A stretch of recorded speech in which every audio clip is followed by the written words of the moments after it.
The Antares Empire, which was located in the capital of Rivenheim, was engulfed in flames. The hideous demon opened his mouth and let out a heart-rending cry. The giant enemy, having lowered his foot to the ground, almost crushed several warriors. The royal soldiers looked in horror at the giant demons that towered above them. The king reported that 2 million warriors had been defeated by the enemy, while another 500,000 were either killed or seriously wounded. His Majesty declared that although the demon king had destroyed the world, he would eventually fall at the hands of great heroes. Soon, the great heroes of Antares rushed into the hall of the abyss in the heart of the great palace of demons of Gyrak. Alex von Holein, what was the leader of the squad, ordered the demon king to surrender. The brave knight, surrounded by his loyal allies, announced that it was time for their enemy to return to the darkness. Emperor Antares Reifenhart Wald. Antares listened to the warrior's speech without much interest. Cirrus, nicknamed the Holy Sword, assured the demon king that with his death, the evil empire would immediately fall. Reifenhart mockingly replied that he felt sorry for the effort he had put into creating his empire. Teslan, the king of martial arts, supported his colleague, claiming that he and his comrades would stop the cultivation of the devil's spawn. The demon king, meanwhile, was thinking that he had simply taught the monsters human tactics, which immediately became vicious in the eyes of humans. Moving closer to his opponents, Reifenhart asked whether the great warriors had slain the 4 heavenly kings by now or not. Cirrus answered the king's question by claiming that the filthy orcs were no match for his sword. Upon hearing this, Emperor Antares became worried whether the brave great orc Tahed had been defeated. In fact, the orcs, although menacing in appearance, were hunter-gatherers who would fight the strong to protect the weak. The martial arts king claimed that the kings were in fact vile trolls who got what they deserved. Reifenhart was even more offended when he learned that even Garut Atilka, who despite his menacing appearance was very close to nature, did not survive. St. Flynn announced that the evil king who worshipped the god of darkness was also called to account for his deeds. The news of Mashalina's death horrified the king, who could not understand since when the god of the dwarves, Owl Pot, became the god of darkness. Light Mage Jade Arcalite revealed that they also overthrew a corrupted dark elf. According to the warrior, the hellish spawn was no match for light magic, which was the last straw for Reifenhart. Emperor Antares exploded in anger, claiming that the great warriors had practically begged for their deaths. Teslan stated that the dark elf, having gone over to the side of evil, had shown her true face. The demon king couldn't understand why humans, having cut down all the trees, forced the people of the pure-blooded high elf to flee into the barren lands. As if not hearing the questions addressed to him, Alex von Holein shouted that he would avenge the fallen with the help of his sword. Reifenhart asked what then were the other fallen who also needed to be avenged. The warrior blamed the demon king for the fact that because of him, the monsters went over to the side of evil, although they could, as before, live their usual normal lives. The emperor was annoyed that he was never heard, because for the royal subjects, everything was the same. Any non-human species that did not want to live the life of a slave became a servant of darkness for them. Since this was a valid reason for the great warriors to be exterminated, the demon king had no other choice. Gathering his strength into a fist, Reifenhart Wald Antares declared that he would become the demon king that those around him wanted to see. Thanks to his magic, the emperor managed to destroy the floor under the warriors' feet, lifting them into the air. The man looked at his opponents, unable to hold back tears of bitterness and resentment. Although he was almost an ordinary magician, he was ready to prove to his enemies that he was worthy of being called great. For people, elves were servants who, by chance, were lucky enough to live longer than their masters. The dwarves were a labor force, useful in the mines, as the orcs were little more than heavy draft animals. At the time when Reifenhart discovered this culture and its roots, the creatures were mindless slaves with no self of their own. Having come into contact with the inhabitants of other cultures, the magician studied their habits and way of life. And when the emperor got to know them better, the magic of the spirits of the elves and trolls was revealed to him, Combining the knowledge of these beings, Reifenhart became the first in history to reach the 10th circle of magic. The man couldn't stand to see how they treated his new acquaintances, whom he began to help, but it was becoming more and more difficult to deceive people. Then the people began to attack, whose attacks destroyed the structure, and the warriors plundered the lands, forcing the monsters to flee further and further. After this, Reifenhart began to fight back against the humans, which led to the expansion of their own lands. As a result, with the arrival of more and more monsters, the earth turned into the Antares Empire.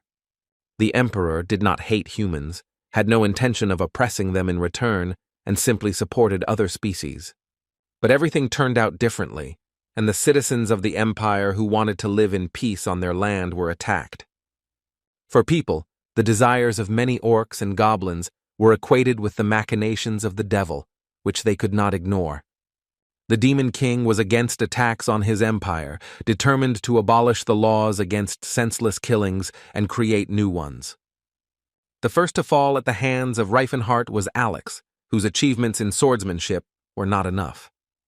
Emperor Antares claimed that his opponents lacked mastery in any of the martial disciplines. The dark magician believed that the royal warriors, although they were capable of many things, were generally quite weak.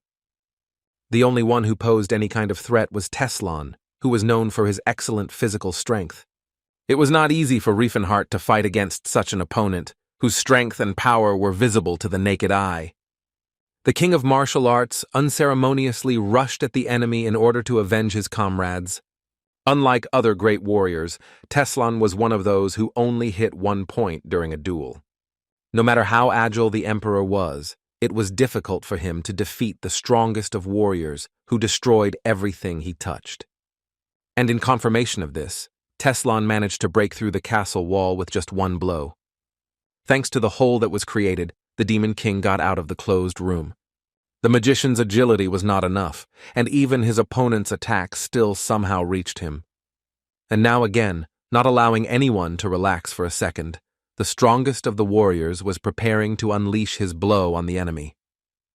Reifenhart spread his arms and began to cast a protective barrier to shield himself from the king's soldier. Teslan stretched his hand out in front of him, palm facing the edge, and shouted that victory would be theirs.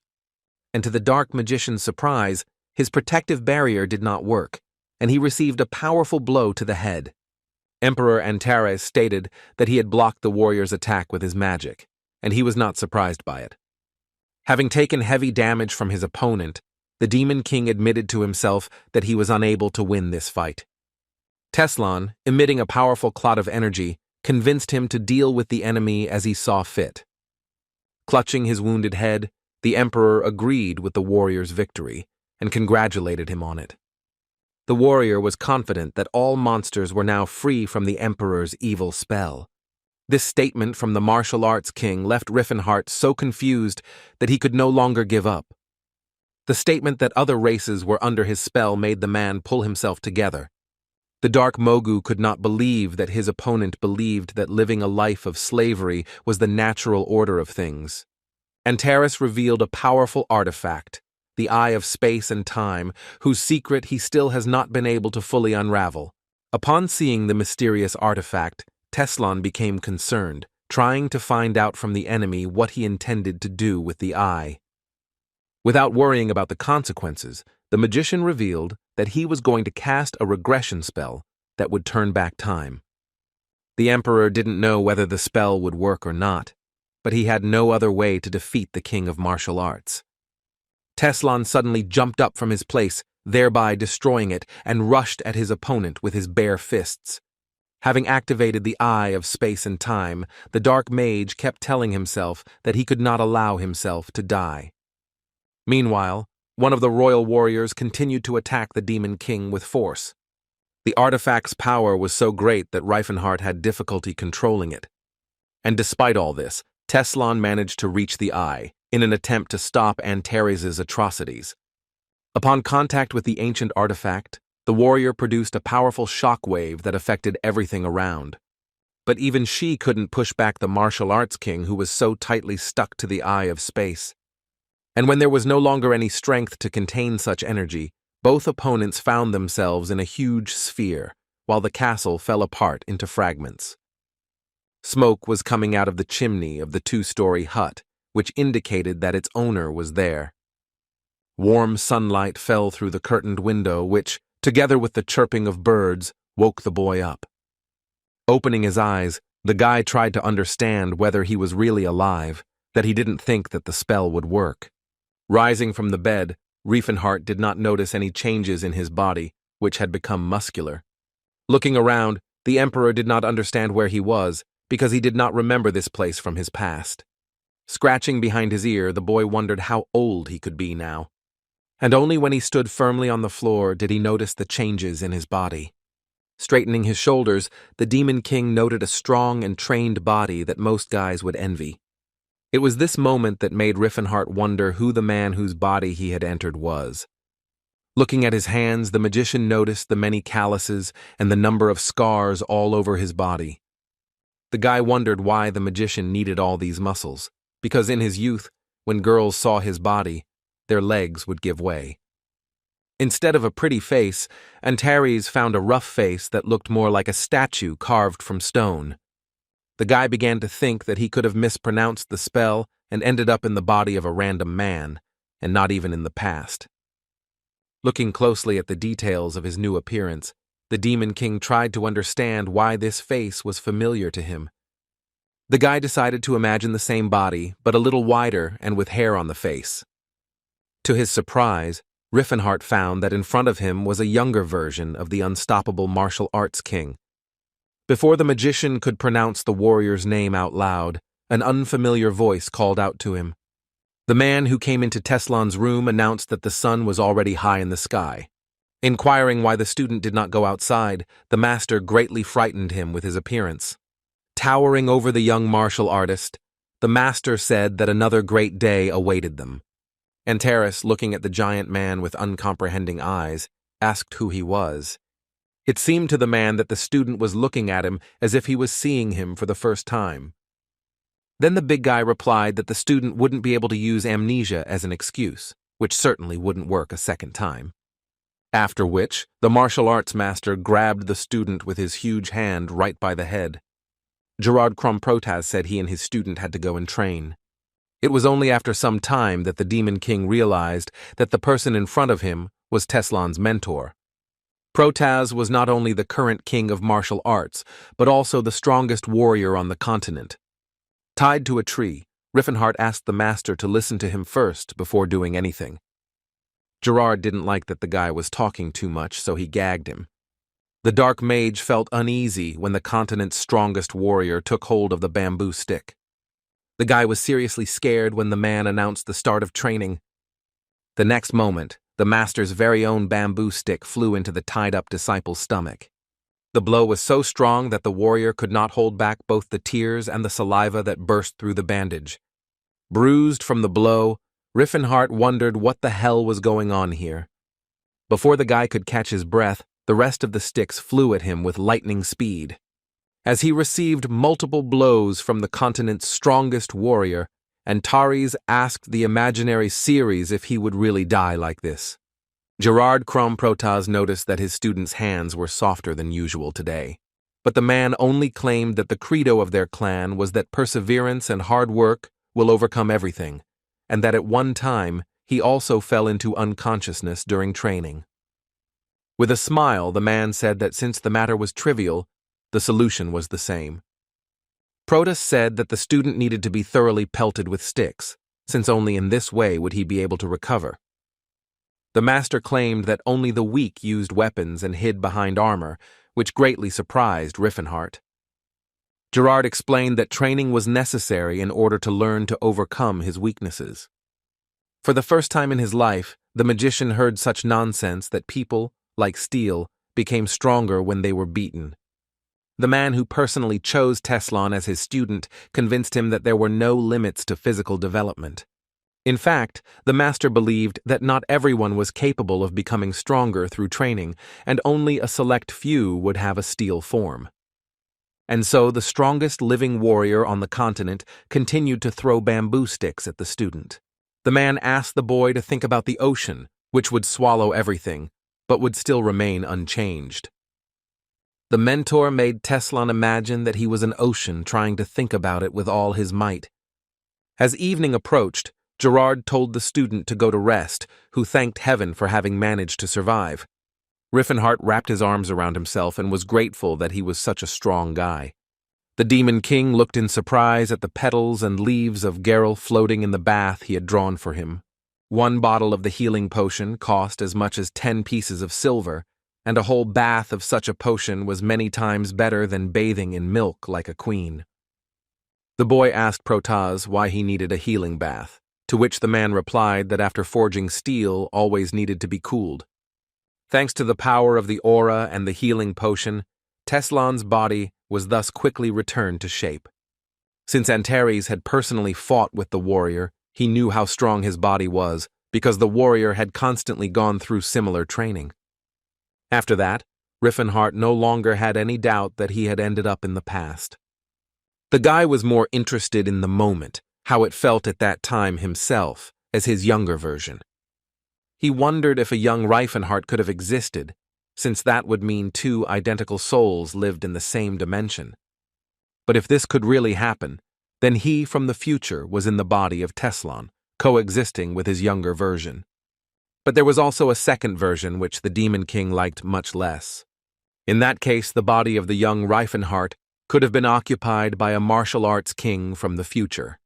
The continent's strongest warrior was shocked when he saw that he was about to eat a plate of meat his size. The master claimed that the student's body needed to replenish its supply of nutrients, after which the man ordered to go for a run to shake everything up, climbing up the steep slope of the mountain. The teacher, seeing how difficult it was for Teslan to do push-ups, suggested continuing the morning workout, but the boy refused. As he pumped up his abs with the giant bag over his shoulder, Riffenhart wondered how long he would be so cruelly abused. After such grueling training, the Demon King lay in bed, unable to move. It was only at that moment that he finally truly realized that he had reincarnated as the Teslan from the past. Starting to go a little crazy, the guy was wondering how this situation would affect the future and what would happen if he met himself in the past. The soul could have ceased to exist in the worst-case scenario, but young Riffenhart would not be active as a mage for the next 10 years. However, he will be continuously studying the books in the Magic Tower of Delphia, so the meeting between the two will not be able to take place. But if Teslan was in the body of the future emperor, all his strength was in his previous body, and he would be able to do little with the current one. A warrior can only reach unprecedented heights with the help of his mentor, but given his experience, he can also find a way on his own. Be that as it may, Antares could no longer remain under Gerard Chrome Protaz's command. Having looked around, the guy ran away as fast as he could, convinced that he would never set foot in this place again. The future Demon King insisted that no matter what, he would never return to these parts. Gerard really couldn't agree with the opinion of his student, who was already waiting for him in the middle of the forest. The man said the student had been acting suspiciously for the past 2 months and was now trying to escape for the 9th time. Not finding anything suitable as an answer, the guy began to insist that he was Riefenhart and was a magician. But the mentor was not at all surprised by the amazing stories that the student once again composed for him. According to Gerard, last time Teslan claimed that he came from another world, telling about gods and dragons. But the magician was even more surprised when he heard about a master from the Huan Empire who lived in the east in a country called Murim. The continent's strongest warrior praised Teslan, who was much more convincing this time, suggesting that he go to bed. Riffenhart had no choice but to follow the master, convincing himself that he would definitely achieve his goal tomorrow. The dark magician admitted his defeat, but promised himself that he would not allow himself to be stuck in this place forever. But during the boy's next attempts to escape from the place of training, Protaz easily found him. Antares could not hide from his mentor either on land or underwater, because he understood his feelings perfectly well. All the old man asked him to do was to be patient a little longer, and then all the student's efforts would pay off. The magician decided to come to terms with the idea that it was impossible to escape from Gerard, since there were 130 ways to prevent the students from escaping. Riffenhart was convinced that even if he managed to escape, the current king of martial arts would find a way to find him. That is why the magician decided to leave this place, having officially received permission to do so. Intensive training continued, during which Antares was subjected to various tortures by his mentor. The guy followed this lifestyle for 2 years before getting results. The warrior managed to break the chain that bound him and finally awaken his aura. The magician couldn't believe that he had managed to open his aura before he was 20, although Cirrus had only managed to do this in his 30s. The master stated that by developing the instincts of self-preservation with physical data, the will to live will increase survival and also manifest an aura. The guy hoped that the next step would be learning normal martial arts, which would help him escape from these places. But the next step in training was sparring with the mentor himself, which he himself was incredibly happy about. However, Antares was not at all delighted with this, and spent the next 3 years in battle with the master. The next stage of training took place on the lands of the kingdom of Vasili, in the Larchid Mountains. Riffenhart, who by this time had developed enormous strength, was at the foot of the waterfall. Clenching his fist, the boy filled it with aura before activating the Horn of Disaster. The warrior concentrated all his strength in just one point of his body to inflict maximum damage. Having reached the utmost concentration, the future Demon King swung with force. When the warrior hit the wall next to the waterfall, the shockwave reached its very top. Even after such a strong blow, Riefenhart felt that he was not doing enough, since he could not get past the 3rd step.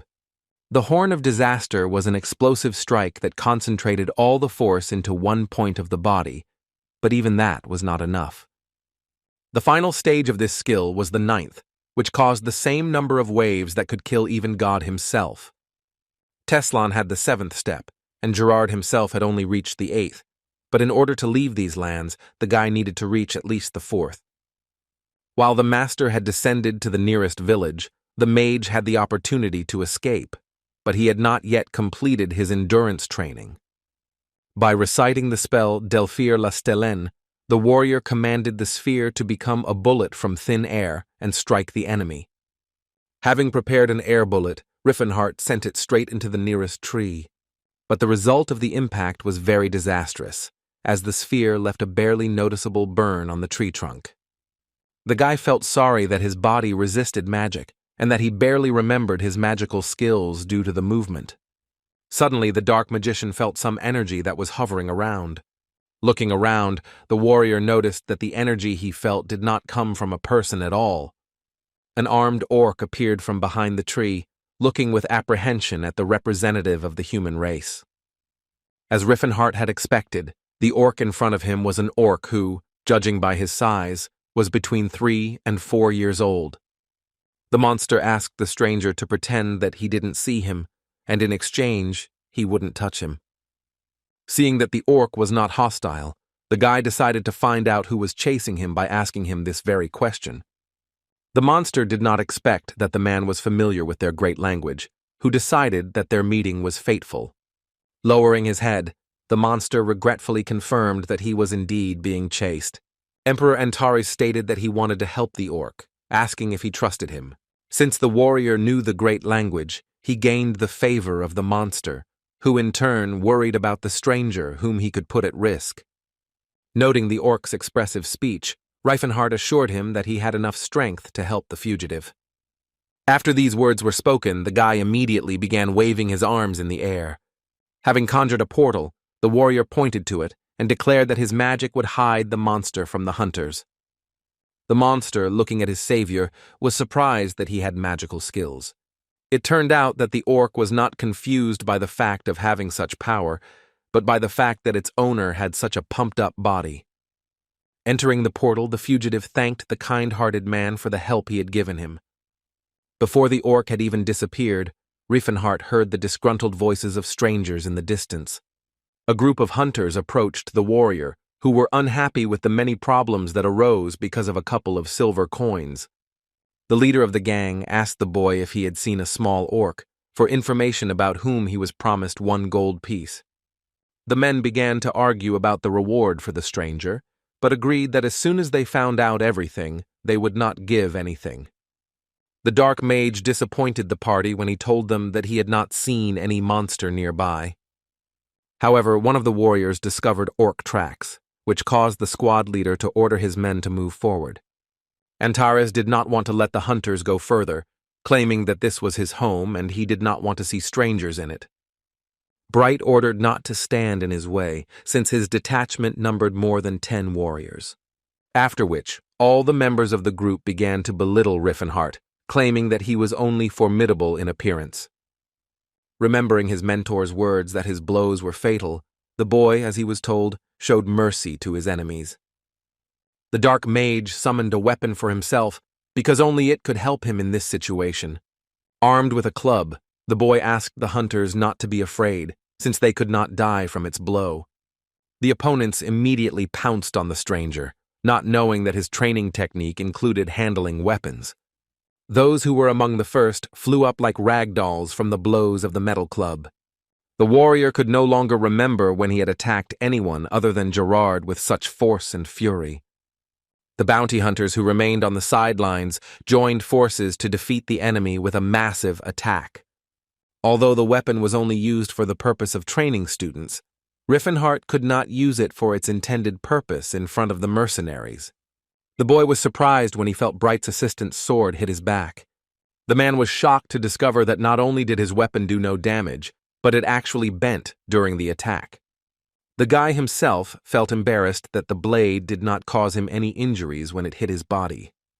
The good thing about this technique was that it was not aimed at killing the enemy, so the warrior had nothing to worry about.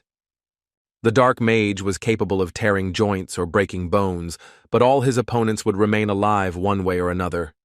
Having broken his club during the battle, the guy watched the defeated squad of mercenaries begging for help.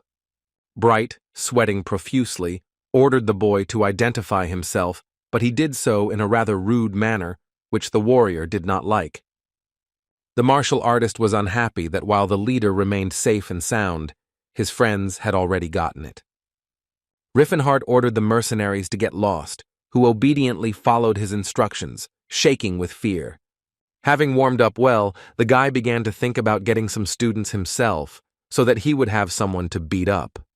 Only when the hunting party disappeared did the orc leave the shelter in which he had been hiding all this time. Having bowed, the representative of the other race declared that he would not forget the stranger's feat until the end of his days.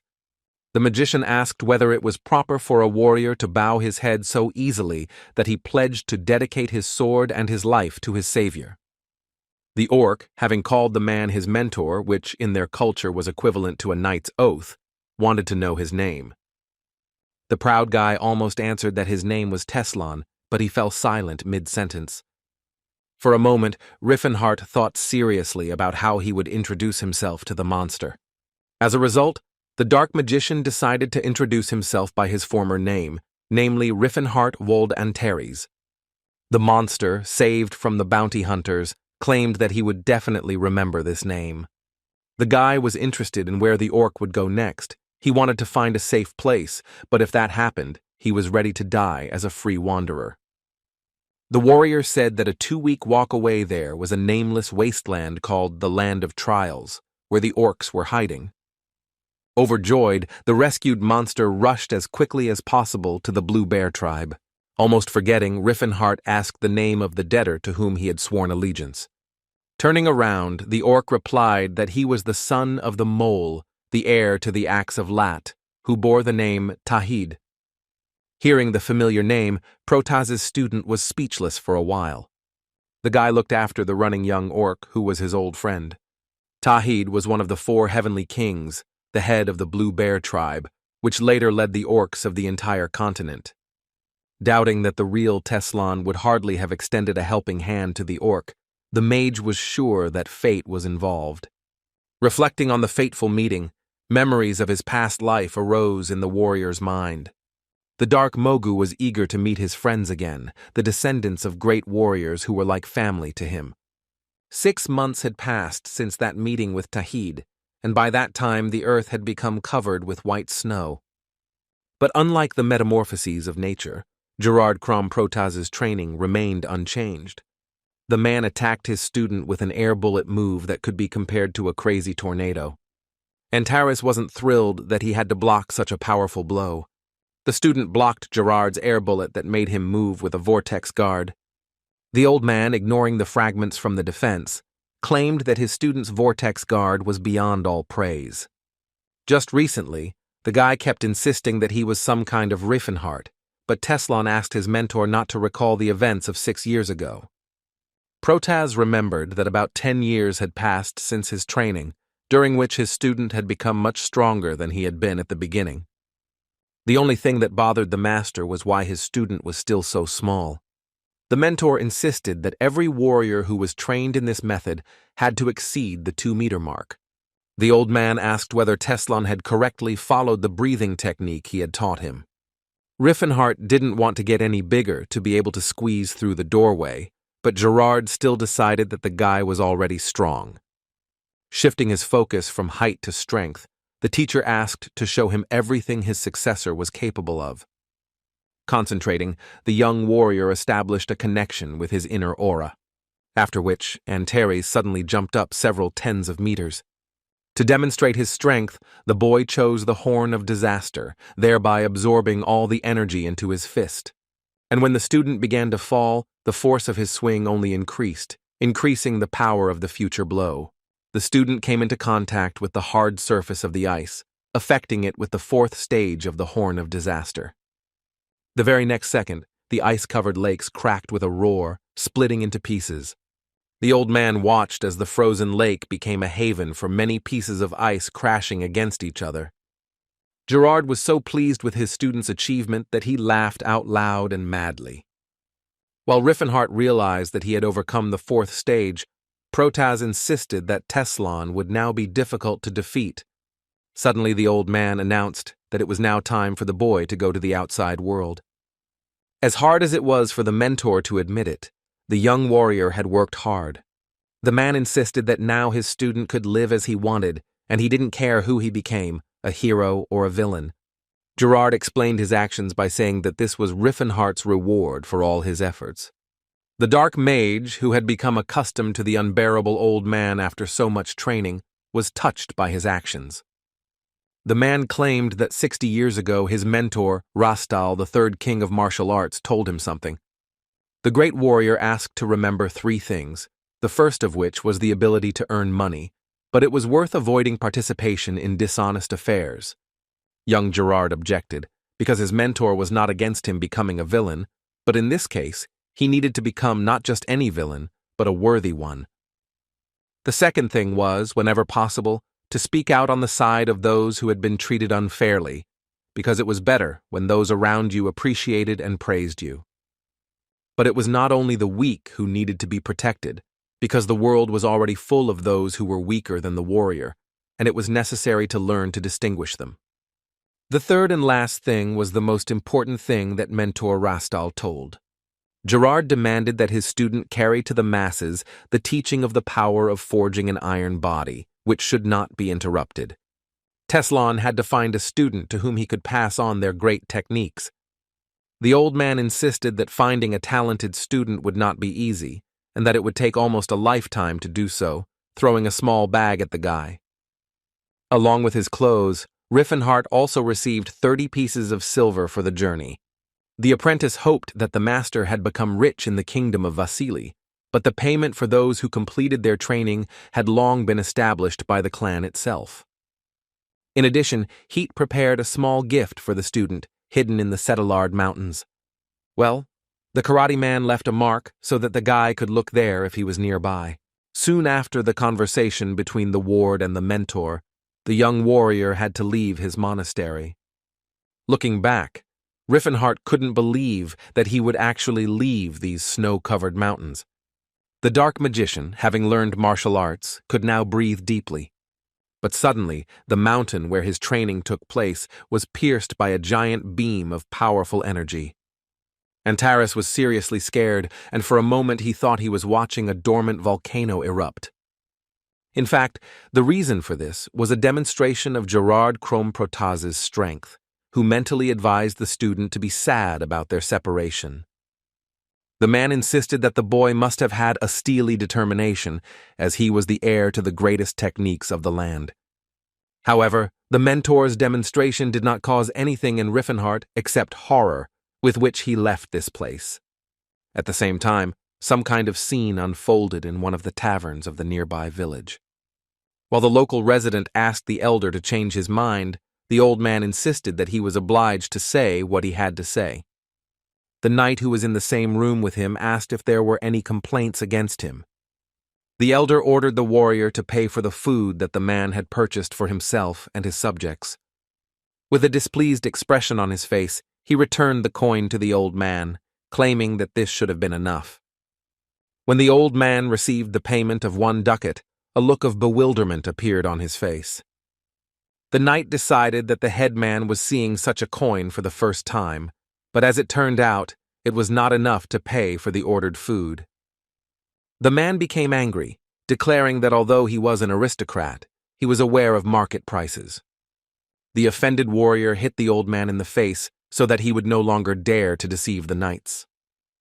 The villagers bared their teeth angrily at the guests, who for just 1 ducat had occupied all the houses and emptied the available food supplies. A colleague who arrived in time asked Sir Edward if everything was okay. Mr. Stefan stated that the inhabitants of this village were pathetic mortals who could not be treated with kindness. With absolute certainty, the young knight asserted that the peasants did not know their place at all. While the knights were in conflict with the locals, the former Emperor Antares indulged in memories. Riffenhart recalled spending days with Cirrus, wondering what she found so attractive about his frail body. The elf insisted that despite his thinness, the dark mage's sharp and chiseled features reminded her of a sharp blade. The guy, looking at himself in the mirror, cried, because now he looked like a spitting image of Golem, given his current body. The only positive thing Riffenhart considered was that after being reborn, he managed to become taller. The guy's beloved must have been about 70 years old, which in human terms was 17. The young warrior was in Crom, in the town of the Kingdom of Vasili, and Cirrus would only be sold at the Chatan slave auction next year. The mage was thinking about smashing the auction to pieces and freeing the dark elf. However, this idea had to be discarded, since by acting recklessly, the guy could lose the rest of his magical powers, wanting to solve the issue with money. The problem was that the price for the elf was very high, while Riffenhart was now a beggar. The guy, although he had a powerful body and technology, also possessed knowledge of the future, and on the way to Chatan there were ancient ruins. Mr. Stefan was also interested in the ancient ruins and searched for them with the help of his assistant Tahed. Tahed was a mage from the Delphia Magic Tower who specialized in archaeology. Looking out the window, the knight asked his ward if this was the place they were looking for, which the magician immediately confirmed. It was here that one famous swordsman, Sir Claude von Leotras Altheon, was buried. As he set out on his journey, Riffenhart pondered his endurance, and besides, he could walk around topless even in winter. Through artificial reversion, Antares could recall memories from any period of time, using this technique to recall ancient ruins. In a past life, the magician Tahed helped them discover them, thanks to which Riffenhart managed to find the treasures that Tad's comrades missed. The Demon King sold his entire fortune for more than 2,000 gold, which was very profitable by the standards of that time. By evening, the martial artist managed to reach the village of Cattle, which had not changed at all.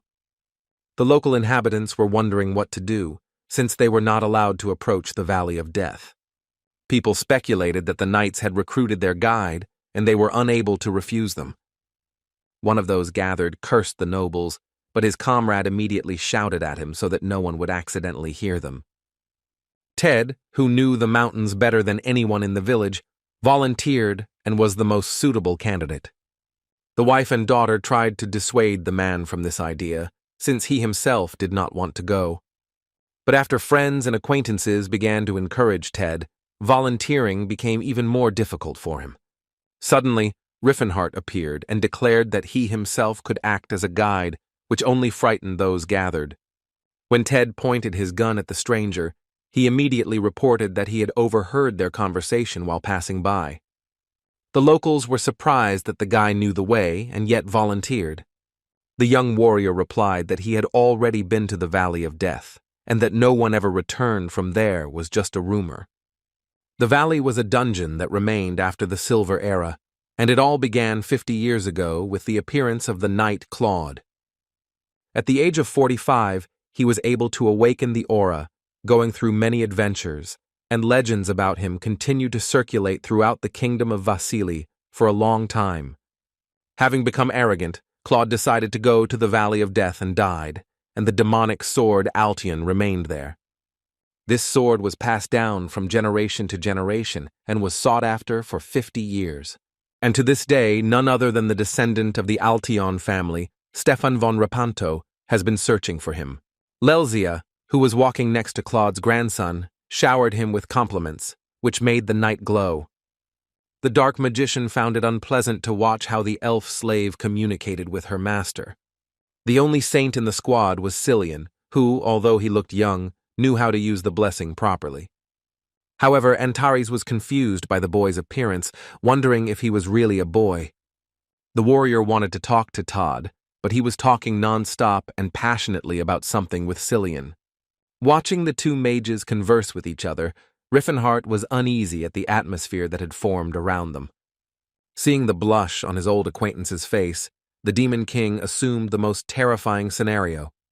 He could not believe that his acquaintance could not be as he remembered him when Sir Edward turned to the warrior. The man noted the traveler's wise choice, claiming that the villagers were afraid to take on this task. Riefenhart replied that there was nothing scary about the campaign, to which the knight stated that there was no reason for fear, since there were brave imperial warriors nearby. The Dark One felt uneasy from the speeches that the valiant, as it seemed to him before, soldiers were making. Suddenly, the men's dialogue was interrupted by an unexpected cry that the squad clearly did not expect to hear. From different places, unfamiliar creatures began to jump out into the sky from behind the lush crowns of trees. It was as if the monsters were rushing upward, enveloping themselves in some kind of fur blanket. But as soon as the monsters showed their faces, it turned out that the cover was their wings. The flying creatures, screaming shrilly, attacked the squad of knights in a huge flock. When the enemy was already very close, the leader of the detachment commanded his men to prepare for a counterattack. The monsters quickly changed their position, putting their clawed paws in front of them, aimed at the people. Stefan von Rapanto was offended that the vile creatures dared to attack the Knight of Altion. The magician Tahed came to the aid of his master, who brought the fire chain curse upon the enemies. Almost every flying monster began to be showered with fire, not giving them the opportunity to attack. Cillian asked Lord Philinensi for help, so that he would grant the knights strength and courage. Watching the battle, Riffenhart did not expect Stefan to be better than he thought. From a mage's point of view, the knights showed themselves to be quite good, but if you look at them from the side of a martial artist, they were quite pathetic. Remembering the words of teacher Gerard about the weak, the boy understood that it was impossible to leave the weak in trouble. One glance was enough for the dark Mogu to be imbued with the members of the squad so that they were of a different race. The winged monsters were already getting close, rapidly approaching their victims. The orcs and trolls who acted as porters closed their eyes, sensing the approach of their own death. But instead, the enemy got what he deserved as Riffenhart's fist flew into his angry face. The blow was so powerful that the feathered creature flew away in the opposite direction, losing its limbs. Having dealt with one of the opponents, the guy thought that no one was paying attention to him. The young warrior had traveled a long way from Crom to the village of cattle, so he could not simply give up. If the operation is based on Todd's adventure story, then this guy died at the hands of monsters on this very hike. The captain of this expedition, Stefan, did everything possible to defeat the enemies that suddenly appeared. But his subordinates meanwhile suffered from the winged monsters, begging the commander for salvation. However, the narcissistic grandson of Claude Altion seemed not to hear the calls for help, ignoring the requests of his subordinates. Riffenhart realized with horror that before him was a rather bad man, for whom nothing was more important than himself. Cillian asked the young warrior, whom he considered the most human of the entire team of knights, to hide behind the trees. One of the winged monsters launched a dozen sharp feathers at Antares, which rushed towards their target with their sharp ends. The feathers that hit the warrior's rock-hard body only tickled him slightly. However, one feather suddenly hit the eye, causing no small amount of pain to the Demon King. Having gotten rid of the monster, the guy was surprised that there were still tears left in him despite several years of hellish training. The first thing Knight Stefan did was find out whether the magicians and the saint were alive, and he completely forgot about the other members of the expedition. Upon learning that everyone was still alive, the descendant of the Altion family stated that the Imperial Knights were strong. The young warrior began to praise himself and his subordinate knights, ordering them to rest after the glorious battle. Taking the opportunity, Riffenhart decided to talk to Tahed, thanking him for saving him. Antares told that he had a friend in the magical tower of Delphius, which surprised the magician. The dark mage stated his past name, asking if Tahed knew about it. The man was surprised that Riffenhart, who was still a child, had such great friends. After thinking about it, the man from the magic tower claimed that Teslan's acquaintance was very nice. The martial artist claimed that he was simply curious about how his friend was doing. As it turned out, he spent his days studying. The bully was also interested in whether anything strange had happened to the guy in recent years. Tahed didn't remember anything like that, but instead began to enthusiastically describe the appearance of the young magician. Riffenhart noted to himself that his old acquaintances were just as concerned as Gerard, though in a slightly different sense. The warrior tried to find out if there was anything strange in the young man's behavior, but Tahed did not notice anything like that, since he was not interested in his affairs or thoughts. Cillian asked if Teslan needed help, who asked to take a closer look at the orcs.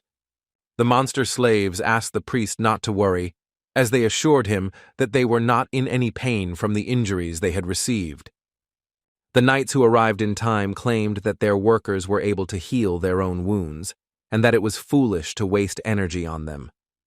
The dark mage could not help but notice that the young man showed kindness towards the orcs during the treatment, which was more like love for animals. Mr. Stefan demanded that the guide show him the way as quickly as possible, which only angered Antares. In a slightly thin voice, the guy began to show the way and all the possible obstacles along the way. A few hours later, the Knights operators complained that there were many monsters nesting on such a small mountain, which they had to fight. Riffenhart deliberately led the squad along a difficult path, which at that time caused their commander to order the tired warriors to rise. However, the magician could not be blamed for anything, since he really led the expedition along the shortest route. Overcoming the next thicket, Sir Claude's ancestor also complained about the many monsters that guarded these places, but his lamentations immediately disappeared as soon as he reached his destination. Before the young knight lay a huge valley, at the bottom of which were the very ruins they had been looking for so long. Sir Edward assured Mr. Stephen that this was undoubtedly the very place. The detachment reached the ancient ruins of Palton, which was an elongated, rounded tower. The expedition, along with Riffenhart, set off into the crevice, heading towards the ancient abandoned place. Soon, all the participants of the expedition gathered near the doors, which creaked open with difficulty. Tahed Stefan Repanto Altion that this entrance was the way to get inside. With his usual carelessness, the young knight commanded his men to get ready. Riffenhart claimed that he would go no further since his work was finished, but without the knights he would not be able to get back to the village. Claude's grandson promised to protect the guide on the way back, but he himself did not intend to participate. The leader of the knights, throwing the blade over his head, ordered that every effort be made to find the demonic sword Altion. And while the valiant warriors all rushed into the ruins, Riffenhart remained standing outside. In just a few seconds, the entire crowd of knights under the command of Lord Stefan evaporated. After waiting until he was alone, the dark magician decided to go about his business. Originally, the Palton ruins that were now filled with monsters and spirits were used as a normal military facility, In the past, when the boy visited these parts, he studied the symbols inside the structure together with Ceres. The elf claimed that sylphs whispered from certain places, meaning that there was a secret passage in those places. And so it was, and by pressing a certain combination, the girl was able to open a door hidden from outsiders. Reminiscing about the old days, Riffenhart found himself thinking that he might have been distracted by his beloved in the middle of the danger zone.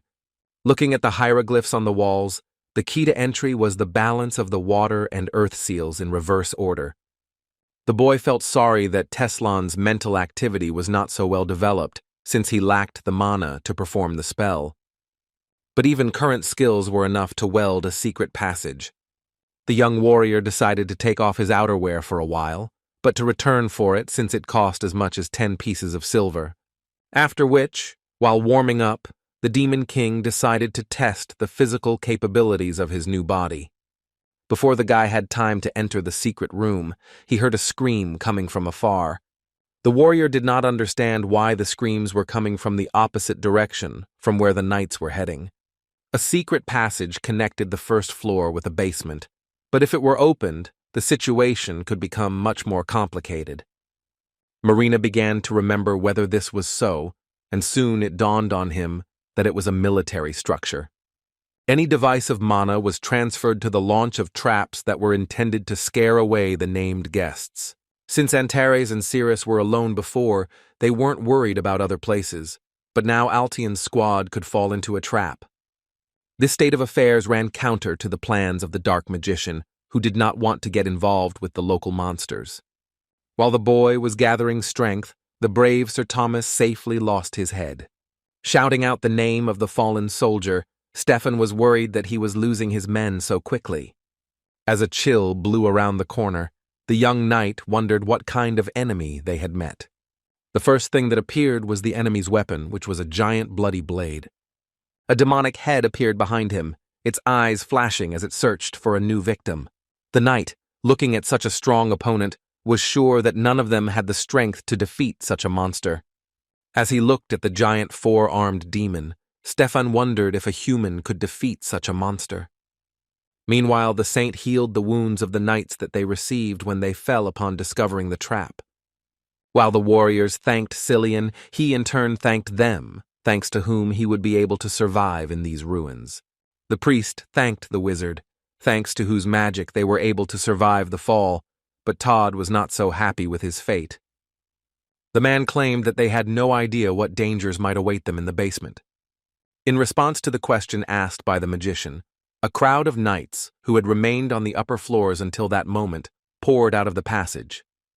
The imperial warriors ran screaming from the demon, who easily threw them all over the room. Following the four-armed demon were smaller monsters that, with their mere appearance, terrified the knights. The men did not even try to fight back, running away in fear just to save their lives.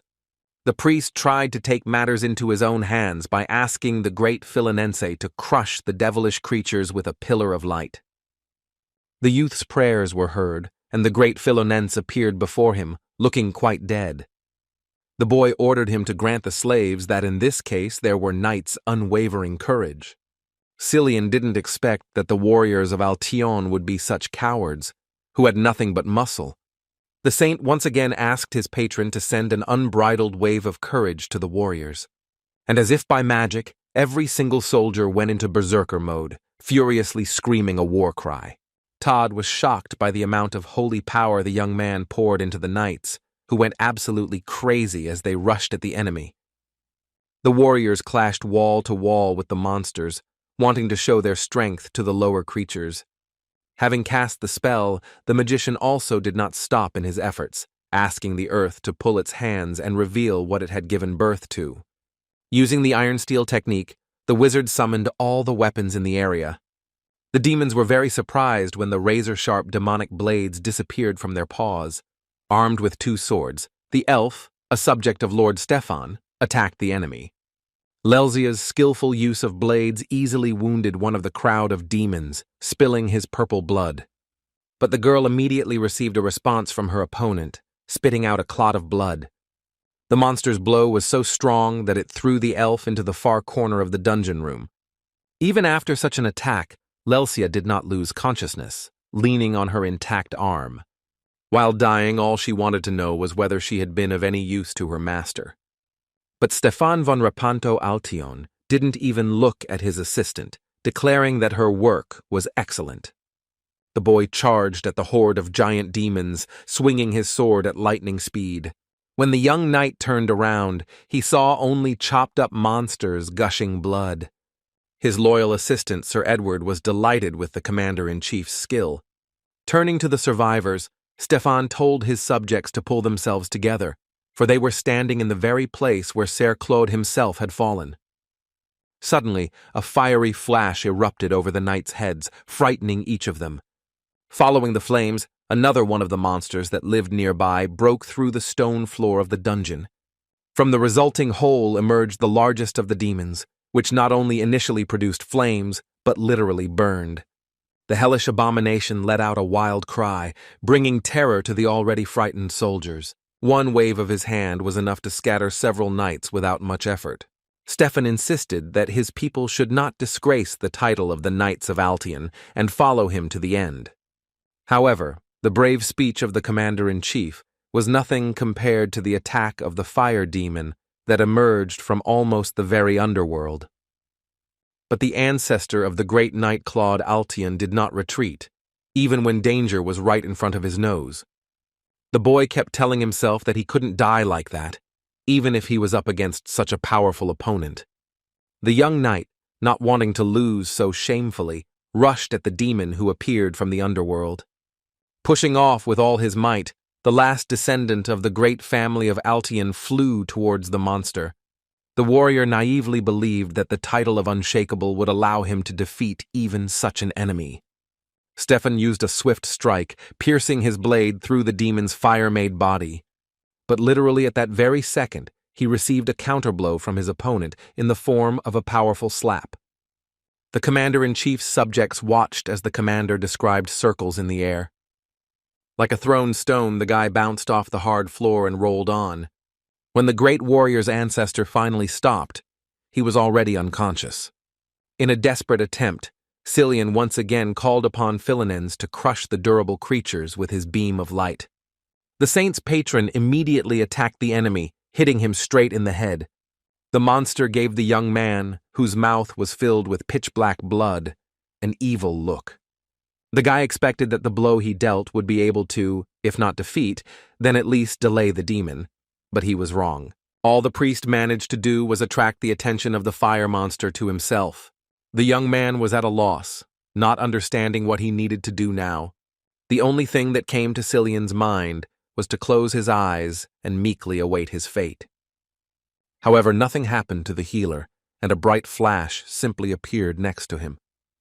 It was the aftermath of a blow that was capable of stopping the seemingly invincible fire demon. Opening the eyes of the saint, he blocked the one who finally managed to inflict such damage on the monster. The young man did not immediately realize that a guide stood in front of him, leading them to these ruins. Riffenhart attacked the beast with a fourth-grade disaster horn that he could test out in the field. When the young warrior took a stance to repel the enemy's counterattack, he was surprised when nothing happened. The guy couldn't believe that just one blow from him was enough for the fire demon. Now Antares understood why he almost died from one blow from Teslan when he fought him. Having dealt with the main monster of the dungeon, Riefenhart turned his attention to the Altion squad. The dark magician decided that it would be better to move everyone who had been badly hurt to a safer place. But to do this, the martial artist had to go through a crowd of other monsters. Tahed approached Cillian and was surprised at who their guide really was.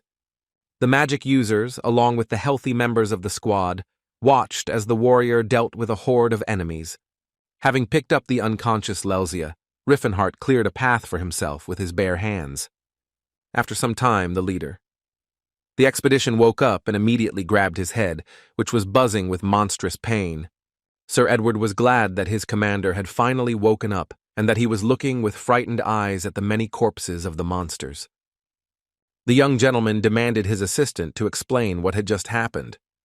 But when the guy found out about what happened, he couldn't believe that it was all true. Pointing at Teslan, Stefan asked Edward again if their guide was really a martial arts master. A knight from the Altian family asked the warrior who saved his people's lives to introduce himself. The young warrior almost said his real name, but then realized it and replied that his name was Rifen.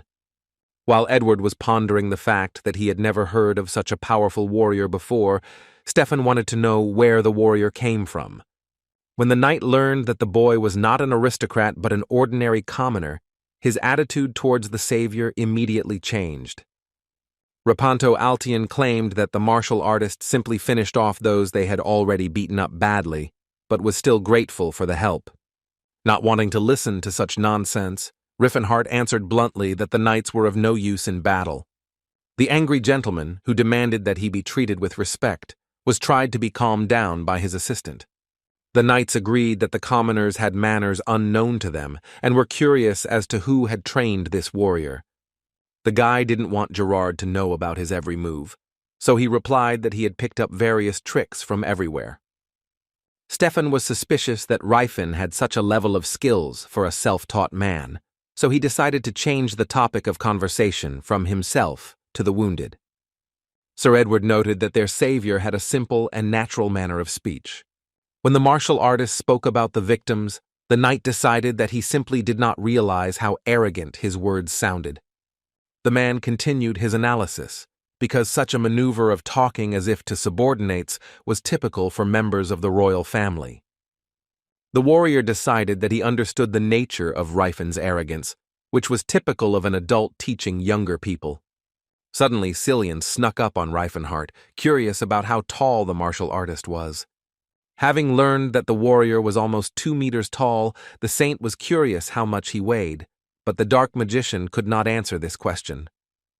The priest wanted to know how the thug had managed to achieve such a pumped-up body, and the young man's sudden friendliness seemed suspicious to him. Cillian Phil Marsis had heard that martial artists never revealed their training methods for free. Riffenhart believed that the boy who grew up in the Serov orphanage deep down dreamed of having masculine features. But reality did not live up to his expectations. That he never grew up, I remained physically stronger, and his hair continued to grow quickly. The martial artist quickly realized that this was the reason the young man envied the muscular warriors. In order to get rid of the saint, the dark magician decided to look for a way out, but Cillian followed him. The Demon King asked the doctor what would happen if someone got hurt and he was not there. Stefan stated that he would go with the warrior, ordering Lelzia to stay in the basement and help the warriors. However, before setting off on his journey, the knight asked again whether his savior, who did not care, was against it. The whole time the men walked, they were silent, but the descendant of the Altayan family could not admit that it was an accident. The knight couldn't get the fact out of his head that he had been helped by a commoner who, judging from his conversation, looked down on them. The expedition commander can wait for the demons to appear so that he can show his strength and put the upstart in his place. Stefan could not wait for this moment, as suddenly, for the second time, he lost consciousness in this dungeon. It was the work of a dark magician who forced his companion to take a short nap. As soon as the martial artist slept with the knight, the monsters that Altian had been waiting for immediately appeared on the horizon. Opening their mouths, the monster rushed towards their only target, which at the moment was Riefenhart. But it was not difficult for the guy to get rid of his opponents. He prepared one blow for each of them. The young warrior, once he had cleared all the obstacles in his path, decided to look at the treasures that awaited him. The Demon King found himself in one of the spacious rooms of the dungeon, where complete chaos reigned. Fortunately, one shelf with valuable writings was untouched, which should have contained 50 gold coins from the Silver Age. The guy discovered a bottomless bag, a magical artifact that allows you to carry 10 times more items and reduces their weight by the same amount. Using the magic item, the Dark Mage also took the Heavenly Brazier, the Blade of Return, and the Magic Sapphire.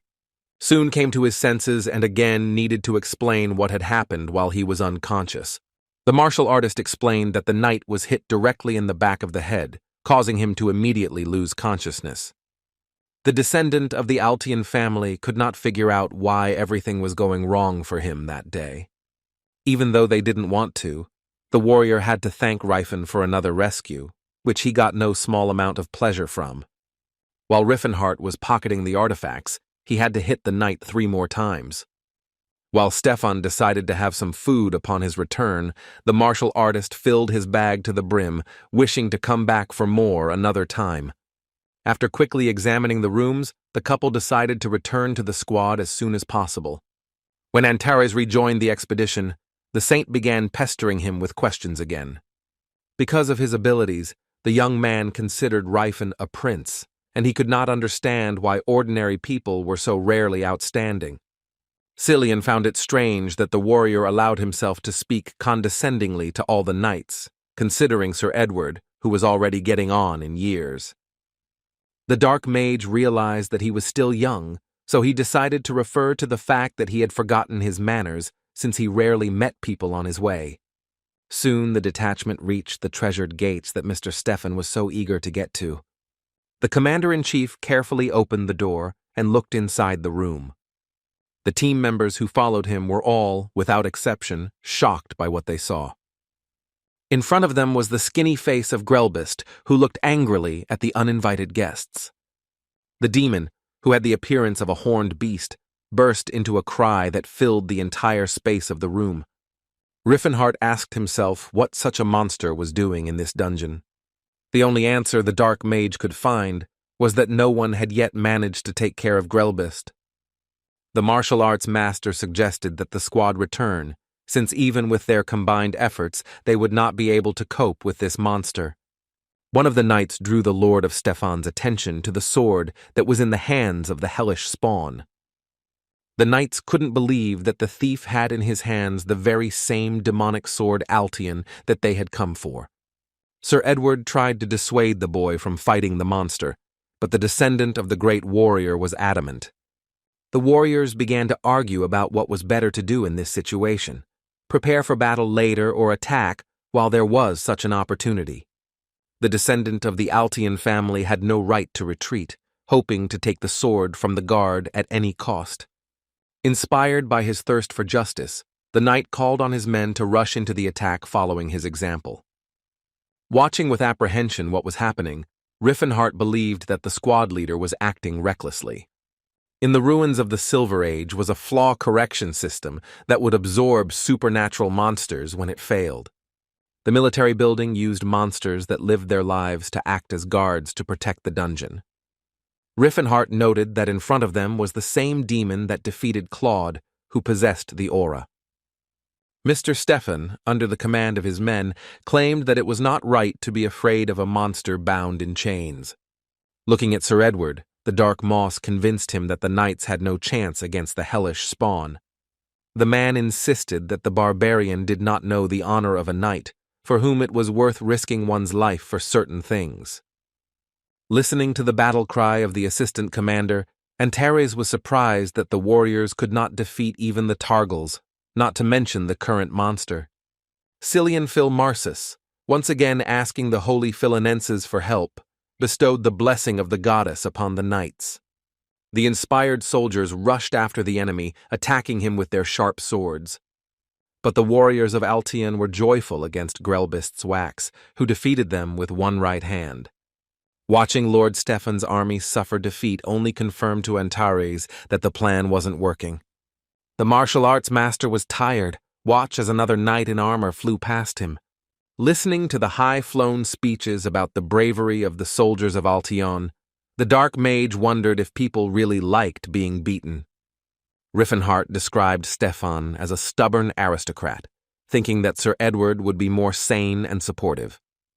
However, the knights, two living senses of honor and long, desperately tried to overcome the monster that was beyond their power.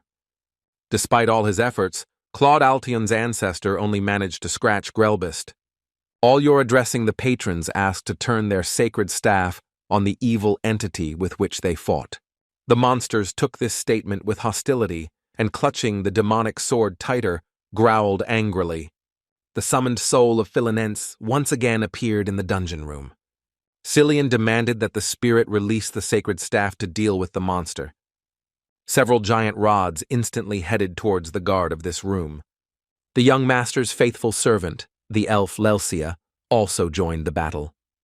The girl was operating with blades as skillfully as the knights did. They cut up the giant monster. And while Stefan's wards attacked the enemy from above, he dealt damage to the monster while on the ground. The Demon King took notice of the talented elf, who was even better in battle than Edward. The warrior thought about how he had underestimated the team whose mage was casting the wind spell. After reading a few lines, the man managed to create a real tornado from a gentle storm. However, the runes on the walls of the dungeon acquired a red tint, indicating that the defense system was switching to standby mode. The defense system was overloaded, and so the second phase was activated, which meant releasing Grelbist. No matter how strong the martial arts master was, even he didn't want to face this monster in battle. The hellish monster, finally freed from captivity, immediately attacked the uninvited guests. Having landed, the monsters crushed a couple of soldiers from the expedition with their hooves. The demonic sword in Grelbist's hands cut through Lord Stefan's soldiers without mercy or regret.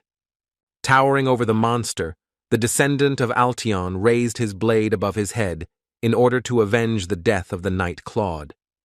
But before the warrior could attack, he himself received a counterblow from his opponent, which took all the spirit out of the guy. The demon attacked the young master in the torso, causing the boy to spit out a clot of blood. The knight crashed heavily into the stone wall, which greatly disturbed Sir Edward. It was unfortunate that the monsters did not penetrate the armor, and Alchin was not as seriously wounded as it might have seemed at first glance. While the pair of knights were chatting among themselves, the young master's loyal subject entered the arena. Describing circles in the air, Lelsi managed to avoid the attacks of the mobile monster. Without touching the ground, the girl, thanks to her dexterity, inflicted numerous stab wounds on Grelbist. However, this was not enough to stop the hellish creature that counterattacked another enemy. The elf suffered the same fate as her master, who, having also received a strong blow, had difficulty holding back the blood that was bursting out. The dungeon festival decided to go from defense to offense, spewing tongues of flame from its mouth. Getting on all fours, the monster bent over the squad of knights, shooting them with a column of fire. The brave warriors instantly rushed in different directions to avoid being caught in the enemy's deadly attack. The dungeon guard's fiery rain somehow affected some of the squad members. The knights of Lord Stefan hid behind a series of explosions that began to reach Cillian. The young man again found himself in a hopeless situation where his patron could not help him in any way. But Reifenhart, who appeared out of nowhere, held back the monster's attack, saving the saint's life for the second time.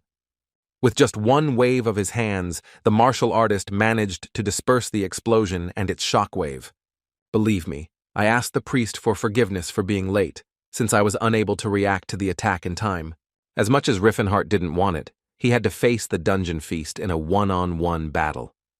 The dark mage wondered if he could defeat Grelbist, who was many times stronger than the previous demons. The warrior, frankly speaking, was curious about the limits of his current strength and whether it would be effective in the fight against the monster. Back when Antares was a mage and the chances of winning were slim, he never took risks, but now everything was different. Now, at the sight of a strong opponent, goosebumps ran down the guy's back, something he had never experienced in his past life.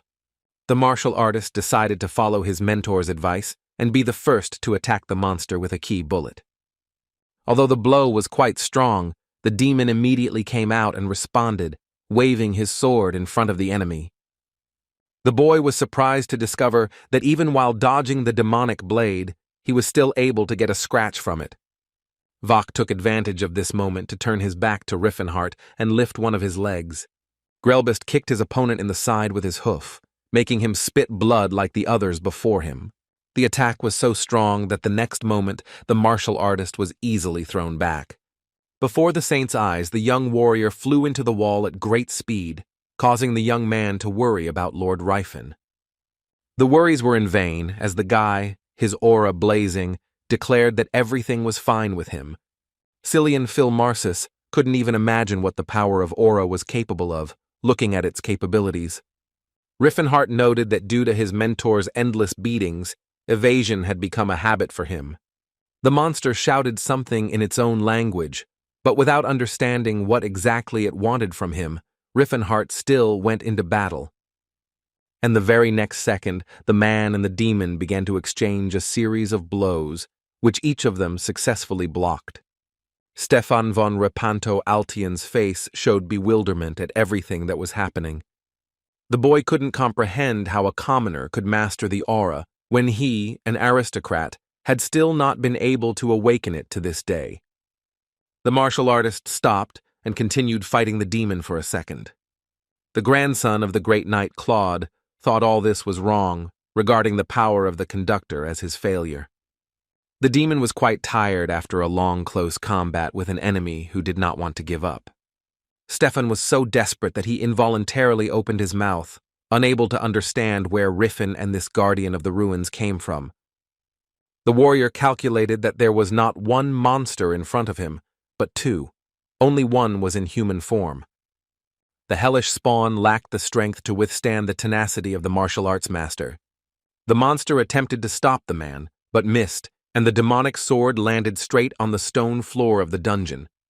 Riffenhart noted that he had built up such incredible strength that he was able to read normal attacks with ease.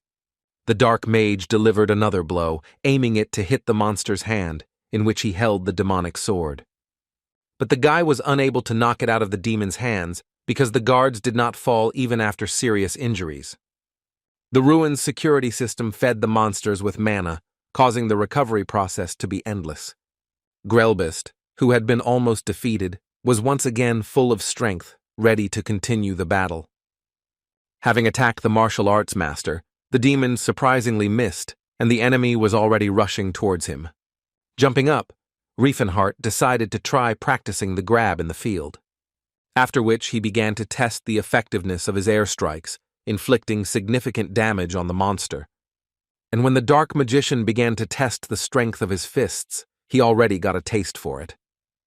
The guy thought that the guardian of the ruins was an excellent punching bag on which he could practice his blows.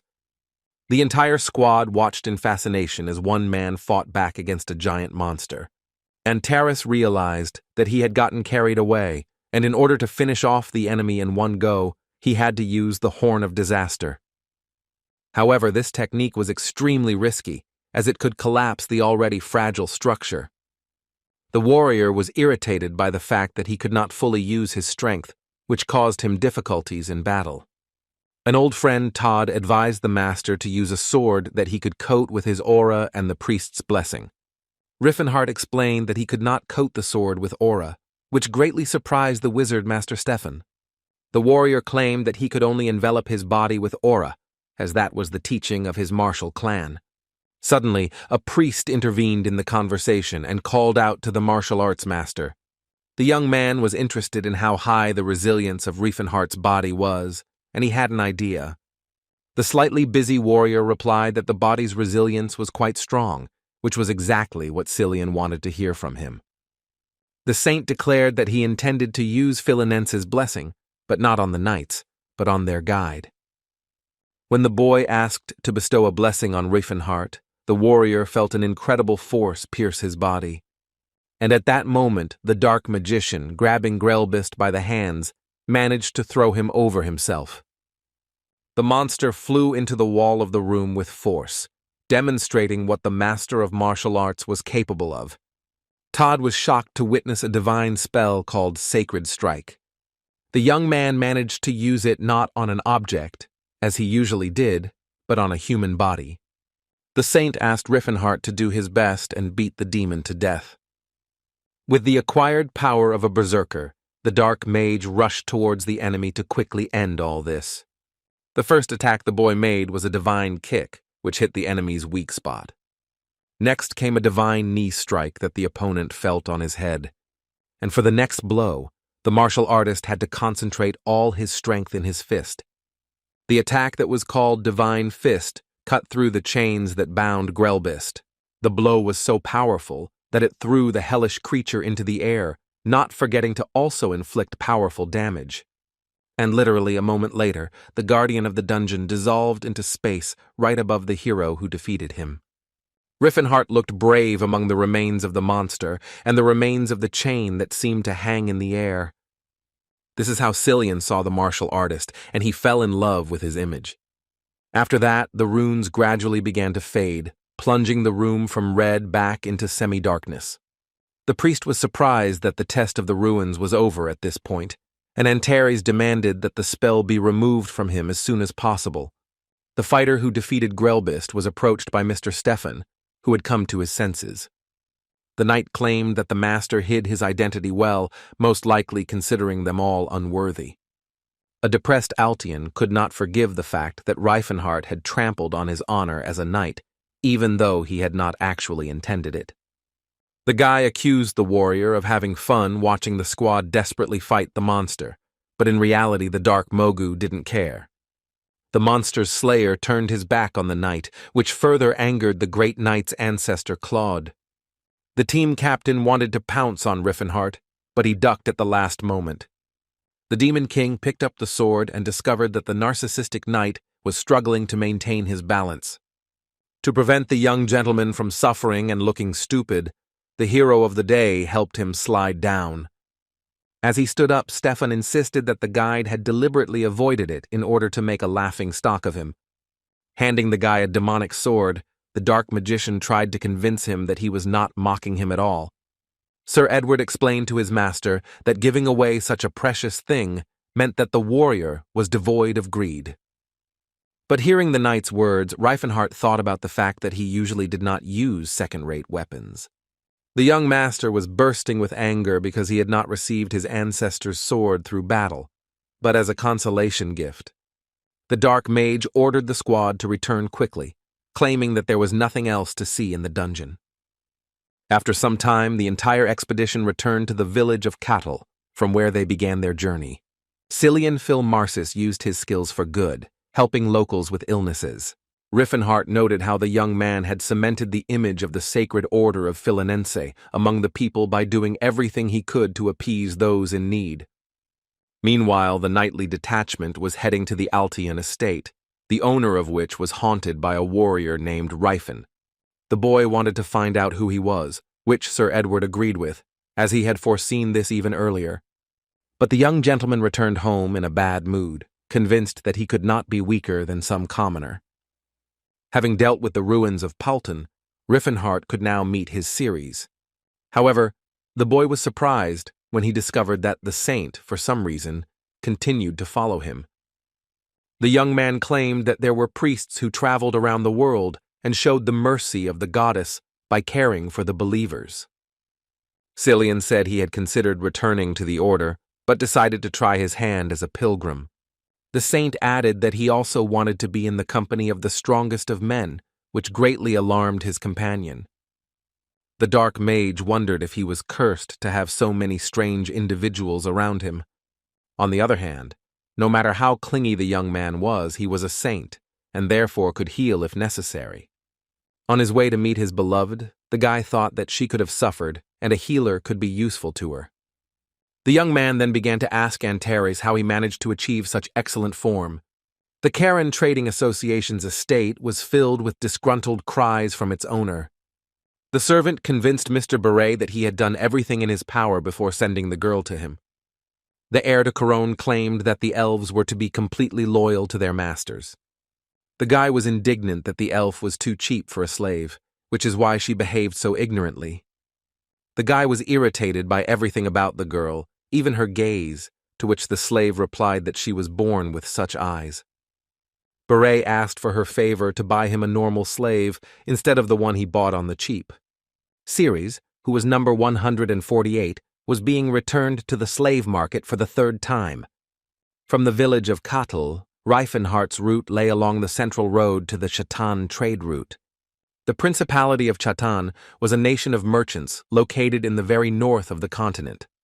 Trade flourished in the principality thanks to the Joran River, which encircled Chatan. The martial artist arrived in the capital of Zeppelin, which was the capital of this principality. The city was the very heart of trade routes, where all the inhabitants were busy and paid little attention to each other.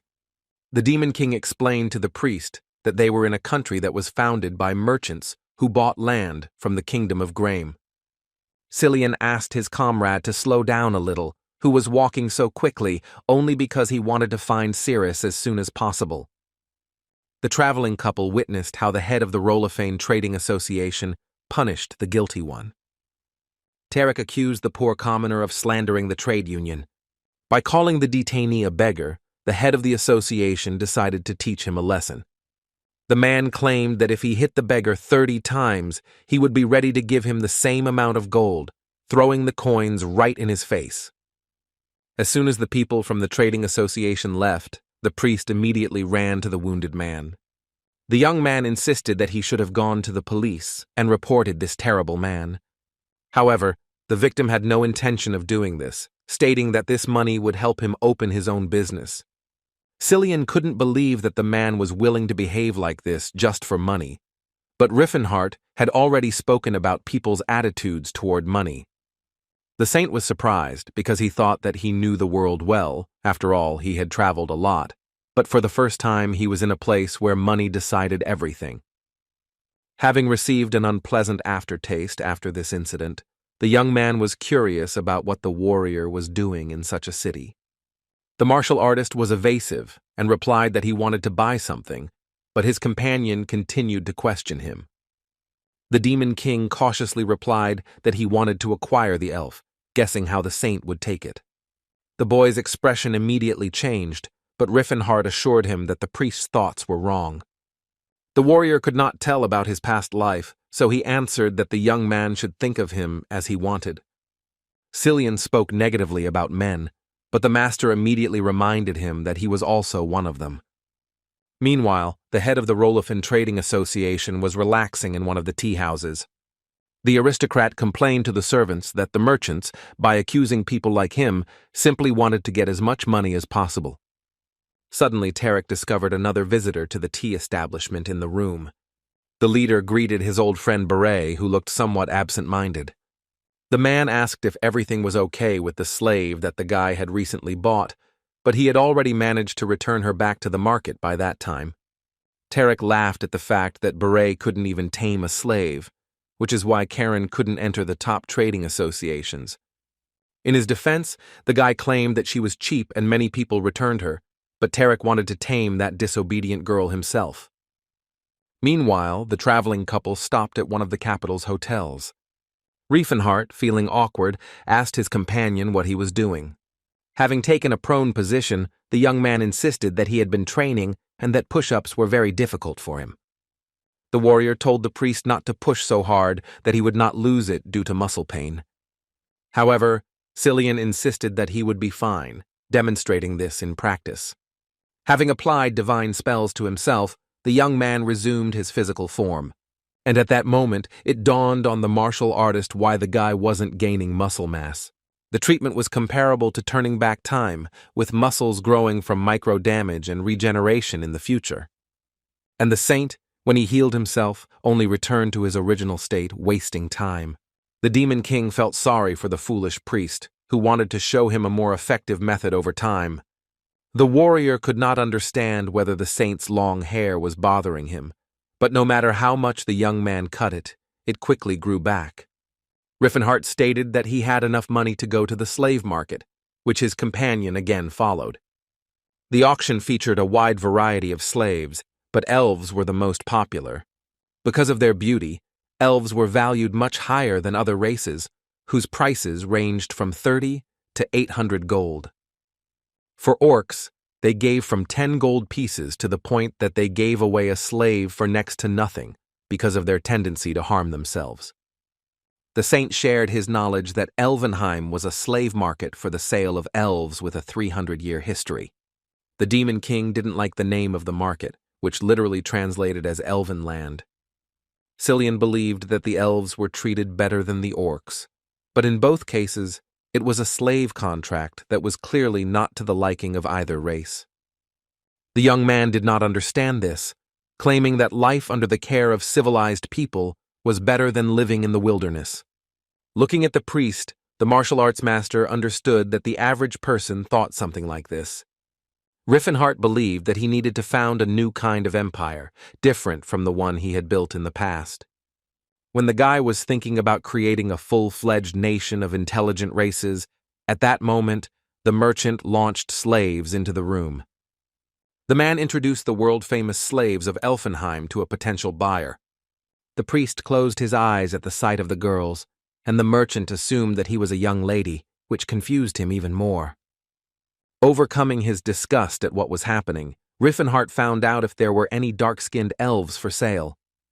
The merchant decided that the gentleman did not like the pale girl, and his companion immediately began to egg the warrior on. The martial artist was lucky, because the market worker had such a person in mind. Having warned that the girl was unusual, the man decided to show everything to the buyers personally. While giving a tour of Elfenheim, the merchant reported that the elves received a proper education and used special teaching methods. The girls ate only fresh fruits and vegetables because proper nutrition helped them smell good. Tired of listening to stories about how poor girls were kept in slavery, the guy looked menacingly at the merchant. Antares demanded to simply take him to the dark-skinned elf, and the seller immediately fell silent.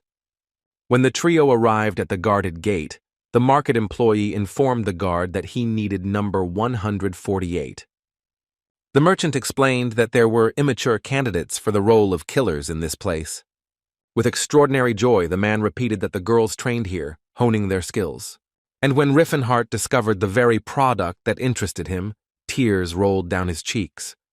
The girl's long hair hid her face during training, but this detail was enough for her lover to recognize her.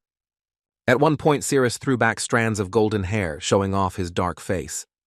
The road that the dark magician took led him to the capital of Zeppelin, and from there he intended to get to the Principality of Chatan itself. Even in his past life, the wizard's training continued in the magical tower of Delphia. Riffenhart's assistant insisted that the ingredients should not have been mixed to avoid an explosion. But the magician did not listen and mixed the fire flowers with stone seeds and led to the destruction of one of the walls of the tower. The magician asked for forgiveness, claiming that he was simply distracted, but the elf reproached him, because yesterday he said the same thing. The magician was quite mature, but for some unknown reason he still remained sweet to his assistant. The dark Mogu didn't like the way the girl addressed him, using the prefix Sir after his name. The man asked her to call him by his usual name, but Cirrus couldn't bring herself to say anything else. After some time, the entire empire of Antares was covered in fire, the smoke from which sometimes obscured the sun in the sky. The emperor himself was on the balcony of the palace, watching as everything he had so stubbornly tried to build collapsed. Behind him were 4 heavenly kings, each representing his own race. Tahed said with sadness in his voice that he had come to greet his lord for the last time. The man wondered why his friends Atilka, Mashaline, and Cirrus were so sad, as if they saw someone on the edge of the grave. The magician said that from all over the continent, nearly 2 million soldiers had gathered to crush him alone. The Demon King was curious about how people would deal with the consequences of sending so many lives to their deaths for the sake of one battle. When the orc asked if the Lord wanted to leave with them, the man replied that he had decided to stay so that the kings would have such an opportunity. Riefenhart asked Mashaline for forgiveness, because even with the divine prophecy he managed to lose everything. The prophecy said that the elf had to be kept close while the orc made his way, and that the one who passed through the Daemon Abyss would soon appear. The dark magician was surprised that as soon as he destroyed the sanctuary, the gnomes immediately proclaimed him their savior. The Demon King said goodbye to the dwarf, hoping to see him again in the future, asking the other leaders to try to survive. The girl, although reluctantly, followed the others, claiming that she would also look forward to meeting the master. The emperor had no idea what fate had in store for him, who wanted the elf to find a worthy partner. But the girl suddenly shouted that she would wait for her master, not accepting any refusal. The next moment, the lovers merged into a sensual kiss before parting for a very long time. The merchant claimed that he was ashamed to show Cirrus to customers because she was absolutely untrainable and had already been returned 3 times. The slave's character was so terrible that it was extremely difficult to sell her, and the man began to use her to train other elves, The merchant asked the client again if he had changed his mind about buying such a slave, but surprisingly, he remained firm in his intentions. The man decided that the warrior had specific tastes and, rubbing his hands, decided to demand 100 more for the girl. The saint was surprised when they asked only 300 for the elf, to which the merchant replied that she was defective, and he doubted that she would be sold at all. Despite all of the above, the elf finally found her permanent owner. Looking at the scars on Cirrus' body, Riffenhart wondered how much she had to suffer. The merchant offered to call a priest to heal the girl's wounds, but this job was assigned to Cillian. Throwing his coat over the girl, the martial arts master asked if she had a name. The guy named his assistant Cirrus, but the girl did not react to the new name, replying that she would remember it. Riffenhart revealed that the girl's full name was Cirrus Valencia, which she found odd since slaves were not given last names. The warrior insisted that the elf not forget her, after which he introduced himself and the saint from the cult of Philanensa. Confused by such a kind attitude towards herself, the only thing the girl said was that she understood everything. The merchant was surprised when he learned that another customer had also come for item number 148. Tarek didn't expect that anyone would decide to buy the elf, and he was literally half an hour late. The head of the trading association, Rolofane, decided that Beret had somehow guessed his plans and bought the elf back. The seller stated that the buyer was very young, whom he had not seen before, but did not ask his name because he was paying in cash. Tarek found it odd that someone would carry so much cash to buy a slave, but the merchant assured him that it was of inferior quality. The seller described the guy, indicating that he was of strong build, and as soon as the boss saw him, he would immediately understand that it was him. Riffenhart assessed the fit of the shorts he had bought for his beloved Cirrus. The elf was not used to seeing such expensive clothes on herself. They fit her simply amazingly. The warrior said that the girl would wear this equipment for a while, and later he would buy her something better. When asked if Cirrus was hungry, she replied that she would follow the will of the master, but Riffenhart did not like the way the elf addressed him.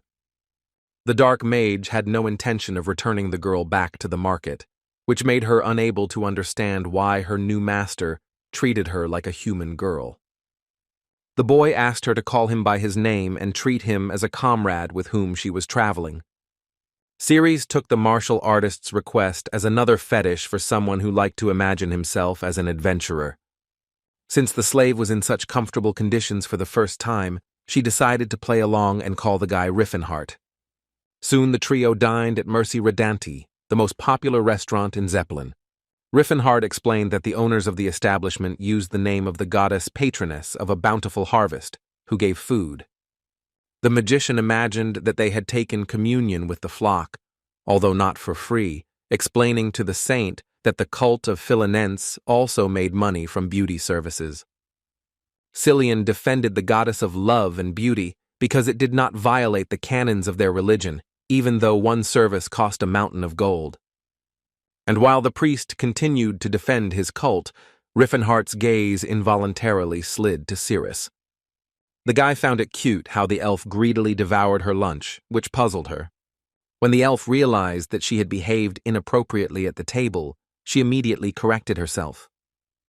Antares wondered if his beloved didn't like this place where he had brought her to commemorate their first anniversary.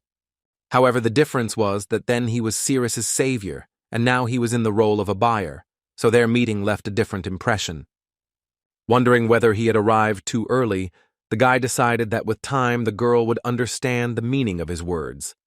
Stopping at a weapons shop, the girl's owner asked if she had found anything useful for herself. When Cirrus picked up a rapier, Riffenhart was surprised, as he thought she usually used a saber. The elf became wary, but then Cillian softened the situation, claiming that martial arts masters could tell by sight who wielded what weapon. The saint could not even imagine that he would have the mithril-based weapon he had dreamed of so much. Riffenhart couldn't understand why the priest would need a weapon. Out of the corner of his eye, the dark mage noticed strangers watching them closely. The man, dressed in uniform along with his subordinates, wanted to know if it was possible to speak with Riffenhart. The martial artist immediately realized that he would not get rid of the man so easily with just one conversation. Looking down on him, the Demon King asked if there were any complaints against him. An employee who worked for Mr. Rolifin reported that the famous aristocrat wanted to get the elf who was with the warrior. Ceres prematurely decided that on this note her carefree life was over. But the statement from a stranger in uniform was not a reason for the guy to break up with his companion. The aristocrat was ready to offer a reasonable price for the slave, and if necessary, she could be replaced with another of higher quality. Riffenhart flatly refused to accept the envelope, which the guard interpreted as a refusal. The military man decided to clarify the situation by insisting that his master had offered a reasonable price for the elf. However, the dark magician stood his ground, repeating that he was not interested in this proposal. The stranger stated that he was left with no choice, noting that the elf's owner felt some kind of attraction to her. When the guards left, the warrior became indignant, insisting that it was entirely his business who and how he treated someone. In his estate, Tarek, flushed with anger, demanded that Romand explain why he had returned empty-handed. The man replied that the girl's owner had a naive idea of this world and decided to adhere to the norms of decency. Romand explained that they would kidnap the elf, then declare her dead and offer double the price, which would still cost them little. The head of the Rolofane Association was interested in this strategy and allowed his servant to take Sir Lantis with him. The Dark Mage had 2,000 gold pieces left, which was even more than he had expected. However, this amount was not enough to develop the new empire of Riefenhart. The guy thought about not carrying all the gold with him but trying to invest it. Since the warrior came from the future, he knew that the kingdom of Krovans would soon be struck by famine. It was a landowner's country, where thanks to fertile soil and harvests, there was never a need to stock up on food in case of famine. Despite this, next spring famine will bring a wave of terrible deaths, and investing in grain will be a wise decision. Came to mind Rolofine, Karen, and Tauban, but Riefenhart would never invest in the first.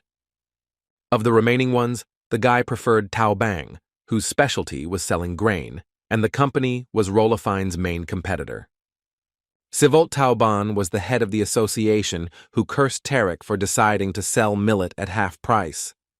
Suddenly a servant burst into the office, claiming that a certain man wanted to make an investment in the company. The man wanted to drive the investor away, but stopped doing so when he heard how much money he wanted to invest. Riefenhart stated that I intended to invest 1,500 gold pieces in the grain of the Taubang company. The boy asked Sivolt to fill his warehouses in the kingdom of Krovans for the barley harvest next spring. The man tried to reason with the investor, arguing that selling grain to this country was like selling soap to an orc. Anteri stated that no matter what, it would be his problem, but the owner of the company did not want to offer the client a case that was obviously doomed to failure. Realizing that there would be no business, the warrior decided to invest in another trading union, taking bags of gold. Sivolt insisted on leaving the money with them, saying he simply wanted to offer the investor a more profitable investment.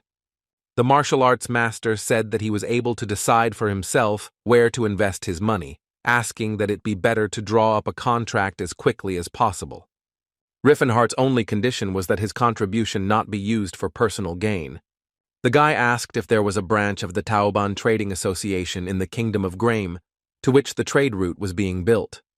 Since there was no Tauban branch near the Delphia Tower, Riefenhart asked Sivolt to get some information for him. Since Delphia was the route to the Ronta branch, the man could contact the branch to find out everything about the current Riefenhart. While the Dark Mage was making a business deal, Cirrus was teaching the priest the art of combat. With a sharp and precise movement, the girl swung the blade that Cillian had previously acquired, after which she began to demonstrate a variety of different blows, which the saint watched with delight. And as the elf jumped into the air to deliver a spinning kick, memories came flooding back. Cirrus's mother told her that the High Elves were originally meant to be guardians of the forest. The elves lived under the protection of the world tree Elfenheim, where every living creature was their friend. The mother asked the girl to never forget her pride, but people continued to oppress them. Before the elf's eyes, Their city, which was supposed to become a paradise for their race, was burned. The girl was taught from an early age to be loyal and polite, because she was quite pretty and had to go to a better place. However, the little elf ended up with a cruel owner who beat her every now and then. The girl lived in the basement, and food was left for her on the floor, as if for some mongrel. Even her own kind made fun of her, and her pure-blood heritage only gave her more reason to ridicule. The only salvation for the elf was the sword, because all the adults she remembered owned this weapon, which is why she loved it so much. Swinging her sword, the elf brought back memories of her parents who had fought furiously for their lives. Time passed, and with it the memories faded. But Cirrus kept one phrase forever in her heart. The mother told the girl to never forget about pride, no matter what happens and no matter how hard it is. The priest pulled the girl out of her memories with his questions about how she managed to learn to move so quickly. Cirrus replied that they just had to try their best, but the boy claimed that he had heard exactly the same thing from Rifin. Assuming that all the warriors were on the same page, Cillian began to show off his skills. Suddenly, the pair's training was interrupted by a familiar voice, claiming that he had finally found her. In the passage that was the only exit from the hotel garden, the strangers demanded that the elf go with them. Romand, with a sinister grin, claimed that they would take the girl to the real master. Looking at the employees of the Rolophane Trading Association, Cirrus was ready to fight back. But a dozen armed men appeared in front of the elf, which somewhat complicated the situation. Suddenly, the priest spoke up, demanding that the strangers introduce themselves first. The man insisted that they had taken the necessary measures to ensure that no one would come to their aid, but the saint repeated that the elf was not for sale. Tired of listening to the young man's chatter, Romand's henchman pulled his sword from its sheath and swung it at the priest. The blade of the sword met the dagger that was in the hand of Cirrus, who stood up to protect her friend. The next second, the elf's blade passed across the guard's throat, silencing him forever. 3 more of Romand's henchmen rushed at the rebellious slave, wanting to avenge their comrade. The girl found herself between 2 warriors, but she did not lose her head, as she knew what she had to do. A moment later, the guards joined their colleague, who had suffered the same fate. Mr. Roloffin's subordinate was shocked that the slave dared to raise her hand against anyone. But at the same time, the man could not help but notice how strong the elf was in battle, decided to add his contribution to the battle, which he asked Philinins crush the ignorant with an iron rod. A second before the attack, the girl pulled the priest closer to her, thereby saving him. The blade that was meant for the young man forcefully entered the tree that grew in the middle of the courtyard. Romand, who had just thrown the dagger, claimed that no one would blink an eye if the pilgrim died. Cillian was seething with anger, but Riffenhart's beloved insisted that she would sort everything out herself. Brandishing a dagger, the girl headed towards the commander-in-chief of the detachment, ignoring the calls of her comrade. Having taken a fighting stance, the elf insisted that it was no problem for her to deal with such rabble. The man was enraged by the slave's impudent behavior, while his people were in shock. Roman decided that now was the best time to turn to Tolkat, who had work waiting for him. A monster of enormous size, who was in the service of the Rolophane Trading Association, entered the courtyard. If the priest was surprised by any previously unseen creatures, then the elf was also embarrassed at the sight of the enemy. Warrior. The orc, who was a killing machine, kept saying that he needed to catch the elf. Looking at its target, the creature asked for her forgiveness, but there was nothing he could do. The orc, looking at Cirrus, wondered whether he would be able to cope with her, since the girl was much stronger than the people he served. The monster's boss told him not to damage the goods, to which the monster replied that he would simply grab her. The girl held the blade out in front of her in advance in order to block the enemy's attack. But she didn't expect at all that the enemy weapon would change its trajectory once it was behind her. In just a split second, the elf managed to dodge the attack, which, although it hit her directly, still hit her. The monster managed to cut Cirrus's clothes, but he didn't expect more, since he shouldn't have damaged the goods. To her regret, Riffenhart's beloved admitted that she was up against a strong opponent. While counterattacking, the girl thought that she shouldn't have left the saber in the room. Considering your body parameters and skills, Takata successfully fought off the girl's attacks. Romand was unhappy that Rolophane's secret weapon could not cope with the elven maiden. Starting to sweat, the orc began to think that there was a high probability that he would not be allowed to eat again today. I broke the paving stones beneath me. The monster leaned with all its weight on Cirrus, who continued to hold the defense. She suddenly realized that she couldn't win if she just fought back all the time. And at that moment, when Talcata swung again, the girl realized that it was now that she had to change her strategy. Suddenly, the elf began to run towards the enemy, but there was no sign that she was preparing to counterattack. Her opponent froze for a moment, not expecting such a maneuver.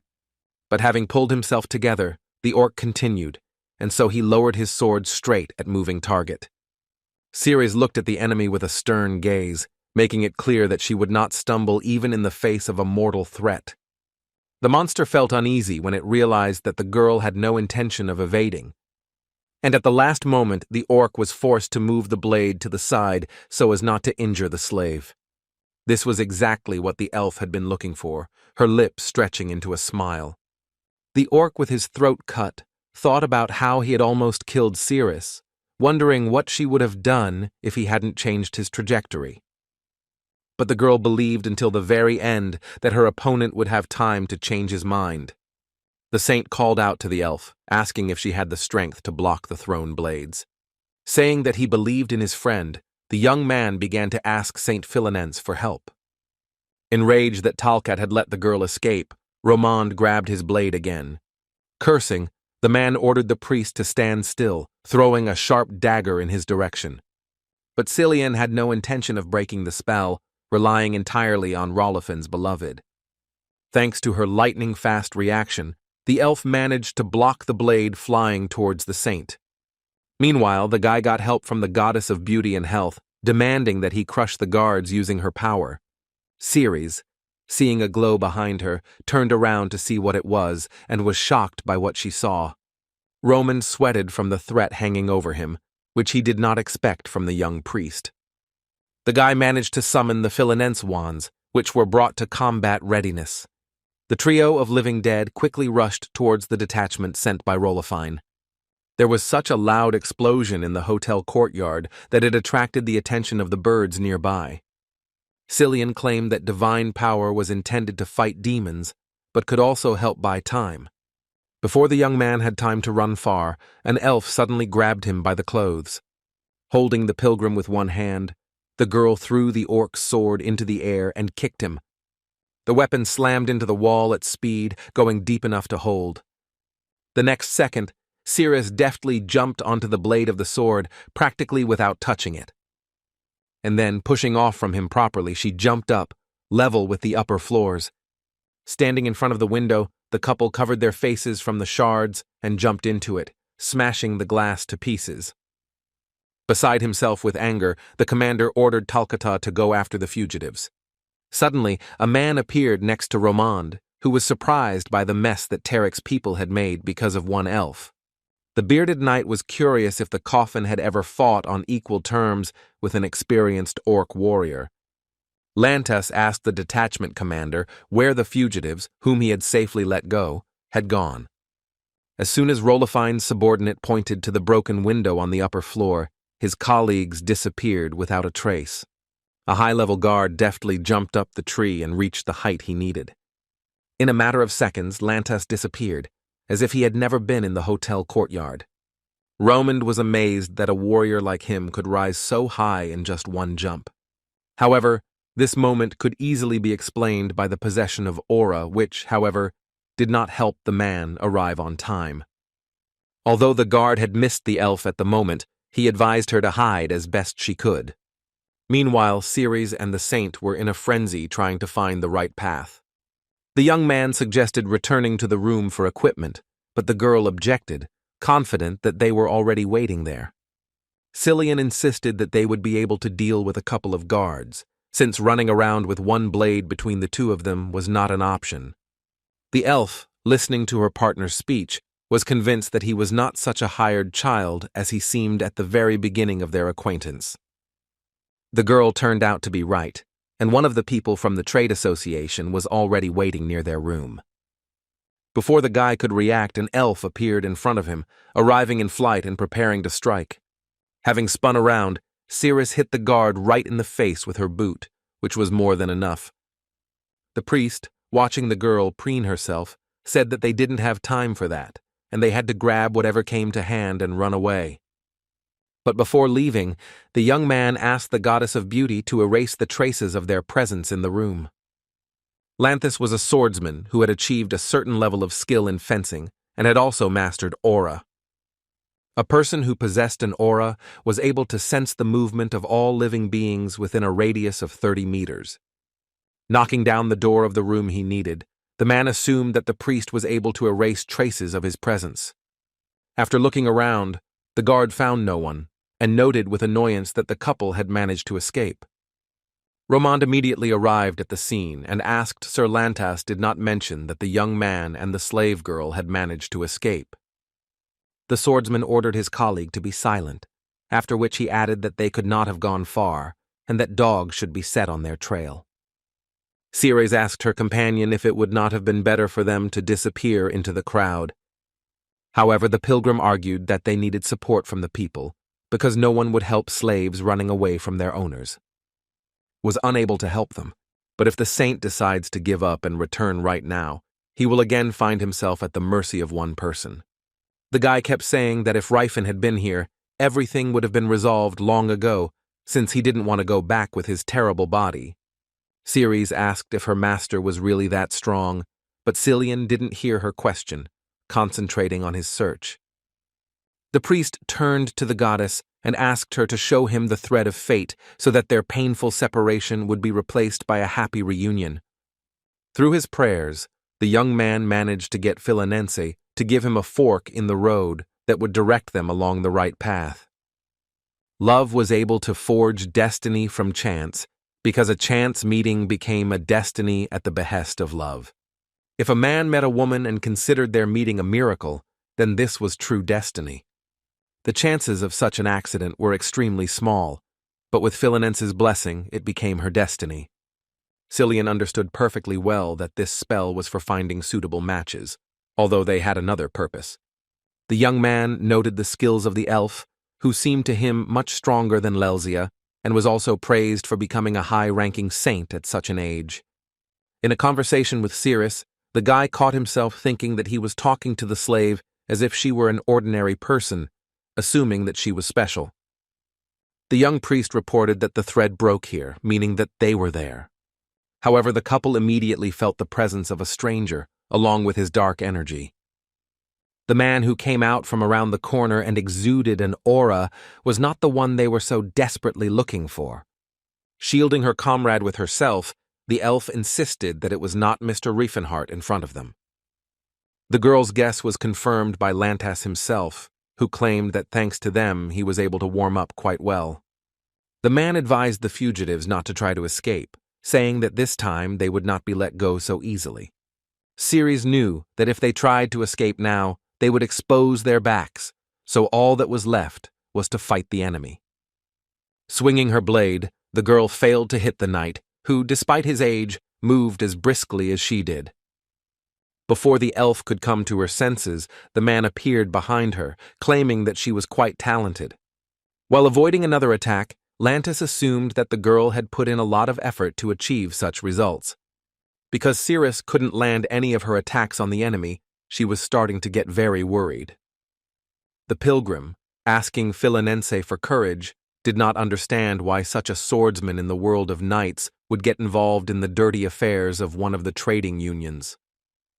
When the priest asked to give the girl unprecedented power, she immediately felt how some energy penetrated her body.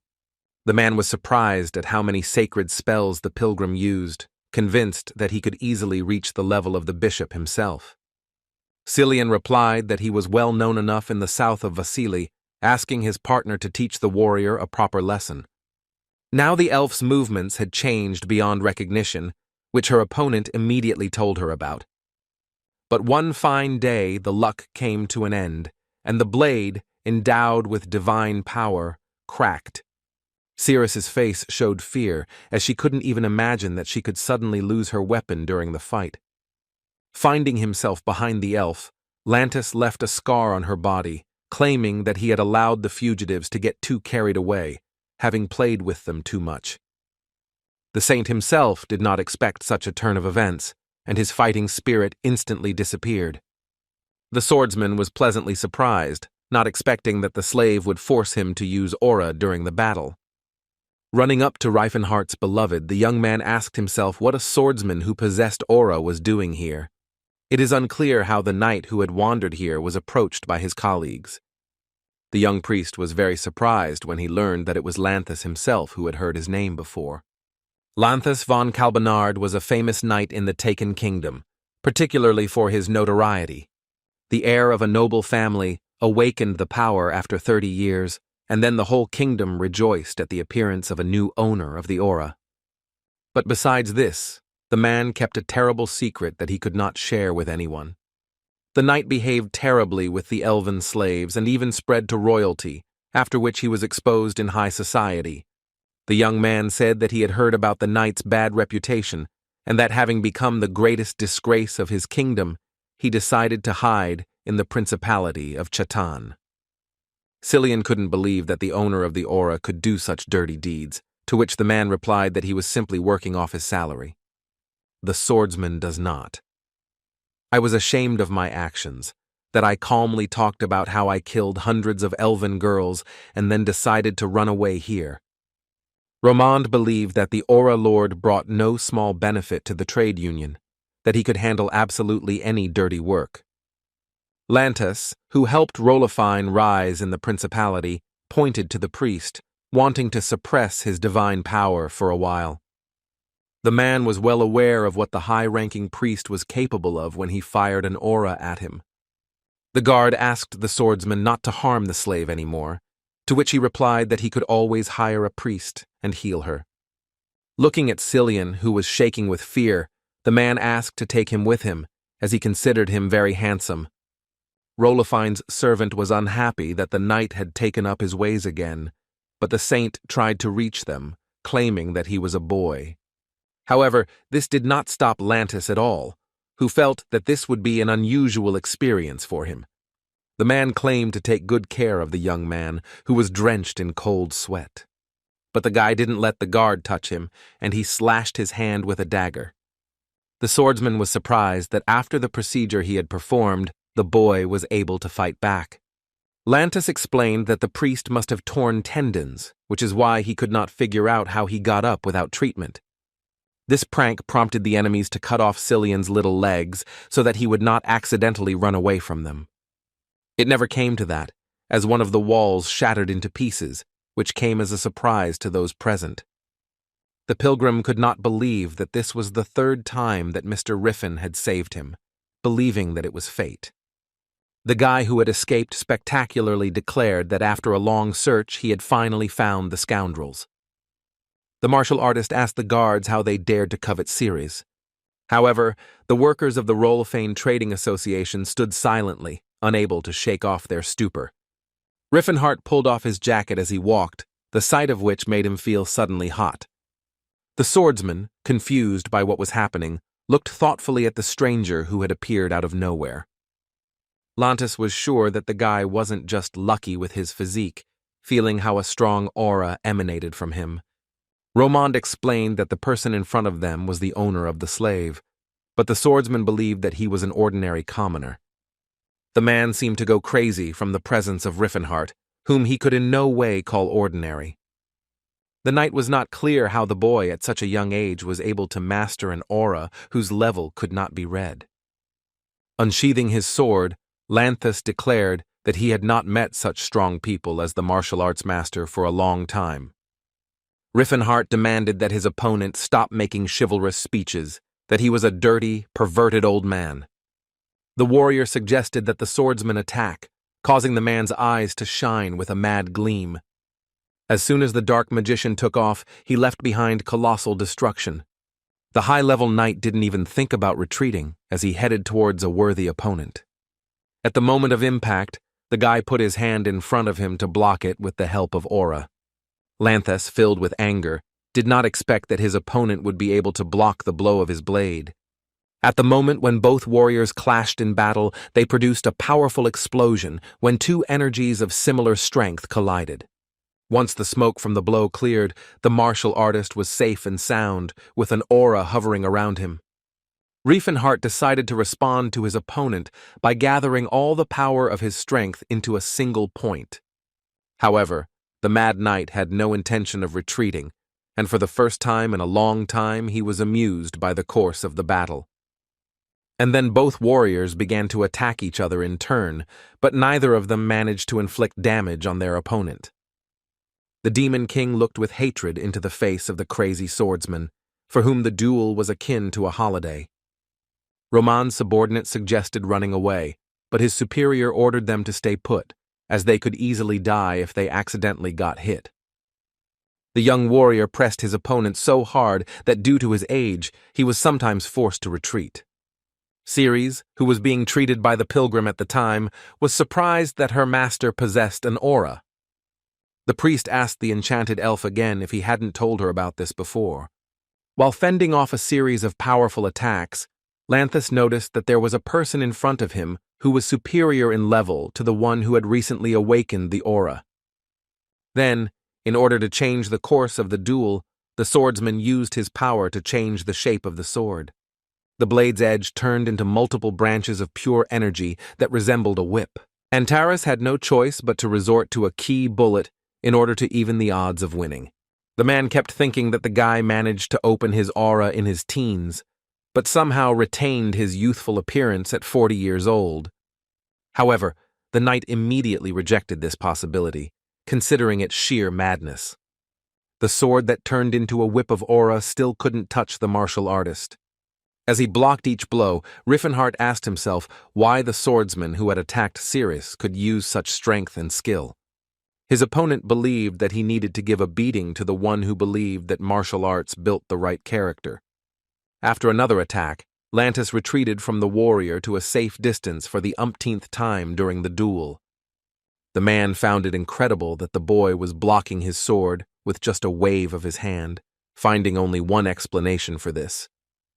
The knight asked Riefenhart if he was a student of the martial arts King Gerard, but the Demon King remained silent, continuing to look at his opponent with a menacing gaze. Lanthus was curious as to why the boy was so worried about the slave being so strong. Once again, Riefenhart's aura flared up, asking the knight through clenched teeth to repeat the words he had said. The dark mage shouted that those whom people called slaves also had feelings and will. The martial arts master's cry from the heart left the swordsman confused as another attack was being prepared. Charging his fists with aura, the guy asked Lanthus if he tried to talk to them, trying to find out why they became like this. After asking the question, Riefenhart destroyed the column the knight was on with one blow. While waving his sword, the man claimed that he had no idea what exactly his opponent was trying to prove to him. Receiving minor cuts, the dark mage observed the same reaction as always, that any creature other than a human was second class. As he dealt another series of blows, Riefenhart wondered how the humans were any better than the elves who subjugated them. Lanthus, relying on the teachings of Sire, insisted that they would be the pinnacle of evolution if they made other races their slaves. The boy asked why the descendants of great spirits had to bear such a heavy cross. The warrior asked whether it had never occurred to his enemy that if people were not in charge of everything, they themselves could end up becoming slaves. With these words, Riefenhart tried to deal Lanthus a crushing blow, but the man dodged the attack in time. Humanity, having enslaved the orcs and after them the dwarves, amused and laughed, and having subjugated the elves, considered this their triumph. All wounded from the blows of the blade, the warrior declared that if Lanthus allowed slavery to exist, then he himself could one day become a slave. The man considered his opponent crazy if he seriously claimed that elves were equal to humans. In protest, Riefenhart swung his fist, but to his regret, he missed. shattering the cobblestones lying under his feet. As he walked towards his enemy, the Demon King claimed that his beloved was not a slave. With a curtain of rage clouding his eyes, the guy continued to swing his fists, destroying everything around him. Serfdom, which the knight supported, flourished on the continent thanks to people who were weaker, even though they were part of it. By defending himself, the Dark Magician also defended other races from the unjust ideology of man. And at some point, his opponent finally gave in, missing one of the blows. The martial artist managed to kick the swordsman, stopping his endless leaps across the area. The man flew into the nearest wall with such force that he pressed himself against it as hard as he could. Catching his breath, the bearer of the aura broke out in a cold sweat because he had met an opponent who was superior to him. After a long battle, Riffenhart still exuded a strong aura, as if he had found a second wind. The guy tried to change people's false perceptions so that they would not start living in fear in the future. The warrior wanted to put an end to this at any cost, and he was lucky enough to start with the vile swordsman. Riffenhart delivered a solid punch to Lantas, who cringed from the blow. The man did not immediately feel the effects of the attack. Only a second later, he spat out a fair amount of blood. The more Riffenhart's rage and anger grew, the more pain his opponent felt. By concentrating on one point, the warrior sent the knight flying, breaking through the wall that stood in his way. At great speed, the swordsman flew into the neighboring building, almost destroying this wall as well. The guy publicly declared that no matter what, he would change his attitude towards other races. Standing on a still intact section of the wall, Riffenhart declared that no one should call Cirrus a slave anymore. The elf's master insisted that no one should even think about enslaving her, which is why the girl thought he was crazy. She used to think that her master was crazy, but now she thought that he was obsessed with role-playing games, saying such nonsense. However, some of the phrases spoken by the warrior had meaning, which could not leave Cirrus indifferent. Lying in the rubble of the local architecture, Lantas begged the martial arts master for mercy. The guy wondered why he should forgive him, but the man tearfully repented of what he had done, claiming that he would only do good. Riffenhart stated that the knight's face said otherwise, but the defeated swordsman denied it until the very end. The boy did not understand why Lantas was allowed to go to church to repent instead of going to prison for his actions. The bloodied knight claimed that he was willing to surrender to the authorities so that his opponent would not have to get his hands dirty. But the man had no idea that Antares's hands were already elbow-deep in blood from his previous life. Despite this, the warrior still agreed to spare the mercenary and take him at his word. The guy asked if he was right in saying that a repentant person deserved to die in order to quickly pay for his actions. Cirrus and Cillian then watched as Riffenhart meted out justice. The martial artist struck the stone slab beneath which lay the swordsman hired by Rolofine. The guy said that he shouldn't have used the word repentance so thoughtlessly, especially if it was unfamiliar to the person. Returning to his comrades, the Dark Magician inquired about their well-being, who were safe thanks to the pilgrim's healing skills. Somewhat embarrassed, the elf asked her master if he had been hurt during the battle. The warrior immediately blushed because his beloved spoke to him, despite the coldness that was evident in her voice. The priest pointed to the guards who wanted to run away, but the boy called out to them in time. He became curious about where the trade union workers were planning to slip away to, with an unforgettable evening awaiting them. Riffenhart asked Romand who the man was who gave the order to take the elf away from him. The warrior expected that the guards would not break down so easily, so he decided to resort to educational procedures. With bewilderment on their faces, the guards asked why the warrior needed the club. But very soon the boys learned the answer to the question they had asked, but Riffenhart still did not hear the answer to his. In one voice, the guards answered that Tarek Rolofane was behind everything, advising the guy to also leave the city through the south gate. Hearing this name, Antares remembered that this was the same man who had bullied Cirrus for 10 years in his past life. Back then, the Demon King had no chance to take revenge on him, but now, ignoring Romand's warnings, he was going to go after him. The man insisted that if the warrior did anything to the master, he would turn all of Chatan against him. But the boy was ready for this. The martial artist claimed that he knew very well what kind of person this aristocrat was. As the guy promised, he was not going to kill the guards, advising them to stick close to each other so as not to die of cold. Meanwhile, Beret wondered why it took so long to bring the elf to them. Tarek was of the same opinion and found it strange that Romand had been messing around with the slave for so long. Pointing to the two elves, Beret asked why the head of the trading association needed them. There was a rumble coming from behind the door, which attracted Karen's attention, but Tarek told him not to worry, insisting that another public rally was being held. The man was deeply mistaken, because his guards were meanwhile fighting the uninvited guests. Or they pretended, since they were not very successful at it, that they were not able to withstand the enemy. While Riffenhart was thinking about how difficult it was not to kill, the priest was healing the guards' wounds, and at the same time erasing all the painful memories. The warrior became curious about what the young man was healing with the spell that was usually used to heal broken hearts. Cillian claimed that if it weren't for his memory-blurring skills, the master would have simply torn off the heads of those unfortunate people. But Talcata stood in the way of the trio, growling loudly and declaring that he would not let strangers through to his master. The Dark One wanted to understand why the org raised his sword to protect a man who was not worth it at all.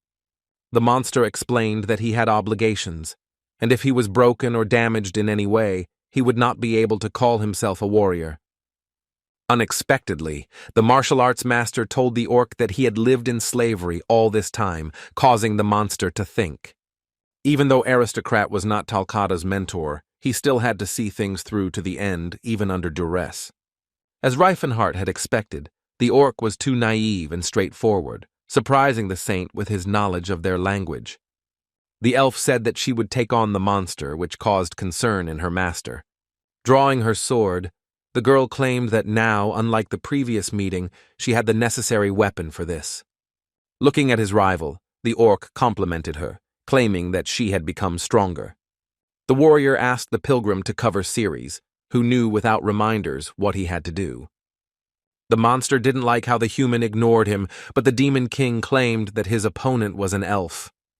And when he did pay attention to him, he showed disrespect to his opponent, which Talcata agreed with. Riffenhart stopped near the door, from which a light pink mist emanated.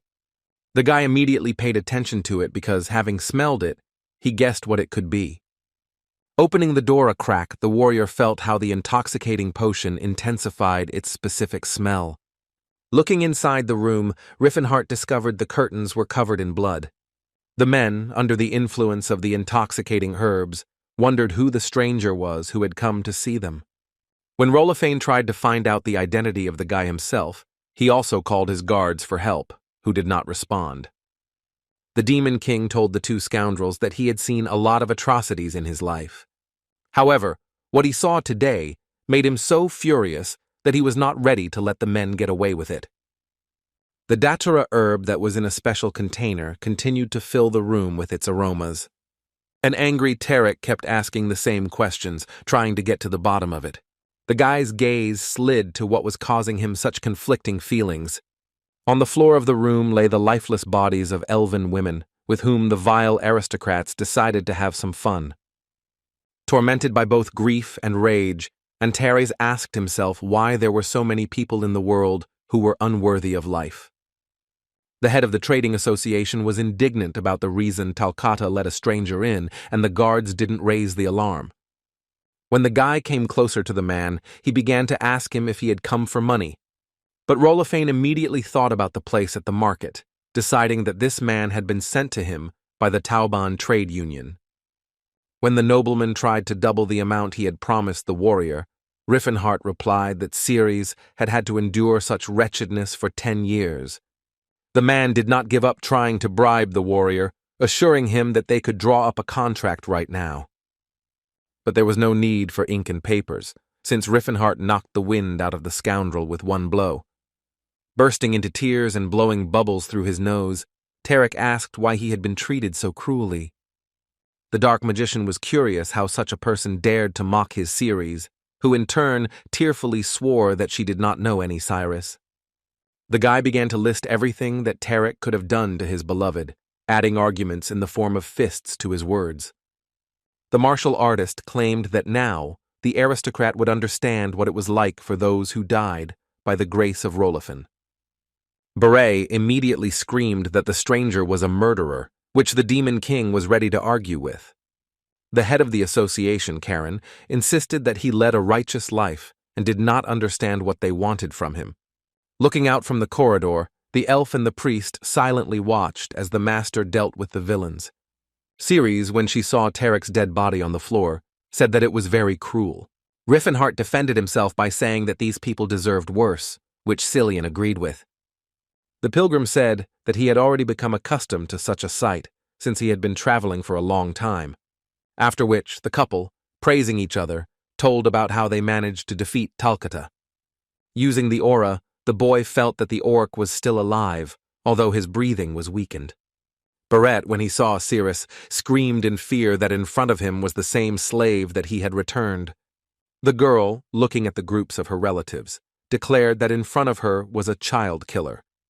Drawing her sword, the elf declared that the pitiful life of an aristocrat was not enough to calm the soul of a dead child. However, it was the least she could do, but Beret decided that the girl was crazy if she wanted to kill him because of a slave. A few seconds later, the guy's wounded body collapsed on the floor, stretching out his hands to the girl, asking her for help. Having plunged her blade into the boy's body, Cirrus ordered him not to touch the child with his dirty paws. Riffenhart looked sadly at the picture unfolding before him, and he felt genuinely sorry for the elf. After this, the trio had no choice but to head into the winter evening forest.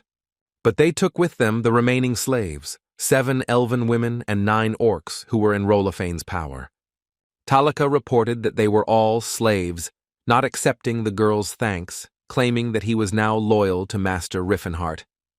The saint found the gender ratio strange, but Cirrus explained to him that elves and orcs were not in demand. Holding the young girl close to him, the elf listed the names of his dead relatives who were bullied by the aristocrats.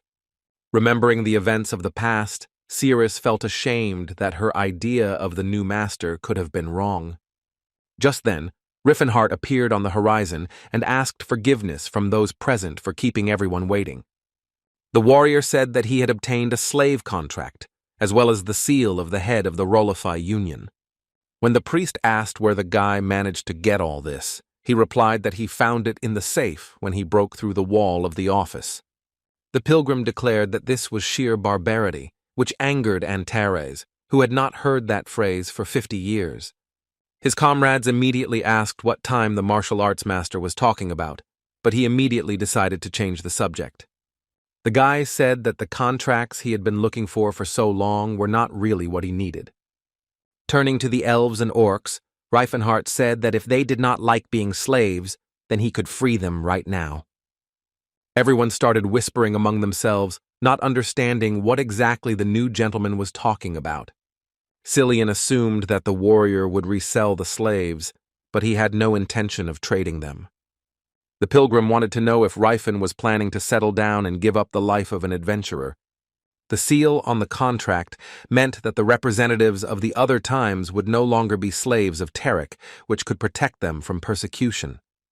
The Demon King knew it was his personal whim to free these boys, but by his actions, he was putting them in danger of a different kind. The warrior decided to take up their training, and so he went to the Tauban Trade Union.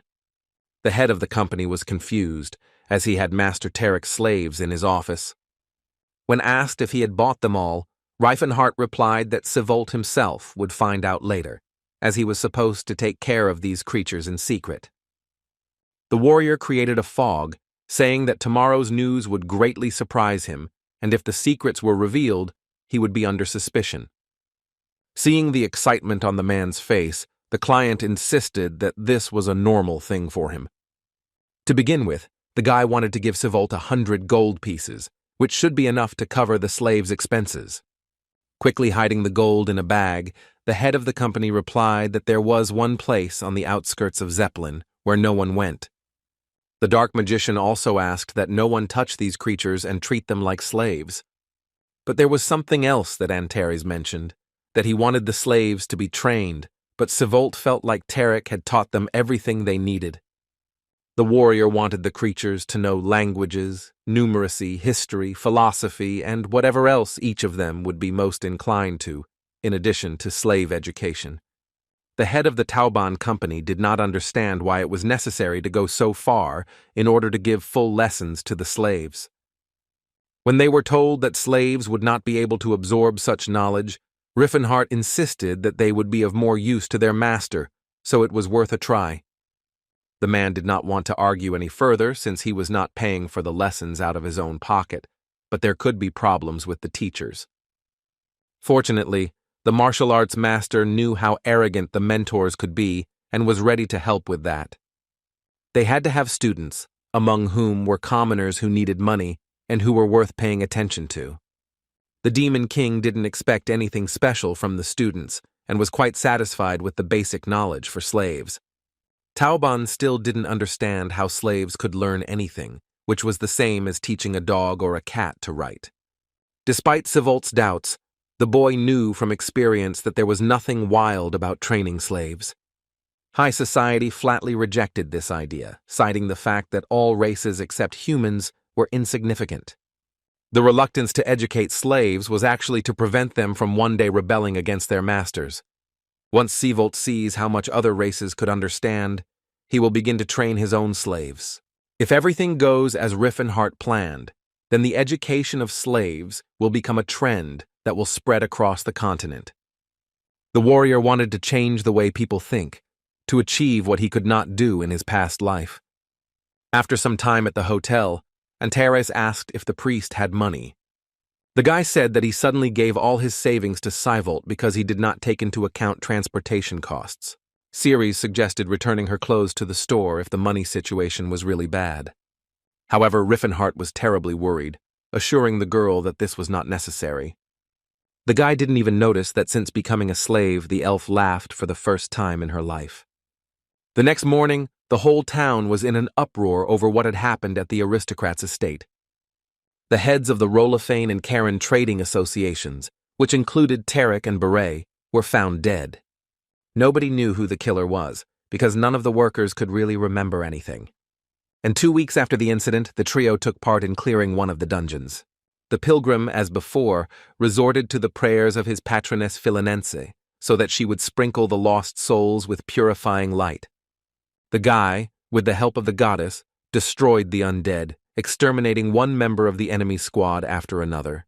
Riefenhart's beloved also chopped down the living dead, skillfully wielding a blade. The warrior himself calmly watched the coordinated work of his comrades, while they tried to inflict at least some damage on him. Cillian surprised by the fact that, while perfectly filling Cirrus, it was as if he had started participating in real battles early on from childhood. The young man could easily become one of the most powerful saints, like Ellen was in Antares' past life. Having inquired about the priest's well-being, the warrior heard in response that the monsters in the ruins of Eleusian were much more powerful than those in Palton. After the trio left Chatan, they arrived in the Kingdom of Grime, where the ancient ruins of Eleusian were located near the Settlard Mountains.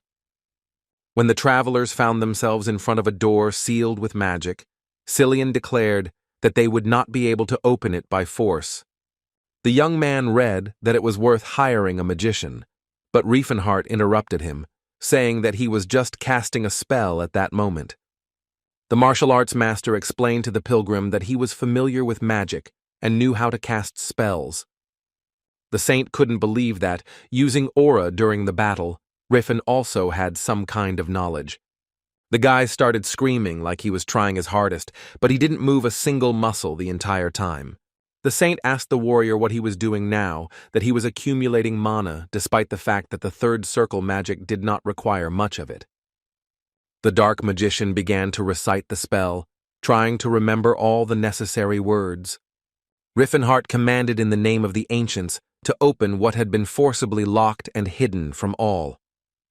After all his efforts, the young warrior still managed to remove the seal and open the gate. The priest calculated that it took the gentleman 13 minutes to perform the spell, advising him not to tell anyone that he possessed magic. In the past, the guy was a 10th Circle Mage and no longer wanted to be such a worthless wizard, so he had to find the voice of Eleusian. But when the door opened in front of them, the trio stared in surprise at what they saw. It would be more accurate to say that the travelers were looking at something that was not there, because the tomb was empty. The only thing that was in the center of the room was a stick left by someone. On the way back, the dejected warrior insisted that this simply could not have happened. But Cillian tried to calm him down, arguing that they didn't always have to be first in everything. The guy said that the future was changing because the last time he discovered these ruins, it was only 17 years later. The pilgrim claimed that they did not return empty-handed, having obtained a good artifact. The elf, when she said the phrase Nihilin, instantly activated it, which began to transform. It was a magic bow that shot arrows made of mana and, depending on the concentration, could fire several volleys at once. The bow looked like a stick, but it was actually a branch of the Elvenheim Tree of Life, possessing destructive power.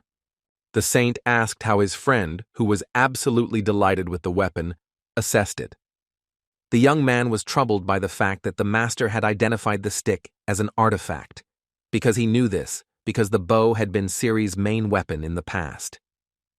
The boy asked the master not to be upset, reassuring him with the many ruins on the continent, but there was no equivalent to Eleusion's voice. Soon the travelers reached the village of Gehallen, hoping to at least once again taste food prepared by someone. The table was laden with aromatic food, looking at which it was difficult to resist trying. The trio claimed that the food was incredibly delicious, to which the waitress replied that it was due to their brilliant chef. But the previous guests, who were a company of knights from the same noble family, often complained about the dishes. The woman also mentioned that these visitors had spoken of how they wanted to explore some ruins. Riffenhart asked the waitress to tell him more about the incident, but the girl refused to pay extra. The woman said that a week ago, Viscount Kelberin showed up with a group of researchers, among whom was a knight dressed in gold. The waitress claimed that the knight was shining from head to toe and was also very nice in himself. Based on this description, the only person that came to mind for the dark mage was the golden knight of the Kingdom of Grime, the Count of the Teenies family. Sir Jesus was praised for being able to destroy all the monsters in the ruins. It was an honor for the man who sat at the same table with the golden knight of Grime to bear witness to his exploits. Tanis replied that Viscount Kelberin should not worry, since a third of the treasure was his, as agreed. The aristocrat claimed that it was an honor for him to fight alongside the boy, not minding if he took everything for himself. Jesus Tanis was interested in what the master did with the adamant and orichalcum that were used to make weapons. The knight assumed that a famous family, famous for its mining business, must have had many talented gnomes. Kelberin introduced his guest to his daughters who had entered the room, and he also met the famous Knight of Grime. The gentleman knew that the knight was married and simply wanted to introduce each other, to which Jesus replied that he did not intend to become close to anyone except his wife. The man decided to change the subject, seeing how irritated Tanis was when he mentioned his younger brother. But as soon as the Viscount mentioned it, he heard the sound of broken glass. Clutching a glass in his bloody hand, the knight replied that he had no younger brothers. The owner of the house, together with his frightened daughters, immediately asked for forgiveness for the terrible mistake he had made. Suddenly, a servant ran up to them screaming, saying that one of the artifacts had summoned a demon. The magic item summoned Sephiatin, a giant, ugly creature that had 4 legs like a hoofed animal. Kelberin's army tried unsuccessfully to stop the hellish creature, but all was in vain.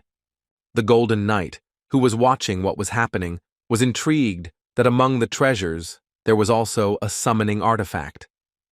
But the guy's mood immediately changed when he saw something more terrible than a demon from the underworld. Jesus gritted his teeth in anger and cursed foully when he saw the man whose presence he could not bear.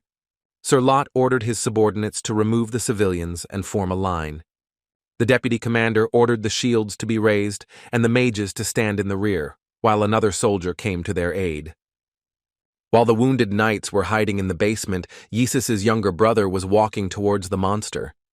The wizards, calling on Arius for help, cast a frosty wind in order to hamper the enemy's movements.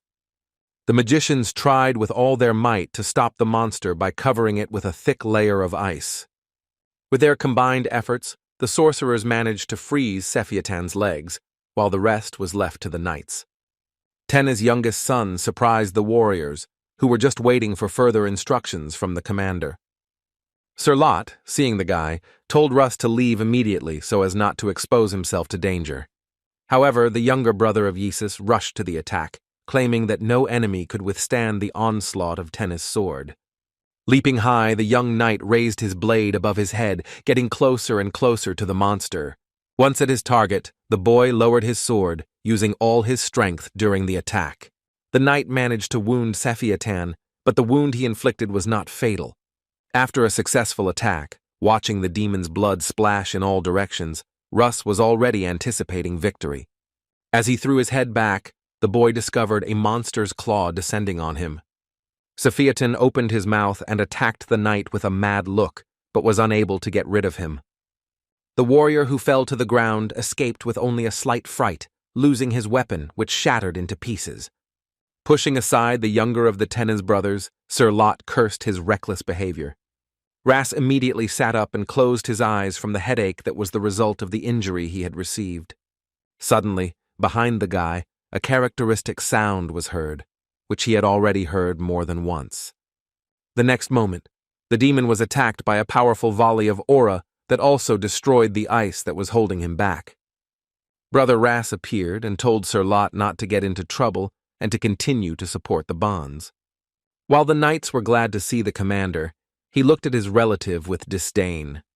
The embittered Golden Knight of Grima asked the wounded warrior whom he dared to call brother. Jesus claimed that the great knights of Tennis were not born from the belly of a stray dog. Sephiatan was one of those demons that knights without an aura would never be able to deal with.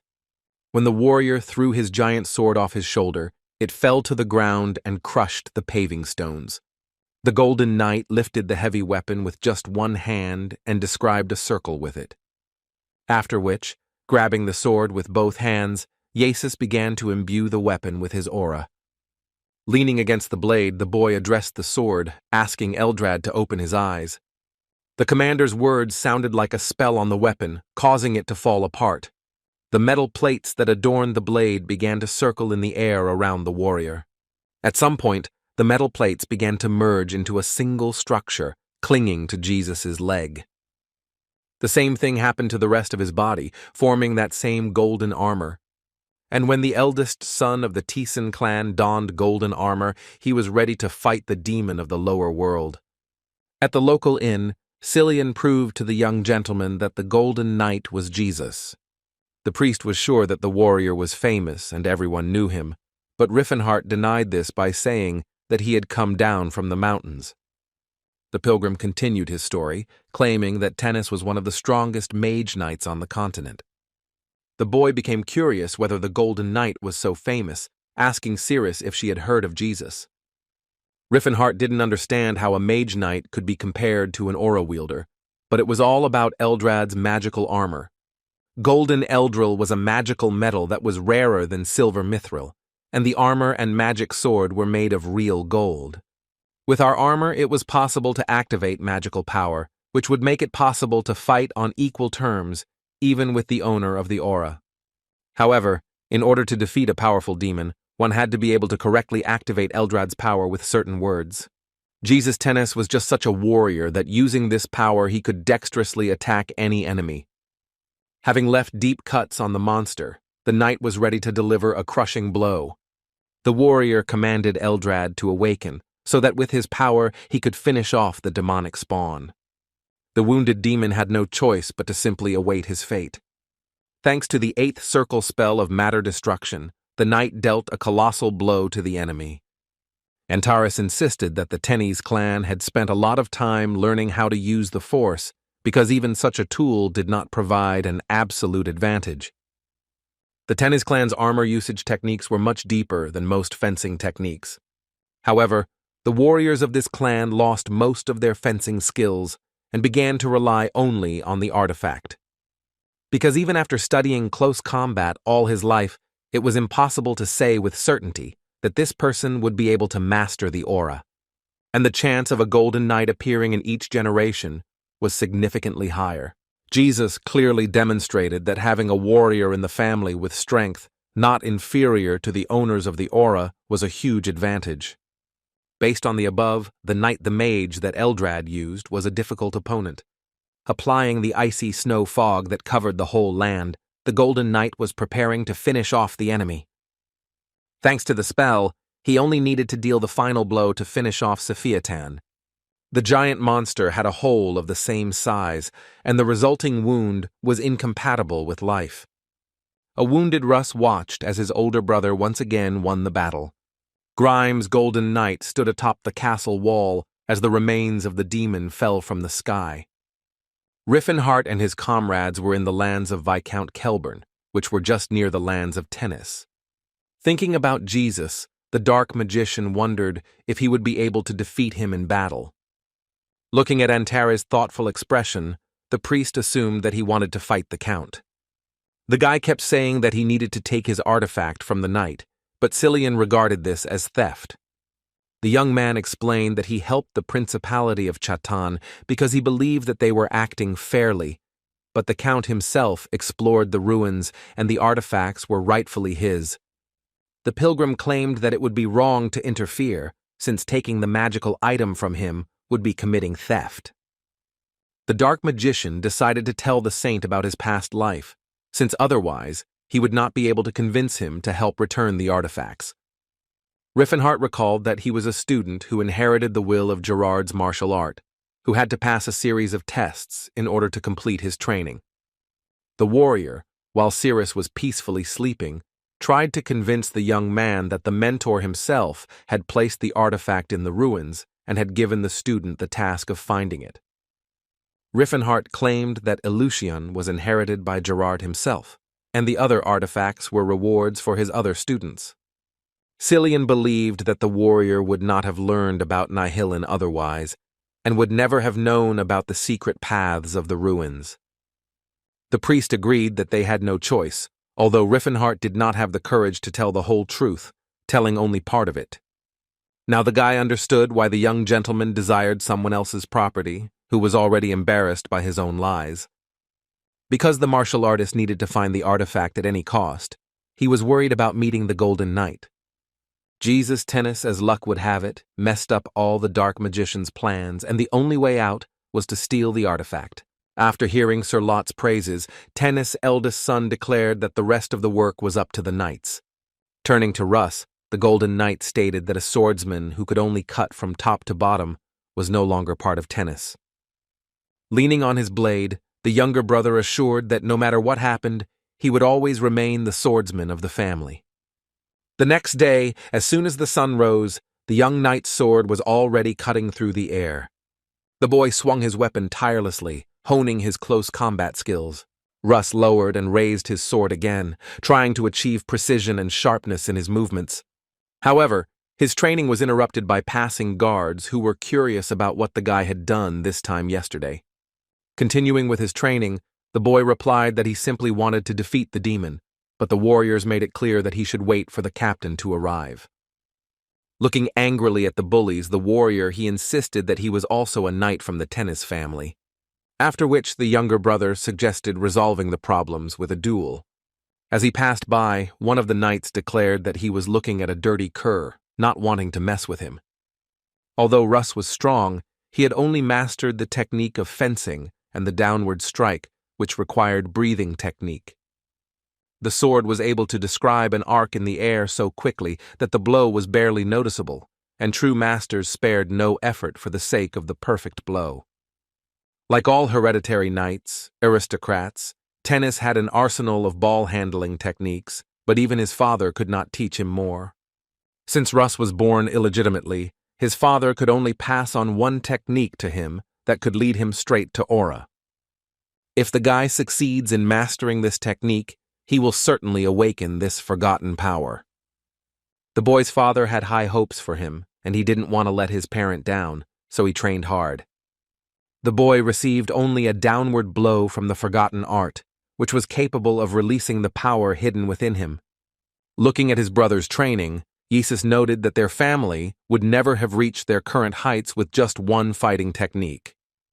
The rest of the swordsmanship had long been lost, causing Russ's actions to irritate the Golden Knight. However, no matter how much the warrior disliked his younger brother, he could not help but notice his stubbornness. The bastard spent countless hours practicing his breathing technique to achieve the final result. Jesus hated Russ with all his heart, but he couldn't help but accept the fact that the guy was a genius who was trying to awaken an aura within himself. That same day, in the vicinity of the castle, a newly minted thief was jumping from tree to tree. It felt strange to Riffenhart that he had to do this after being reborn. The boy wondered why the Lord's castle was so huge, but he remembered the mining craft that Viscount Kelberin was famous for. The dark mage just saw 3 patrolling guards returning to the castle. After asking the knights for forgiveness, the martial arts master knocked out 3 warriors with one blow.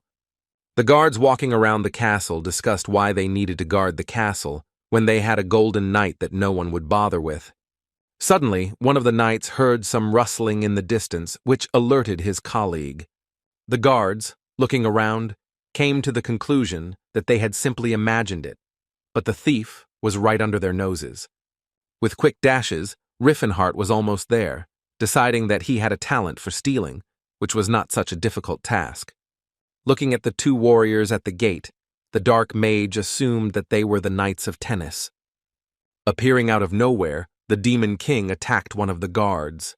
The second of them only had time to ask who the stranger was, but after strangling the knight, fell asleep. Having dealt with the guards, Riffenhart finally reached the warehouse with valuable weapons. Thanks to Aura, the guy caught the barrier that tracked movement, which was not so easy to disarm. However, such barriers had to have a core, which was certainly located somewhere nearby. Lifting the stone, the young warrior discovered runes engraved on it, finding the very core. Clenching his hand into a fist, Antares removed the protective barrier from the treasure warehouse. Looking inside, the guy discovered a lot of different weapons, as well as boxes that stored expensive artifacts. As he examined the contents of the boxes with his X-ray vision, the boy caught himself thinking that he was sorely missing most of these items. Looking at the blades arranged by category, the warrior also sensed a magical component in them that was different from all the others. But the only thing that really interested him was Eleusion's voice, which was not hidden from prying eyes. As soon as the thief approached him, he heard a muffled sound coming from right at his feet. The martial artist kicked the thin rope that was stretched to its limit. Riffenhart's gaze immediately followed the place where the rope he had accidentally touched was stretched. When the guy found it with his eyes, the bell tied to its end was already ringing loudly. King couldn't believe that he had let himself be exposed by falling for a simple tripwire. The Viscount and his wife were awakened by the ringing of a bell reaching their chambers. Dark Mogu was offended that, having bypassed the most difficult obstacles, he was caught on a simple tripwire. While fighting off the guards, Riefenhart had a hard time controlling the force of his blow so as not to accidentally kill anyone. Sir Lot, together with Kelberin's army, ordered the thief to surrender immediately, but just in case, he gave the mages the command to attack. As expected, the robber didn't even think about slowing down, rushing straight towards the fiery volleys of the wizards.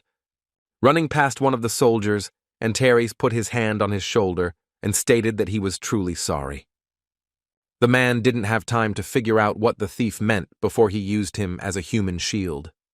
The commander-in-chief considered the enemy a real monster, even though the guy hid behind a man because of his armor, which was enchanted.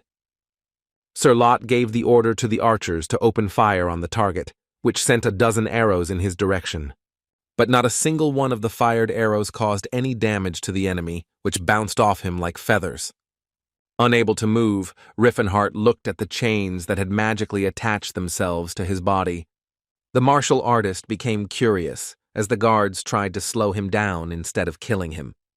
As Sir Lot gave out new orders, Antares realized that the knights had a great deal of skill. But suddenly one of the crowd rushed forward and asked the criminal to taste Tennis's sword. The squad leader, with a frightened expression on his face, ordered the guy don't rush into trouble. Riefenhart was as surprised as the knights by the antics of their colleague who wanted to fight him in close combat.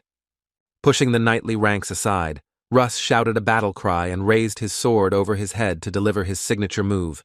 Lot shouted at the boy not to dare break the line with his thoughtless antics. But blinded by a sense of justice, the youngest of the Tennis brothers still managed to break through to the detainee. The dark magician, repeating the name of the brainless knight to himself, tried to remember where he could have heard it before. The Demon King couldn't help but notice the guy's movements, his breathing and steps, which were rather mediocre.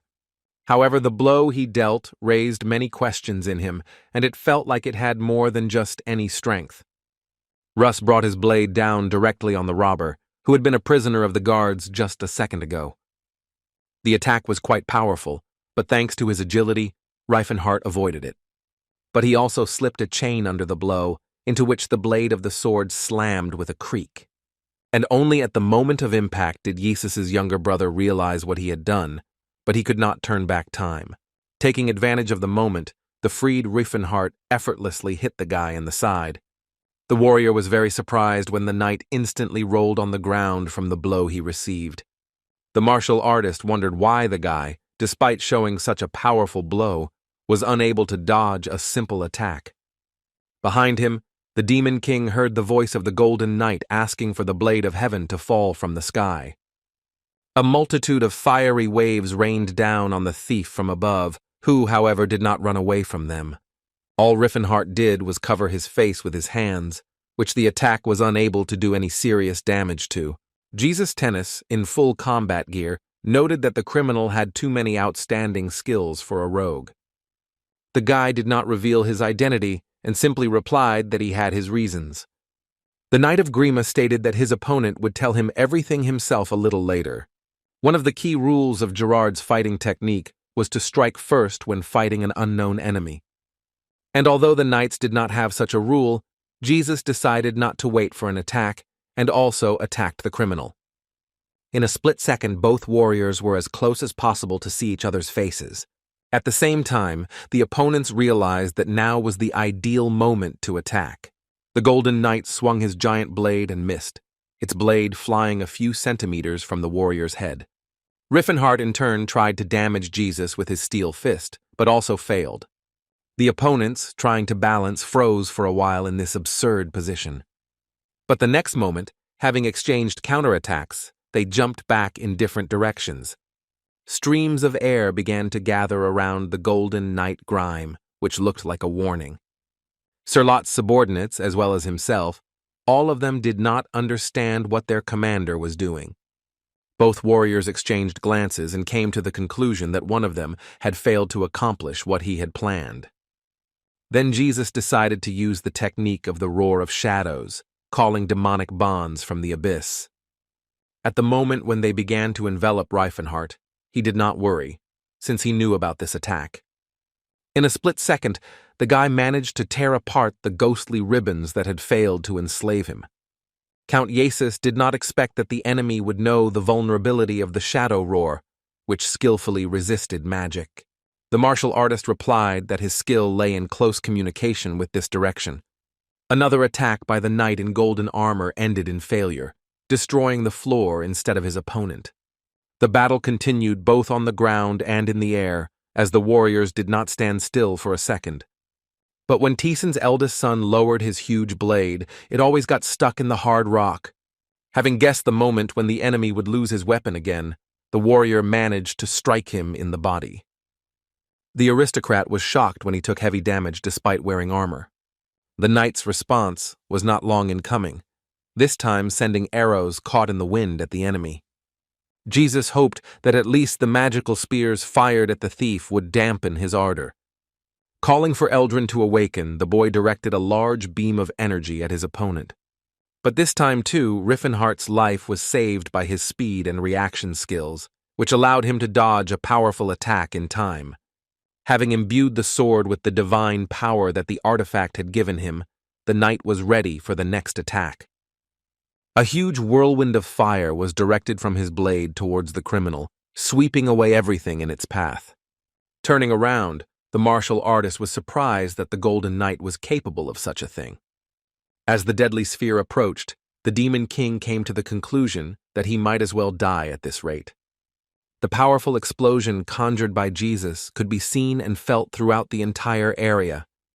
When the smoke cleared, the knight saw his opponent again, who was unharmed after such an attack. Riffenhart wondered if Tennis could use high-level magic. The warrior was at a loss, convinced that even if his attack had been blocked, the enemy would not have gotten off easy, and he had not noticed his movements. The only logical explanation that came to the knight's mind was that the enemy possessed an aura. Whether this was true or not, Jesus ordered the patron to send a corrosive breath upon the enemy. Having discovered the poisonous fog gathering around him, Riffenhart knew exactly how he could get rid of it. All the young warrior had to do was kick the ground hard, shattering the tiles under his feet. With one kick, the guy managed to create a whirlwind, which nullified all the efforts of his opponent. After that, the martial artist moved towards the knight to prevent him from carrying out attacks from a distance. The Demon King launched one of his strongest attacks, but Grimes' pride blocked the attack with his sword.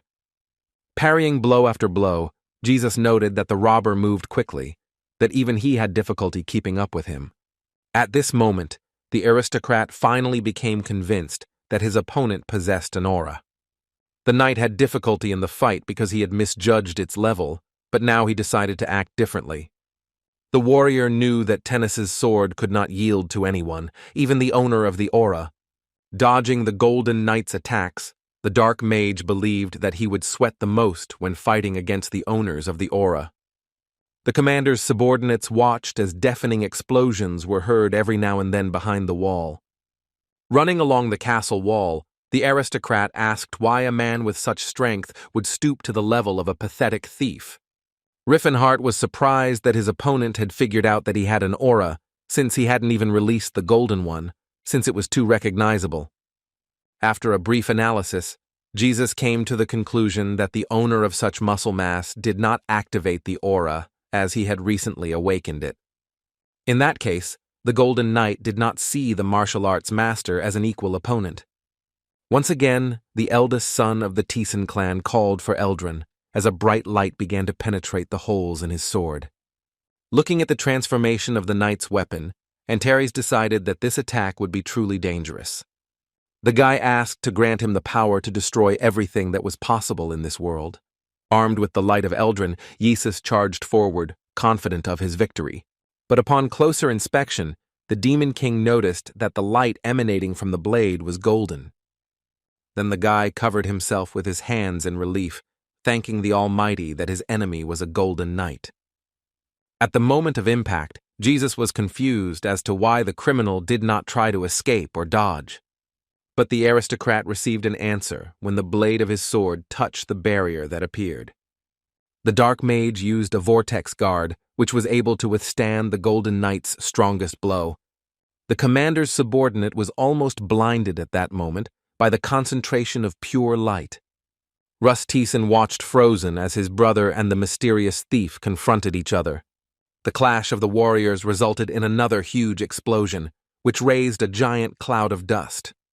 But when the dust from the blow settled, Jesus discovered that his opponent had fled the battlefield. Shocked and angry at the same time, the knight did not understand how someone had managed to block Eldril's light. Hiding from a strong opponent, Riffenhart only now realized that he should have used the vortex guard a little earlier. The Dark Magician, using his last strength, jumped over the castle wall and flew down like a dead stone.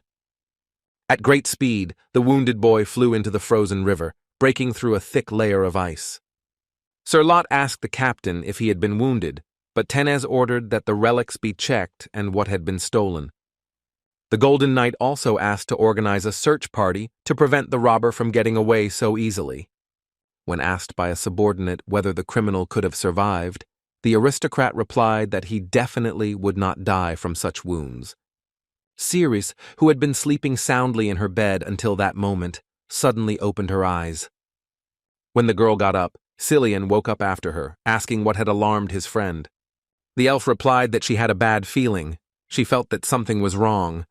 The pilgrim assumed that Cirrus was worried about Rifin, to whom something might have happened. The hunt for criminals continued the next morning, but now the knights were catching completely different thieves. The saint, whom the girl carried under her arm, claimed that this was humiliating for him, since he was a man. When one of the city dwellers sent knights on the trail of the fugitives, he received a reward for this. Thanks to the peasant's tip, the squad managed to cut through the path and end up right in front of the thieves. One of the guards ordered the criminals to lay down their arms and surrender, as they had nowhere else to go. But the elf had no intention of giving up, and armed herself with a stick, she summoned Nihilin. While some guards were surprised by the magical weapon, others were taking damage from it.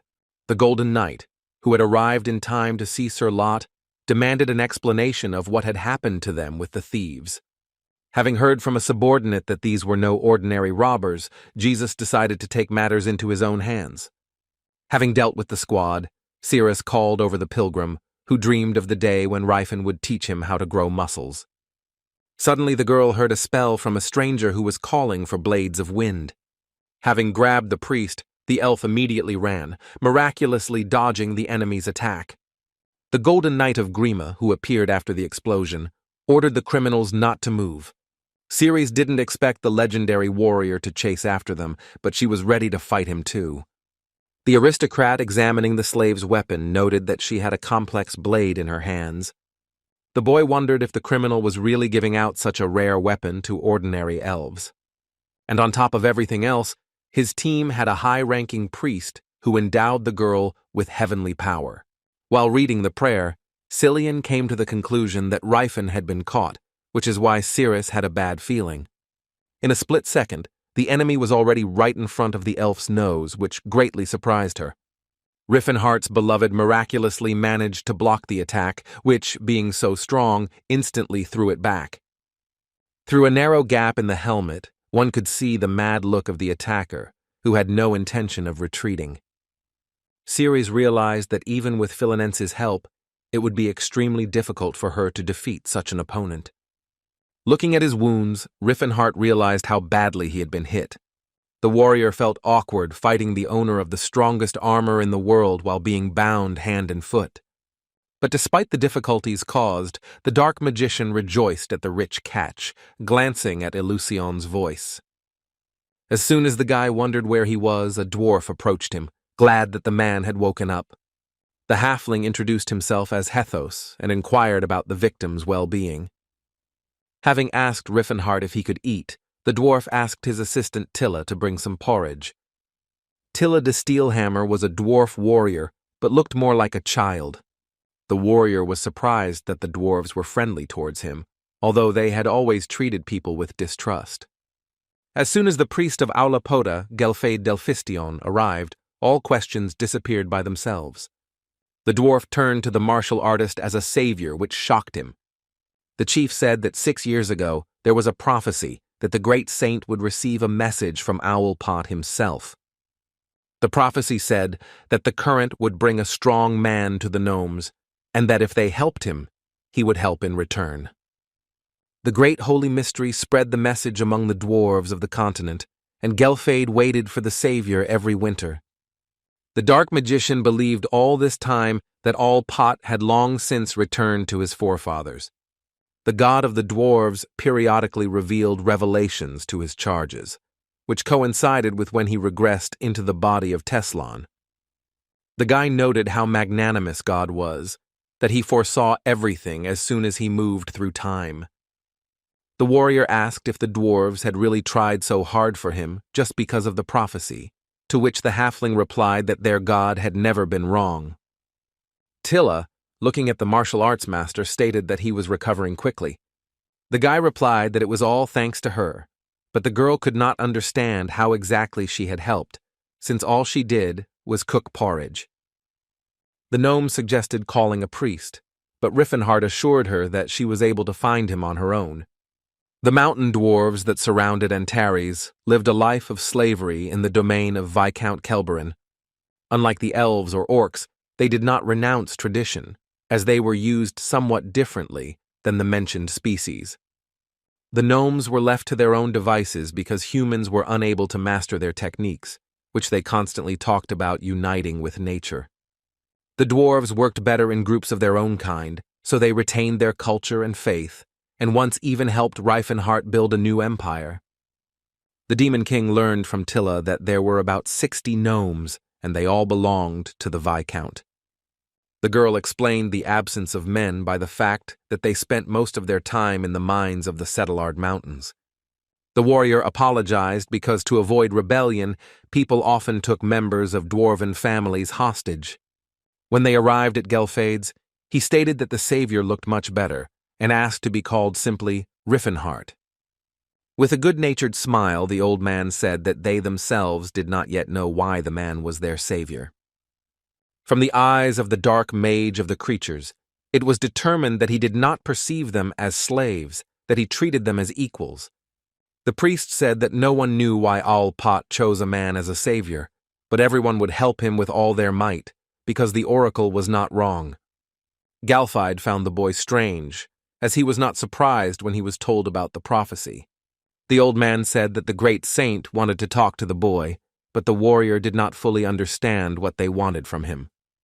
Then the dwarf explained that the great saint of Aulapota, named Mashalin, wanted to talk to him. The dark magician smiled when he heard the name of an old acquaintance who 30 years ago was already a great saint. When the boy replied that he was worth meeting, the priest said that he found the whole situation amusing. The old man was sure that his words would seem absurd and did not know how to present the information, which is why he was surprised by the Savior's understanding. People did not always hear the voice of truth, which was mainly discerned only by mountain dwellers. In his past life, Antares had fallen, so a conversation with the wise Mashalin might reveal the best solution. The priest told that the saint was arriving at the temple of Aulapot in the Great Forge. The road there was known only to a few dwarves. The only guide who could lead the man was the only representative of the ancient bloodlines of the warrior Till. Galfide claimed to have sensed the sounds of Reifenhart's thoughts, as if he knew about the saint and the location of the Great Forge. The old man insisted that people who knew that the gnomes could hear the eye of truth did not like to talk to them. The guy replied that he already knew about it, and the priest shouted that he was not mistaken in calling him a savior. The dwarf asked to share information about how the warrior knew about them, but the Demon King could not do this, since the time had not yet come. Suddenly, Hedos burst into the room, needing to urgently talk to the savior. The man asked him if Riffenhart had ever had companions, an elf and a young man. When the dark mage learned that they were locked in Viscount Kelberon's castle, his heart sank. Sir Jesus Tennis allowed his subjects to forget about honor and use any kind of torture on prisoners, but to find out where the dirty thief was hiding. The Golden Knight of Grima wanted his subordinates to tell them everything about the robber's accomplices. In the dungeon there was an elf who wielded a magic sword, and the priest Philinens, who was comparable in strength to an archbishop. The guards argued about who would be better to start the torture with, thinking about beatings. Lento suggested something painful but not fatal, so that the prisoners would not accidentally die. His partner Barras argued that he had to try harder, since the order was not subject to appeal. The knights, looking at the thief's assistants, decided who would be interrogated first. Lento decided to start with the weakest of the pair, and his choice fell on the priest. However, the guards were wrong, because even after 30 minutes, the young man continued to talk about the Reifen martial arts clan, which was aggressive. The guy told how the king of martial arts Gerard trained his students, which could not be compared with anything on the planet. The pilgrim claimed that these were just training sessions that were beyond the capabilities of ordinary people, let alone the final exam. Cillian laid out everything about the artifact and how it had been taken by someone from the Tennis clan, unable to think about what the punishment would be for failing the exam. Lento was surprised that the prisoners talked so much that he gave the priest some water to wet his throat. The guard was curious what would happen to the young man who had given them all the information, betraying his comrade. And then an argument arose about how the theft would harm the successor of the martial arts king, but on the other hand, if he cared about it, he would hardly have committed the theft. When asked where the relic might now be, the priest replied that he did not know, since they had been told to wait at the hotel. The knight didn't believe this, claiming that Ryfin had probably discussed a method of communication in case of emergency. However, Cillian did not understand why the owner of the aura needed this, since he could hardly fail a simple burglary. The guards began to wonder if the intense interrogation was not going according to plan, and while the guards were trying to find out where the artifact had disappeared to, someone was walking in the snowy forest. Tilla found it amazing that the rescuer had managed to find the deer so quickly. But the guy claimed that for a person who owned an aura, this was a trifling matter, and all that was needed was to expand his perception. The girl was worried that hunting on the Kelberan lands was strictly prohibited, but the warrior did not care about such trifles. It was not clear to Tilla de Steelhammer how such an offense could be ignored. The dark magician believed that the very goal of granting freedom to intelligent races was already contrary to the laws. Having pounced on the hot meat, the martial artist needed to recover as quickly as possible. The dwarven guide watched with embarrassment as the warrior greedily pounced on the deer. But soon Tilla discovered that the boy's body began to heal itself, which looked like a miracle. Riffenhart finished his meal and waved his fist to the side, scattering the dust that had accumulated around him. A second later, a giant energy circle appeared in the direction where the warrior struck. The warrior girl was so impressed that for a moment she lost the power of speech. As soon as he strained his body, the bandages on Riffenhart immediately came undone, so he now felt great. Looking out the window, Jesus Tennis reflected on the fact that the theft of the artifact was not an accident. The guy was sure that the thief could not have taken this particular relic at random. The thoughts took the guy back a month ago when he was busy training. Then a stranger in a cloak came to him, asking if he was the Golden Knight of Grime. When asked who the man was, the mysterious guest took out an emblem and showed it to Jesus. The stranger claimed that if he really was the heir of Count Tennis, the boy should have recognized the Silver Sage. On the day when the elder brother was officially chosen as the heir, his father revealed to him the secret of the Silver Sages. This group of people possessed power that existed in the shadows and only appeared when humanity was in danger. The knight knelt before the Silver Sage, for no ruler had ever achieved such a status. The heir of the Tennis family became slightly worried when he saw the scroll handed to him. The sage stated that he wanted to transfer the right to explore the ruins to the Tennis family, but from the treasures found, he only needed the voice of Eleusion. However, the man insisted that in case of failure, the very fate of the family would be at risk. The Golden Knight could not ignore the warning from the Silver Sage himself. Jesus was interrupted from his thoughts by a sudden knock on the door, and the boy immediately asked those who had come to come in. These were the guards who were interrogating the prisoners and who came to report its completion. Boris claimed that the accomplice's story, although it sounded logical, contained something that confused them a little. The guards stationed at the entrance returned to their positions after the night's robbery. Drain suddenly began to shake, and his colleague decided that he had a cold, but the trembling was caused by yesterday's memories. The knights wondered how ordinary soldiers were supposed to fight someone who could withstand golden armor with his bare hands. The warriors assumed that since Sir Jesus had captured his accomplices, the thief himself might have come to save them. Drain stated that if the criminal returned, he wanted him to knock them out just like last time. When a stranger suddenly appeared on the horizon, radiating an aura, one of the guards had an ominous feeling. The guard was right, because the stranger who was literally glowing with an aura was ready to use the horn of disaster. The heir of the Tennis family was very surprised when he learned that the thief was Gerard Kromprataza's student. But that didn't explain why the Silver Sages needed to get involved with them.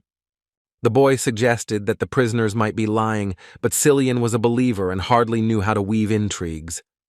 The Golden Knight suggested that the prisoners were pawns for the thief, whom he could abandon to their fate.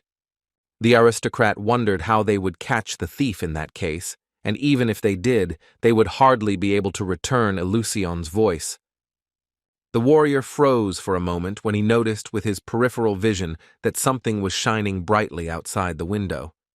The next moment, a gigantic explosion was heard at the castle gates, which was the result of the Horn of Disaster.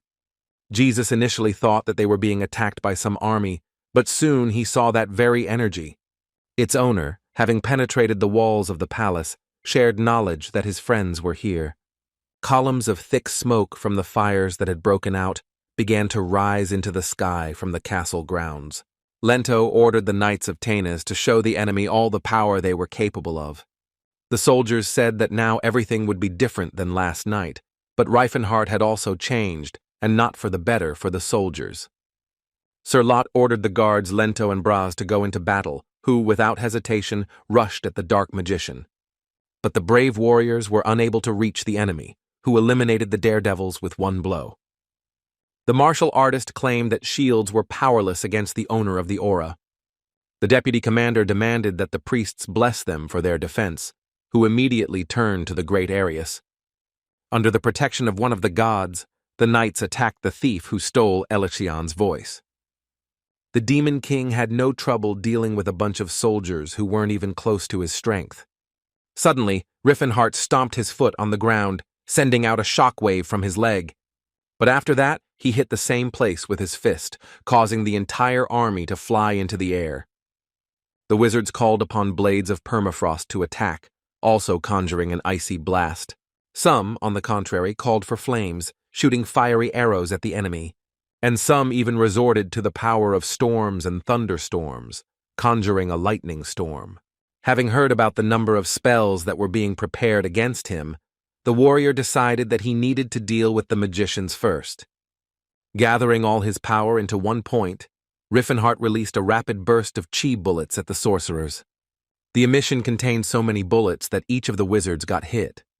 The boy knew that even a simple scratch could easily throw mages off balance, especially at such a low level. The warrior's next step was to deal with the priests who claimed that Riffenhart had used dirty tricks. The guy did not agree, since the opponents themselves came out in a crowd against him alone, not to mention the help that was given to them from above. Having grabbed Father Larkin, the dark mage knew that some of the priests could become stronger from the pain, so he decided to put them all to sleep at once. With just a wave of his hands, the martial artist managed to throw away all the arrows that were fired at him. The soldiers realized with horror that their enemy had become much stronger than he had been yesterday. Sir Lot, watching Ross frozen in place, told him to pull himself together and go into battle. The angry man claimed that he would demote the warrior as soon as the battle was over. The guy who was always the first to rush into battle now stood like a pillar, because he saw what it was like to possess an aura. It allowed one to control the flow of power and, if necessary, make it even more powerful, which the enemy clearly demonstrated. The guy saw both the blinding light of the aura and everything else that was connected with it. Ross saw the direction of the movements and how the power flowed within the warrior, understanding everything he did. It was something he had never been taught, an opportunity he had never been given. Movement and breathing were only possible for those who had reached the heights of the martial arts world, a single flow. The youngest of Tennis's sons understood how he had to conduct himself on the battlefield. The knight could not help but admire his opponent, which involuntarily awakened inner energy in him. In the course of the battle was interrupted by the magical arcs that had already attacked Reifenhart once. Having noticed them, the dark magician immediately guessed what was supposed to follow them. With agile movements, the Demon King dodged the Golden Knight's attack, returning to his fighting stance. Recovering his strength, Riffenhart greeted his main opponent, whom he had been waiting for. Sir Jesus appeared with his giant sword on his shoulders and claimed that he would not forgive the thief for his crimes. The aristocrat said that he had seen absolutely everything that the scoundrel had done to his knights. The martial artist found it strange that the knight had been in the rear all this time. Riffenhart reported that I had already noticed Jesus, who was hiding behind the wall and peeping. The dark mage guessed that the enemy wanted to evaluate him before interfering, but considered it cruel to give him the opportunity to beat up the soldiers.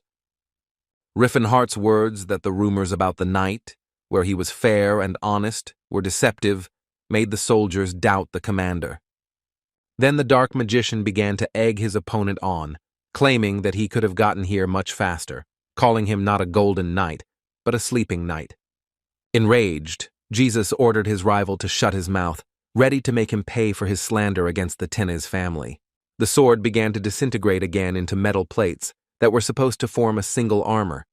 A fiery whirlwind appeared in front of the martial arts master, and inside it the warrior was being transformed. The guy was only glad to fight the aristocrat again, but this time for real. The next moment, the Golden Knight jumped out of the whirlwind, hovering in the air like a bird. The aristocrat began to shower the enemy with high-flown speeches, which amounted to yet another spell. The warrior asked to fill his blade with a cleansing stream, along with which he flew down. The dark mage decided to accept the challenge and try to repel the sword filled with pure mana. When Jesus made his attack, a strong energy wave was released during the strike. It was caused by a block from Riffenhart, who put up his fist as a defense. Once again, sitting on a draw, the warriors continued the battle, during which Tennis dominated for most of the time. The dark mage noted that his strong body was unable to stop the sword of pure mana. The Golden Knight, who wanted revenge, once again attacked the enemy with a surge of new strength. Just like the previous attack that came from above, Riffenhart decided to block it with his hands. As luck would have it, Jesus' sword stopped abruptly at this point, unable to break through the protective barrier. After repelling the attack, the martial artist realized that it would take some time for the aristocrat to recover. This was the best moment for the warrior to test the knight's armor once again for strength. Ceres and Cillian, who were locked inside, were thinking that the commotion outside was caused by Mr. Riffenhart, who had come to save them. The young man noticed that up until this moment the elf had behaved aloofly, but still believed that the master would rescue them. The girl replied that she simply did not understand why the new owner was so nice to her. The couple began to wonder if the warrior might be partial to elven women, since he looked like one. But when Cirrus looked into his eyes, she doubted, certain that something base was driving him. The priest replied that girls in love always said something similar. The young man explained that there was something about the warrior that made him special, and only after the wedding did the talk begin about who had fooled whom.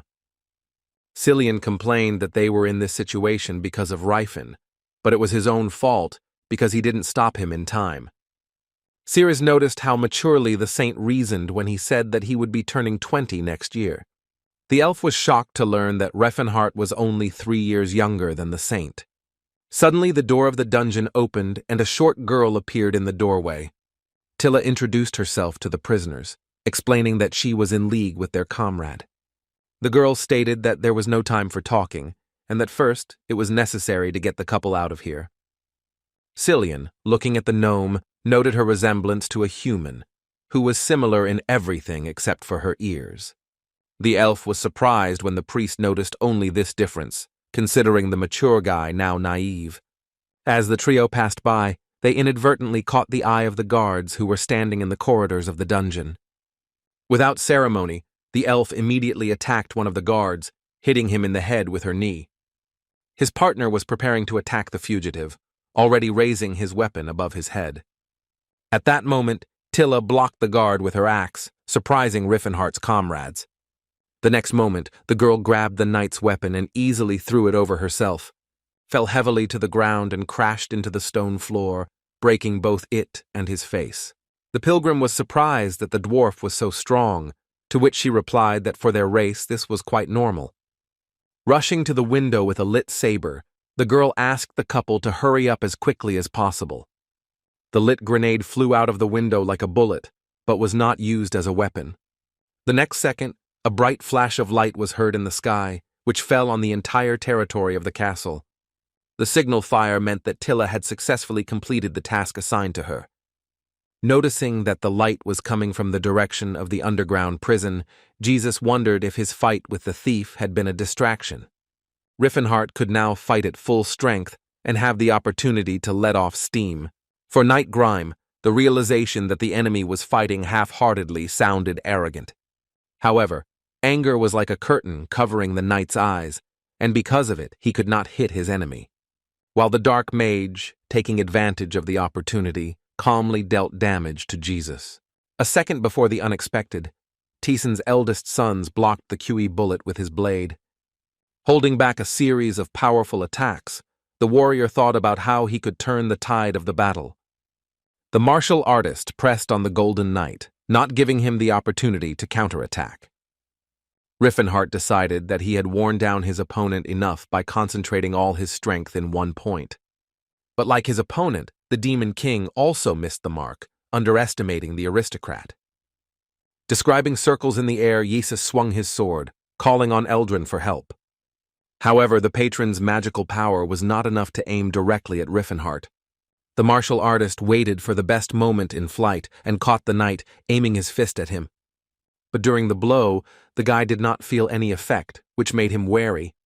The Golden Knight of Grime received multiple wounds from the blow he took. But as soon as Riffenhart's attack ended, his opponent disappeared along with it. The Dark Magician discovered that behind him was the same knight who had been transported by dark matter. Looking around, the warrior realized that there were copies in front of him, but not just illusions, because he felt the presence of each of them. Riffenhart was pleasantly surprised that in the fight with him, the knight showed much more than he expected from him.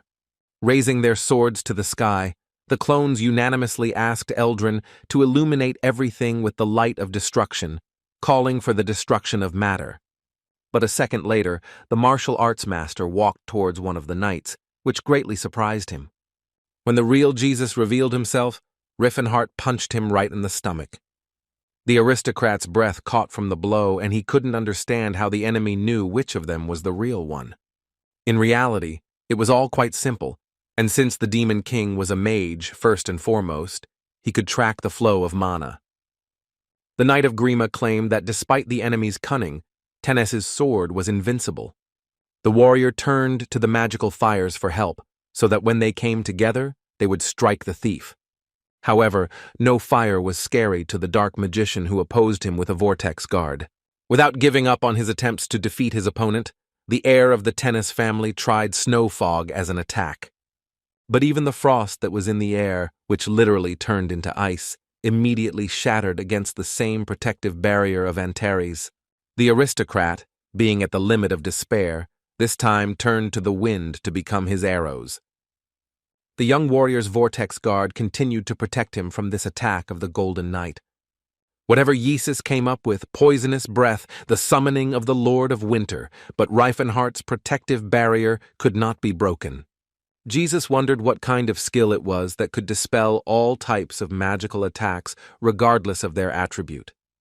Not all aura owners were able to use the Vortex Guardian, even though the skill was absurdly simple. Most aura lords covered their entire bodies with it to strengthen themselves while defending themselves. However, in this situation, it did not circulate, and when trying to resume circulation, the body began to tear apart. Only Gerard's students, with their steel bodies, were able to withstand such a situation. Not believing his eyes at what was happening, the Golden Warrior asked his enemy who was standing behind him. Whether he didn't understand the essence of the question, or whether he did it on purpose, the Dark Magician pointed out that Yesus's ward was behind him. Even more angry, the aristocrat demanded to know who was behind Riffenhart's work. The warrior called upon Eldrad to awaken and grant him the power to destroy everything that stood in his way. Upon seeing Eldril's light, the martial artist knew that it would not be easy to resist him. In order to, if not repel, then at least block the attack, the Dark Mage decided to use his best skill. Concentrating all the energy of the aura into one fist, Antares was preparing to attack with the Horn of Disaster. And at the moment of collision, the two fighters froze in place, trying to suppress each other with their power. The entire territory of Kelberon's domain was engulfed in flames simply because of Yesus's battle with the thief. Since the martial artist had used the fourth stage of the horn, he was still able to resist the knight's blade. With the growing power around Riffenhart's fist, Grime's golden armor of pride began to shatter into pieces. Shocked by this state of affairs, the knight wondered what kind of skill his enemy had. The clash between the two strong fighters caused their attacks to create a powerful shockwave. Jesus couldn't help but admit that Gerard's disciple's strength was incredible, capable of breaking through his defense. The warrior realized that the enemy was layering the aura on his fist, repeating explosions that were like a boulder falling into water. But what was worse was that the Demon King created a whirlpool that sucked in everything around him. The heir of the Tennis family calculated that the enemy had only one explosion left. Seeing how the power of the aura only grew, the knight insisted that he could not lose like this. Continuing to stand firmly in place, the Dark Mage's attack destroyed everything around him instead of Eldril's light. Soon the Demon King achieved his goal and destroyed the seemingly impregnable armor of the Golden Knight. And since Jesus was deprived of his protection, he flew away at that very moment, unable to withstand the horn of disaster. The defeated aristocrat flew with incredible force into the wall of one of the castle towers. At the moment of impact, a large explosion was heard, meaning that victory in the battle had gone to Reifenhardt. When the dust that had been raised into the air settled, the knight's legendary sword sank into the ground with a roar. For the first time since the boy had gotten into a fight, he was able to breathe a sigh of relief. Sir Lot, not believing his eyes, asked his subordinates how the commander was capable of losing. The blade of the heir of the Tennis family, like its owner, was pretty battered, but showed signs of life. The magic that supported the armor was contained in Eldrin's sword, and if the weapon was in order, then the armor would soon be restored as well. When the warrior pulled the sword out of the ground, the soldiers decided that he was trying to steal it. Handing the weapon over to Sir Lot, Reifenhardt explained that the artifact he had stolen was important to him, and he could not do otherwise. The knight, holding Eldrin in his hands, was surprised that the criminal had not committed the theft out of greed. The guy thought about giving the sword of Jesus to his beloved, but decided that it would be better to give her the divine sword of the light of the Messiah. Just as the martial arts master said goodbye to the knights, a sword was pointed in his direction, and the magician was ordered not to move. Russ stated that nothing was over yet, and that Tennant's sword was still standing before the criminal. Riffenhardt was in complete disarray, while the second in command tried to dissuade his younger brother from his reckless actions. The man repeated through clenched teeth that he would definitely renounce this warrior, no matter what. However, the knight could no longer be stopped, and raising her sword above her head, she rushed towards the enemy.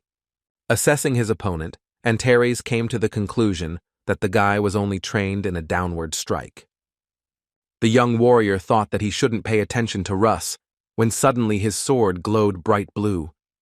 The dark magician was surprised by such a surprise, because before this, Yesus's younger brother had shown himself to be a mediocre fighter. The knight's blow shattered the ground beneath his feet, sending the martial artist flying backwards. But the Demon King was more surprised by the color of his opponent's blade that they managed to wound him. The warrior wondered how the enemy had managed to inflict damage on a body that could withstand most blades. The Dark Mage came to the conclusion that it was the aura of the sword, which surprised all the colleagues of the grief-stricken knight. Taking a closer look at the color of the aura, the Demon King found that it looked familiar. The pure blue aura that resembled the color of the sky awakened old memories in Riefenhardt. Before going into the past, one of the knights promised to put an end to the dark empire of the magician. The warrior said out loud that before him was the holy sword Cirrus, and Ross was surprised that the enemy knew his real name. The boy was given the name Cyrus von Tennies when he was knighted. However, because no one recognized him as a true knight, he was called by the name that his mother, who had no family, gave him at birth. Riffenhardt felt ashamed that he had not immediately recognized the swordsman, who was from the Tennis family. Now the mouth was known only as the Golden Knight, but in 30 years the holy sword will become famous by becoming a marquis, which will cleanse the family of swordsmen from shame. Jesus' younger brother blushed when he heard the title of Holy Sword that the enemy attributed to him. But in order not to give himself away, the martial arts master brushed it off, claiming that he simply mistook the guy for someone else.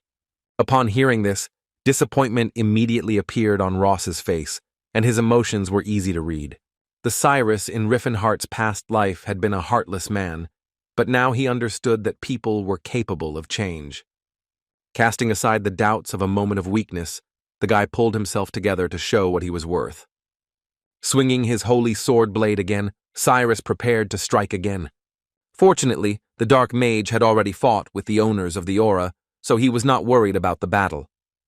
But at the moment of impact, Riffenhart was extremely surprised by the force that his opponent used.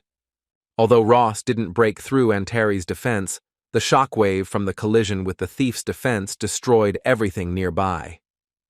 Waiting for the right moment to counterattack, Riffenhart placed most of his aura into his fist. Holy sword. Cirrus forgot how to breathe for a moment. The Demon King's blow took his breath away so much. But the next moment the knight activated his new ability with a cry. The guy, standing in place, emitted a strong stream of blue aura, which did not allow the enemy to get close to Russ. The Dark Mage praised his opponent for handling the aura quite well, even though he had just awakened it. Despite the criminal's compliments, Cirrus continued to swing his blade while the rest of the knights fled. Having miraculously dodged another attack from Yesus's younger brother, the martial arts master was shocked. Looking at the enraged warrior, he admitted with horror that he could not predict a single one of his attacks. All combat techniques were based on some established theoretical bases, which many people worked on. However, even to the role of martial arts, Gerard transferred the training of the indestructible using a similar system. The fight with Russ was difficult because the guy fought like a wild animal, and his movements had no specific pattern. Due to the knight's pressure, Riffenhart had no opportunity to find a moment to counterattack. Because Cirrus swung his sword in all directions, his defense remained impenetrable. But remembering the past, the Dark Magician reminded himself that it was at the hands of the swordsman that his faithful comrade and friend Tashid fell. With the desire to avenge his fallen comrade, the Demon King struck straight at Rass's blade. The boy was worried that the enemy had destroyed his sword's aura with just one blow. It seemed that even such a deplorable state of affairs should have weakened the knight's will, but he continued to go into battle. The downward punch was the one technique the boy trained more than any other, which strengthened his spirit. But Riffenhart was determined to finish off the swordsman right here and now to change Tashid's terrible fate. The martial artist said that he was glad that they met so early. After these words were spoken, the Dark Magician released all the energy that he had been holding in his fist. The warrior's powerful attack threw the knight back far enough that his body skidded across the ground. Riffenhart was enveloped from head to toe in a powerful aura, and his gloomy face was darker than night. True, after a couple of seconds it changed, surprisingly, from what Ross was capable of. Leaning on his blade, the knight claimed that it was Tennis's sword that never gave up. The Dark Mage couldn't believe that Cirrus had survived the attack that was supposed to kill him.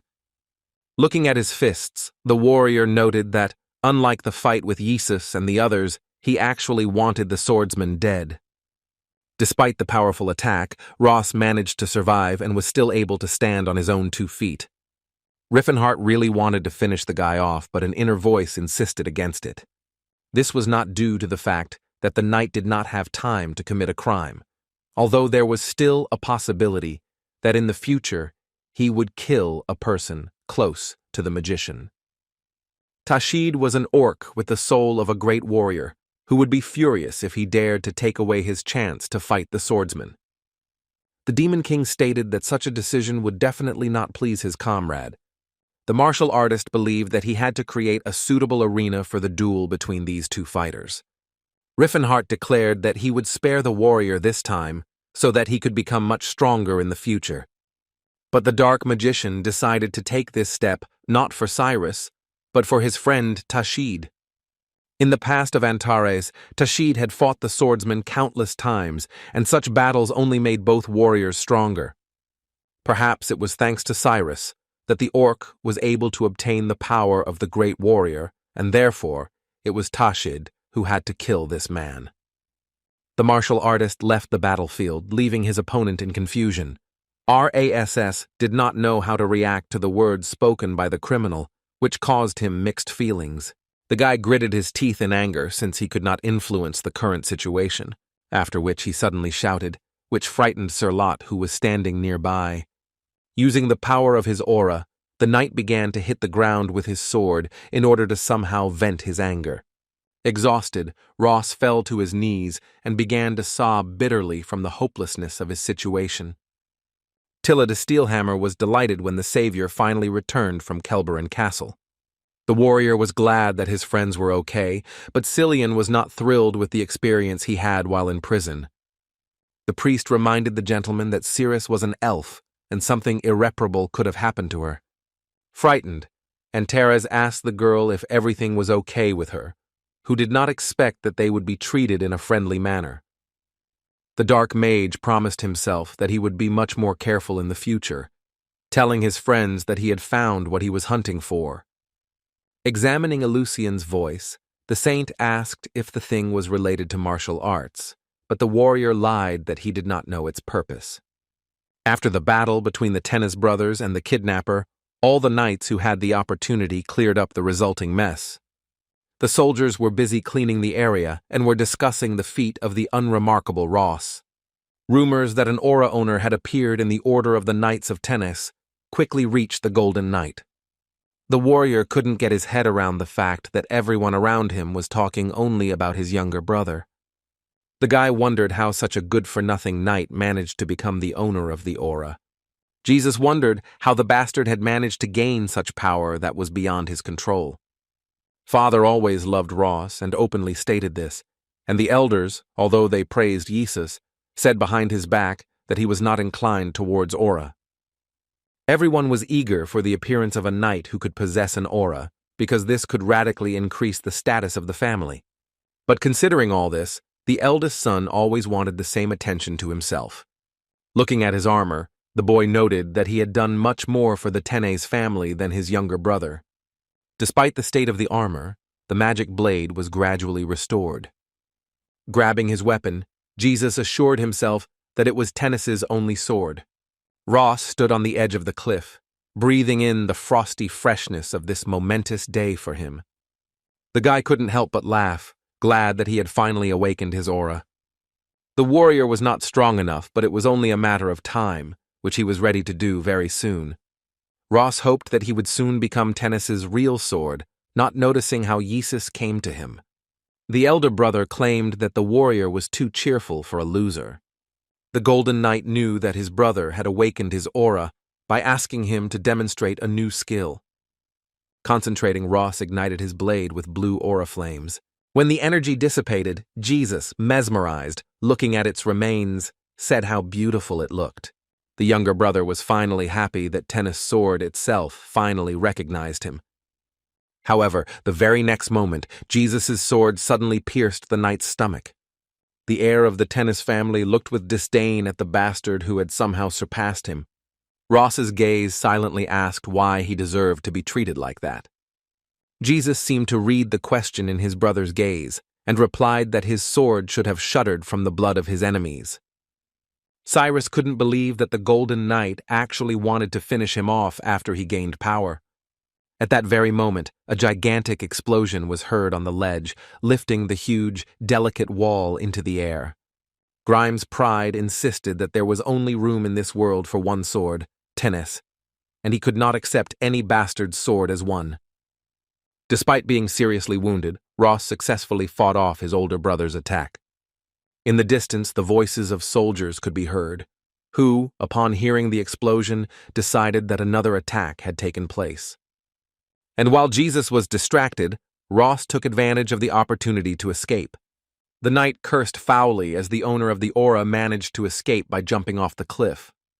The aristocrat, watching Ross enter the water, reflected on how unpredictable life was. The guy caught himself thinking that there were legends in which a traitor survived after escaping and returned to take revenge. Jesus told the soldiers who arrived in time that Ross had ambushed him, trying to get the place of patriarch. The knights expressed their displeasure that it was a mudblood who was gifted with such talent. To avoid any questions, the heir of the Tennis family stated that he had managed to counterattack, but the attacker was wounded and had managed to fall into the river. The guy believed that now he would not have any extra problems, and if Ross did survive, he would hardly be able to surpass Eldrad's strength. Sir Lot ordered his men to set out immediately to search for the traitor, who could not have gone far. Jesus grinned sinisterly, for at times like these the man knew that connections were of great importance. Despite the fact that it was getting dark, the four wanderers continued their journey to the shelter. Ceres was curious about how Riffenhart met Tilla and replied that the dwarves had prevented him from drowning in the river. The girl was surprised to hear that the halflings had saved a man, but the warrior explained that according to the priest's assurances, he was destined to save their race. The dwarf warrior confirmed that Riffenhart was a savior sent to them by the deity himself. Cillian was surprised to learn that the dwarves believed in gods, but Tilla reported that humans found it difficult to believe that their race was destined for anything other than slavery. From the priest, the warrior learned that the gnomes believed in Alfort, who, according to the young man, was an evil deity.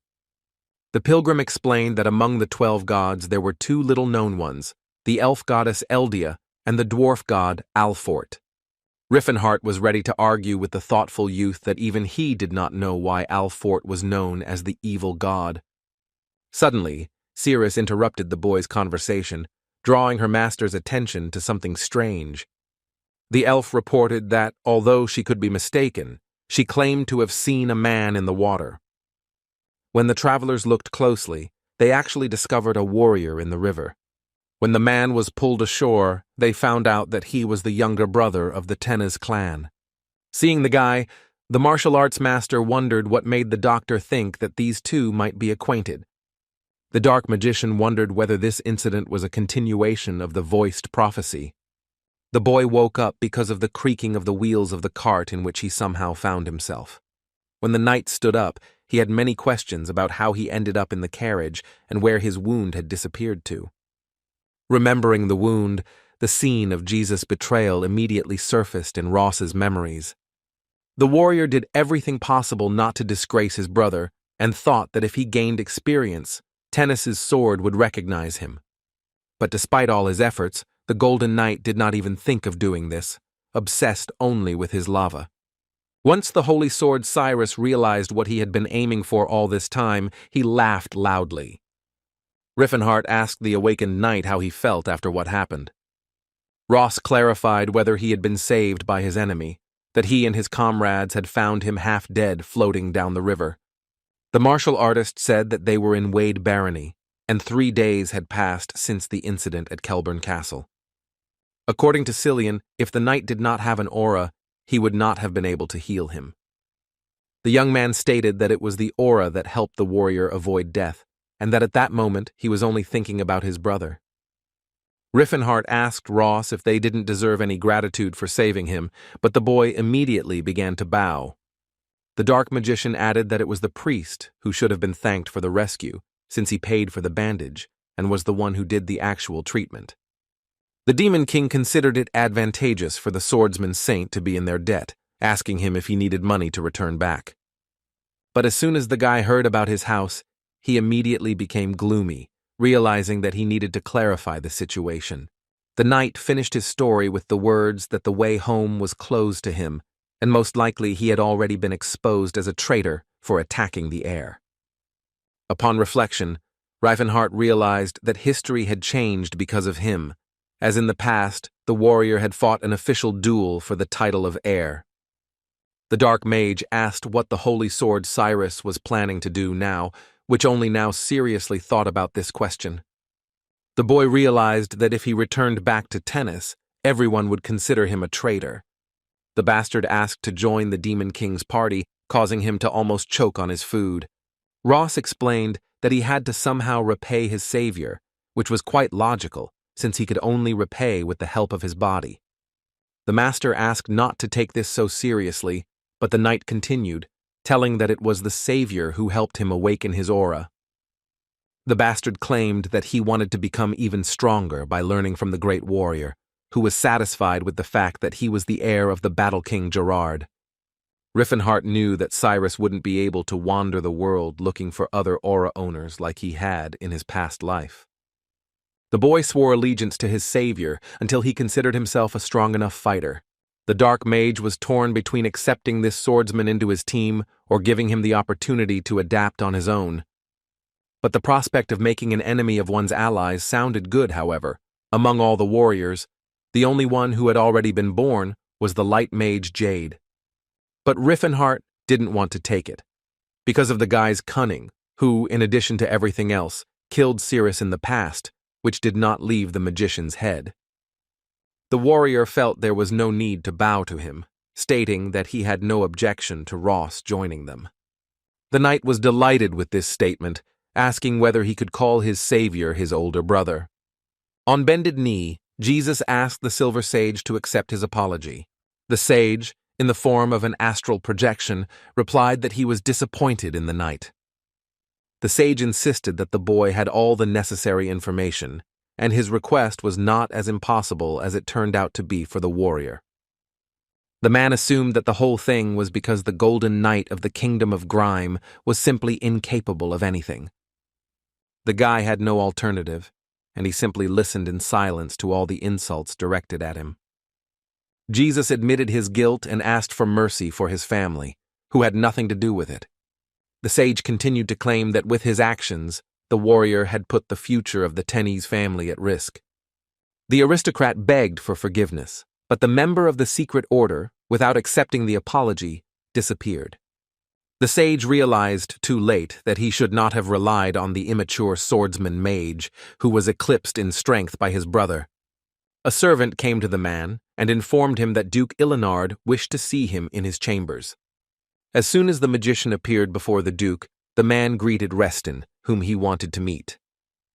Ilinard, who was the seventh in aura in the Kingdom of Grime, wanted to know for what purpose the sage used the seal. The man began to praise Reston, who at the age of 12 had awakened an aura, not to mention the gift of prophecy. The Duke explained that the boy was recommended to the Silver Sage because of the value he would have in the future, not now. The sage understood everything perfectly well and offered his sincere apologies to Mr. Ilinard. The owner of the aura reported that this time the use of the seals did not lead to any consequences and no penalties are expected. However, the Duke asked Reston to remember his position and how he had achieved his position. After the sage was reprimanded for his actions, he was ordered to go home. The Silver Sages were a secret order that ruled the continent from the shadows. Their power was so great that members of the order were able to influence the destinies of entire nations. The problem for Reston was that he was at the very bottom of the hierarchy, barely able to be seen among the ranks of the sages. The boy knew that a demon king comparable to an archmage had been reborn, having acquired a body made of steel. The sage was sure that he had to be stopped until he regained his magical powers. Illusion's voice was a great loss, but no matter what the mage's body was, without knowledge, it would be difficult for him to regain the magic he had in his prime. The voice of illusion was an artifact of the four gods, and Riefenhart gained his power from these items. The guy had to defeat the Dark Mage before he got to the rest of the relics. Meanwhile, the Demon King's party continued their journey, and their new team member gradually got used to the surroundings. The whole time Cillian was driving the cart, Cirrus and Tilly, who were sitting between him, chatted incessantly, which got on his nerves. Looking at the Trinity, the knight caught himself thinking that from the very beginning they seemed damn strange to him. What could be entrusted to the elf who was a slave, they distributed among themselves by drawing lots. Ross, who had gone with the elder to wash the dishes, asked why he had not entrusted this task to his slaves. Looking back, the martial artist replied that he did not treat his team as slaves. The warrior considered them his comrades, and if the knight wanted to leave the group after his words, then he would treat his actions with understanding. The bastard did not care how his savior treated his subjects, to whom he had sworn allegiance. Until the boy becomes stronger, he will consider Riefenhart his lord, who will simply need to follow his instructions. The owner of the aura was curious about what his mentor was doing in the carriage at this time. Ross noted that what the warrior was doing was not like meditating to achieve enlightenment. After the Dark Mage restored his mana, he decided to try to open the artifact again. Having unlocked Illusion's voice, the Demon King waited for first stage testing. The next moment, the guy found himself in a pseudo-reality that was already starting to bother him. After working with some mechanics, Riffenhart decided to decorate his place of residence. In a matter of seconds, the boring environment was replaced by a group of girls in bathing suits. The warrior who surrounded himself with the fair sex believed that the Silver Age was a blessed era. As soon as the guy had conjured up the necessary atmosphere, he was notified of the beginning of the magical rhythm. Rectangular slabs of different colors began to fall from the sky onto the dark mage at great speed. Ordering the wind turned into bullets that would strike down his enemies, and Riffenhart began to knock off each of the tiles. As a result, all the falling tiles formed a giant cloud of explosions, after which the martial artist called upon the blazing flames to gather together, which was supposed to appear before him as a fiery arrow. Having discovered that there were more and more tiles, the boy realized that at this rate he would not be able to keep up with them. But what irritated the Demon King even more was that the cheerleaders he had summoned began to insult him while he was on the mission. Because of the cheerleading squad, Riffenhart missed 3 whole blocks, deciding it was better to leave the girls as teenagers. But in the end, the Dark Magician completed the task, which was not at all easy for him. The Voice of Illusion was useful because it was an educational magic game used in the Silver Age. The artifact allowed you to choose different landscapes during the game, and the rhythmic music, coupled with the scoring system, gave you a sense of achievement. Riefenhart wondered if the people of that time were so unwilling to learn that they created something like this. Antares noted that, even with the intelligence of Teslan, he, with the help of the artifact, could restore a significant part of his abilities. Suddenly, Cillian called the master over to him so that he could personally take a look at where they had reached. Before the team of travelers there unfolded a huge fortress called Strazand. It was a strategic and commercial center where the northern trade routes of the continent converged. Upon arriving in the city, the martial artist was given information from the Toa Band trade union. By signing for it, Riffenhart could finally find out what happened to his body. It turned out that, having reached adulthood, the magician went mad from an unknown mental illness. The guy insisted that he was a completely different person, which meant that the Battle King Teslan was also reincarnated in this world. The Demon King hoped that this would not happen, that they would actually switch bodies. According to the trade union's report, the mage left Delphius Tower at the age of 20, but after that, no one heard of Riefenhart.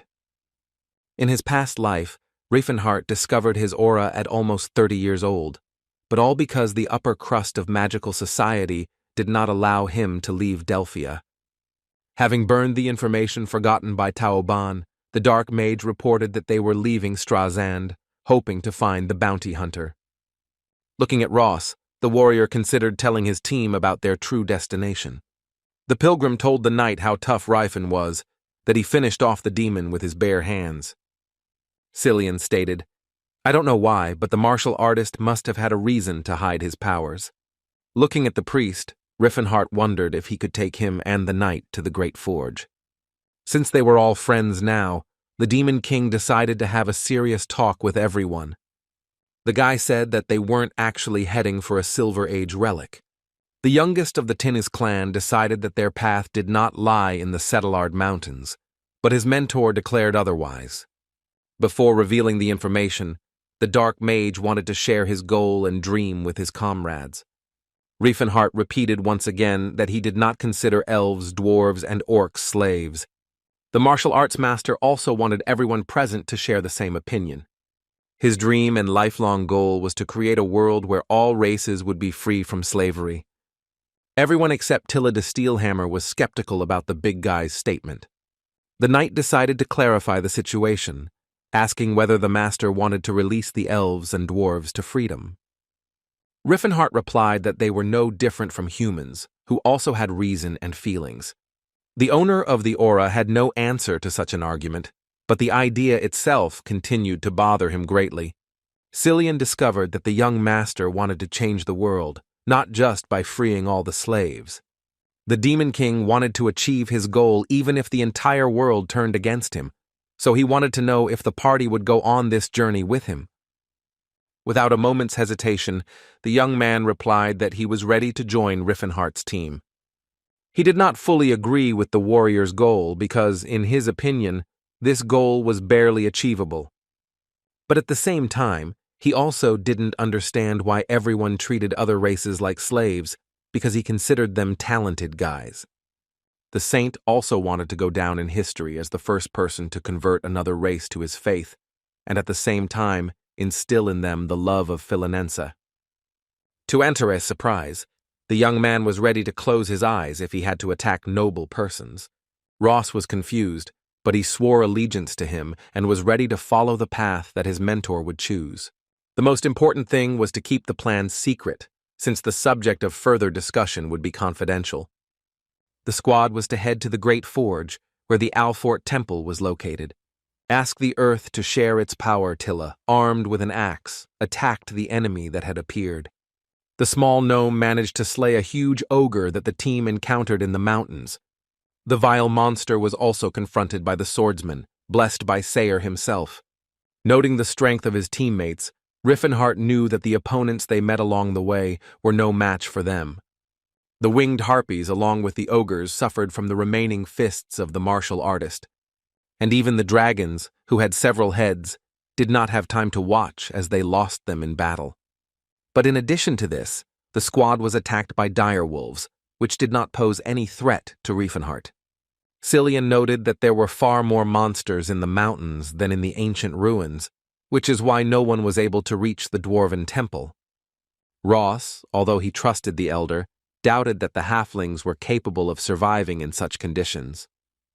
Having dealt with another monster, the dark magician ordered to follow him and see everything for himself. The next opponents were the Griffins, who created phantoms that were not so easy to distinguish from the original. The Demon King ordered the knight to cover him while he used magic. After reciting a spell in the ancient language, the warrior used the illusion dispel, spreading it throughout the entire area. The magical technique immediately destroyed the phantoms created by the winged creatures. Ross couldn't get used to the elder's spells, and the priest noticed that his magical skills had improved recently. Turning to his comrades, Riffenhart ordered them to hurry, as he was running low on mana. Ceres asked the dwarf warrior how much further they had to go, to which the girl replied that the journey took 2 weeks. The knight immediately became depressed when he learned how much longer they would have to fight the monsters, but the dark mage reassured the boy, saying that they would take a different path. Tilla was surprised by such a statement, and the savior of her family replied that the remaining journey would take only 1 day. Less than a day had passed when the group of travelers found themselves near a passage in the rock. The team reached the ancient ruins of Daimon, which dated back to the Silver Age. Ceres wanted to know how the owner knew about the shortcut, who replied as if he had heard about it out of the corner of his ear. The elf often did not understand what Riffenhart was thinking, whose behavior seemed very strange and mysterious. But the girl also did not understand that he was thinking about her, that he often looked at Ceres with a strange expression on his face. Holy Sword. Cyrus stated that he would go into the cave first and that someone from the team would cover him. However, this did not need to be done since the dark magician, having touched a certain point in the rock, opened a secret passage. Looking at the elf, the boy explained that he learned about her from the master, that he came across this place during his youth. The young warrior used this excuse every time his beloved began to suspect something. The elf couldn't believe that the guy knew about these places only from stories, since it seemed as if the warrior knew the ruins inside and out. Ceres sometimes felt as if Riffenhart had personally been in every dungeon they had visited. Looking around, Priest Philinens wondered if this was the Great Forge. The guide said that this place was different from the stories she had been told about the forge. Touching the slab with hieroglyphs in the ancient language of Hokrilla, Riefenhart said that he missed them. But the next second, the dark magician struck the stone slab with force, causing the knight to be surprised. After the master's destructive blow, a bright light poured out from the hole that was formed. Ross's surprise grew even greater, although his mentor looked absolutely calm, as he knew what he was doing. A moment later, a bright light spread throughout the room, sucking in the team members. When the bright flash of light disappeared, Tilla de Steelhammer was shocked by what she saw. With the help of Reifenhardt's brute force, the party entered the temple, which was in the form of halfling deities. The walls were adorned with statues of great dwarves, each leaning on his own weapon.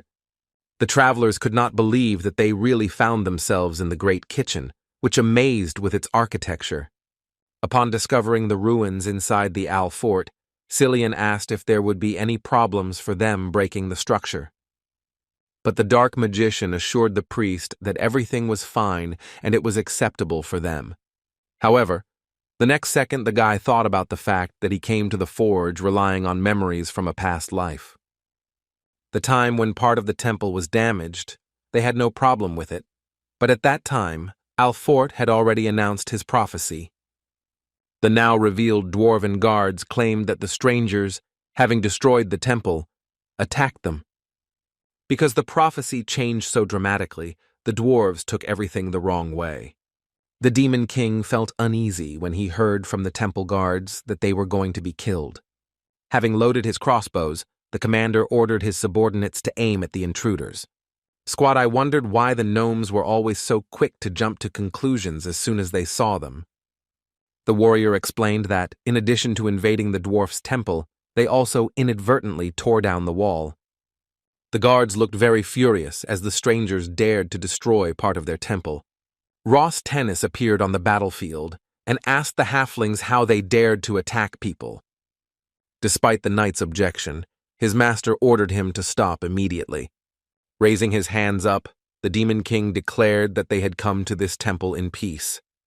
But immediately after the words were spoken, many arrows flew from crossbows at the warrior. The halflings insisted that before them was a monster, which not only could not be hit by arrows, but which also mocked them. The boy called the dwarves sons of the earth, who were able to hear the voice of truth, claiming that they were not their enemies. The dwarves knew how to recognize lies, and so they should have realized that Riffenhart was telling them the truth. The temple guards were shocked when the man began to insist that he was not their enemy. The commander-in-chief asked the stranger who he was and what he was doing in these parts. The martial artist claimed to be the savior, the man spoken of in Al Fort's prophecy.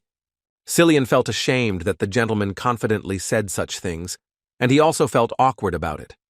The warrior continued, claiming that he had come here on instructions from the Steelhammer tribe to meet with High Priest Mashaleen. The gnomes, hearing about this, immediately became friendly, treating strangers as if they were their own family.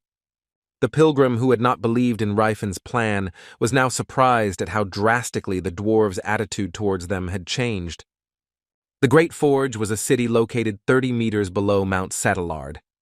The city was located throughout the entire territory of a huge cave, which had its own hot spring, and light and heat came from the geothermal stones. When the chief dwarf introduced the travelers to the landmark of the Great Forge, they were all delighted with the talented work of the small people. The knight did not understand why the dwarves had not yet saved the slaves, since they had an entire army to build such structures. The priest stated that if the knight had such thoughts, then he was questioning the very idea of slavery. Ross thought seriously about Cillian's words, and without even noticing it, he was imbued with his mentor's idea. The dwarf guide explained that the Great Forge was originally a Silver Age ruin, and they had merely worked on the interior. Riffenhart claimed that even during the Silver Age, the city was in the possession of the dwarves, which could not go unnoticed by Cirrus. When the warrior asked how the master knew about this, he evaded answering the question, stating that there were very low doors everywhere. In other words, at that time the dwarves had enough strength to build such a city, but for those who were born to become slaves, this was impossible. The Dark Mage understood that it was difficult for the Aura Knight to get used to such a concept, having been treated with reverse geology since childhood. Stopping in his temporary quarters, the saint was indignant that he also wanted to bend down when entering such doors. On the table in front of the temple guests, there were many dishes laid out, one of which was an unusual meat. Stuffing his mouth with it, Cillian asked what it was, which turned out to be the liver of a basilisk. Ceres insisted that the elves were vegetarians, but the priest immediately reported that the girl had eaten dried meat without difficulty until yesterday. The gnome explained that the taste might seem a little strange, but it was a valuable product that was beneficial for men's health. Upon hearing this, the boys immediately attacked the liver, causing disgust in the elf and the dwarf. The servant who entered announced to Pulvart that they wanted to see the savior in the central tower. At the sight of the colossal staircase, Riffenhart assumed that only select individuals were allowed to enter, but the dwarf simply did not want to climb. At the very top, several more large statues of the great ancestors of the dwarven race awaited the dark mage. Climbing the stairs, the Demon King's footsteps echoed loudly throughout the spacious hall, and surprise appeared on his face when he found the priest waiting for him. The supreme saint of Alfort was located next to the image of the deity of this temple. Macheline Fort Hammerline greeted the savior, who was chosen by the god of the dwarves himself. Riefenhart was immediately flooded with memories in which the dwarf had not changed at all. The main hall of Antares' castle was in ruins, as was the throne of the emperor himself. The Demon King stated that Battle King Teslan could rightfully be considered the strongest warrior. The man insisted that he would defeat the Archmage and free all races from the curse that he had placed on all these creatures.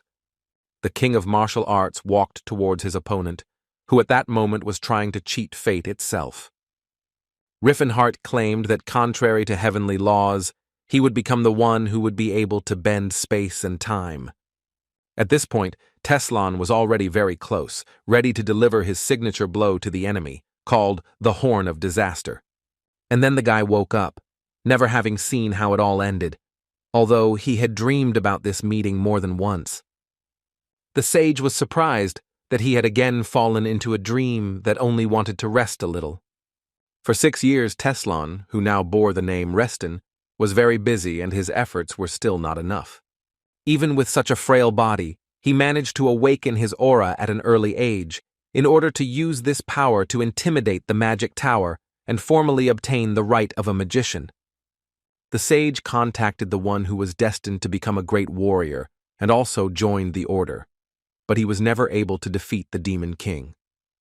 Despite the fact that Riefenhart possessed the 5th circle of magic, he was much stronger, and all thanks to Teslan's strong body. The guy didn't know how much of the original magic he had managed to restore, which most likely meant he was looking for his subordinates. Teslan insisted that it would also not hurt him to acquire strong warriors who would help defeat the Dark Magician.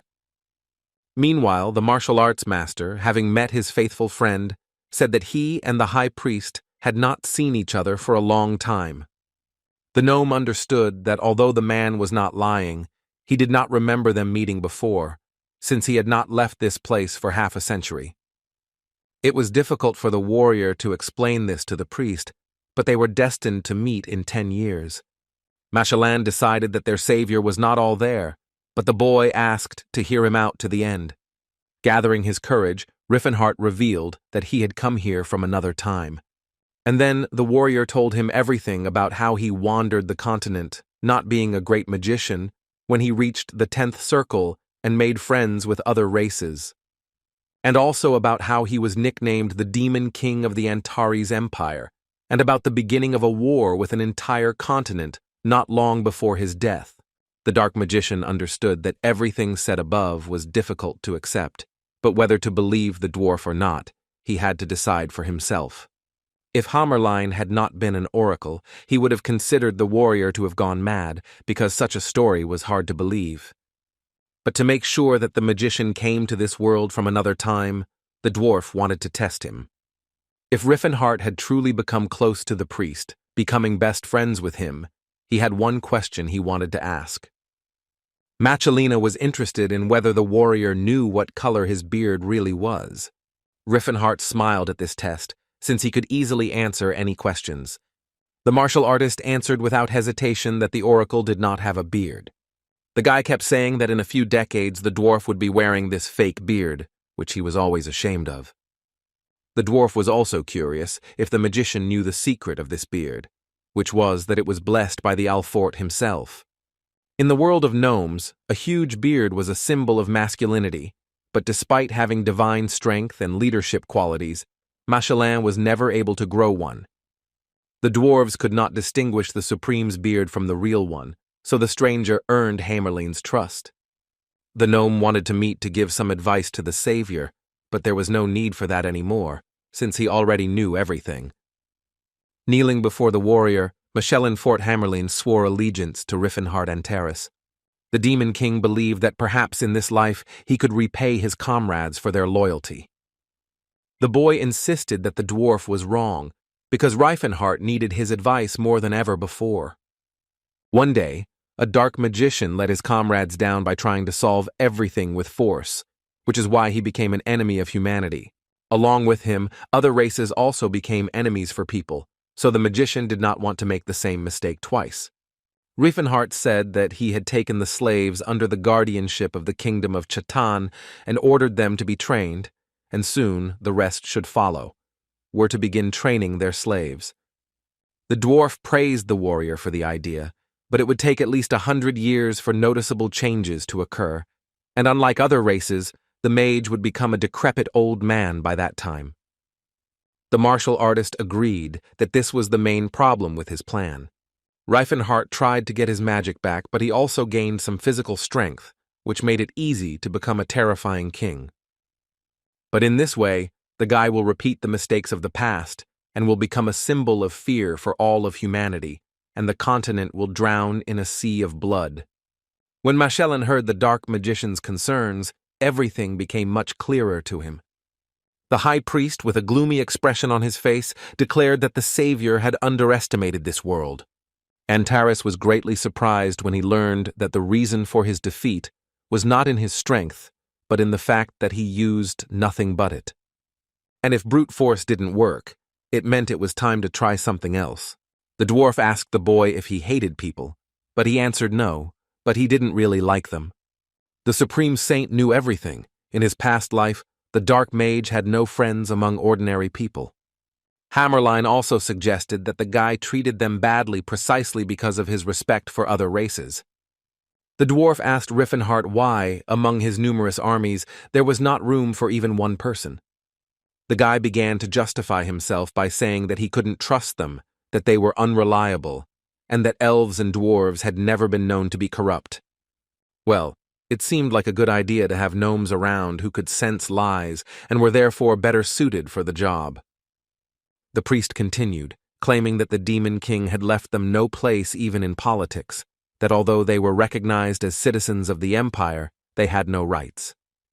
Antares believed that the less they decided, the better things went, but that was why he was called the Demon King. Machelin explained that people called him the Demon King not because of the pile of corpses he left behind, but because of his appeal to the human race.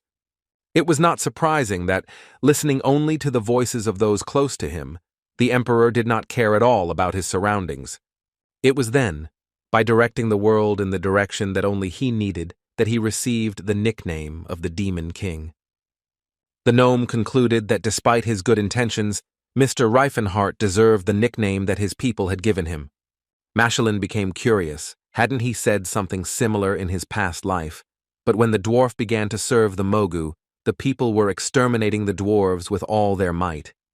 And the creation of the Antares Empire was half the merit of the priest, who, as soon as he learned about it, declared that he had no right to judge anyone. In desperation, the martial arts master asked his comrade what he should do in such a situation.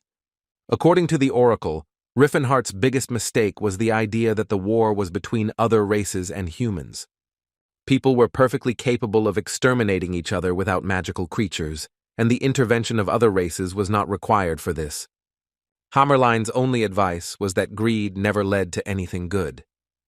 And while the dark magician was pondering the saint's words, a dragon roared furiously in the snowy mountains. The winged creature was not happy that a group of halflings was trying to tie it up. Ross Thiessen, who rushed to attack the monster, used the 7 blades technique. However, the blades fired at the dragon instead of causing damage, only made him even more angry. The guy decided that this skill was far from perfect, in which he tried to copy the master's air bullet. Ceres also tried to make her contribution, and with the help of Nihilin, she fired a series of arrows at the dragon. But because the monster was too huge, their attacks with the knight did not cause any damage to it. Suddenly behind her, the girl heard the battle cry of the hunters who were also fighting the monster. The dwarf with a thick black beard ordered his comrade Cardamite to immediately go on the attack. Without any objections, the dwarf, armed with an axe, rushed towards the huge enemy. Holy Sword Cirrus looked in admiration as the halfling managed to jump high. In flight, the warrior's weapon began to pulse with a powerful charge of energy that was intended for the monster. In a split second, the blade of the axe passed through the dragon's neck, causing the monster's piercing scream to be cut off. Throwing the axe onto his shoulder, the dwarf informed his colleagues that a glorious feast awaited them today. Riffenhart's comrades were shocked to learn that there were mana users among the dwarves. Halflings who possessed such power were given special treatment. The knight had heard that the dwarves were superior in strength to the small nation, but he never expected to see something like this. Since their arrival at the Great Forge, and at first the travelers felt a difference in culture.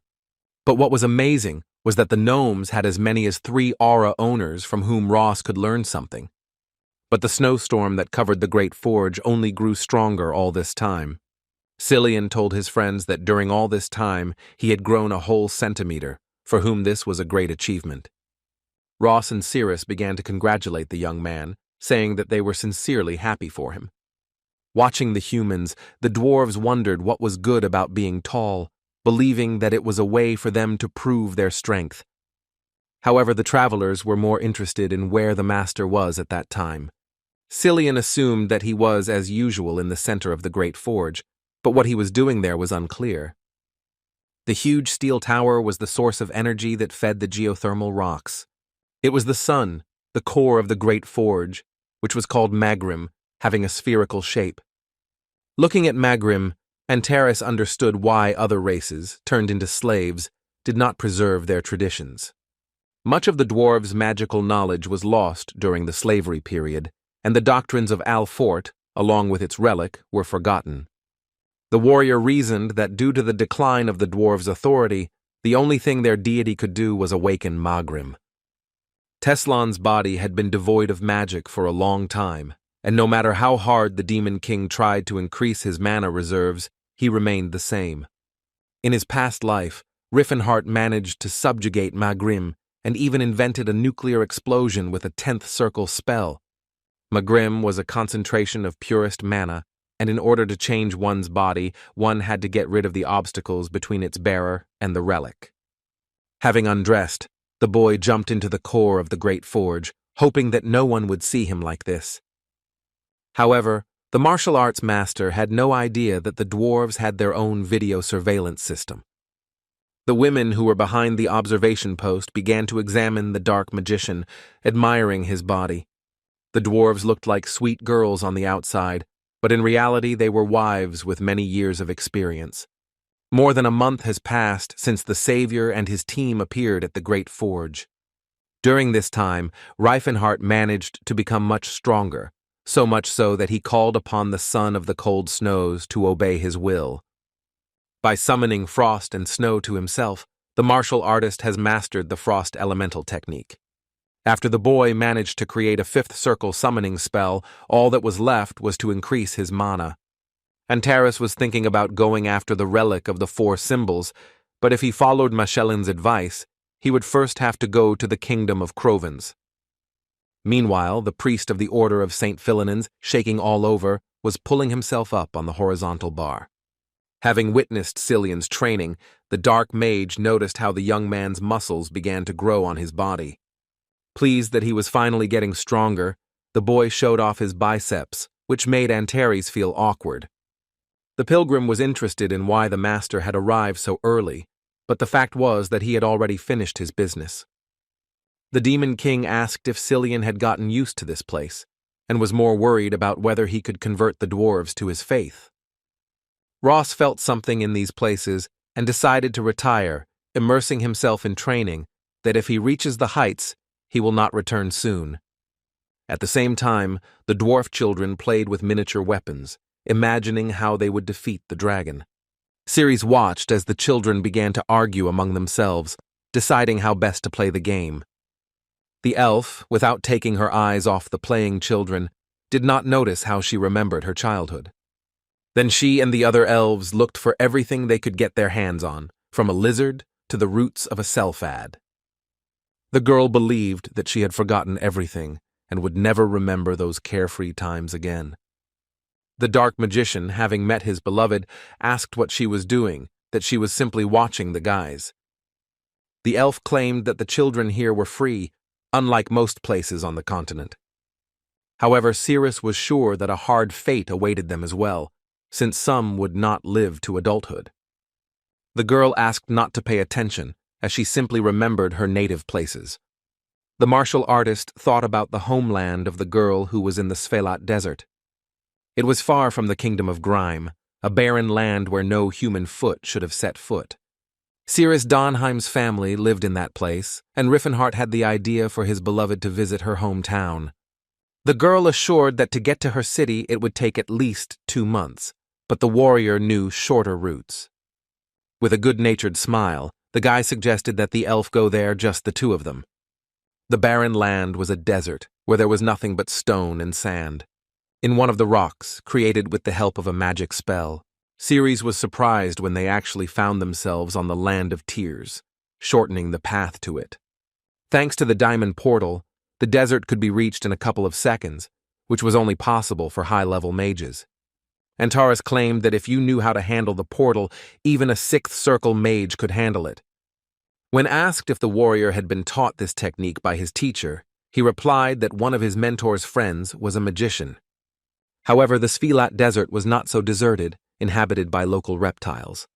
They posed no threat to Riffenhart, who by this point had increased both his magical and physical strength. With one precise blow, the guy dealt with the sand lizard, which lost part of its scales during the attack. The dark magician claimed that these creatures could be found at every step, and that they had quite tasty meat.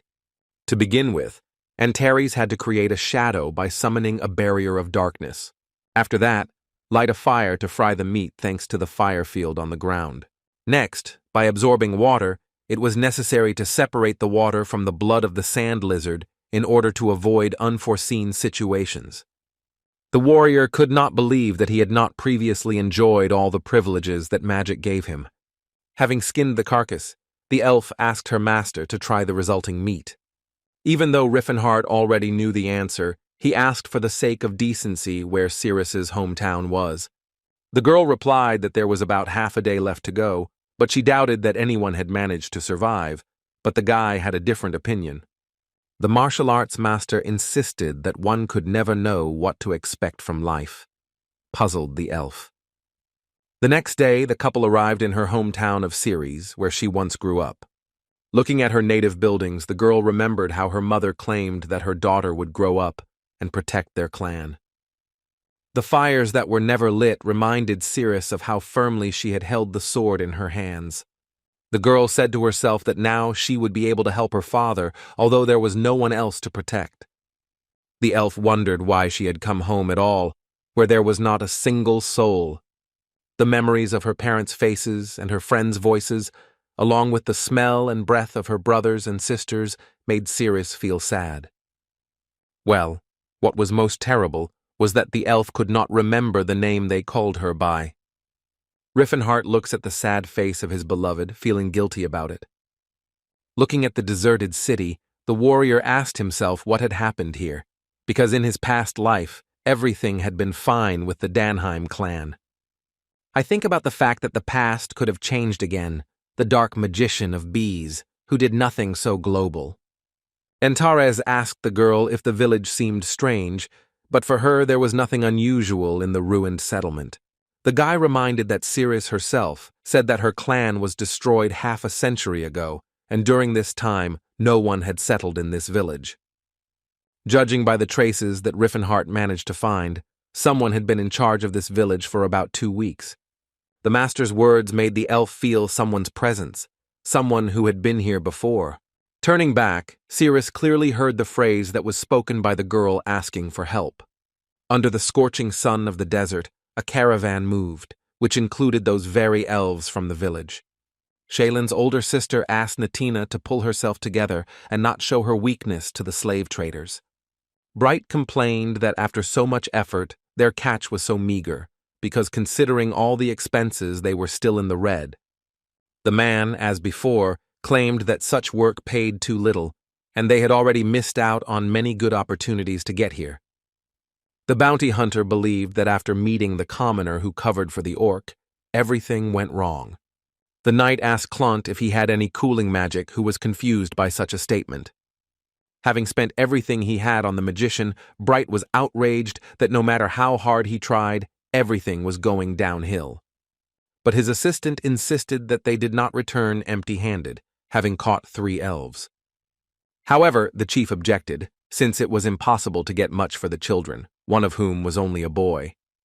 At first, Bright thought that it was a mirage, and I saw a blurry figure in the distance. But literally, a couple of seconds later, the bounty hunters saw an adult elf approaching them. Meanwhile, a girl knocked on Reston's office and asked if she could come in. Without waiting for an answer, the Silver Sage's acquaintance noticed that he was again studying the same work. The guy, without looking at Felina standing in the doorway, reminded her that they had agreed to do without unnecessary chatter. Teslan looked at the girl who was his childhood friend, the only person he could trust. After his reincarnation, she was on his side when everyone else thought the guy was crazy, and without Felina's help, he also wouldn't have been able to awaken his aura.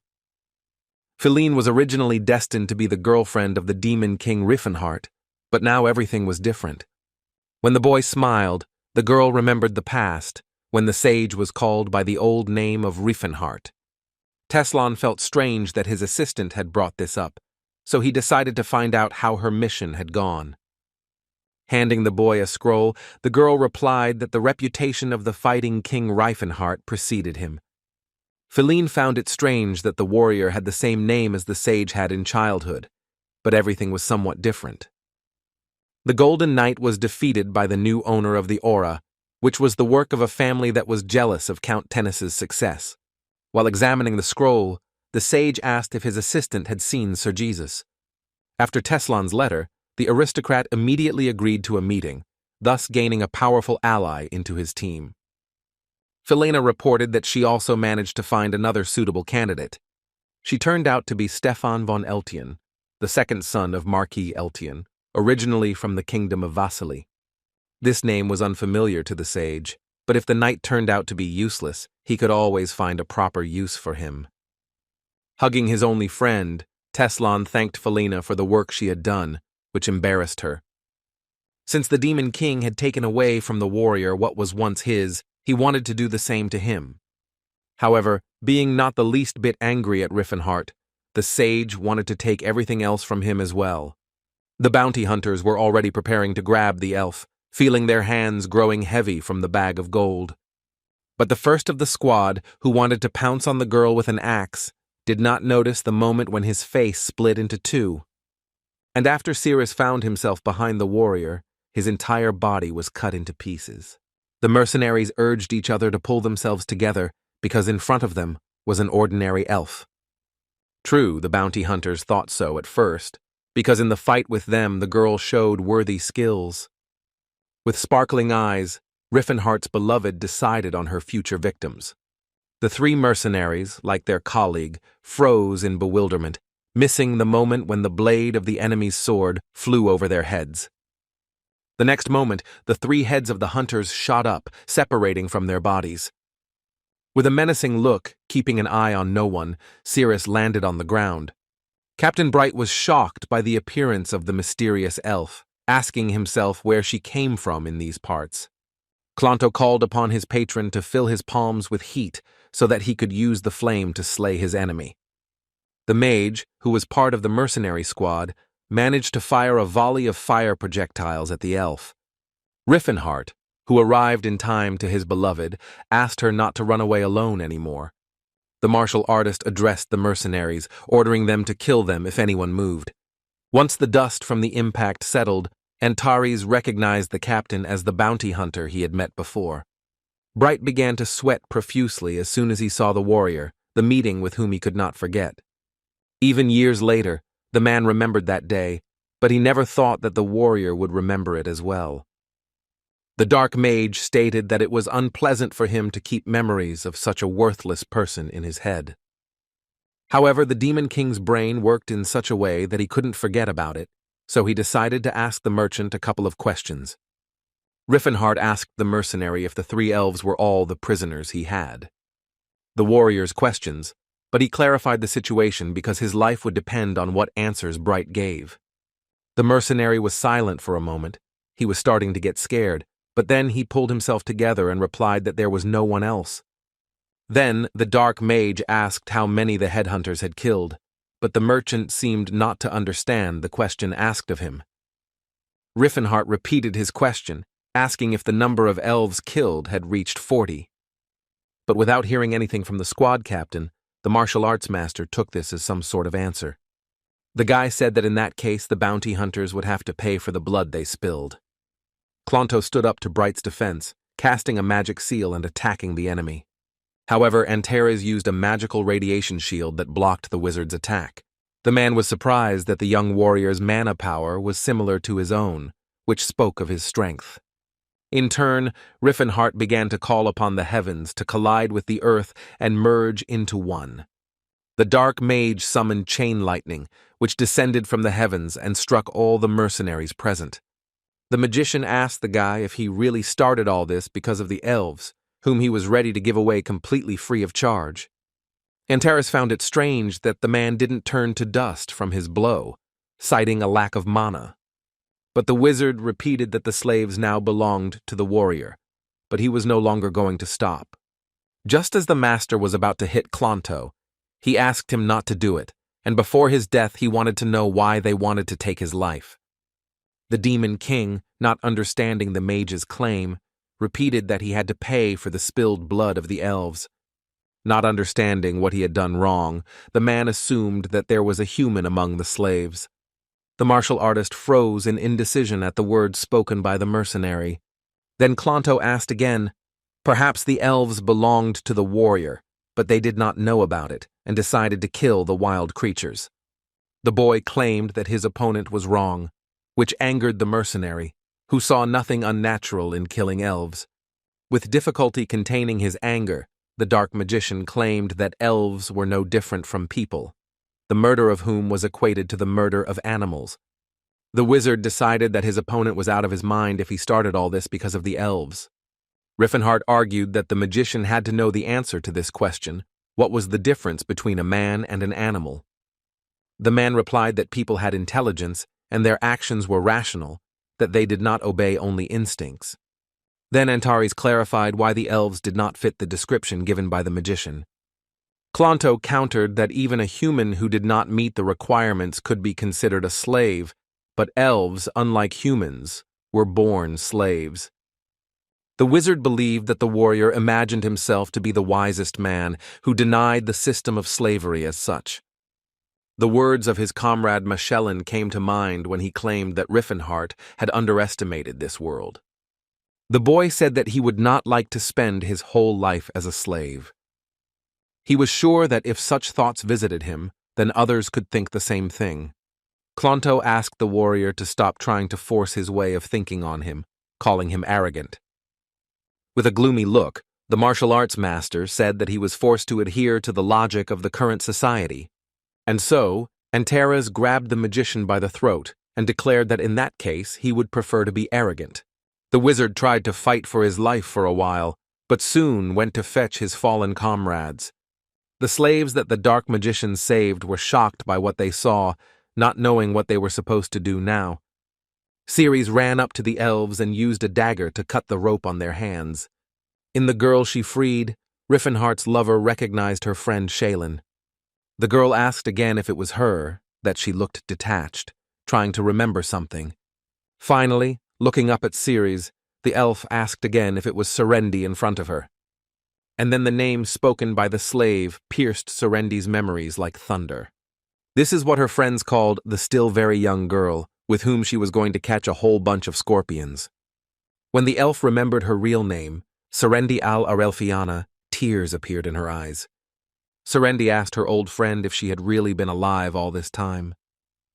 But suddenly, Shaylin pushed her friend's hand away from her, giving her a contemptuous look. Riffenhart's beloved did not understand what had happened, asking her friend about it. Ryder asked the girl if she knew the warrior, but the sister replied that her brother should not talk to the stranger. The elf claimed that her friend had become a slave to a dirty man, and that old Serendi had no honor or dignity left. Shaylin's old friend didn't know what to say, and she was temporarily speechless.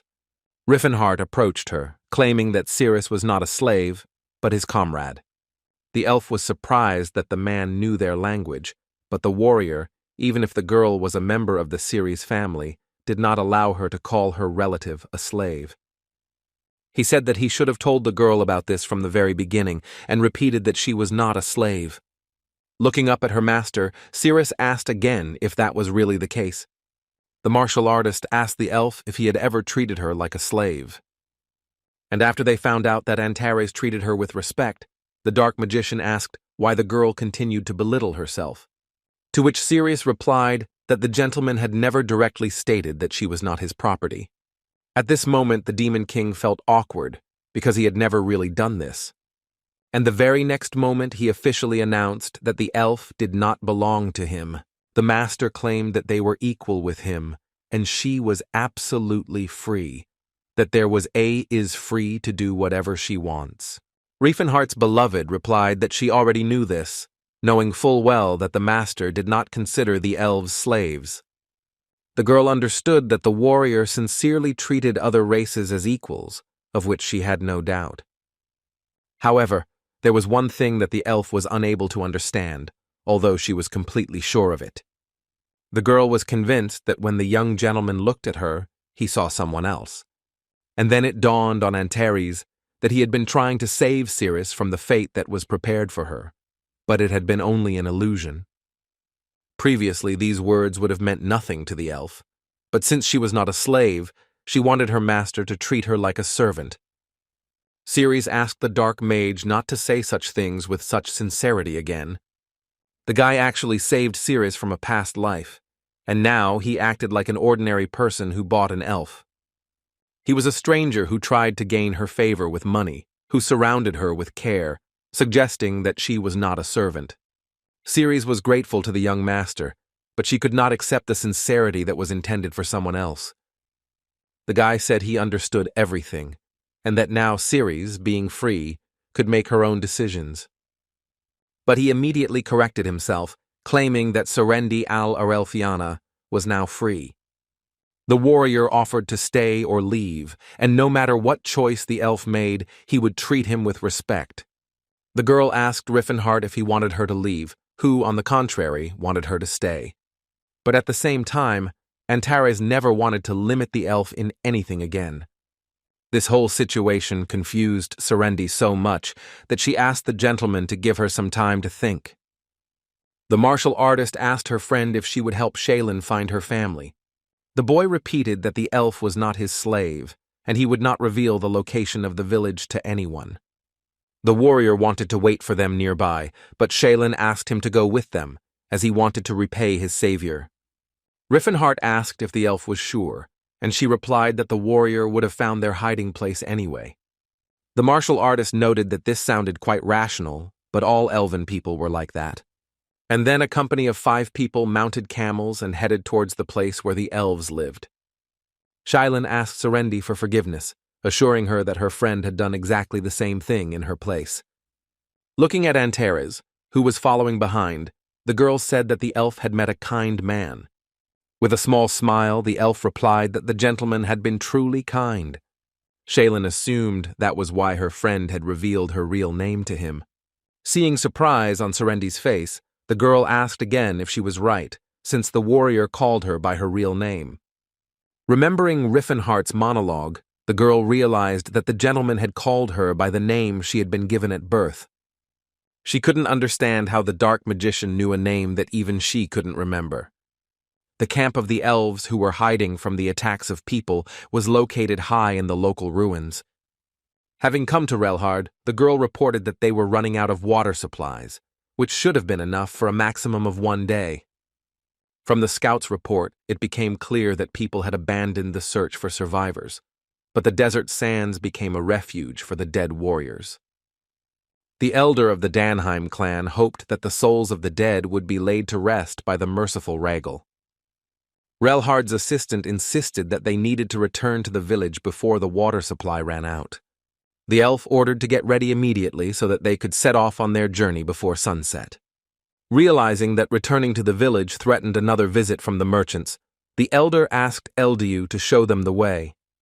Travelers entered the sandy cliffs where the elves' refuge was located. While examining the arrivals, the elves discovered that Shaelin, Natina, and Ryder had returned to them. But when Relhard saw the man, he ordered his men to do everything but not let them pass. Armed with slingshots, the survivors began attacking the uninvited guests with projectiles of molten glass. Riffenhart reassured Serendi, explaining that these were merely warning shots. Inspecting the projectiles fired at them, the boy noticed that they were reinforced with elemental magic.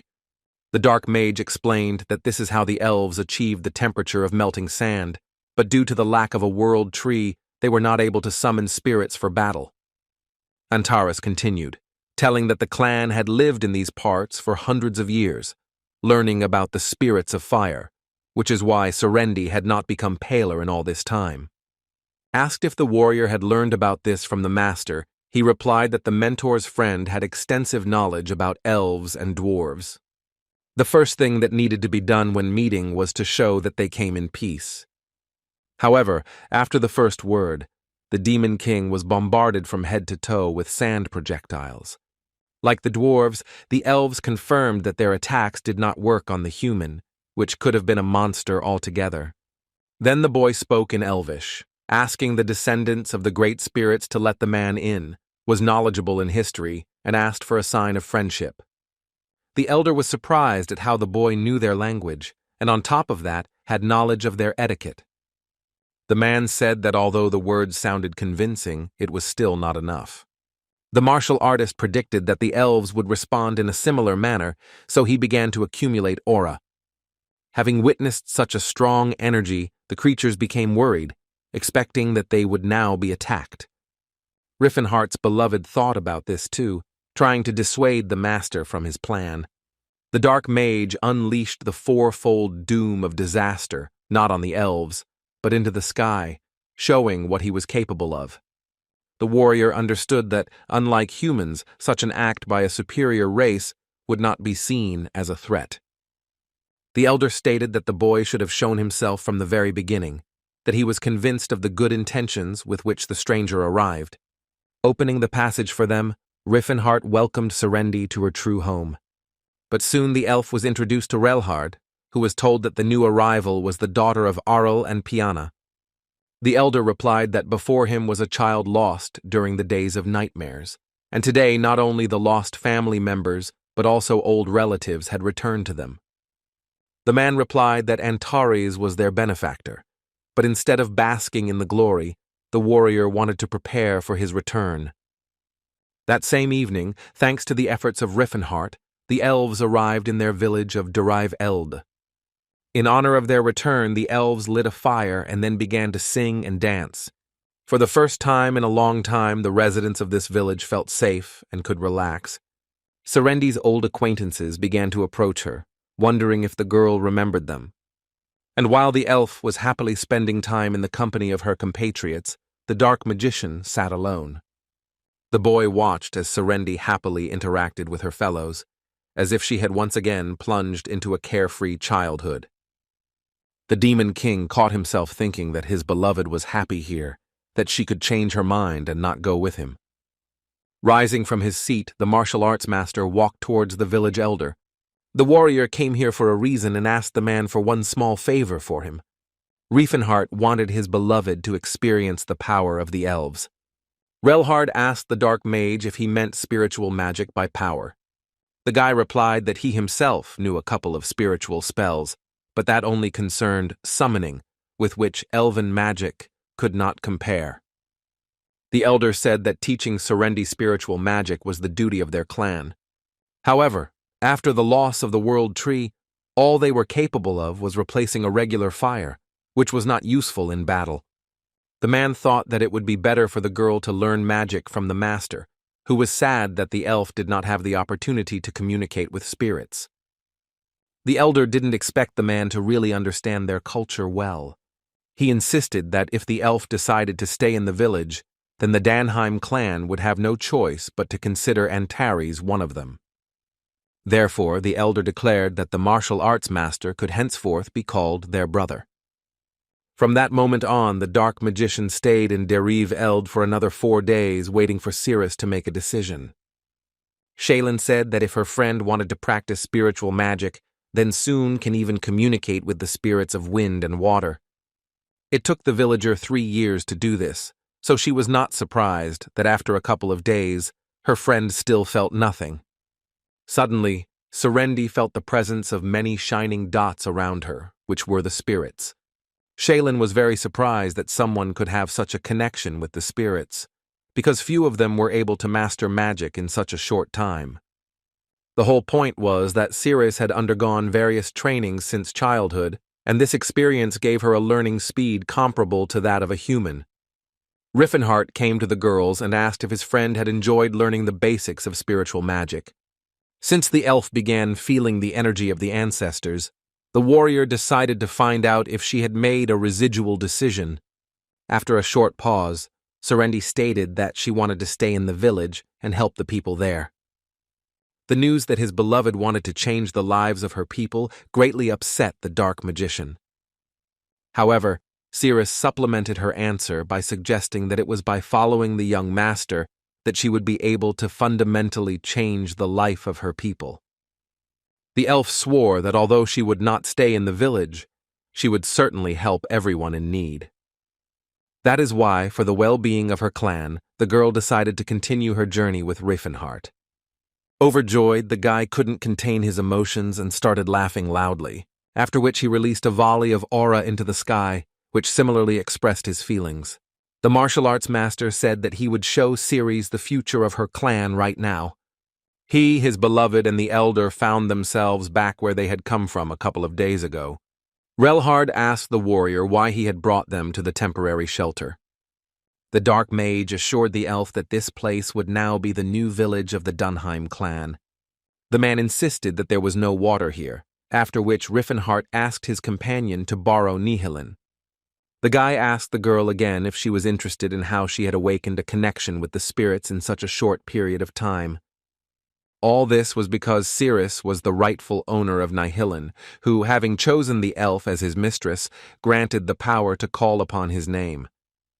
The girl could also use his power, which Antares was going to demonstrate by sticking a stick into a stone.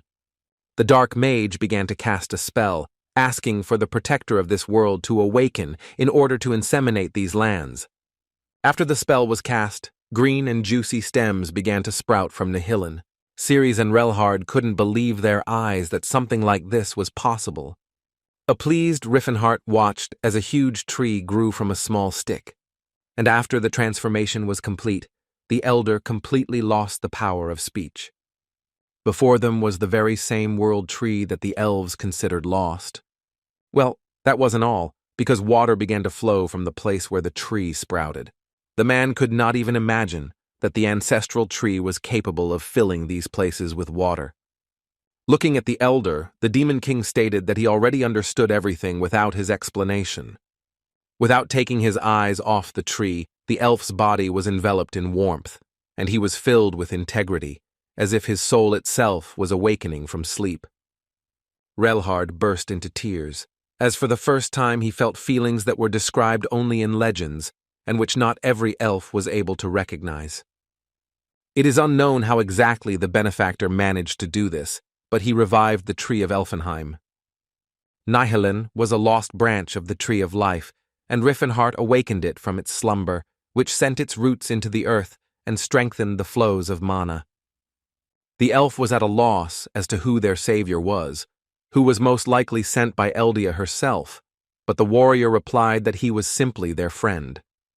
The master apologized to the elf for using her bow, but promised to find a much more powerful weapon. With difficulty, Cirrus asked how Riffenhart managed to revive the tree, but the boy said that it was time to return to the Great Forge. As soon as the couple stepped through the portal, Cillian, who was all excited, immediately ran up to them.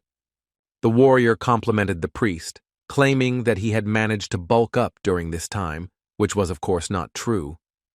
The dwarves joyfully welcomed the return of the master, who were saddened that he had not warned them of his arrival.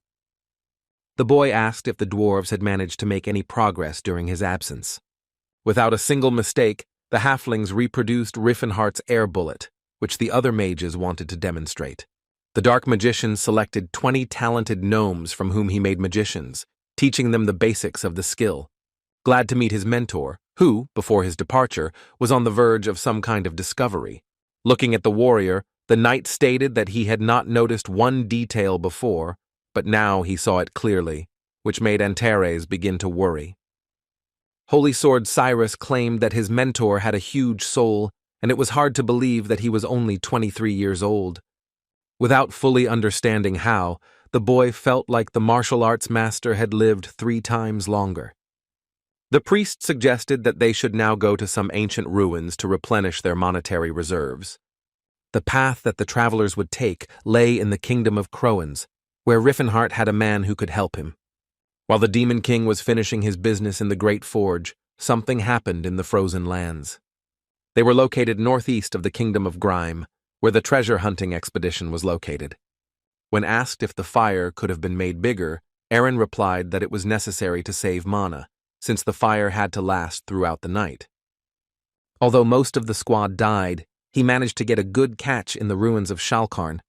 And besides this, the Seeker managed to find a book that contained records about the Silver Age, so that the members of the squad were unknown. The old man hoped that the tome would create a sensation in the academic society, although he had not yet been able to fully decipher it. Suddenly, a scream was heard from one of the team members, and Aaron immediately thought of monsters. What he saw was much worse, because it posed a greater threat. Teslan appeared before the treasure hunters in the company of warriors who intended to take away their loot. The Silver Sage ordered his men to deal with the treasure hunters. Filena then watched as the Golden Knight, together with Stefan von Eltian, set off to carry out the task assigned to them. Both warriors were possessors of powerful skills that were awakened for far from good purposes. The swordsmen dealt with the Seekers' squad with cruelty, spilling their blood onto the white snow. Aaron claimed that he would give up all the relics that the strangers came for, if only they would spare him. Pointing his sword at the mage, Teslan declared that they had come not for treasure, but specifically for him. After these words, the Silver Sage took the old man's life, sprinkling the snow with his blood. Filena asked the owner whether all these sacrifices were really necessary, to which the guy replied that it was an order from the Order. No one was supposed to know the part of history that remained behind closed doors, all for the sake of protecting humanity. The girl claimed that these people had done nothing wrong, but Teslan insisted that it was a small sacrifice to save the whole world. Teslan asked Stefan how he liked the berserker armor he got for him. The guy was grateful for such a gift, because it was the best thing he had ever tasted. The Golden Knight of Grima opened the tent and asked the sage what they were to do with the relics. Teslan replied that they would take everything that could be useful and sell the rest, while the things from the list would be given to the sages for safekeeping. Although the sages stood guard over the order, there were many dangerous objects among the relics that should not have fallen into the wrong hands. Jesus took a fancy to one pendant, but it, like much of what was obtained, had to be given to the order. To his surprise, Teslan discovered the voice of illusion, which he had not expected to hear here. The Demon King himself highly valued this artifact, but the magician could not even imagine that there were 2 copies. The sage's assistant asked what the secret was that they were so jealously guarding. The guy replied that Filena should not interfere in this, since only those higher up knew about it. Mashellen, who was always in the chambers, asked the elf what she wanted to know. Serendi turned to the oracle to ask him to tell her everything that concerned Mr. Riffenhart. The girl had the feeling that he knew who she was from the very beginning, and his look and manner of speech were not characteristic of a man who saw a stranger for the first time. But the warrior also knew the elf's real name, which she had managed to forget. But the dwarf replied that the young master was afraid that she would not understand. The girl was surprised by this answer and asked the supreme saint what could be confusing her. The halfling wanted to ask Serendi one question, namely, whether she trusted the martial artist. The girl would believe it even if she was told that the guy was a deity who had descended to earth. But not hearing a clear answer, Hammerline asked his question again, since that was not what he was talking about. The girl was silent for a while because before answering she seriously thought about the question asked by the oracle. After the priest told her everything she wanted to know, the elf returned back. While Riffenhart's beloved was with Michellen, he waited all this time for her to return. And when that moment finally came, the warrior asked if the oracle had told her everything. With a sad expression on her face, Serendi replied that her master had a truly incredible story. The dwarf told how the archmage of the 10th Circle failed because of his attempts to change the world for the benefit of other races, but managed to turn back time to fix everything. Cirrus Valencia was the protector of all the elves on the continent, who many called the reincarnation of Eldia, who was known among humans as the goddess of madness. Serendi now understood why the master behaved this way with her, because he saw his former love in the elf's face. The guy carefully asked if the girl could forgive him for hiding the truth from her. After a short silence, Serendi nodded affirmatively with a sad expression on her face. All she could say was that she would continue to follow Riffenhart. The elf stated that she was not the Ceres that the dark magician once knew. The girl was about to leave but suddenly lingered, as she wanted to add something. With a smile on her face, she stated that it didn't mean she didn't like Antares. And when the Demon King's beloved left the room, she left him completely bewildered. Embarrassed, the guy began to scratch his head, still not fully understanding whether the girl had forgiven him or not. The traveler's next destination was the kingdom of Crovens, which owned fertile lands. King Gottrin I had an heir, Talion, who was to ascend to the throne by birthright. But sometime after Gottrin's death, his son died of an unknown disease, shaking up the entire kingdom with this incident. The empty throne provoked a split among the nobility, who began to fight for power. This eventually led to the emergence of two pretenders, and then a period of turmoil began in the kingdom. The warriors, on the one hand, were ready to defeat their opponents in the name of Lord Karas in order to seat the true king on the throne. Meanwhile, the warring side wanted to destroy the traitors so that the rightful heir could ascend the throne. Julren Crovens was the second prince to reach the age of 18. As the child of a royal concubine, he was entitled to ascend to the throne. The second contender was Prince Karsus, who was the heir of Duke Fernando. Although the boy was not the king's direct heir, his lineage was closely intertwined with the royal one. Karsus was known for his impeccable fighting skills from a young age, and was respected and trusted by his subordinates. On the other hand, Yuvel was known for his uncontrollable libido, in addition to his blood relationship with the previous king. 3 years of bloodshed between supporters of both princes have passed since the Civil War. Croans wondered why the famine had broken out now, and why Rodanti no longer showed them mercy. The guy was also interested in the moment, why exactly he had to become king, since he did not want it at all. Finya asked Juvel if he really wanted to rule the kingdom, but the guy simply had no other choice. The young man asked the girl not to pretend that it didn't concern her, because after his head would fly off her shoulders too. The dwarf, in love with the prince, declared that wars were not fought on an empty stomach, suggesting that they wait until their opponents had replenished their provisions. The lovers had time to catch their breath, and at that moment, Finya wanted to just run away and get married secretly. The guy kept saying that he couldn't bear the hardships of this life any longer, but thanks to the girl that I didn't care about him, this time wasn't so hard. But regardless of whether Juvel becomes king or not, Finya will continue to be a slave. The prince repeated that they had nowhere to run, and there would be no place in the world where they could love each other in peace. Having confessed their love to each other, the couple under the evening moon merged into a sensual kiss. However, the idyll of the two lovers was interrupted by a stranger who found out whether the young couple had been having fun.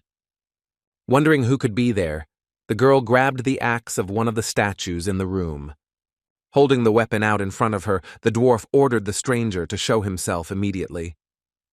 The man in the cloak introduced himself as Reifenhart, who was a magician and had come here to extend his hand to the future ruler of Crowans. The guy asked if the stranger really wanted to help him, and Finia immediately confirmed the magician's words. Looking at the big wizard, the boy understood that he was not lying, since the gnomes were able to distinguish lies from the truth. Yuvel asked the stranger if he was a battle mage, to which the warrior lied, since he had deliberately hidden his physique behind a wide cloak. The trio had a slight misunderstanding, because Crowans was not entirely sure whether the magician wanted to help them after such a strange greeting. Unexpectedly for the mysterious stranger, the guy's lover stated that he had lied to them. The prince was not surprised that they were treated with such suspicion, and he was not offended by the wizard. Riffenhart tried to rectify the situation by claiming that he too was in love with the elf. Yuvel was surprised by this statement, but was even more surprised when Finia confirmed the stranger's words. To the prince, it was hard to believe that in the world there was such an eccentric as he, who fell in love with a representative of another species. Crovens, not to beat around the bush, wanted to find out from the magician what kind of help exactly he was offering him. Riffenhart did not hide his intentions and answered directly that he wanted to offer provisions worth 100,000 gold. The woman in love was shocked by the amount of money the wizard offered as help. The sum was equal to the annual budget of the royal family, and the grain bought with this money was enough to feed the kingdom for 3 months. To further the prince's doubts, Riffenhart asked how many aura wielders he had under his command, intending to send 6 to help. There were no more than 5 such warriors in the entire kingdom, which is why Juvel decided that he would have to pay a hefty price for this. In return, Antares asked Crovens, after he ascended the throne, to grant him a fief. His Highness found it extremely strange that this was all the magician wanted from him for the help he had provided. Riffenhart also added that the fief should be an autonomous territory, not subject to the laws of the kingdom. This was necessary in order to create a place where elves, dwarves, and orcs could live freely. Cirrus, who had been waiting for the young gentleman all this time, asked how the negotiations had gone.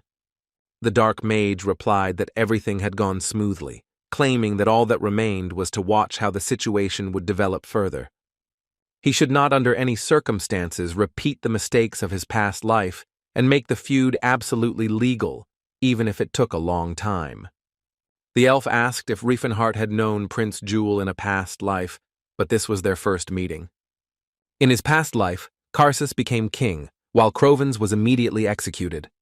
It was possible that these events could repeat themselves if the Demon King did not intervene in what was happening. Entering the temporary overnight stay, the guy claimed that the main thing was that the battle taught them to perceive other races not as slaves, but as allies. Ross asked how the meeting had gone, to which his mentor replied that so far everything had gone according to plan. Since leaving the Great Forge, the team had visited dozens of ancient ruins, which was a good start to the journey. The knight thought that carrying the relics out of the ruins was harder than fighting the demons, and Cillian immediately joined him, mentioning his muscles. The pilgrim asked where they would get such a sum, but Riffenhart corrected him that they needed to get grain for that amount, not coins. It was about the grain that the dark mage had once acquired through the Tauban Trading Company.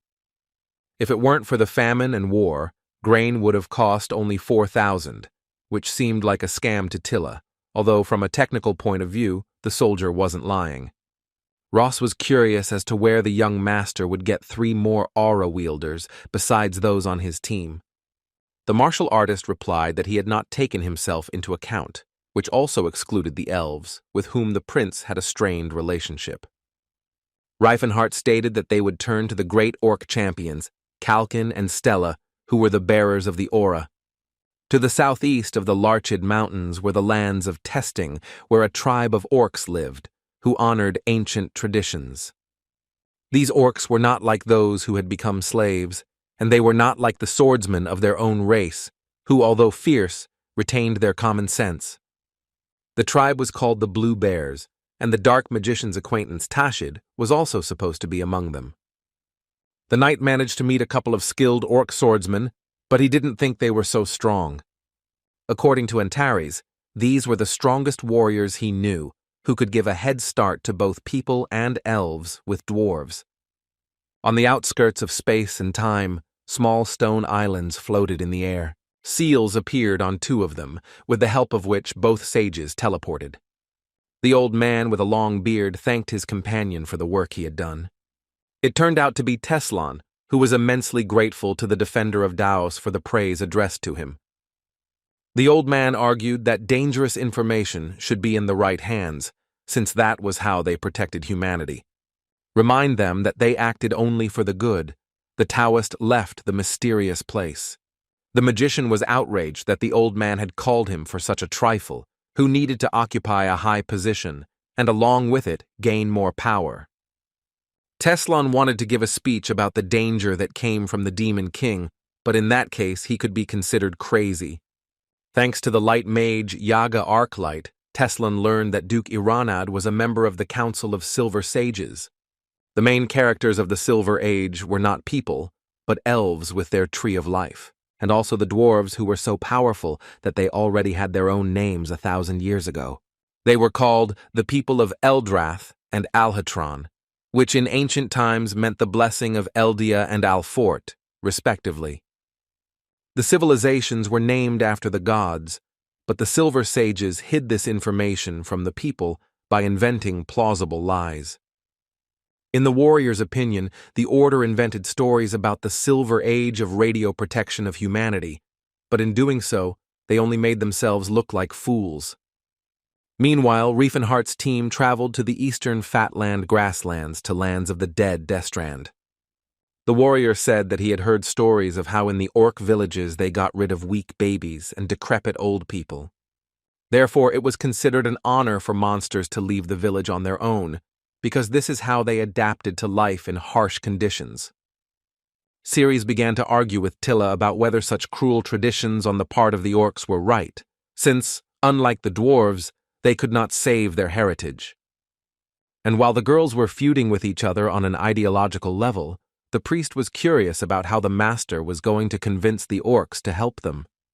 Although the master had a plan, he would act according to the situation, and Cirrus asked if Riefenhardt had followed a similar plan in his past life. The Demon King whispered that Tashid was with him then, and a knight from their squad noticed something. Watching the rising column of dust, the guy assumed that someone was approaching them. Massive legs rushed quickly across the deserted ground, kicking up settled sand into the air. The whole team, including its leader, was surprised by what they saw. Several angry orcs rushed in their direction, saying something in their own language. The knight asked what they were talking about, but it turned out that the monsters only wanted death for people. Then, the dark magician turned to the locals, declaring that he was not their enemy. But the rapidly approaching orcs with reddened eyes continued to scream. Ross he noted with regret that the monsters did not particularly want to listen to the strangers who had arrived on their lands. One of the orcs, who swung his cold weapon, attacked the elf. However, the enemy failed to hit Cirrus, who immediately took off into the air. Even Tilla, being small in size, was able to fight off the giant enemy on equal terms. By slapping the monster, Knight Tennis confirmed that the enemy and he really was strong. Riefenhardt, who had stood motionless the entire time, added that despite its strength, the tribe had one huge weakness. The Demon King cast a spell, commanding the flow of sand to transform into a fantasy of the abyss. Riefenhardt cast Mass Sleep on the enemies, which was a second-tier spell. Ross was stunned as the monsters simultaneously passed out, falling into a deep sleep.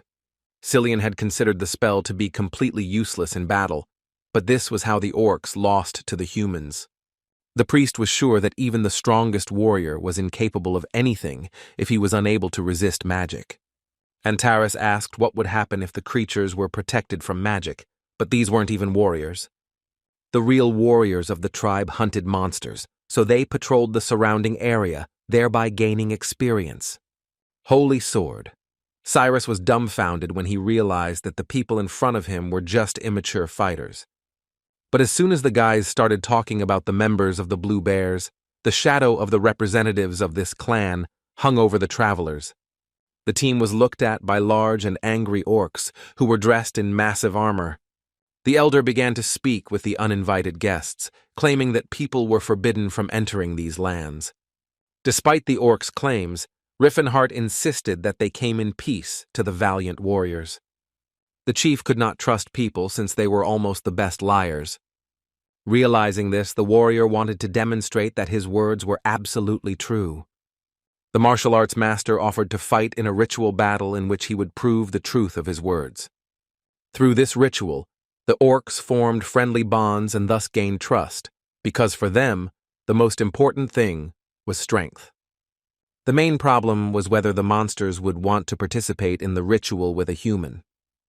The locals, being surprised that the man was familiar with their great tradition, decided to agree to the duel.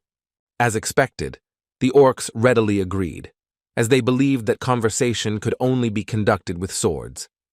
Ross, ready to fight the monsters, learned that when it came to battle, the orcs did not care about the gender of the opponent.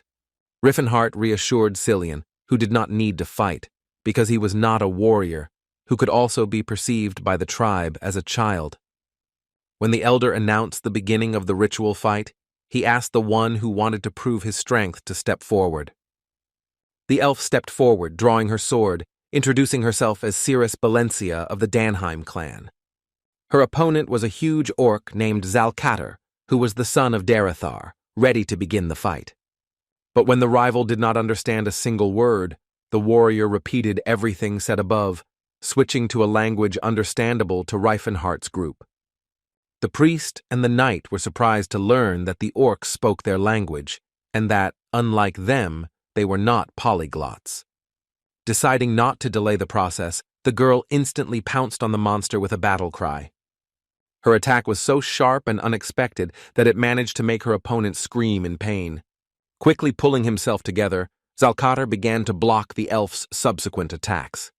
The warrior was surprised how such a small rival could possess such incredible strength. Ceres thought about her opponent as well, but this fight was nothing compared to her usual training. The girl continued to press on the large opponent, having only one sword with her, while the orc had two. But at some point the thug seized the initiative and began a series of powerful blows. The elf almost lost her balance, but thanks to her agility, she landed successfully on the ground. And at that very moment, pushing off from her, she flew straight at the monster, which confused him. Kicked Zalkatar right in the face. The blow was so strong that it left a noticeable mark on the orc's face, from which steam even rose. This blunder enraged the monster, who turned his crazy gaze on his rival. When the orc attacked the elf with renewed vigor, the warrior's fellow tribesmen began to praise the girl. Remembering what Riefenhart had said about the strongest warriors he had ever known, Cirrus was convinced of this from personal experience. When the elf managed to dodge another attack from the enemy, she realized something about him. While holding back Zalkathar's attack, the girl realized that he was extremely skilled in wielding his sword. But at the same time, the huge and heavy sword could not keep up with the skills of a capable warrior.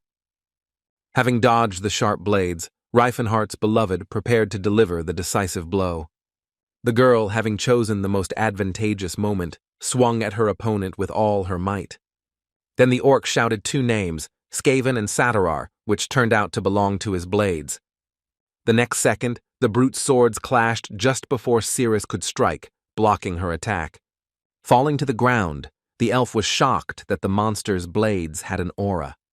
Zalkathar happily replied that his weapon was his own soul, and the soul of a warrior could not be broken. Antares remembered that the Blue Bear tribe had a spiritual weapon in its arsenal. The young master asked his beloved not to panic, as the spiritual weapon was a secret technique of the orcs. The girl asked for a more detailed explanation of what it was, and the guy immediately replied that their swords were stronger and sharper. The elf regarded this as a skill that was similar to Tilla's earthly resonance, considering the opponent's sword to be glorified. Since the warriors were able to create various types of such weapons, the dark magician did not have time to describe them all. Ceres rushed at Zalkathar, who, not inferior to her in strength, continued to repel enemy attacks. But thanks to her agility, the girl instantly dropped to the ground to perform one trick. Swinging with force, the elf struck the calf of one of her opponent's legs, and at that very moment she discovered that the warrior had opened up, which was a great opportunity for her. Turning around, Cirrus already believed that the enemy was completely in her power, preparing to strike with her foot. With one clear and precise blow, the girl landed right in the hands of the warrior, who at that moment was holding the blades at the same level. The elf's attack was successful, and the orc dropped his swords, which flew upwards while spinning. For a moment, Zalkatar froze in surprise, as he was not prepared for something like this from his opponent. However, Cirrus was alarmed by the fact that this might not be enough to achieve victory. Skaven and Satarar, who were circling above the warriors' heads, rose quite high into the sky. The Blue Bear tribe member sternly called out to his comrade for help. Cirrus was very surprised when she witnessed a scene that was not typical for a battle. Looking at the blades darting from side to side, the girl asked what the hell that was. Reifenhardt explained that at times the orcs could control their weapons, which angered the elf, who had not learned about this before. After chaotic movements in the air, the swords fell to the ground, creating a huge explosion. The wall of dust that arose from the blow was pierced by the orcs' rapidly rushing swords. The blades of Zalkathar, which were under his control, entered his opponent from behind. But fortunately for Cirrus, the enemy's weapon only hit her cloak, heading towards its owner. The warrior praised the elf for her skills, as he did not expect that he would have to resort to the help of his comrade. The girl understood that the secret was not only in strengthening the weapons, since the race passed this technique down from generation to generation. Fleeing from yet another attack by her enemy's comrades, Cirrus considered whether she should admit defeat. However, the elf did not like to lose, especially because of her race. And at one fine moment, Riffenhardt's beloved realized something about her opponent.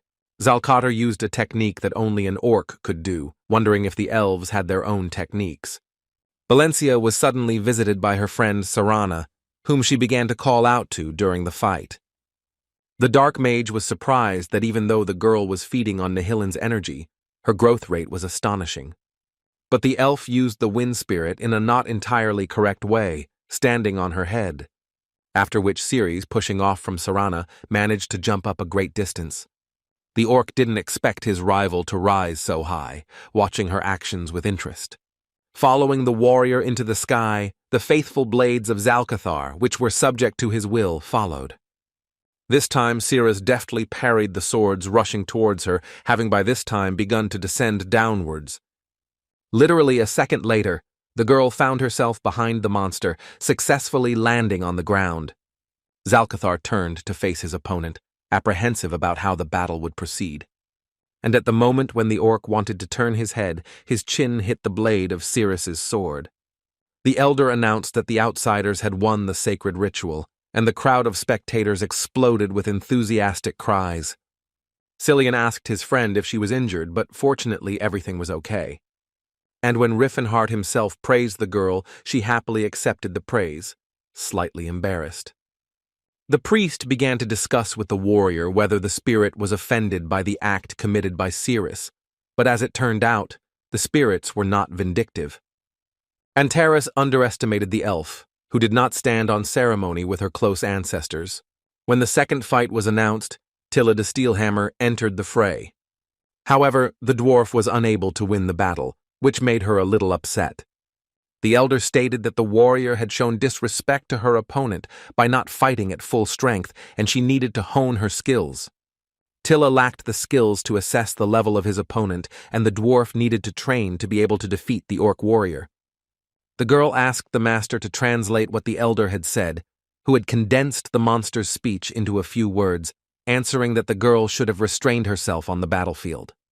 Riffenhardt insisted that the main thing was that the girl was recognized, sending Ross next to the duel. The guy, taking a stance, introduced himself as Ross Tennis, the heir to the sword, who entered the arena to prove his martial strength. Having uttered the word Karuga, which was unfamiliar to the group, the elder's eyes lit up. Following this, An orc jumped out of the crowd and suddenly began to fly straight onto the battlefield. The monster landed heavily on the ground, and with its powerful and strong legs it managed to break it. The warrior introduced himself as Stala Langar Beta, who was the matriarch holding the title of champion. The locals also considered Ross a champion, calling him a Karuga, who was blessed with a warrior spirit. Karuga meant the blessing of fighting spirit. It was the owners of the aura who bore such a title, having surpassed the level of mastery of spiritual weapons. When the knight learned that the orcs called him champion, he wanted to see what they would say when Reifenhart entered the arena. The matriarch of the Blue Bear clan, having become Ross's enemy, promised to tear the guy to pieces. Holy Sword. Cirrus observed the enemy's aura and noted that it was quite strong. Both warriors clashed in a duel, but at the beginning of the fight, they only used their aura. The knight, swinging his blade, wanted to gain an advantage in battle by thereby influencing the enemy's energy. But Stala repelled each of the attacks with such ease that she didn't even have to strain herself. Having finished with the defense, the warrior went on the counterattack, showering the warrior with a series of blows. Even though there was a woman in front of him, the guy couldn't help but notice that she was different from other orcs in battle. Continuing to strike blow after blow, the matriarch said that her opponent, despite his mastery of the sword, lacked experience. But then Stala realized that she was talking to a knight who did not know her native language.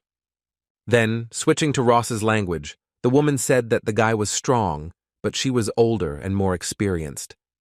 The swordsman decided that by talking to him, the woman wanted to weaken his vigilance. Finding herself nearby, the orc demanded that they stop dancing and begin a real fight. The woman, while in mid-jump, released her blades, calling them by name Satea and Randat. Stala commanded her weapons, which she called sisters, to attack the enemy. As best as he could, Tennis's sword deflected the sharp blades of the tribe's matriarch that appeared here and there. The swordsman became curious about how the spiritual weapon technique that the elder had spoken about earlier worked. And while the knight was busy fighting off Satea and Randatu, their mistress suddenly found herself next to him. The woman, strengthening her attack with aura, struck a member of Reifenhart's team with her massive fist. Luckily, the guy had already encountered similar attacks while training with the master, so it wasn't difficult for him to repel this one either. But while Ross held back Stala's blows, the swords under her control returned to him like a boomerang.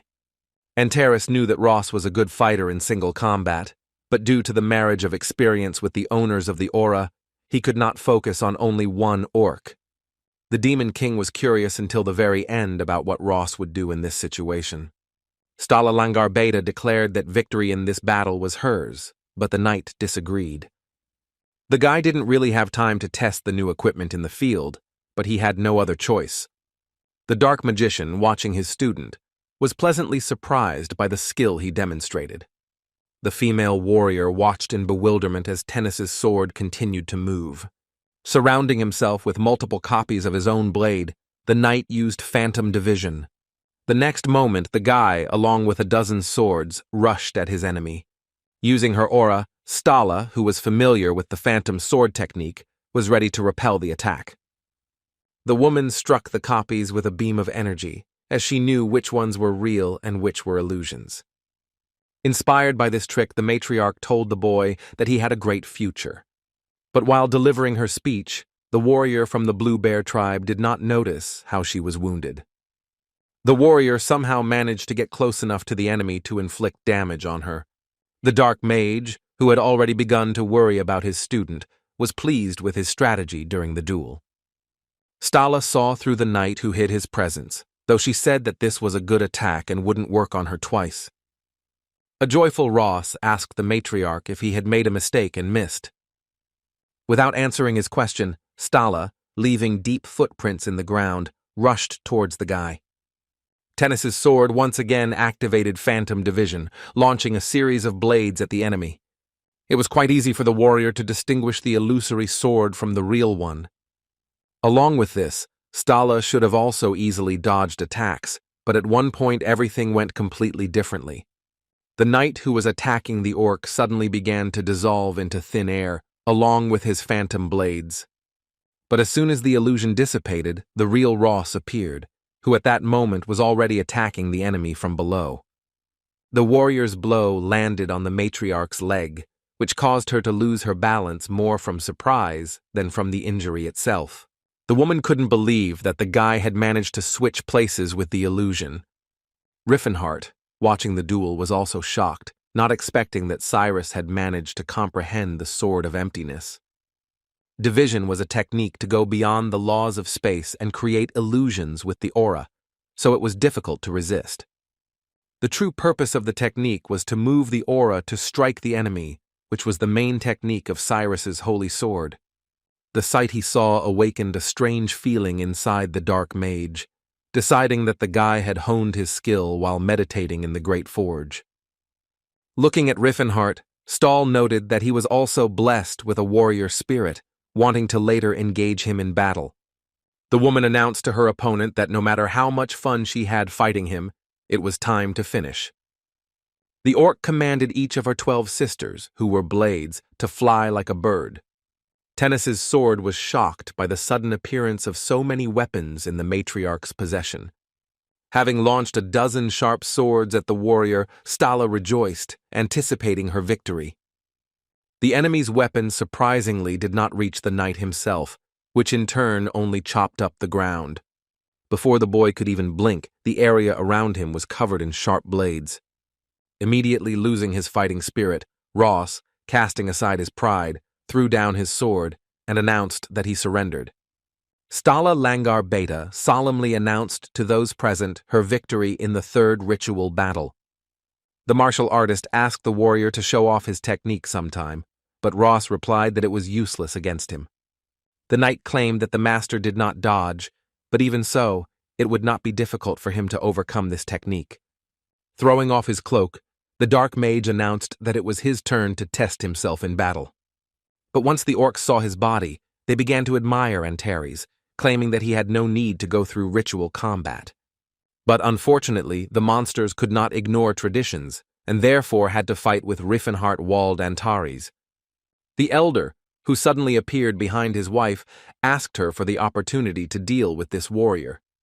The Demon King didn't even sense the presence of the orc, nor did he notice the moment of his appearance.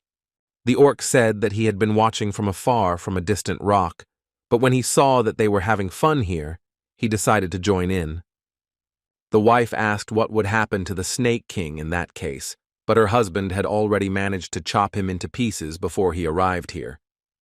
Revealing its true form, the monster introduced itself as the leader of the Blue Bear tribe, Champion Kalkin, who wished to fight Riffenhart.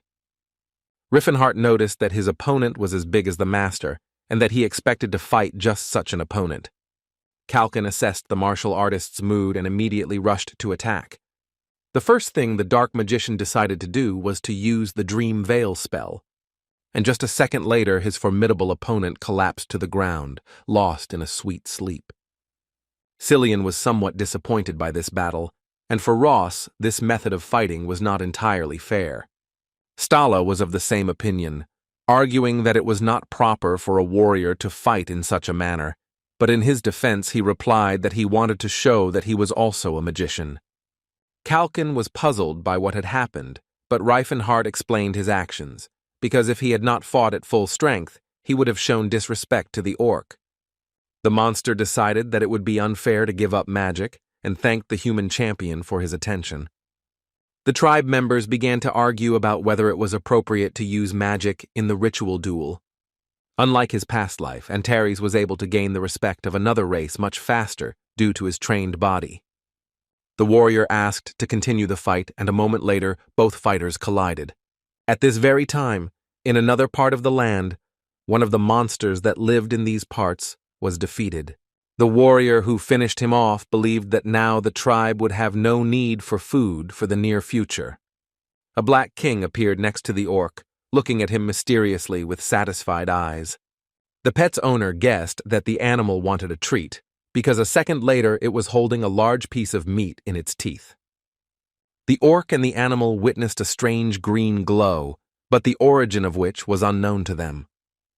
Observing the anomaly that had arisen, Tashid ordered his pet to return home. The ritual duel continued to rage by this time, and none of its participants wanted to give in to each other. The martial arts master wanted to demonstrate to the orcs what he had learned from King Gerard. The boy attacked the tribe leader with a threatening chi strike, forcing the enemy to use aura. However, despite the force of the blow, Kalkin still repelled the martial arts master's attack. Reifenhart noticed that the orc easily dealt with the massive weapon, which incidentally he expected from such an opponent. Therefore, in order to show off his full power, the dark mage used a chain-smashing ki strike. Despite the multiple attacks, the tribe leader stood firm, blocking each of the blows he received. Antares believed that he had now definitely proven that he was worth something, calling the enemy closer. But as soon as the monster approached, the guy summoned the spirits and conjured up an improved sleep. As if by snapping his fingers, Kalkin instantly fell asleep, as if he had never fought with anyone before. The warrior who headed towards the orc understood that even though he had an aura, the head of the tribe had low resistance to magic. But before he could get close to him, he stopped halfway, not expecting such a situation. While under the spell, Kalkin, who was completely glowing with an aura, continued to swing his weapon. The enemy blade hit Reifenhart in the side, but did not wound his body, hitting the aura barrier. Looking at the orc, who looked like a sleepwalker in this state, the Demon King wondered if the magic hadn't worked. Ross and Cillian were impressed by the battle, which they could learn from watching. The knight was surprised to learn that it was possible to use the aura to develop a conditioned reflex, and decided to practice it himself sometime in his free time. It was the first time Reifenhart had seen such a technique, because last time he had simply transferred the mental magic talisman, and that was the end of it. The martial artist commanded the enemy to turn to stone, causing paralysis that paralyzed the orc's entire body. The warrior understood that Kalkin had low resistance to magic, which he took advantage of. However, at this moment he was in automatic combat mode and was ready to parry all attacks to compensate for his weakness. Returning to his usual state, the head of the tribe declared how much fun he had had, with which his rival agreed. The dark mage could have used another spell, but he chose to use his martial skills to solve the problem. Antares said that the jokes were over, which is what the elder of the tribe wanted to hear from him. Continuing their incessant struggle, the warriors of the ritual duel destroyed everything around them. The spectators of this spectacle were almost blown away by the shockwave and could barely stay on their feet. Stala's husband claimed that their fight with the man had dragged on and it needed to be ended. The martial artist replied with a smile on his face that he was happy to finish the fight. For the decisive blow, Reifenhart, as he usually did, gathered all his aura into one point. The guy, to be sure, used a quadruple horn of calamity against his opponent. The leader of the Blue Bear tribe also did not waste time on trifles, resorting to a thunderous blow. The attacks of both warriors in the ritual duel caused such a powerful discharge that it undermined the earth. But Reifenhart and Kalkin stood frozen in place, neither of them willing to give in to the other. The energy that had been trapped for a long time finally exploded, forming a huge beam of light that shot into the sky. When the priest was treating the young gentleman, the warrior asked him to treat him more gently. With an imperturbable face, Cillian asked Reifenhart to show courage and be patient a little longer. Stahl, who was the judge of the fight, declared a draw, claiming that both fighters were not inferior to each other in terms of skill level. Tilla asked the saint if Philinen's treatment was really that painful, but it was because of the part of the opponent's aura that was nestled in Antares' body. Aura, sacred power, and magic were of different natures, and because of this difference, they were unable to completely merge with each other. The pilgrim offered to treat the head of the tribe, but the man insisted that his wounds would heal on their own. Kalkin recognized in Reifenhart a warrior he could trust, and from that day on, he would consider him his brother. The orc took the meeting with his new brother as a worthy event, and the conversation that began with swords was supposed to end with a drink. Before the head of the tribe had time to voice this decision, the monster's improvised glasses were already filled. The guys from the Dark Mages team treated the joyful event with respect, but were wary of drinking with the orcs. He handed his new brother a glass. Kalkin wanted him to drink with him, but the warrior couldn't stand this strong liqueur. But when the guy tried it, he was surprised that he liked it, and the head of the tribe thought that a person might not like such a drink. The man ordered his wife to bring another barrel, because his brother liked the local drink so much. The orcs drinking nearby were surprised as Riffenhart emptied an entire barrel on his own, an act worthy of a true warrior. Ceres asked the master what the orcs were talking about while looking at her, calling her fat because the girl did not have big muscles. And looking at the priest, the local women were surprised that he was a guy with such a physique. Surrounded by monsters, Tennis's sword now understood what the elder was trying to tell him. The chief of the Blue Bears looked up from his feast when the shepherds returned to them. The arriving orc was surprised to find a man standing next to the elder. The shepherds said that they were met by some kind of miracle, which greatly surprised Riffenhart. In front of him was his old friend Tashid, whom he had already seen in this world a couple of years ago. When the orc asked if the man recognized him, he explained to the chieftain that it was the warrior who had directed him to this place.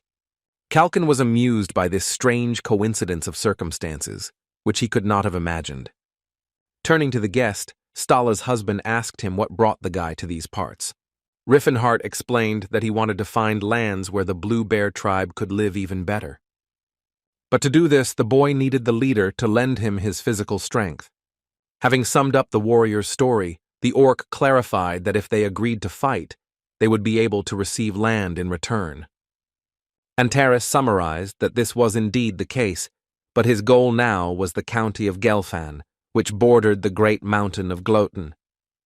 The elder wanted to know the opinion of Tashid, who grew up among people, who in turn, although he did not trust them, was confident in Mr. Riffenhart. The head of the tribe was concerned about safety, to which Tashid replied that it was necessary to consult with the matriarch and the blacksmith, whose advice would not hurt. Blacksmith Grault of the Blue Bear tribe welcomed the warrior blessed with the spirit of battle. The chieftain stated that the new brother had shown a different path to the orcs, but for the sake of the tribe, they had to make wise decisions. Everything went better than Ross expected, because the tribe, after moving to a safer place, will send 100 warriors to them. And Tashid, who was walking with them, according to Riefenhart, was acting as a messenger if the orcs did not manage to reach them in time. Listing the races in the mentor's team, the knight assumed that soon even a troll could not join. A couple of days later, the team was at the Termania tract, a road that had been trodden by many carts and was now the main route of the kingdom of Crovens. It was along this road that about 10 carts followed, along with which walked about 100 warriors. They were watched by Karsus's people, who were surprised that there were so few people as guards. The men did not consider Prince Jewel frivolous, but they counted on at least 500 soldiers who were assigned to guard important food supplies. The warriors found it strange that there were no mages among the guards, which indicated the small number of forces allocated to such a valuable cargo. While inspecting the guards, Karsus's men decided that the prince had disguised refugees and civilians as soldiers. The assistant commander insisted that if they attacked the army in the middle of the night, they would have a hard time. The commander-in-chief announced to his men that among the enemy there were only weak soldiers who would immediately run away before a small demonstration. Mounting his horses, the man, in the name of the true King Karsus, ordered his opponents to drop their weapons and kneel. 3 strangers appeared in hooded robes and blocked the path of the enemy army. But the next second, the trio raised their outer clothing over their heads, revealing themselves. Prince Karsus's men were shocked by the enemy they faced. The enemies turned out to be 3 gnomes, who, armed with their typical weapons, were already tired of waiting for enemies. The squad leader couldn't understand who in their right mind would have decided that halflings would make excellent guards. One of the 3 gnomes flew up, appearing in all his glory before the soldiers, flew past him, and the next second, the warriors' heads flew off their shoulders, over which a small dwarf flew. The miraculously surviving captain of the detachment asked himself what he had just witnessed. The man was terrified by the fact that the dwarves could jump so high, not to mention their cruel treatment of enemies. When two more halflings joined the attack, the humans began to suffer significant losses despite their numbers. The commander-in-chief told the soldier not to panic, claiming that the same moles were in front of them. Infantrymen were sent into battle to stop the supply of provisions that were being delivered to the kingdom. Despite the fact that there were 8 times more enemies, the dwarves did not use their aura, as the savior forbade them to do so. Then the dwarves attacked the soldiers of Cirrus, who had to spend a little more time on their opponents than they could. The hoods that flew off showed the warriors a number of other battle gnomes that they were quite serious. The small people attacked their enemy with no small amount of cruelty and blunt weapons. Watching the battle, Riefenhart praised himself for his decision to call the dwarves with him, which were ordinary soldiers of no equal. The Dark Mage was prepared for the attack and managed to gain the upper hand over the enemy due to the fact that ordinary people had to fight with the owners of the aura. The commander ordered him to tell who commanded them, since a real man would not allow his people to die at the hands of lesser creatures. The trio of gnomes, although outraged by the man's words, decided that there was no point in wasting their time on him. Talcata, who was on horseback, announced that he would deal with the commander-in-chief of the enemy detachment. The warrior meanwhile walked towards the orc, insisting that he should not be underestimated. The two warriors passed each other, but only one of them had his opponent's blood on his sword. Tolkata, who emerged victorious from the duel, calling Riefenhart milord, reported that he had beheaded the enemy commander. The martial artist was confused that even after training, the orc's views did not change at all. A little later, a dinner party was held in the barony of Dolphin, at which many distinguished gentlemen were present. Count Phaonin, being Prince Juvel's grandfather, although he was grateful for Riefenhart's help, his request baffled the man. The Count had to officially recognize the slave race as a military force and sign a contract with them, but this condition was one of the conditions for the supply of supplies. Phaonin's colleagues claimed that the magician's idea was far from reality, and that such an unreasonable request came into his head. The man wanted to know what just 100 fighters could achieve, but Antares assured them that members of the Blue Bear tribe would soon join them. There was some disagreement at the table, with high-ranking officials arguing about the advisability of using all the terraces during the battles with Cirrus. The Dark Mage asked the Count if he really didn't trust other races, for whom the answer was obvious. With a smile on his face, Riefenhart, with the help of his team, wanted to prove to those present the opposite. They intended to capture the fortress of Sinai on their own, without any help from Croans. The prince's grandfather asked again whether the magician had really spoken about the Sinai fortress, which confirmed what he had said. The man burst into a scream, belittling Riefenhart for thinking himself a great commander after winning just one battle.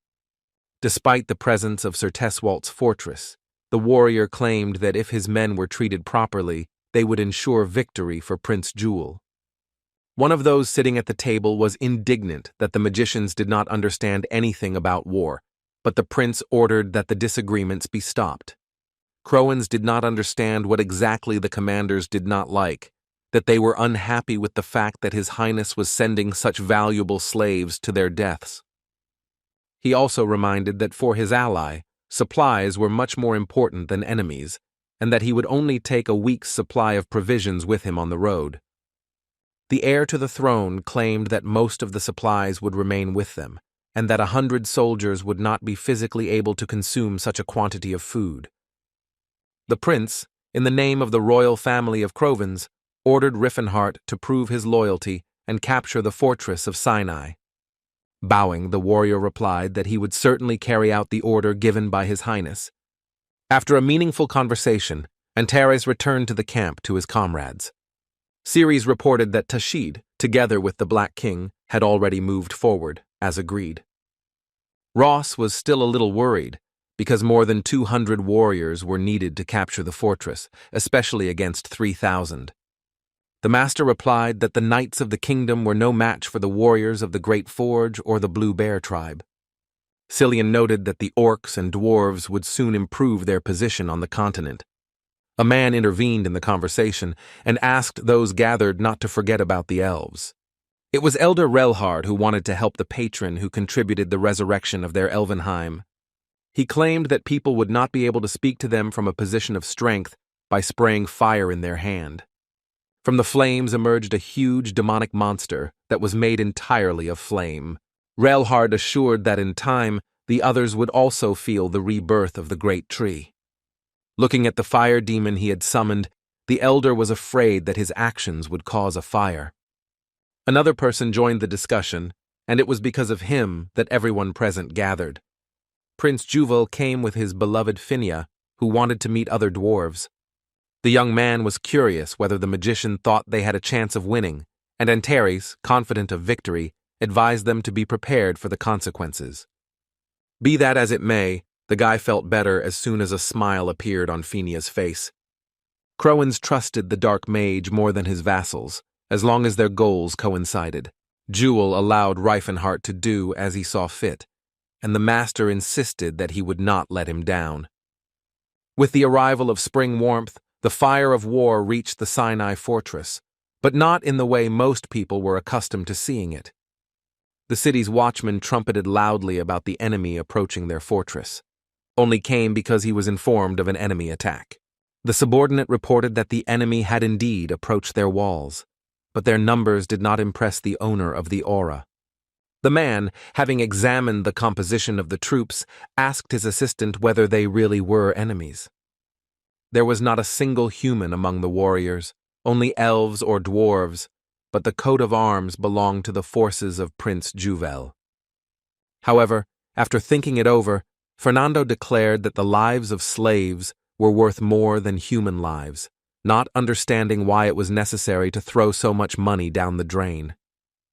The owner of the aura ordered the magicians to check the surroundings and send 50 knights, assigning 50 soldiers to each, if they fell into a trap. The man ordered the dwarves and elves to be killed outright, and the elven women to be taken alive, because any girl from their race who could hold a sword would be an excellent reward. The commander of the detachment ordered, in the name of His Majesty Karsus, to destroy the enemy and take the elven women prisoner. But the warrior could never have expected that such an army would be able to attack them so suddenly. The rider and his horse rose high into the air, becoming victims of an enemy attack. Floating in the air, the knight regretted that he had underestimated his enemy, heading towards him so carelessly. One of the dwarves, clutching an aura-wrapped axe, asked if it was finally possible to use his power. Forcing the aura onto his weapon, the dwarf replied that the savior had given his permission for this. The halfling's eyes lit up in the literal sense of the word, as he was already eager to have some fun. Meanwhile, while the knights were trying to realize that the dwarves had control of the aura, they were smashing their battle formation to pieces. The warriors were surprised to see Knight Zalt fall, asking themselves how this was possible. The soldiers claimed that they were fighting monsters who had the opportunity to avenge their kin. One of the dwarves claimed that he had not fought anyone for a long time, except for the monsters that lived in the mountains. After hitting another enemy with his hammer, the halfling called on his brothers to show the true strength of their people. Tesvalt also couldn't believe that there were aura possessors among the dwarves, wondering what they should do now. The magician who came to the knight's aid assumed that the fortress gates were in danger and were ordered to be immediately placed under magical protection. The wizard, throwing his hands up, began to cast a spell, and a seal in an ancient language appeared above his head. Soon after the barrier was activated, the fortress was reliably protected and was now under a magical dome. Despite the appearance of a high-level protective circle, Reifenhart informed the priest that everything was going exactly according to plan. The elves came out next and also demonstrated their magical abilities to the enemy. The warriors of this race summoned fire demons, one of which had already been shown by the elder. Teswalt von Fernando, seeing such monsters, ordered his men to attack them immediately. The fire giants watched as enemy arrows pierced their fiery bodies.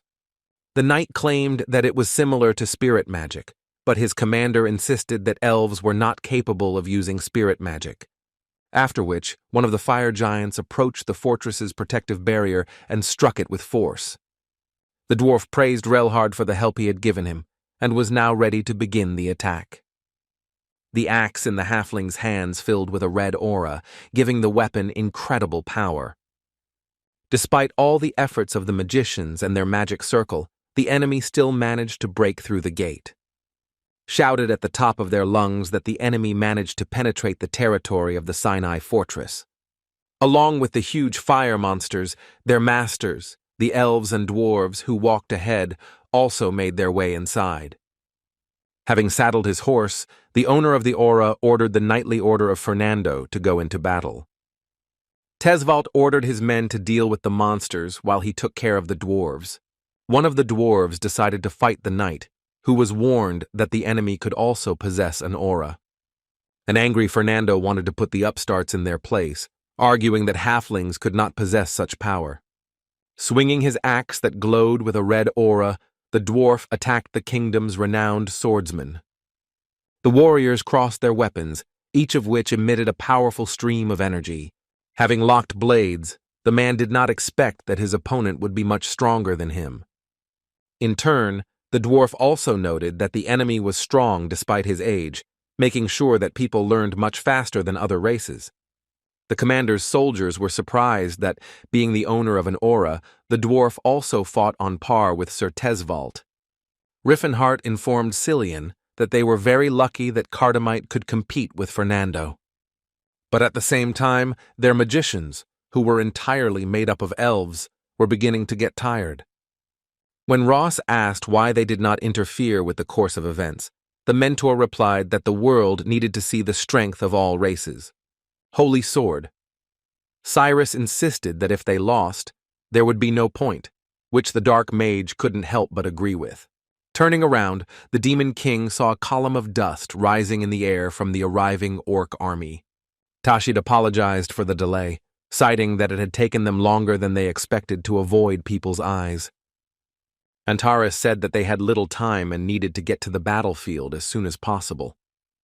Burning with rage, the warrior, together with his fellow tribesmen, was ready to move forward immediately without any respite. Tashid called on the Blue Bear warriors to cut down their opponents, for their hot blood led the tribe to victory. With a battle cry, a squad of orcs rushed towards the fortress of Sinai, waving their sharp weapons. The closer Riffenhart's assistants got to the gate, the more clearly they saw the dwarves fighting the soldiers. Hearing Tashid's warlike speeches about sharp blades and axes, the warriors of Karsus immediately turned around. The orc battle squad had not yet crossed the threshold of the fortress before they had dismembered the enemies who stood in their way. The orcs were told to fight until their hearts began to beat out of their chests. Frightened by the appearance of the suddenly appeared monsters, the soldiers rushed away, demanding mercy.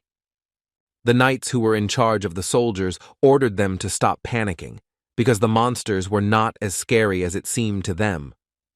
But the warriors themselves wondered how these savages handled such huge weapons so skillfully.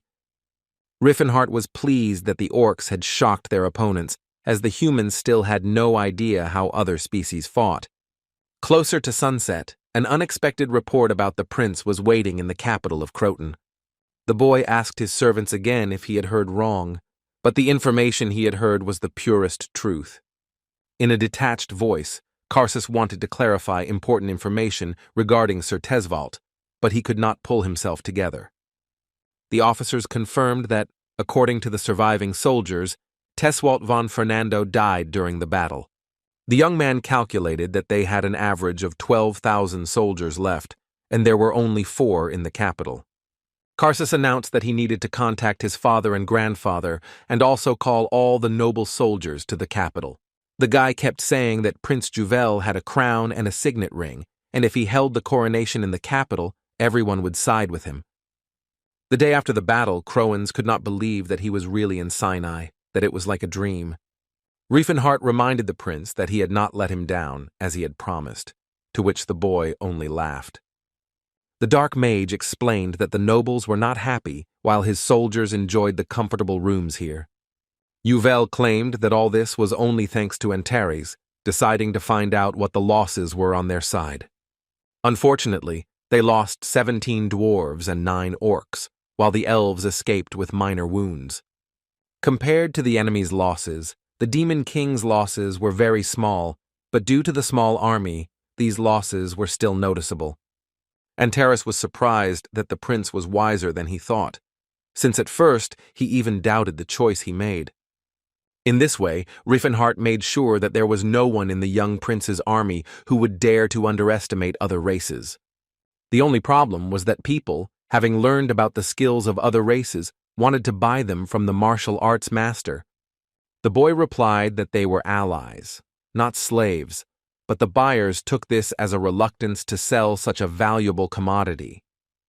The dark mage's fists itched at the sight of such individuals, but he should never do this. Soon the news that the fortress of Sinai had fallen under the onslaught of other races spread throughout the kingdom.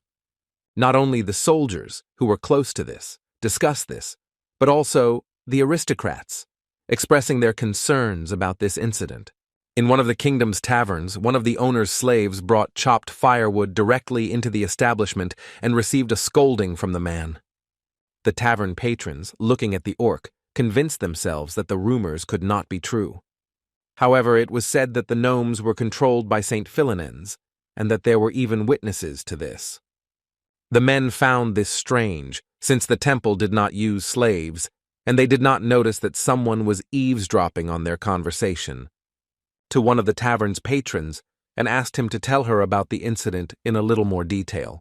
Frightened by the stranger's size, the man asked again why she was so interested in this. The girl, who was truly enormous in size, wanted to know more about St. Philinens. One of the visitors to the establishment heard that the priest was allegedly a young man with long red hair. As soon as the stranger heard about this, she suddenly broke her glass, spilling the drink. Clutching the broken glass from which the drink was leaking, the girl burst into laughter. After which, she touched her lips with that same hand, licking off the remains of the drink. Licking her lips, the girl was pleased that she had finally found her sweet fiancé, Cillian Phil Marsis. Roughly in the center of the kingdom of Crovens, on the great plains of Ladan, 2 armies were stationed. Karsus's army numbered about 10,000 armed warriors in its ranks. Meanwhile, Prince Juval's forces numbered approximately 3,000 soldiers. Riefenhart had thought that after the fall of the Sinai fortress, the enemy would call up his entire army. The voice of Raven von Spirius was heard, demanding a duel, wanting to know if there was a brave hero among the warriors who would step forward. However, the soldiers stood motionless, which forced the knight to believe that the enemy had defeated Sir Teswalt through underhanded tactics. Cardamite considered the bronze demon's sword weaker than Teswalt, but his colleague replied that they had already chosen a fighter. Sir Spirius looked at him and asked in a condescending tone who the warrior was who had decided to challenge him. It was Cyrus von Tanis, who would be honored to cross swords in a duel with such a great knight. Charging my weapon with aura, the man was surprised that the guy was not even 30, who also possessed this skill. But the knight who was on Prince Juvel's side claimed that he was not to be underestimated. The next moment, both swordsmen, riding their horses on the move, crossed their swords. And just a second later, the fighters separated their blades, which clanged back to their original position. Raven von Spirius kept his menacing gaze on the boy, continuing to wield the aura sword. Ross was also no slouch in skill, showering his opponent with a multitude of counterattacks. The soldiers of Crovens were delighted at how skillfully the knight fought against the bronze demonic sword. Karsus understood that due to the presence of a large number of aura users, the army's morale was able to rise. The man claimed that his opponent was extremely experienced for his young age. Ross had the same opinion about his opponent and was in no way inferior to him in battle. The guy was able to defeat the knight because if everything depended only on sword skills, he could lose. But unlike Raven, Holy Sword Cyrus had much more experience thanks to Sir Riefenhart. Having passed each other once again, the warriors rushed towards each other again, throwing their blades upward. The knight's mentor claimed that he sent his student to a duel to test his abilities, and that at this rate, he would win the title of Holy Sword in just a couple of years. Refusing to lose to some brat, Sir Spurius resorted to the giant blade technique. The Tennis clan sword used its new achievement of phantom division, wanting to hone this skill. The bronze demon sword was shocked by this technique, which he had never seen before. The young man emerged victorious from this duel, which, however, could not be said about his opponent. The soldiers of Cirrus were covered in sweat as Sir Spurius fell at the hands of the young knight. The bloodied man wanted to know how the warrior managed to use such an amazing technique at that age. The guy simply replied that he liked everything about the phantom division technique, except for the difficulty of its execution. Raven's master, who had expected him to give his all, was greatly disappointed with the outcome of the duel. Raising his sword, the young Lord Cirrus ordered his warriors to attack.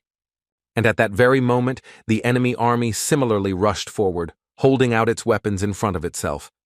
With the army's support, Cirrus led the brave warriors of the Blue Bear tribe forward.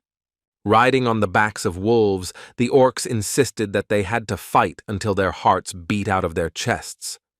The knights ordered the monsters to be thrown off their horses, as they had sunk their teeth into their livestock.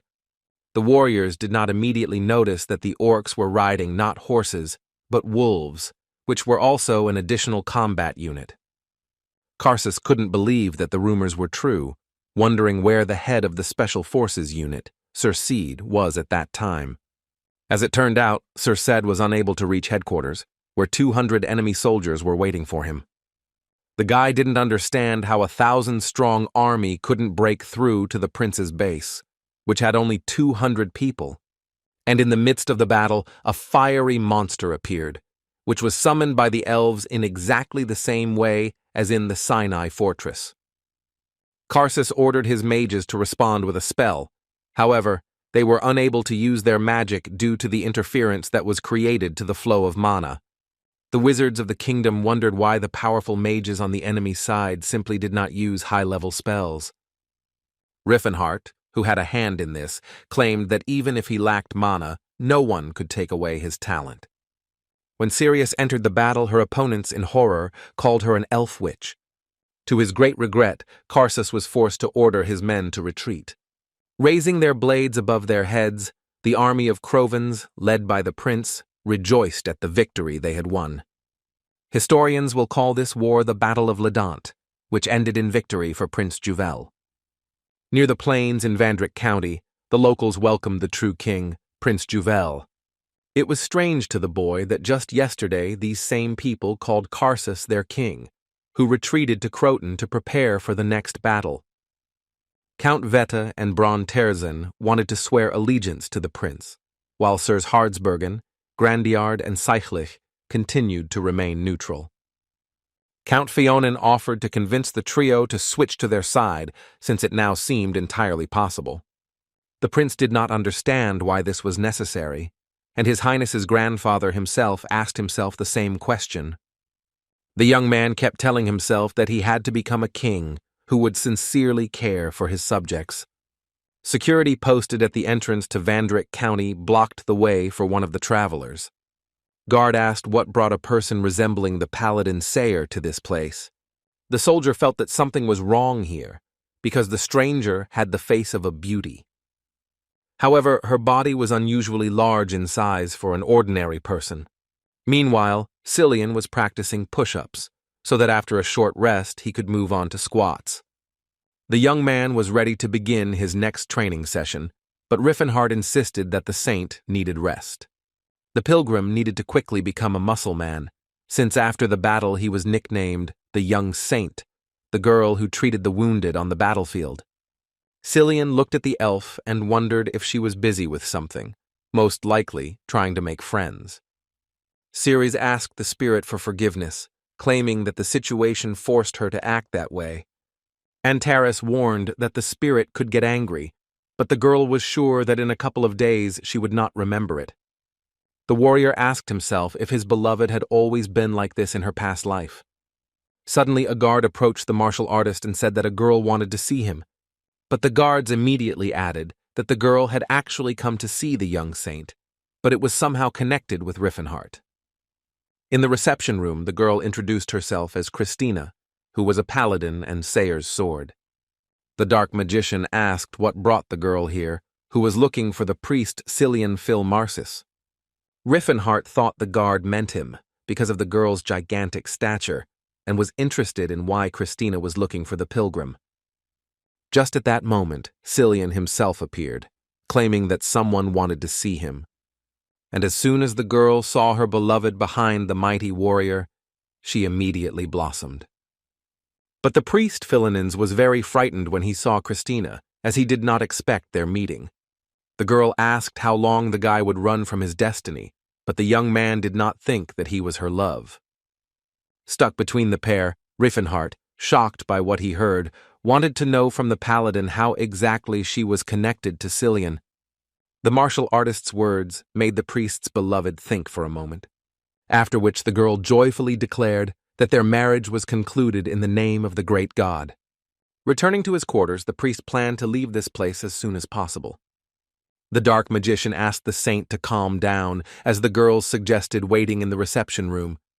Riffenhart wanted to hear an explanation as to whether the couple was engaged, but Cillian flatly replied that they were not. Christina Silistana was from a family of the Halain kingdom, and even in her youth, everyone said that she was destined to grow up to be a real beauty. And so it happened, only the girl grew too much, which none of the relatives expected. At that time, the prophecy of Sayre appeared, which said that she was destined to become God's sword and give birth to a great warrior. The Holy Order made her a paladin, and she began to gain experience, and just at that time was sent to the kingdom of Vasili. It was then that she met her destiny, Cillian Phil Marsis, with whom she fell in love at first sight. The young man who looked after the wounded on the battlefield was the perfect man for Christina, and upon returning to the Holy Order of Sayre, she declared that the prophecy had finally come true, and she had found the father of the future great warrior. The members of the Holy Order were confused, unsure if Christina had found her betrothed, as the difference between them was too great. At that moment, Sayre gave a new prophecy, and it turned out that the girl's words were confirmed. But in order to accept the prophecy, the Holy Order of Philinense put forward the condition that they would approve the marriage if Christina managed to win the heart of the priest. For Cillian Phil Marsis, it was the beginning of the end that has haunted him to this day. Riffenhart decided that this was a political marriage between the Order of Sayre and Philinense, which the young man confirmed. From that moment on, Christina simply went crazy about the doctor and followed him wherever he went. The saint admitted that he had lied when he joined Riffenhart, thinking that this would cause Estana to back out of the marriage. Also, one of the reasons was that Phil Marsis always wanted to be stronger, and if he started looking like other guys, Christina would lose interest in him. The dark magician stated that there were other qualities to love about the girl besides her height, but the young man could not stand her terrible character. In addition to the fact that the paladin did not listen to others, she had already thought of what she would name the future child, who, if born a boy, would bear the name Stein. And if a girl appears, the girl will name her Elin, which will become Saint Sayera, which is why Antares felt as if he was struck by electricity. The warrior asked the boy to say his name again, but Elin had no meaning to him at all now. The Demon King began to repeat this name over and over again, trying to remember where he could have heard it before. And the thought of who it might have belonged to made Riffenhart break out in a cold sweat. The martial artist suggested that the pilgrim was the father of the priestess Helen.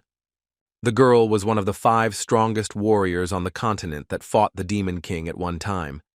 Elin was so powerful that she surpassed the high priest McKellen, who eventually died at her hands, but she was not only a good warrior. Because of her blessing, an army of soldiers became true berserkers, and even a child, having received her blessing, could become a first-class killer.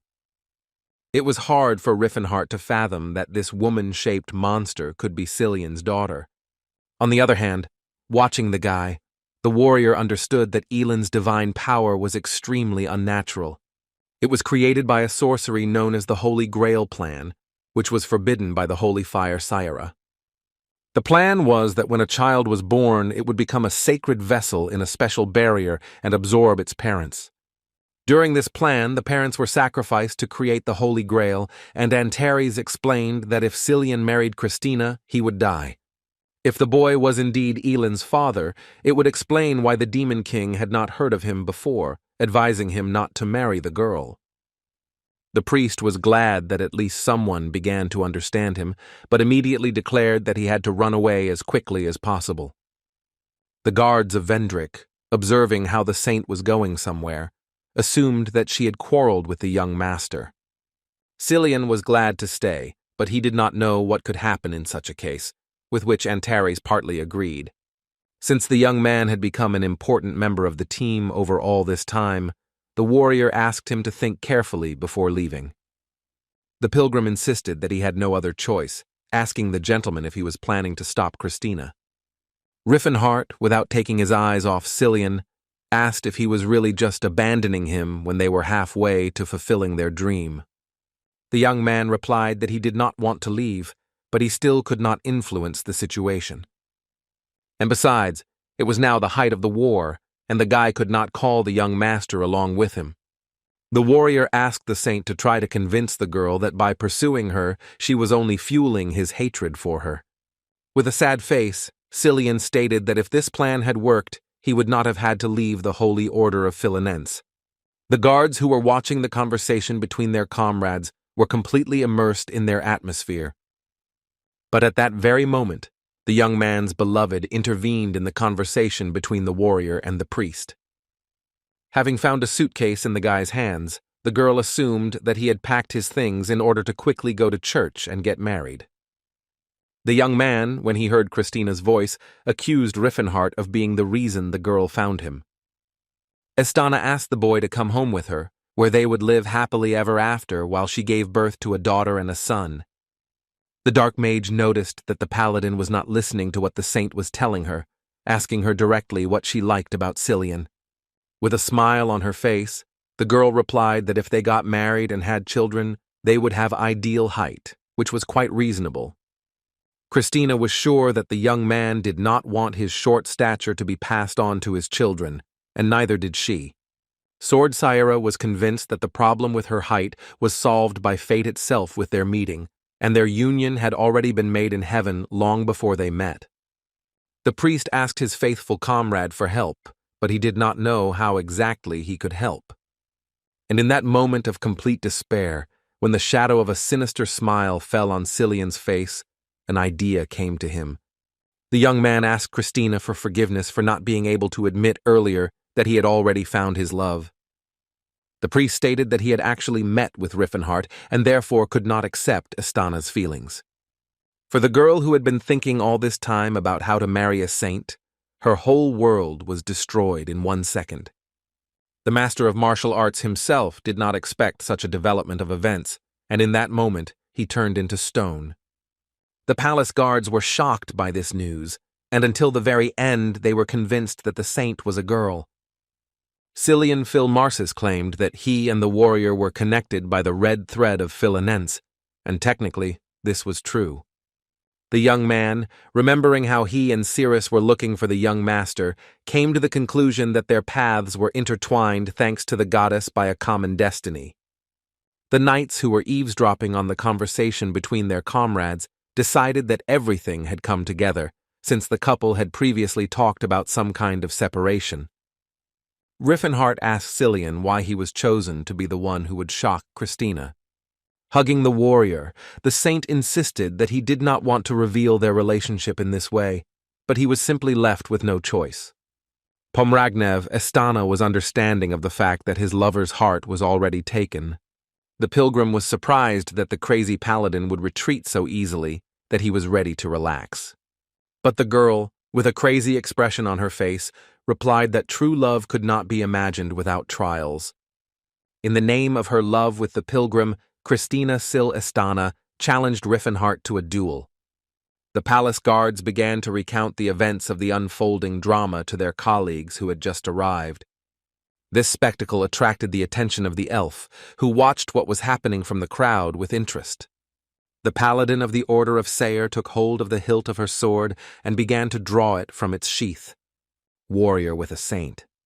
Looking at the tip of the blade, They asked whether Christina was really going to challenge Riffenhart to a duel. The girl claimed that if the magician truly loved Cillian, then he should have accepted her challenge. The pilgrim asked his comrade to show the paladin the true strength of their love.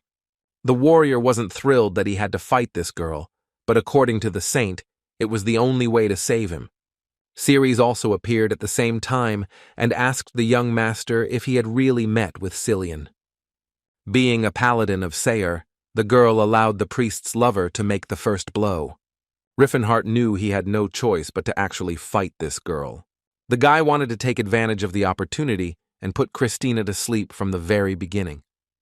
As he began to summon storms and lightning, the paladin realized that the enemy's forces had exceeded all her expectations. The dark magician, not wanting to prolong this strange duel, unleashed a thunderstorm on the girl.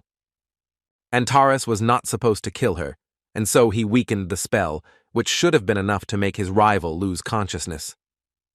But Paladin, calling on the patron of Sayre for help, asked him to illuminate his world with his light, thereby repelling Riffenhart's attack. The guards who were closely watching the battle wondered if Istana was the owner of the aura. But in reality, it was all about the divine sword that the paladins of Sayre used. Only 1 in 10 could use the divine sword, which was news to the Demon King. After creating a protective barrier around himself, the boy also summoned an air bullet for his opponent. Blocking the dark mage's attack, the girl claimed that it was not enough to defeat her.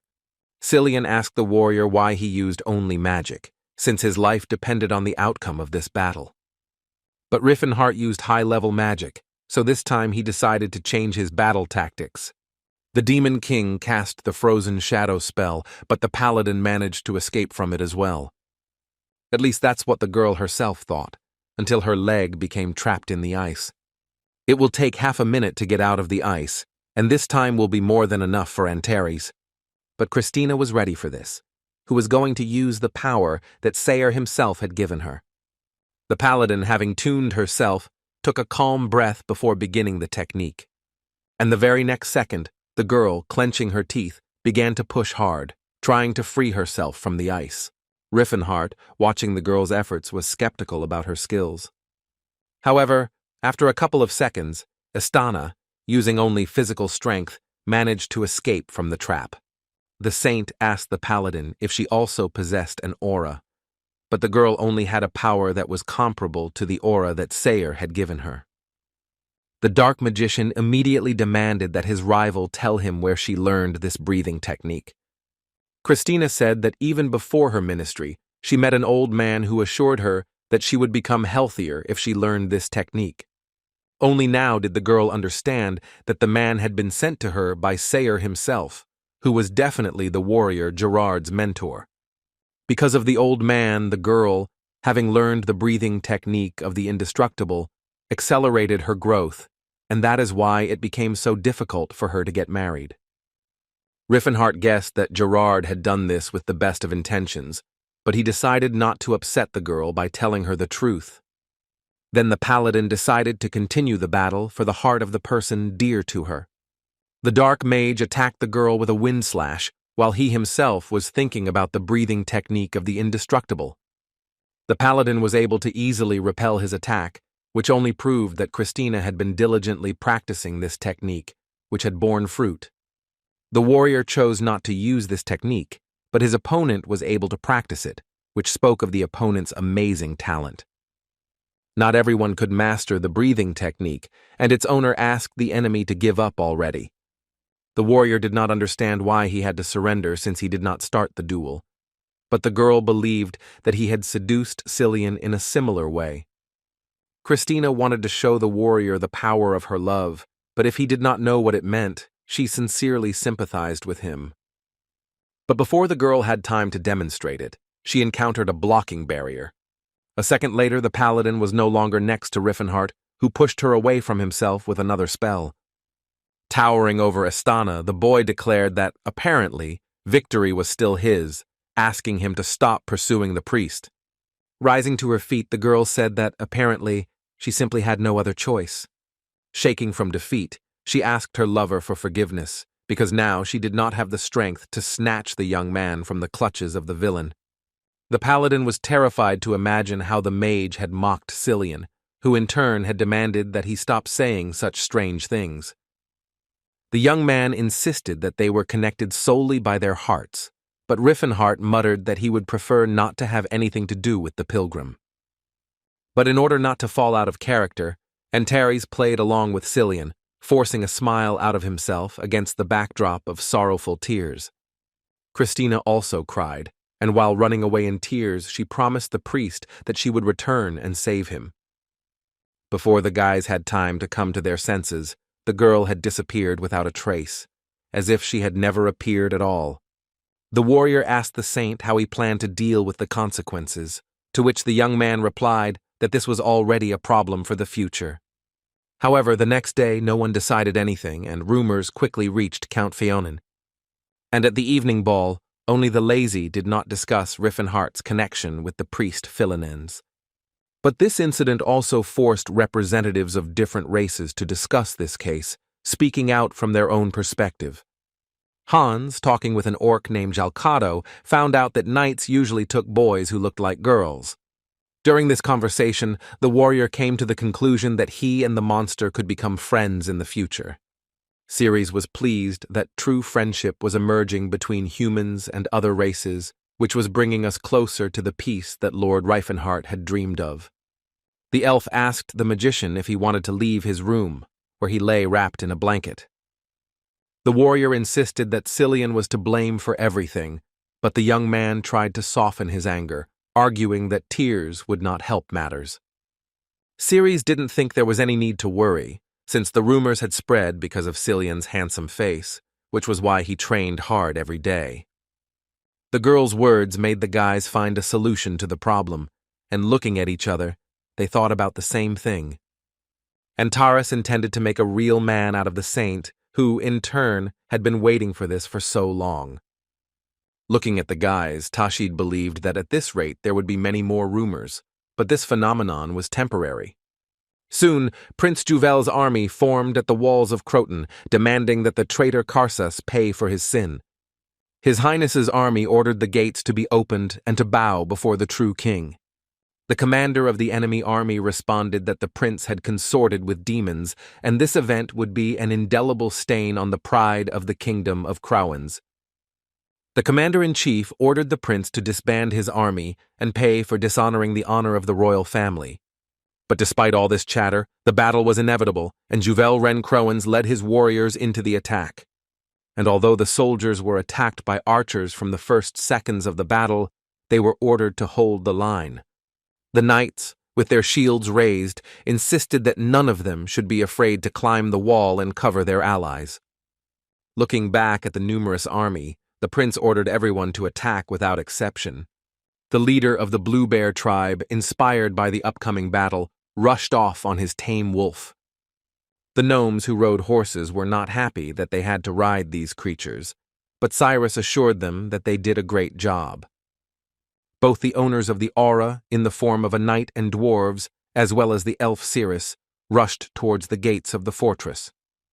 Karsas gave the archers 100 gold pieces for the head of each of these demons that went into a frontal attack. Raising his blade to the sky, Kalkin claimed that the feathers and sticks were nowhere near an eagle's claw. The Tennis clan sword also fought off the flying arrows, skillfully wielding its blade. Then the enemy soldiers changed tactics and began to attack the enemy in a different way, throwing spears at him. Fighting off the new weapon, one of the dwarves with an aura claimed that the arrows in front of him were the same, only thicker. With a battle cry, Ross resorted to using the aura that began to wrap around his blade. And literally, at the same moment, a huge beam of energy followed from the guy's sword into the sky. Still in bandages, Sir Spirius was surprised by the technique that the swordsman demonstrated. On horseback, Cyrus held the giant blade of the knight Spirius in his hands. The man was outraged that the boy dared to use his own tactics in this battle. Using the giant blade, Tennis's sword cut down the main gate of the fortress. As the massive doors shattered into pieces, the soldiers began to flee the disaster, not wanting to die like some dogs.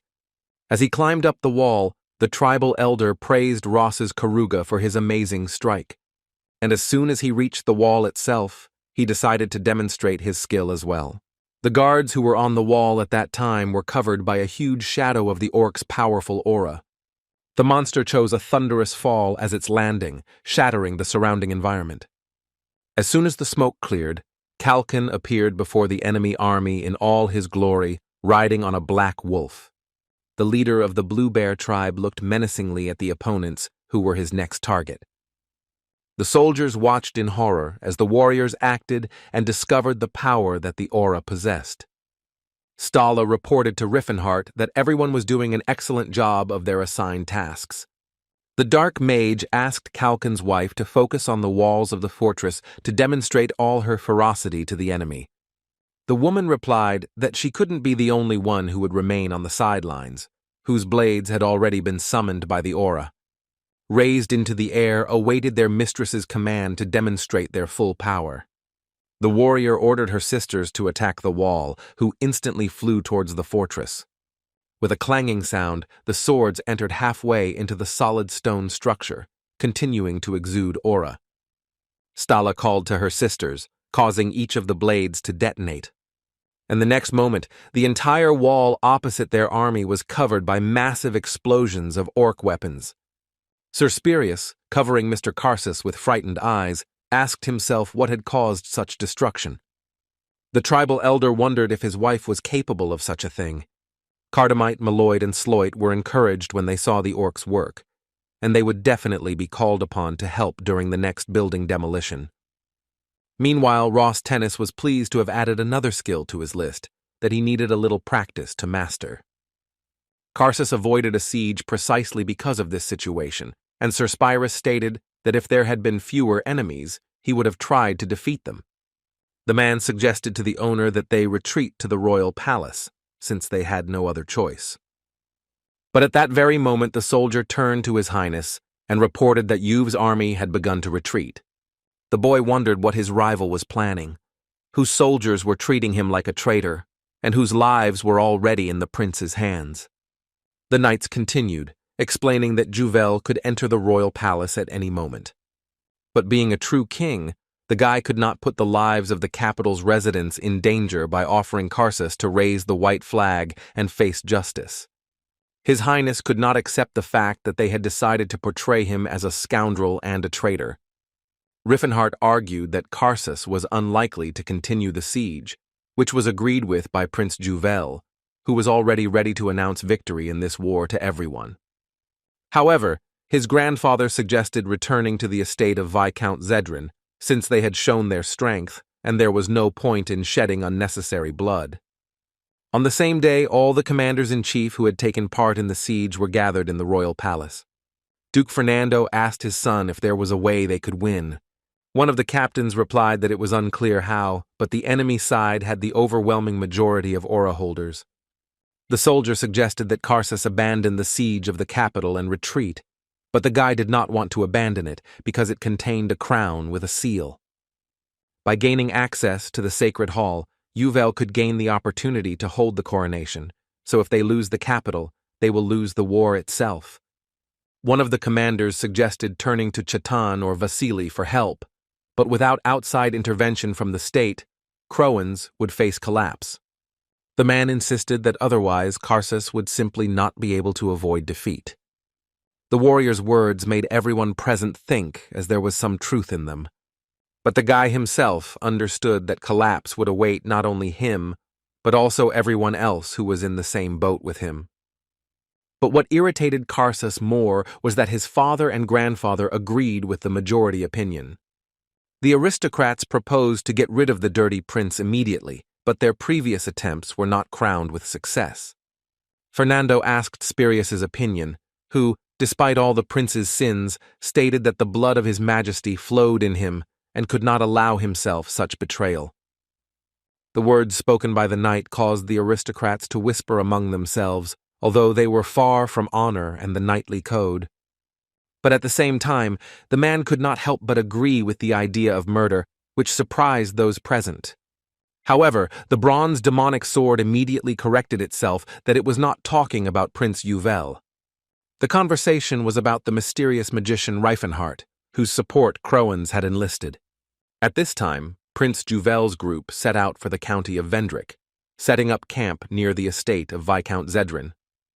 That evening, a celebration was held at the estate, which was dedicated to the bright future of the Kingdom of Crovens.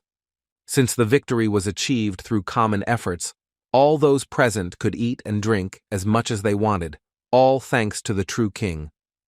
The prince did not understand why they were thanking the nobles for not lifting a finger in this battle, but as Antares explained, this was precisely what was important. The dark mage said that fools praised those who shone in the heat of battle, while wise men tried to see the bigger picture. By declaring that they could not have achieved victory without the help of brave knights and nobles, Reifenhart won over the aristocrats. Watching how the warrior behaved in high society, the prince wanted to somehow learn political acumen from him. Count Phaonin stated that the dark magician got along well with people despite his young age. When Cillian introduced Viscount Halton to Culkin, the man noted the orc's knowledge of his language. But the monster explained that Brother Reifenhart had given him a communication necklace that allowed him to communicate with other races. Halton did not expect that the orcs would be such extremely brave warriors, which slightly contributed to the cause of the tribe's leader. Stala confirmed that they revered strong warriors and despised cowards, as she was then praised by an aristocrat who also wanted to gain the respect of the owner of the aura. The husband translated that the man dared calling himself a warrior made the monster's blood boil, but the woman asked her husband to relax and have a drink. Even before the banquet began, Reifenhart asked his people to play along with the nobles, because they were doing this for the sake of liberating the oppressed races. Looking at the orcs, Antares considered this a good start, because both sides understood and recognized each other, and sooner or later this would take root in the culture itself. Cillian also did a good job of introducing the dwarves to distinguished guests. The elves, whose race has always been inclined towards harmony and rational thinking, also held up well. The only one who stood out from the group was Ross, who answered questions dryly and in some ways even rudely. But even such communication created for him the image of a courageous warrior who preferred to hold a sword in his hands rather than a glass. The dark magician was glad that even though the guy behaved with restraint, no one thought badly of him. Leaving the feast for a while, the martial arts master believed that the real war would only begin after victory. Thinking about the trials that would begin after Juvel ascended to the throne, the boy wondered where Cirrus was at that time. Suddenly, a stranger in a cloak appeared before Antares, hiding his identity under a hood, but his intentions could be understood by the blade in his hand. The dark mage was unable to detect the person in advance, which could mean that the person in front of him was either a ghost or the owner of an aura. The man asked the magician for forgiveness, claiming that the future of this kingdom was over. In the attacking swordsman, Reifenhart recognized Cirrus, whose appearance surprised him. The martial arts master blocked the knight's attack with his bare hand, which the blade hit. Watching the weapon stop, the man thought the guy had iron skin. Cirrus, though reluctantly, acknowledged the speed of reaction of the hated Reifenhart, after which the swordsman continued to attack the defenseless warrior, but was unable to break through his defense. As he struck again and again, the man insisted that the iron skin should not have been so strong. But the knight did not know that it was not the iron skin that was to blame, but Antares' bare fists. The boy used a spell of flame destruction, attacking the warrior with fire bullets, which he successfully repelled. The man did not hold back, because looking at the skills of the burly guy, he considered him an unusual magician. The Demon King should have guessed that they would want to get rid of him, but because of Teslan's brains, he didn't know what to do now. The bronze demonic sword was halfway towards the boy, who had less and less time to think. Given the current situation, Reifenhart had no choice but to confront the enemy with force. Having waited for the most opportune moment, the guy hit the knight straight in the chest, which took the man's breath away. It was only after Cirrus took a blow from his opponent that he realized that it was a battle mage in front of him. Antares kept it a secret that he had an aura, threatening that there were 6 such warriors in the estate, who would immediately come here as soon as they realized what was happening. The man, using his signature skill, was convinced that his opponent would hardly survive by this point. The warrior wondered how much longer he could last without using his aura. Holding his aura-charged blade in front of him, the knight declared that he would finish off the battle mage with one blow. The weapon managed to hit the guy, causing damage to the right side of his body. However, Prince Karsus's subordinate only managed to slightly wound the dark mage, which surprised him greatly. Having stripped the boy of part of his robe, the knight discovered some serious muscle mass that was hidden underneath. Spirius wondered if the pumped-up body was some kind of magical effect. Regardless, the knight continued to fight while his opponent prepared for the Spiral Guardian. After another lunge from the swordsman, Riffenhart dodged his attack and jumped high into the air. With a quick and deft movement, Antares leapt over his opponent while he was still in a stance. But even when the dark magician landed, he did not lose his vigilance and kept an eye on the enemy. Without turning around, the martial arts master gathered his energy in one point and swung his hand. The Demon King wanted to strike with his elbow, but the knight blocked it in time with his sword. The dark mage continued to press on Spirius, who held back the enemy's attack. But unfortunately for Antares, he could no longer hide his ability as he continued to put more and more effort into blocking the attack. When the warrior's aura overflowed, the swordsman was shocked, as he could not even imagine that the boy possessed it. Having revealed himself, the dark mage wondered why everything always went wrong. Remembering, in the previous fight, the guy did not repeat his mistakes, fighting with the owners of the aura without the help of his own. Looking at the golden light, the man stated that Riffenhart was Gerard's successor, surprised that the martial king's apprentice was a mage. The warrior was christened Battle King Riffenhart, to which he replied that life was full of surprises. The knight, who felt guilty about the upcoming murder of the magician, now cast aside all doubts. Taking a stance, the martial arts master invited his opponent to attack, now fighting at full strength. Such impudent behavior greatly outraged the already stunned Sir Spirus. To demonstrate his worth, the bronze sword resorted to giant blade technique. Prince Karsus's warrior caused serious destruction inside the palace with his powerful attack. The beam that emanated from the sword in the hands of the owner of the aura punched a hole in the ceiling of the building. Riffenhart knew he would have to make every effort to stun his opponent first.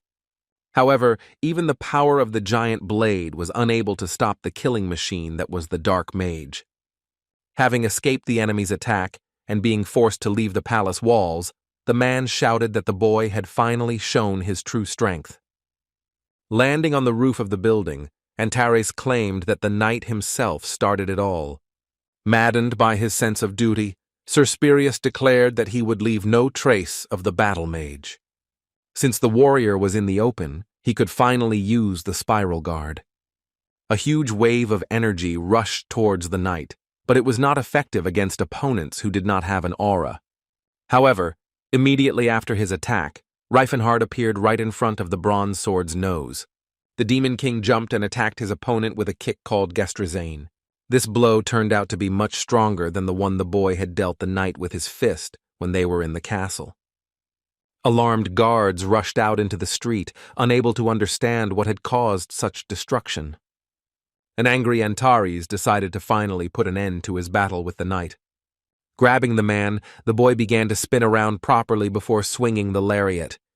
With monstrous speed, the knight flew into the wall, in which he easily made a hole. Sprawled among the rubble, Sir Spirius was somehow still alive. With annoyance, the man confirmed that the plan to eliminate Riffenhart had failed miserably. The knight couldn't die like that, since he was the last one with the aura on Karsus's side. But the warrior's prayers were not heard, as a master of martial arts descended from the roof to him. And the guy landed right on his opponent, who caused another pogrom in the ruins created by his blow. Poor Sir Spirius was trampled further into the rubble of the barrier, where he was subsequently buried. When the boy finished his battle, he appeared before the local guards, who had come running at the sound of the explosions. The first thing that caught the guards' eyes was the warrior's golden aura, which made them tremble. One of the soldiers said that it was Gerard's light, and that they had already heard about the man who stood in front of him. Many people on the continent knew the Dark Mage by the nickname Battle King Reifenhart. The gnomes, discussing the savior, did not immediately understand that he was hiding not his physique, but his identity and mastery of this skill. Prince Jewel Crowans was shocked to learn that he had a warrior king as his ally. The guy claimed that there was no place for weaklings in the Hall of the Indestructible, so Reifenhart was not an ordinary owner of an aura. All the palace guards chanted the phrase, "Fighting King," which the warrior had once tried to avoid, but now it was useless to hide. News of Suspirious's death quickly reached the capital, where the death of a knight was not considered shameful.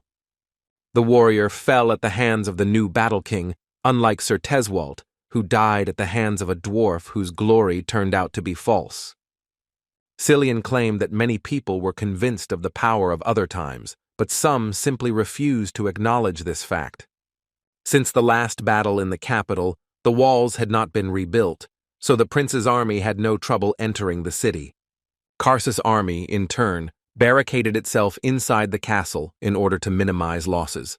Admiring the castle, Juvel did not think that he would be able to see it again, especially being on this side of the barricades.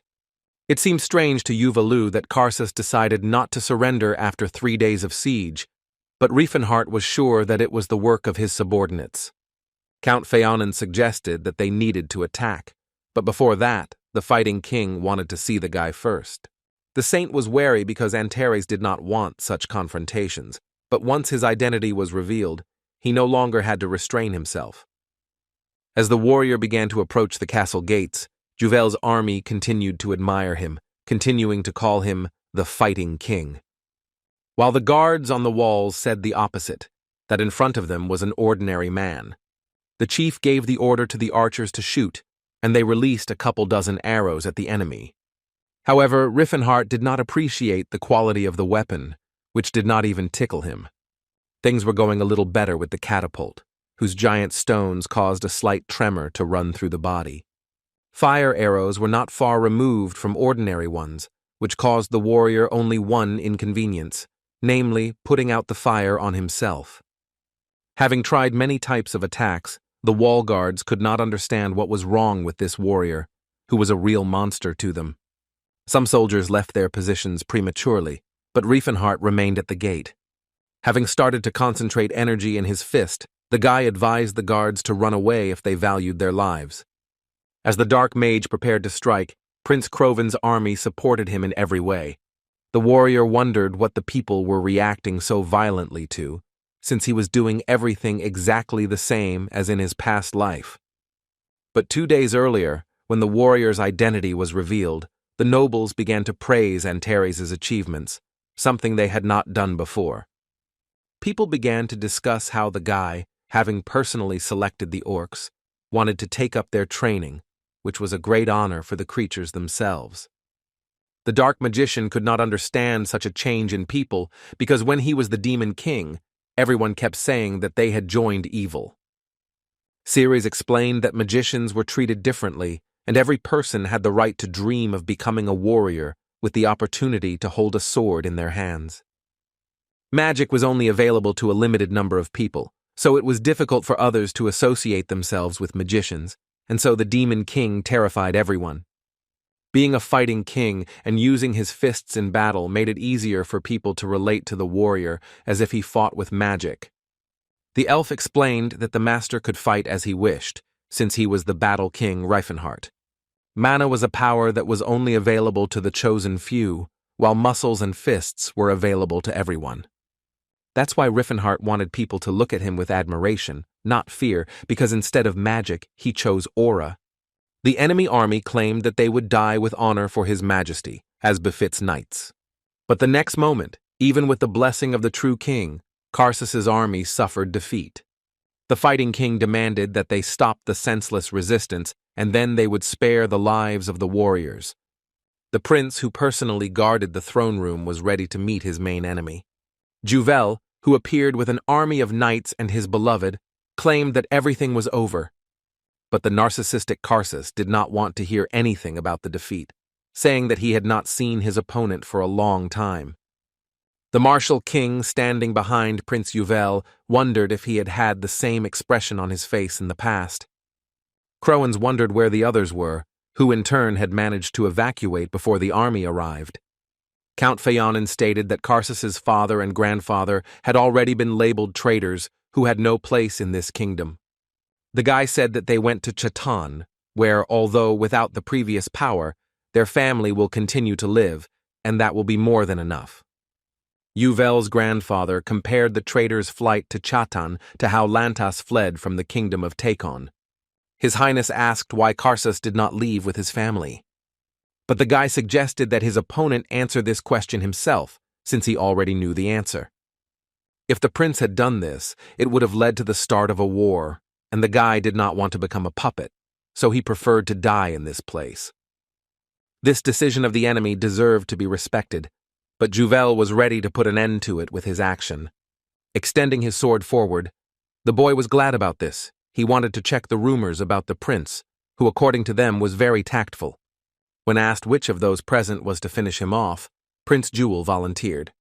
The boy explained his choice to his grandfather, as he needed to prove to his subjects that he had the courage of a true king. Taking the opportunity, the prince asked the owner of the aura to intervene if anything went wrong. With a satisfied grin, Karsus suggested that his opponent finish the fight quickly. Jewel Crovens ran towards his enemy, encouraging himself with a war cry. Both princes clasped their blades, looking at each other with hateful glances. With a loud clang, the boys separated their weapons and looked around before continuing the attack.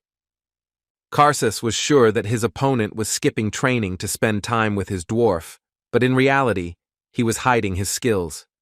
It turned out that Prince Yuvel knew how to handle a sword before, he just had no reason to demonstrate this skill. Crowens' angry opponent attacked him angrily, but the blow hit the prince's shield.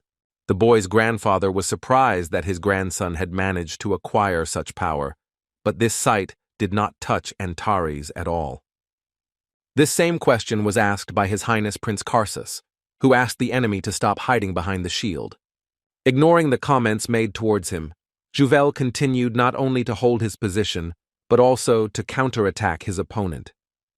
The boy stated that he thought people like him were indulged because of his status as a prince, but it seemed to be because of his strength as well.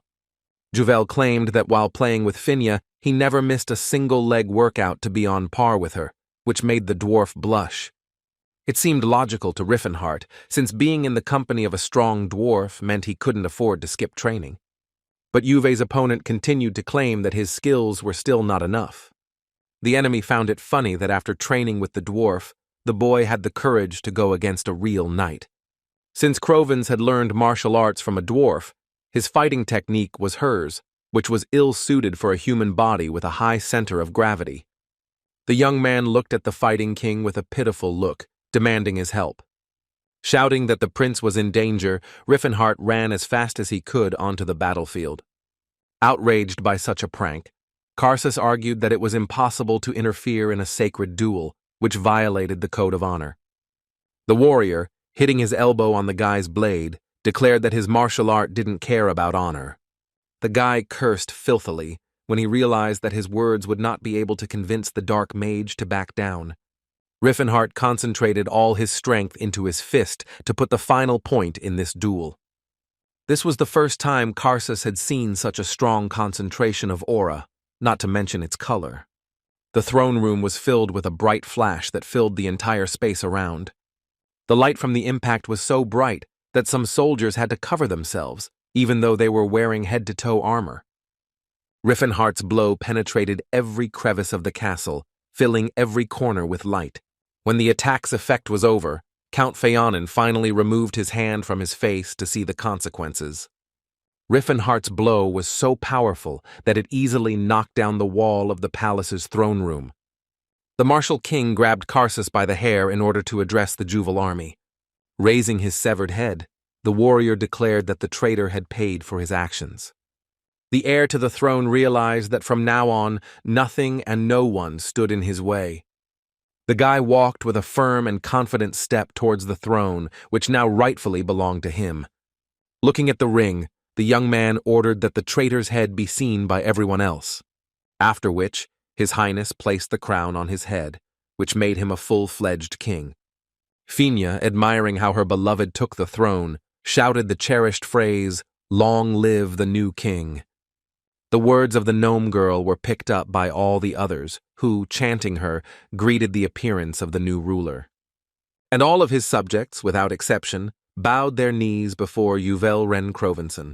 This is how Reifenhart rewrote history once again, and Jewel too became the ruler of the Kingdom of Crowans. The news that the civil war was over quickly spread across the continent, and many who had predicted the prince's defeat were left speechless. The Battle King became a human who defeated the Golden Knight of the Kingdom of Grime and ended up in Crowans, where he led the prince to victory with the non-human races. The unrivaled fighting skills of other species have left skeptics so confused that they are unable to hide their surprise. But this news also reached Teslan, who was at that time in the Kingdom of Grime. The guy didn't even think that the Demon King managed to restore so much strength and gain support. Well, it was a shame to lose King Karsus, who, being a wise man, was trained in tactics and strategy.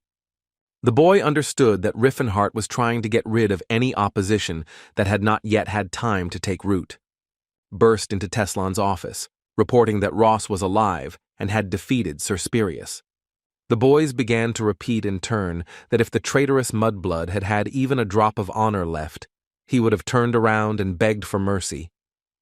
Teslan found it strange to hear something like that from Yesus, since the guy himself had stabbed his brother in the back, but remained useful while going against Antares. The Silver Sage asked Stefan if he was used to the berserker armor, to which the boy replied that he was ready to meet the enemy.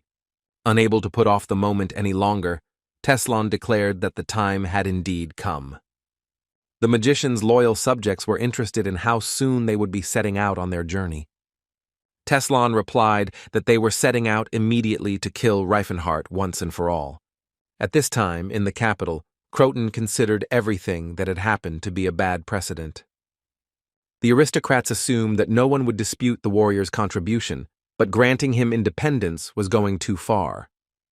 The men argued among themselves whether it was possible to limit themselves to the count's title and do without the autonomy that was unnecessary. The prince asked those present how they would feel about giving the fighting king some place instead of Gelfan. Juvel, taking into account all the warrior's merits, asked whether he could count on everything. Lands of Fernando's house. As soon as the conversation turned to the noble's own rewards, they immediately fell silent, thereby not expressing a single objection. Rising from his throne, the king announced that Sir Riffenhart would receive the title of Earl, Land, and complete autonomy.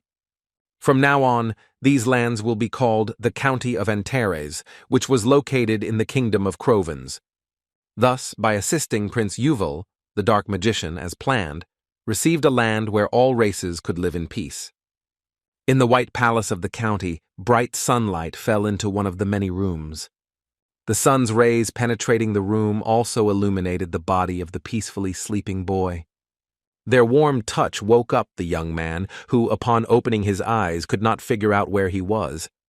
When Karsus lifted his head from the pillow, he asked himself what had happened to him.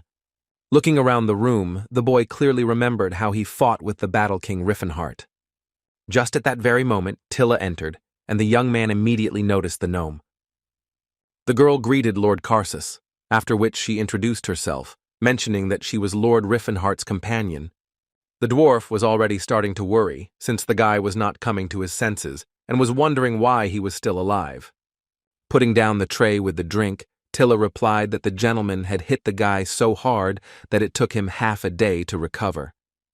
The young man insisted that Juvel would not have allowed him to be saved, and formally his head was hung on the central square of the capital of Croton. The dark mage somehow changed the color of the eyes and hair of the corpse that resembled Karsus, and the prince's supporters did not even know that he had survived. The survivor was curious how the warrior could pull something like this off in front of everyone, guessing that the blinding aura was needed for exactly that purpose. Tilla said that all this time they were waiting behind the secret passage and waited for the moment to make a substitution, and the passage was destroyed to cover their tracks. Unlike humans, the dwarves were masters of architecture and immediately noticed the passage, although only members of the royal family knew about it. Then Cirrus began to wonder why the fighting king had saved him, whether it was to rebel against the prince or to sow discord among the nobles. But the dwarf's answer surprised the boy, since Reifenhart stated that the death of the young man would be a huge loss. But when the girl noticed the surprise on Cirrus's face, she only repeated the phrase he had said, after which Tilla left, claiming that the wounded man needed a good night's sleep. But the guy still couldn't stop Tilla, still not knowing what was happening here. Western Mount Gloten was not part of Gelfand, but is now part of the county of Antares. These lands were too small and modest to have the status of a real kingdom. Ross congratulated his mentor, who now bore the title of king, finally fulfilling his dream. The dark mage asked the swordsman if he understood that he could be treated in exactly the same way if he wished. The knight stated that he could never become king of an entire nation, but Reifenhart would not call it a nation. Ross suggested asking for additional lands, since no one would object to a fighting king. But Reifenhart could do this because he would lose his independence, and this was much more important than territory. But if suddenly the land was needed, the king could always conquer them over time, because that is what wars were invented for. A servant came to the king and reported that the dwarves had already gathered in the audience hall, where Reifenhart had also invited Ross. Many slaves of Gelfand bowed their knees before the white king of the state of Antares. The guy said that now the dwarves were free to leave or stay if they wanted, which he would only be glad about. But even in that case, the mines in these places would still belong to Reifenhart, which was not up for discussion. The king granted the dwarves the right to mine minerals, true freedom that could only be earned with their own hands. The dwarves were shocked that they could mine ore or create weapons as long as they paid taxes, and in the future, even buy out the right to own the mines. In exchange, Reifenhart wanted the right to trade in the equipment that the dwarves would produce, to which the creatures immediately agreed. Looking back on their past, the Antares Empire was in an even more dire state than the lands they settled on. On one side, at the table were representatives of both local miners and residents of the Great Forge. Opposite them sat the leader of the Blue Bear tribe, along with his wife and the blacksmith. And between them were the elves, among whom were Relhard with his assistant, as well as Cirrus Valencia. And when all the representatives of the races were assembled, the White King could begin dividing the lands. Pointing to the map, Reifenhart showed where the Blue Bear tribe's holdings would be located. Relhard clarified that the lands were not located outside the county of Antares, but the king objected since they did not belong to Crovens either. The Gloten Mountains were not a controlled territory, and therefore, wherever it came invasion, this place will be considered the territory of the county of Antares. The tribal leader suggested that such a large mountain was unlikely to be uninhabited, and that their actions could interfere with people. In any case, the orcs could retreat to their lands, and if the mountain tribes begin to attack Antares, then this will be considered an invasion. Reifenhart claimed that the county would surely protect all races, and their nomadism would come to an end. The blacksmith from the tribe said that in this way, the warriors would be able to leave their homes without worries, and the elf had already noticed the lands that would go to them. The land that Relhard pointed to will become the land for all elves, and its expansion will be a matter of time, because it will include not only the Dunheim clan. The man did not want to leave the World Tree, but the king said that they would simply plant another one in that place. The elder insisted that Elfenheim was not an ordinary tree and would hardly thrive in this land, but the problem was not in planting it. In a past life, the dark magician knew where to get seeds with the pure essence of the World Tree, and by uniting all 7 trees, he gained unprecedented authority. The size of the territory was of little interest to the dwarves at the moment, since at first they would earn money by selling minerals and equipment.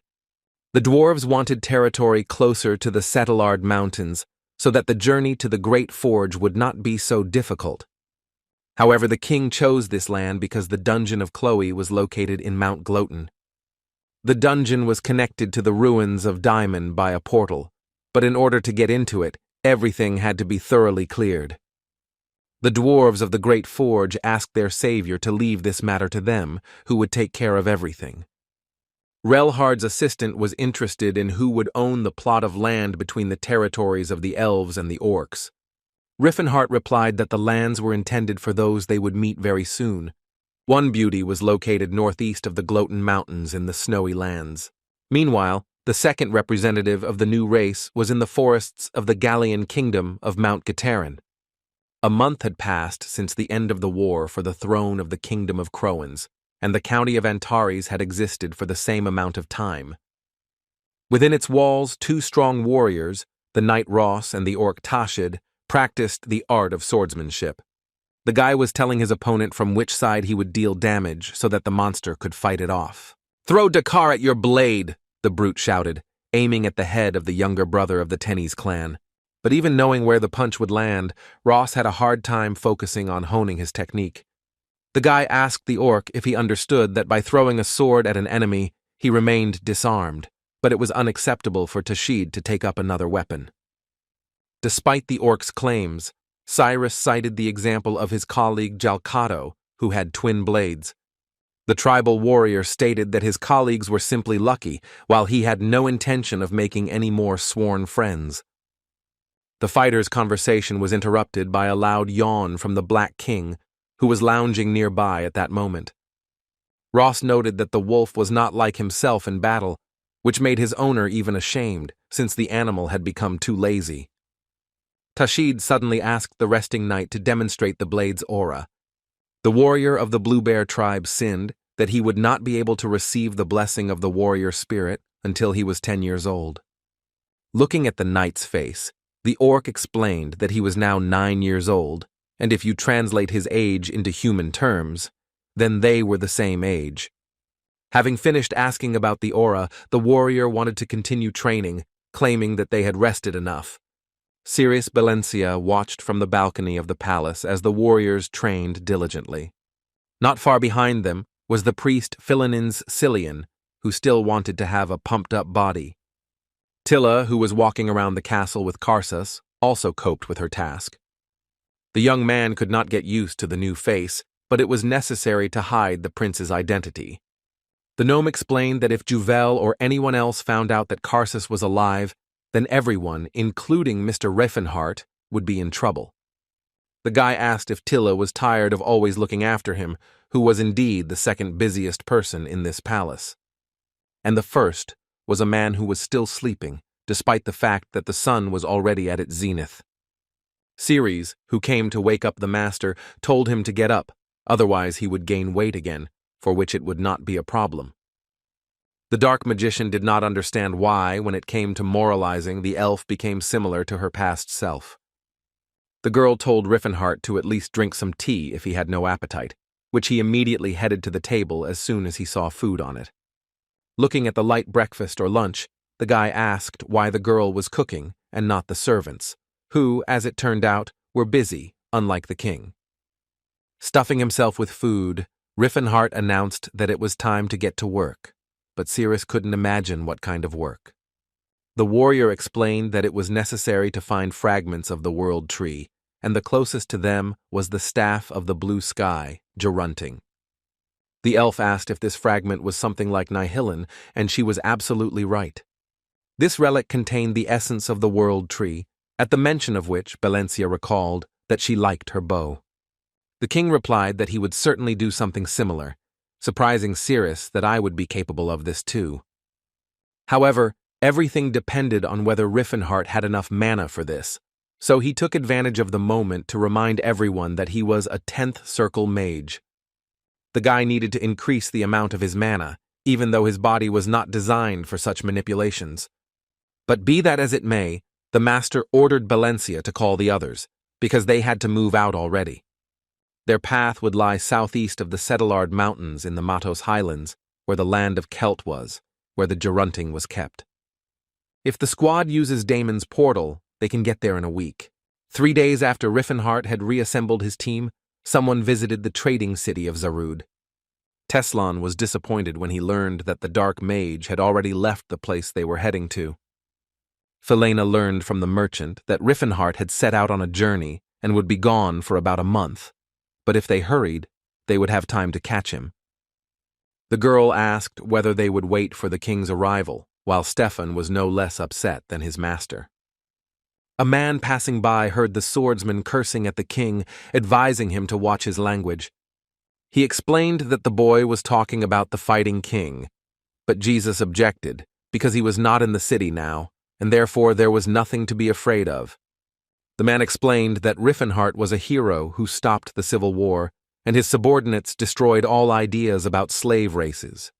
The stranger assured that the boys might get into some kind of fight because of the words they said to the king. Suddenly, someone appeared behind Felena, asking if the strangers wanted to know where Riffenhart was headed. Christina introduced herself to the strangers, and from their conversation she concluded that they considered the fighting king their enemy. The girl, who frightened with her gigantic size, knew where the warrior was heading and could share this information. Looking at the paladin with distrust, Teslan asked what she wanted from them in return. The girl wanted to join the squad because she was going to kill the Battle King Riefenhart. Teslan replied that there was no point in them refusing such an offer since they had a common goal. It took the Dark Mage's team a little over a week to get into the Celt dungeon. The monster that Ross and Tashid were fighting against began to cast a spell, releasing a charge of energy from itself. The orc chose his distance well to avoid being hit, which the knight informed him of. While Cillian was not worried about the work of the warriors, Cirrus was crazy about the relics of the dungeon, which the king suggested to put in the bottomless bag. Riffenhart pointed out to the fighters that the monster was ready to move into the second stage at any moment. The protection system alerted to a critical situation, and upon moving towards it, the chain that held the monster back broke. Holy Sword Cirrus was in awe of how amazing the fight with the dungeon keeper was. However, even after hearing the information that Gerard had been in such a dungeon before, the information from the fighting king was suspiciously accurate. And while the knight was wondering who his mentor really was, Riefenhart decided to cut off the monster from its mana. The Dark Mage decided to go against the current to stop the pulse of his opponent and destroy everything in his path. The Martial King used a linear force destroyer, which instantly enveloped the dungeon guardian. The guy announced to his comrades that he had managed to turn off the regeneration, and now it was up to them. Tashid and Ross cut up the giant monster, leaving it no chance of escape. Screaming at the top of its lungs, the monster had only one thought in its head: it couldn't die like that. However, a moment later, the monster exploded, which made King Antares immensely happy. Looking at him, the warrior said that the monster behaved like a victim, even though it itself mocked weak creatures. The young gentleman was distracted by the elf, who, pointing to the staff in her hand, asked if this was what they were looking for. Having found one of the tree fragments he needed, the Dark Mage nodded affirmatively. Leaning against the spiral of branches, the girl was glad to meet the staff of the blue sky, called Gerunting. Ceres asked if they could leave now that they had found one of the pieces of the world tree. Looking at the map that the master had thrown to him, Riffenhart stated that they still had somewhere to stop. Gerard's map showed the location of a small gift, but the warrior was not sure what his teacher had prepared for him. Southwest of the village of Santara, the local landscape was no longer so harsh. It was there near the Matos Highlands that Riefenhart's team went to some ruins. Ceres looked around the place and said that it looked like some kind of training ground for knights. Ross reported that the place had a strange aura about it, but the Dark Mage was sure that there was nothing like that here. Having looked around, the detachment arrived at a huge passage, but where it led was unknown. Tashid, together with the Holy Sword Cirrus, began to look around with fear. Unlike the warriors, Cillian treated this place with apprehension, sensing something was wrong. Looking at the sour expressions of his comrades, the fighting king asked them not to be so nervous. The warrior said that the master simply hid a gift here for his student, and they immediately fell into the ground. Everyone except the orc, who kept his cool, screamed loudly as he fell in an unknown direction. In order to somehow slow down his fall, the knight decided to use aura. While his partner in arms, Tashid, turned to his loyal comrade, Dakar. The orc, using the weapon's magic, instantly climbed onto the blade that served as a means of transport. And Riefenhart and Cillian argued about which of them would use the spell, since both were interfering with each other. The priest explained that the divine powers and mana were clashing with each other, and so he wanted the martial king to stop pretending to be a magician. Riefenhart insisted that he had always been a mage, and Cirrus, who had joined the conversation, asked both boys to shut up. As a result, the whole team, having grabbed hold of Dakar, safely reached the very bottom of the hole into which they fell. Raising his head up, Tashid noticed that the hole had disappeared, and the dark magician suggested that it could have been some kind of distortion in space. Here the elf drew the gentleman's attention to the mysterious inscriptions on the wall. There was a message left on it, in which the master said that he left this gift for his student to celebrate his departure. The guy couldn't figure out what kind of gift it was, because the storage looked completely empty. Antares walked into the next room, discovering a passage from which light was emerging. Right at the exit, the magician read another note, from which it was clear that Gerard hoped that the gift would please Riefenhart. But when the team walked through the passage, they found themselves in a huge arena, where there was also no one. Looking at the mysterious place, Ross decided that the gift looked more like some kind of trap. And suddenly, there was a huge explosion, releasing a whole curtain of dust. The frightened saint asked what it could be and pointed in a certain direction. From the darkness, glowing eyes began to appear that belonged to unknown creatures. Ciri stated that the ghosts that appeared were painfully familiar to her, and Gerard's student asked again if this was his gift. The ghosts turned out to be Riefenhart's predecessors, each of whom was muttering something under their breath, mentioning the successor and the owner of the cursed name. The dark magician froze in horror for a moment, cursing the old man for such a monstrous gift. After the so-called introduction, the predecessors went into battle, attacking the long-awaited guest. Tennis's sword used its aura to counter such a strong opponent. One of the martial king's predecessors was completely lit up with aura, resorting to a spiral defense. The knight didn't expect his attacks to be useless when faced with a defensive barrier of this level. In turn, the warrior used one of Master Gerard's techniques called the QI bullet. The first time he encountered such an attack, Ross fought it off with difficulty, almost losing his balance. Ceres Valencia, who had a blade in her hands, was also ready to demonstrate her skills. The girl fired a magical volley of sharp blades at her opponent, hoping that it would work. However, the enemy continued to move towards her, not paying attention to the damage he received. The knight asked the master how many students died during Gerard's training, the number of which reached 3 digits. Fighting off her predecessors, the elf clarified that there were at least 100 dead. When her guess was confirmed, the girl was shocked that they would have to defeat at least 100 evil spirits. Cillianus also joined his comrades, asking Philinins to grant them light and free them from the filth that had enveloped them. Several spirits stood there, mesmerized, watching the beautiful light of the goddess of love. However, the very next moment there was no trace left of their predecessors, who dissolved into thin air. Tashid praised the priest for his amazing work, which was not easy for him. The orc wondered why the healing spell did so much damage, but Cillian replied that it was an exception to the rule. Ross wondered if he should have considered destroying the Hall of the Indestructible. Riefenhart shared his comrade's opinion and also began to think about it. The dark mage released multiple blasts of ki bullets to defeat as many warriors as possible with the power of his aura. However, all attempts of the fighting king ended in failure as they encountered the spiral defense of their predecessors. King Antares wondered why this skill was so strong, and the knight felt that the anger was caused by the death of the students at the hands of the master. Tashid reported that someone else was approaching them, but this time they were not evil spirits, but living beings. Riefenhart feared that the mentor might have created zombies, but what awaited them was much worse. Those who came discussed this place, in which there were no relics, but according to one of them, this place was not a dungeon. When a group of strangers entered the arena, Riefenhart's team was greatly surprised by their appearance. But Ross Tennis was the most shocked of all when he saw his relative among the strangers. Yesus, the Golden Knight of Grime, confirmed his suspicions that he would find his younger brother in this place. Stefan von Eltian, who wore berserker armor, was also happy to meet the White King. However, besides the guys, there was also Christina in the squad, who was glad to meet her lover again.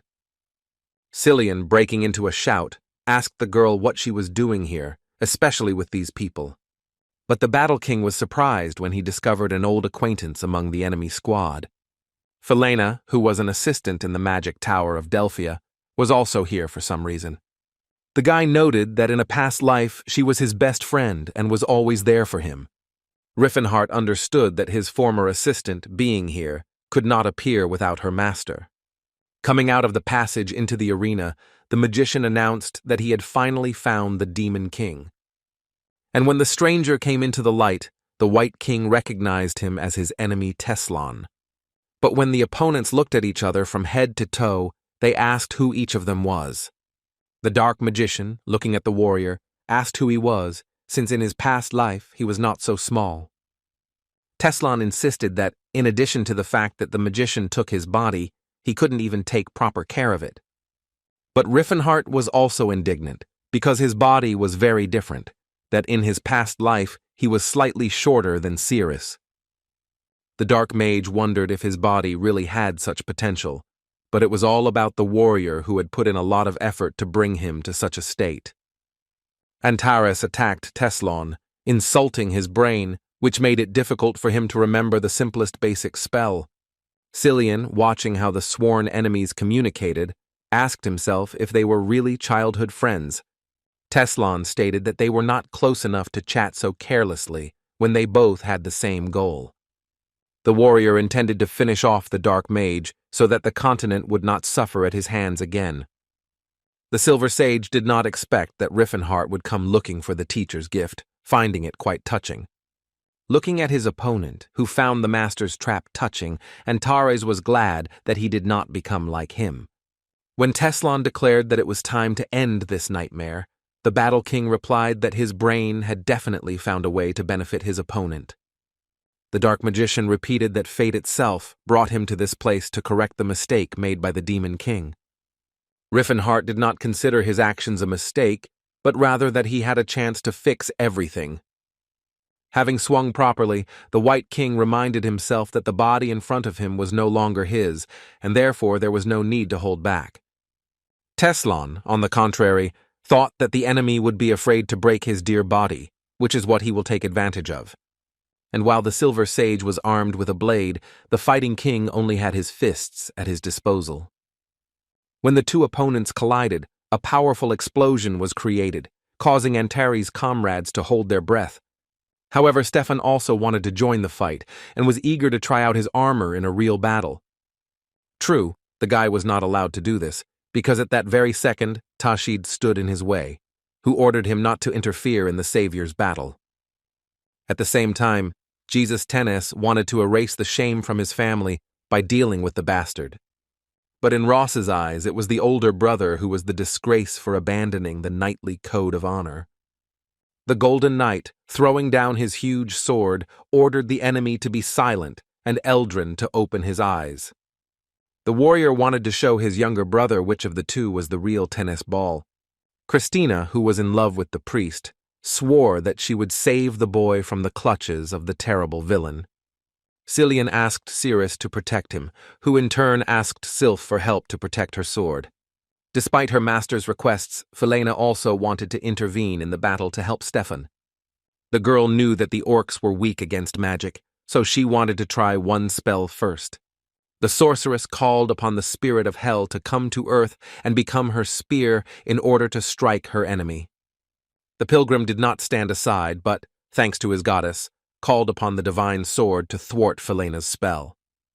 An explosion was heard behind Tashid, breaking the spell and preventing the attack intended for him. Teslan's assistant was shocked to discover a high-ranking priest whose divine power was incredible.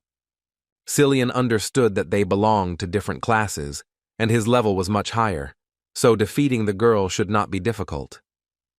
At the same time, Riffenhart fought his evil enemy using lightning fire with the help of key bullets, who dodged the attack, claimed that it was a primitive attack, and his lightning fire looked completely different. The martial king noticed that the mage was doing a great job of dodging, but he felt that for the Hall of the Unbreakable, dodging attacks was unacceptable. Antares acknowledged his opponent's agility, but he did not understand what he was trying to achieve by constantly avoiding. Eventually, the Silver Sage resorted to both a destructive song and an explosion of light. But Riffenhart was not surprised by the double spell, since at that age he could already cast 4 at once. Teslan asked the enemy what was wrong with his speed and why the Vortex Guard was so slow. The fighters once again began to complain that each of them used the opponent's body inappropriately. Riffenhart asked why it was necessary to use so much aura for a simple spell that he decided to stop it by counterattacking with his own. Teslan was surprised that the Demon King knew such an advanced spell that he was able to learn it even while in his body. The Silver Sage unleashed a series of magical blasts at the enemy in an attempt to hit the warrior. Fending off every blow, Antares could not help but notice the skill his opponent demonstrated. Even with such a meager brain, the enemy managed to train the mage's body and make it much stronger. On the other hand, Riffenhart could now enjoy his uncontrollable body. But if the Fighting King continues to use this brain, sooner or later he will find himself in a disadvantageous position, wanting to end the fight as quickly as possible. Teslan's whole appearance showed that he was not ready for a pinpoint attack by the enemy. But at the last second, he joyfully shouted that the Demon King had been caught, holding his sword in front of him. Antares, not expecting the Dark Mage to be so inventive, missed his blow. The explosion from the attack was many times greater than the one when the two fighters first began the fight. The Martial King bowed down in bewilderment, having received a serious injury even though his body was resistant to most swords. The guy asked again, did the opponent really use aura, which called his attack using the sword a whirlwind blade? The Dark Mage reported that due to his weak body, he could not use the Vortex Guard, so he decided to take into account the nuances of the technique using improvised means. The warrior, who was all tense from this turn of events, said that his body should not have had the ability to manifest an aura. The sage agreed that the magician's body would not be able to master the technique of the indestructible, but he also could not use magic due to the specifics of the brain. Therefore, not being able to ideally create spells of all levels, a member of the Silver Order has developed these skills. He decided to remind the Demon King that his enemy was the martial arts king Teslan. The boy asked if Riffenhart really thought that the Dark Mage couldn't do something that was beyond his power. The White King had completely forgotten that his opponent had once shared the title of the strongest on the continent with the holy sword Cirrus. The sage was irritated that now one of the strongest warriors was friends with the Demon King. Teslan confirmed that he never thought it would come to the point where Cirrus would be defeated and exiled. Previously, the Dark Magician was his only friend, but now he had many more comrades. Riffenhart confirmed that Ross had always been shy, but decided that the idle chatter needed to stop. Teslan noticed that Felina began to look at him sideways, wondering if they had known each other since childhood, although this was partly true. But what was really true was that the warriors could not laugh together like old friends. The Dark Mage declared that he had strengthened his power through training in order to destroy the Demon King, and now it was time to reap the benefits. Riffenhart was impressed by how the enemy had worked on his body, but it was not enough to defeat him, as magic was useless against him. Throwing the sword aside, Teslan agreed that magic alone would not be enough for this. The Silver Sage wanted to prove that in a fist fight, it wasn't just the one with more aura who won. From the clash of strong fighters in the arena, the ground beneath their feet literally began to crack. In parallel with the battle between the two old enemies, the brothers were also sorting out their relations with each other. Avoiding another attack from Yesus, Ross noted that he had already seen this technique several times today. The knights argued among themselves about what was inherent in a man of honor, and whether the holy sword Cirrus could be called the brother of Jesus. But after the Golden Knight flatly refused to acknowledge him, the bastard also did not want to acknowledge Yesus as his brother. Meanwhile, Cirrus called upon the spirit Sarana in the name of friendship to help her in the battle. While fighting off the elf's multiple attacks, Christina wondered what that was. The girl, looking at the bloodthirsty slave, decided that she also liked her beloved Cillian. The paladin, leaving Cirrus in confusion, claimed that the priest was in great demand. The elf summoned her comrade Ignacis, a fire demon, who was to fight for her. Christina did not remain silent, and also called upon her patron, wanting to receive his blessing. Who was watching everything that was happening, believed that it was necessary to end this draw as soon as possible. Cillian, preparing to read the next prayer, assured that the little one, no one will help the magician. Master was feeling she was seriously scared. Closing her eyes, the dark magician's assistant asked herself what these two were doing that they were so close to each other. However, at that moment, the warriors were not hugging at all, but were busy with freestyle wrestling.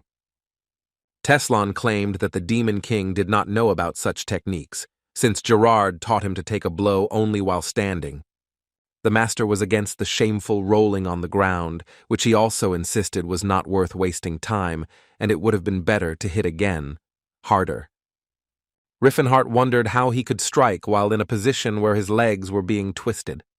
Remembering that it was always possible to push away the one who clung to you, the warrior used the Vortex Guard. Teslan, with a smirk on his face, stated that he had prepared in advance if the Demon King tried to attack him. But despite the Dark Mage's words, the Battle King still struck his opponent. True, Antares was surprised when nothing happened at the moment of the attack, and the opponent continued to hold him back. The warrior who was captured told the enemy that he had never heard of an aura clash. Dark Mac said that this should not be written anywhere, and that all this was the result of persistent training. The magician explained that the slow Vortex Guardian could be easily neutralized by cutting off the flow of qi and blood. Straining with all his might, the fighting king asked himself what he should do in this situation. And at that very moment, it suddenly dawned on Riffenhart what he had to do. Frozen for a moment, the warrior realized that he had chosen the wrong strategy from the very beginning of the fight. His mistake was that he pretended to be a martial artist when he should have been using magic. The White King cast a strange spell that made everything around him slimy and greasy. In the very next second, the leg that Teslan was holding tightly jumped out of his grip.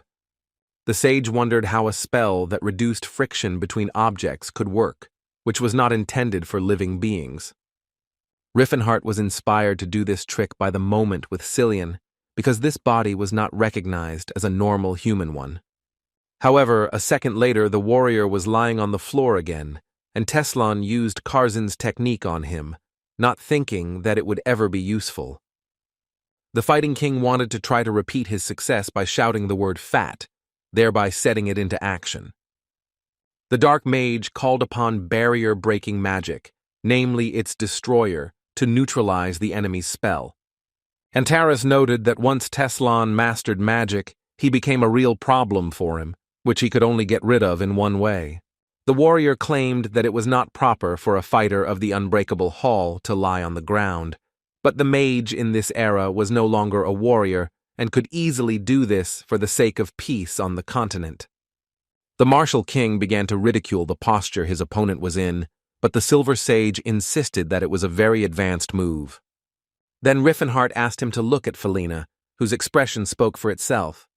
Even Christina and Cirrus stopped their duel for a while, as it was also hard for her to watch the fight between the warrior and the magician.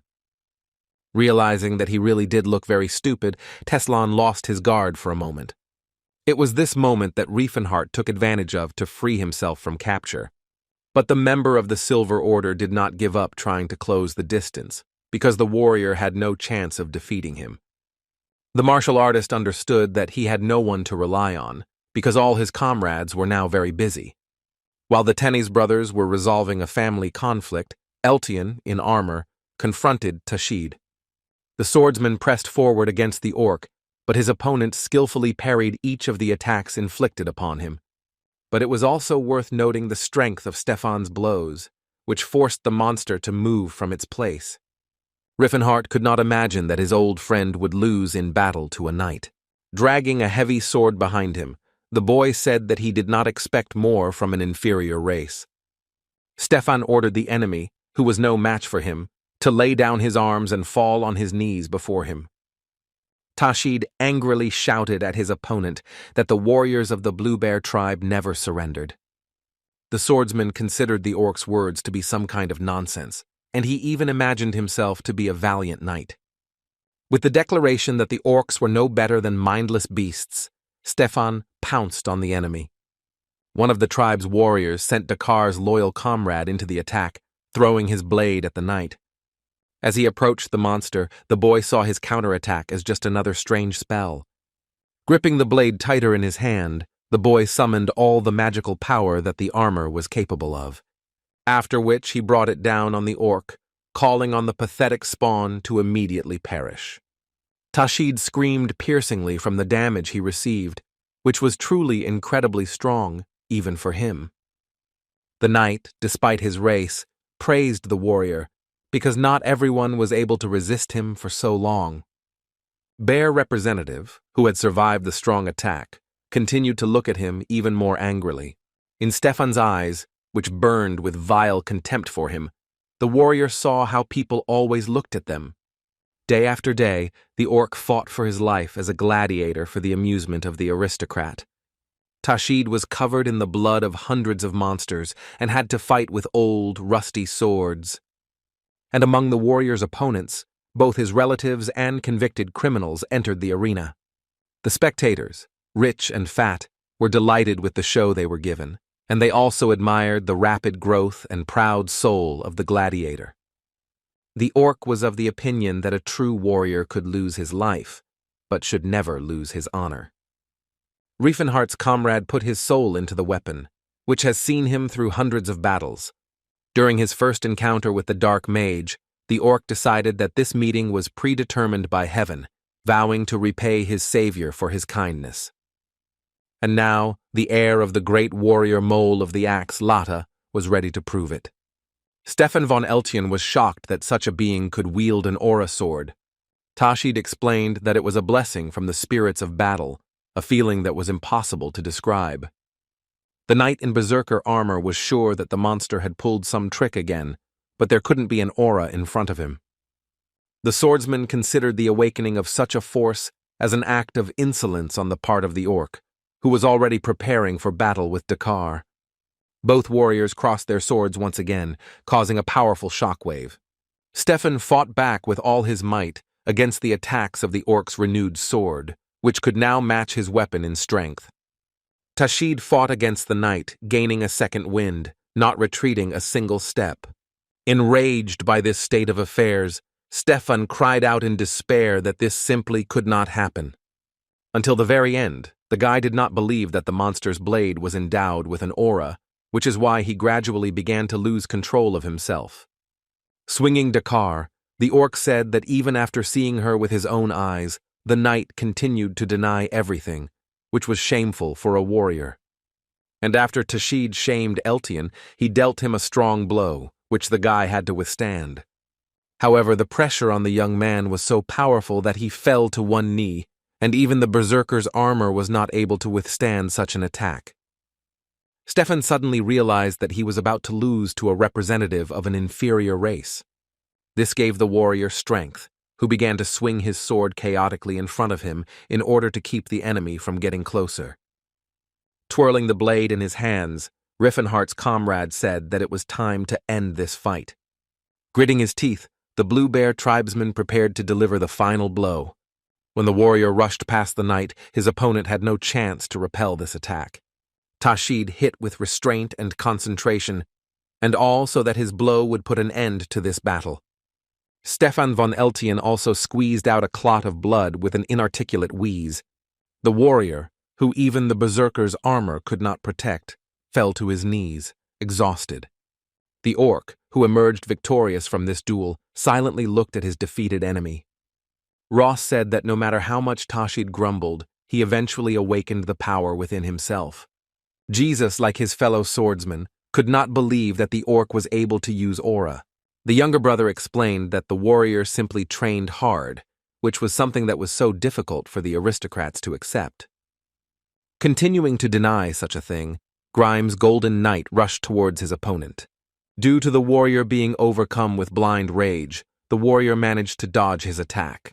The impact was so strong that it once again destroyed the ground of the Colosseum in which they were located. The two swordsmen clashed, but neither of them gave in, using all their strength to do so. Cirrus, due to Yesus's armor, was unable to counterattack him, and even with the help of a giant ball, he was unable to cause the slightest scratch. But the next second, he finally understood what exactly he needed to do to defeat his brother. Jesus Tennis attacked Ross with his blade, holding the opinion that even with the aura, the knight was no match for him. But Cirrus' holy sword returned from this blow, which this time was very close to his head.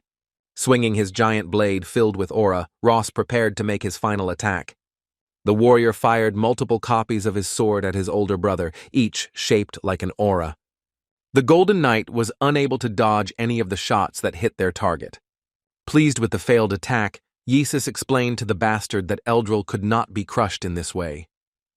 However, as it turned out, Ross did not want to achieve this, and only needed to pierce the armor. Looking down at his armor, Yesus noticed that where the phantom blades had hit, light began to appear. After that, Ross extended his hand with his fingers ready to put the finishing touch. After the guy clicked, an explosion of aura was heard behind him, with the Golden Knight at the epicenter. Jesus screamed hysterically as his armor was torn apart, and he himself took massive damage. Cirrus turned to him and said that he still had a lot to learn from Miss Stala. Philena screamed in concern as she witnessed the Golden Knight's defeat. Jesus Tennis lay motionless in his shattered armor, his patron Eldril abandoned. The only one of the Dark Magician's minions who still remained in the ranks was Christina. But Paladin was also beginning to lose ground, so Teslan's assistant turned to the master himself. The Silver Sage was annoyed that both of his seemingly very strong swordsmen had failed. Before the magician had time to recover from the loss of his fighters, the holy sword Cirrus had already appeared near him. The guy swung his blade, and although he missed his opponent, he achieved his goal, freeing Mr. Riffenhart from his grip. Tashid, who had arrived in time to help them, inquired about the health of the fighting king, who, with the help of Cillian, was able to quickly heal his wounds. Teslan blamed his failure on a lack of time and underestimating his opponent, not realizing that something might have changed since their last encounter in the past. The Battle King demanded that the Dark Mage surrender, that he was not going to allow him to destroy all of Antares' dreams again. Returning his sword to its sheath, the Silver Sage accepted his defeat, declaring that next time victory would be his. Looking menacingly at the enemy, Riffenhart asked if the mage really thought that he would be allowed to leave so easily. The arrogant Teslan said that the Demon King simply had no other choice. And after these words were spoken, the guy called upon the Hall of Indestructible Fighters, reminding them of the cursed name. In a matter of seconds, the predecessors of the fighting king appeared in the arena again, looking more like sleepy flies. However, the very next moment the evil spirits headed towards the king, ready to vent their anger on him. The Dark Magician promised to meet Antares again, and next time he would definitely take his head. Holding back his predecessors, the warrior wondered why the spirits did not react to his opponent. Philena apologized to her master for not being able to be useful in battle. Teslan understood that the Demon King's girlfriend was now on his side, even though Cirrus had now joined the enemy, which was a big omission. But suddenly the Silver Sage commanded the squad to stop because he noticed something. Having discovered a slab in a small recess in the corridor, the magician remembered that the secret to overcoming the fifth step of the Horn of Disaster was kept here. Teslan was convinced that Riefenhart had learned this information, which is why he was afraid of him during the battle. The guy said that he was afraid of his opponent in vain, since it turned out that both of them were not the masters of their craft that they had been in the past. And then the sorcerer slammed the blade hard against the stone slab, destroying the surprise Gerard had left for his student. The mage claimed that he had lost the battle, but the war was still his, since the stone and the secret were the main reason the enemy had come here. Without the plate on which the secret of the signature technique of the indestructible hall was revealed, the warrior will never reach a higher level. Meanwhile, he and his team continued to fight against a whole crowd of predecessors. Cillian, turning to his goddess, asked her to use the power of love to stop the unfortunate souls. The former students rushing towards the priest were illuminated by a bright flash of filanins. Like fireflies drawn to the light, the warriors could not tear their gaze away from the power of the goddess. Having dealt with his opponents, the pilgrim was squeezed like a lemon, having never used his divine power in such a way before. He became curious as to why the spirits were so strong, to which Riffenhart replied that the stronger the offense, the greater the strength of the offended. The warrior said that he had only managed to derive the spell of distorted space in theory, not to mention recreating it in reality. The Battle King demanded that his comrades immediately go after Teslan, but Ross wanted to know who this magician was. The warrior evaded what he replied that the enemy was someone like an acquaintance from his hometown, but because of the views of other races, they began to feud. Having settled on the fact that the mage liked to exaggerate regarding the damage caused to other species, the team went in search of the enemy. Tashid led his comrades to 2 passages. The enemy first used one of them, and then returned and climbed the stairs. Having discovered the shattered slab, the travelers wondered what exactly the dark magician had broken. Looking at the large pieces of stone with the text engraved on them, Riffenhart decided that this was Teslan's way of venting his anger. Ceres was upset that, having come here and gone through the trials, they still received nothing in return. Antares had a different opinion, because they were returning back with another owner of the aura. The War King couldn't believe that the orc could already command the aura, because in his past life, the monster had awakened it when he fought Cameron. The party also managed to find Geruting, which made Riffenhart feel like the journey had been worth it. At this time, in the forests near Mount Gaterin in the kingdom of Galain, a hunt for certain creatures was underway. Exhausted by the endless chase, the trolls informed Utrang that they were no longer able to escape. The leader among them ordered not to stop, otherwise the people would catch up with them, although he understood that the young trolls had a worse ability to recover. Utrang knew that they could die from blood loss or fatigue, but if they fell into human hands, they would become ingredients for potions. The captain of the search party asked his men if they had found the refugees, that although they had not caught the trolls, they knew where they were heading. The knight ordered to move, because the blood of these creatures was excellent for healing potions, and the price for them was decent. While the search party was surveying the area, Utrang considered what he should do.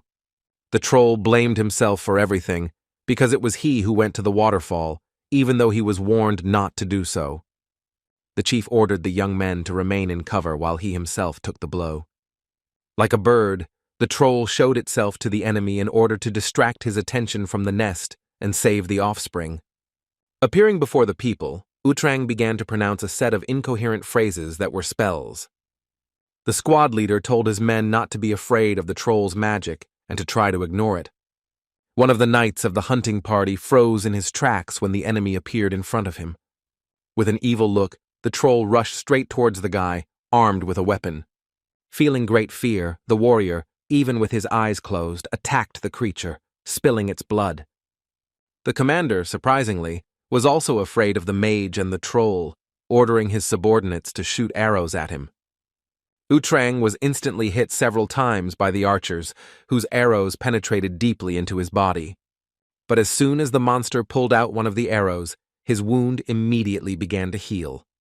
The commander-in-chief ordered to throw a net on the monster and set it on fire, because this was the only way they could stop its regeneration.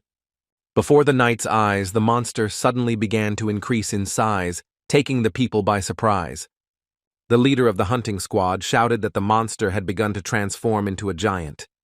Although this troll looked like a bloodthirsty killer, they were usually the most calm creatures of all intelligent species. But as soon as they were driven into a corner, they immediately turned into the most cruel and merciless monsters. On the outskirts of the small rural village of Farum, noise was again heard that was disturbing the citizens. The man, noticing the concern on his friend's face, explained that the noise was coming from hunters who were catching a troll. The man asked the magician if he was sure that the magic circle was capable of holding the monster. The wizard was absolutely sure of this. He just had to stay inside until he and his people finished this matter. One old woman who lived in the village said that the troll should not have been angered, and the hunters were making a huge mistake. The girl told Grandma Tess to calm down because all trolls were monsters, but the woman insisted that the creatures were protectors of the forests. The man asked the magician for forgiveness for the superstitious old woman, but it was better for the hunter that they keep an eye on her.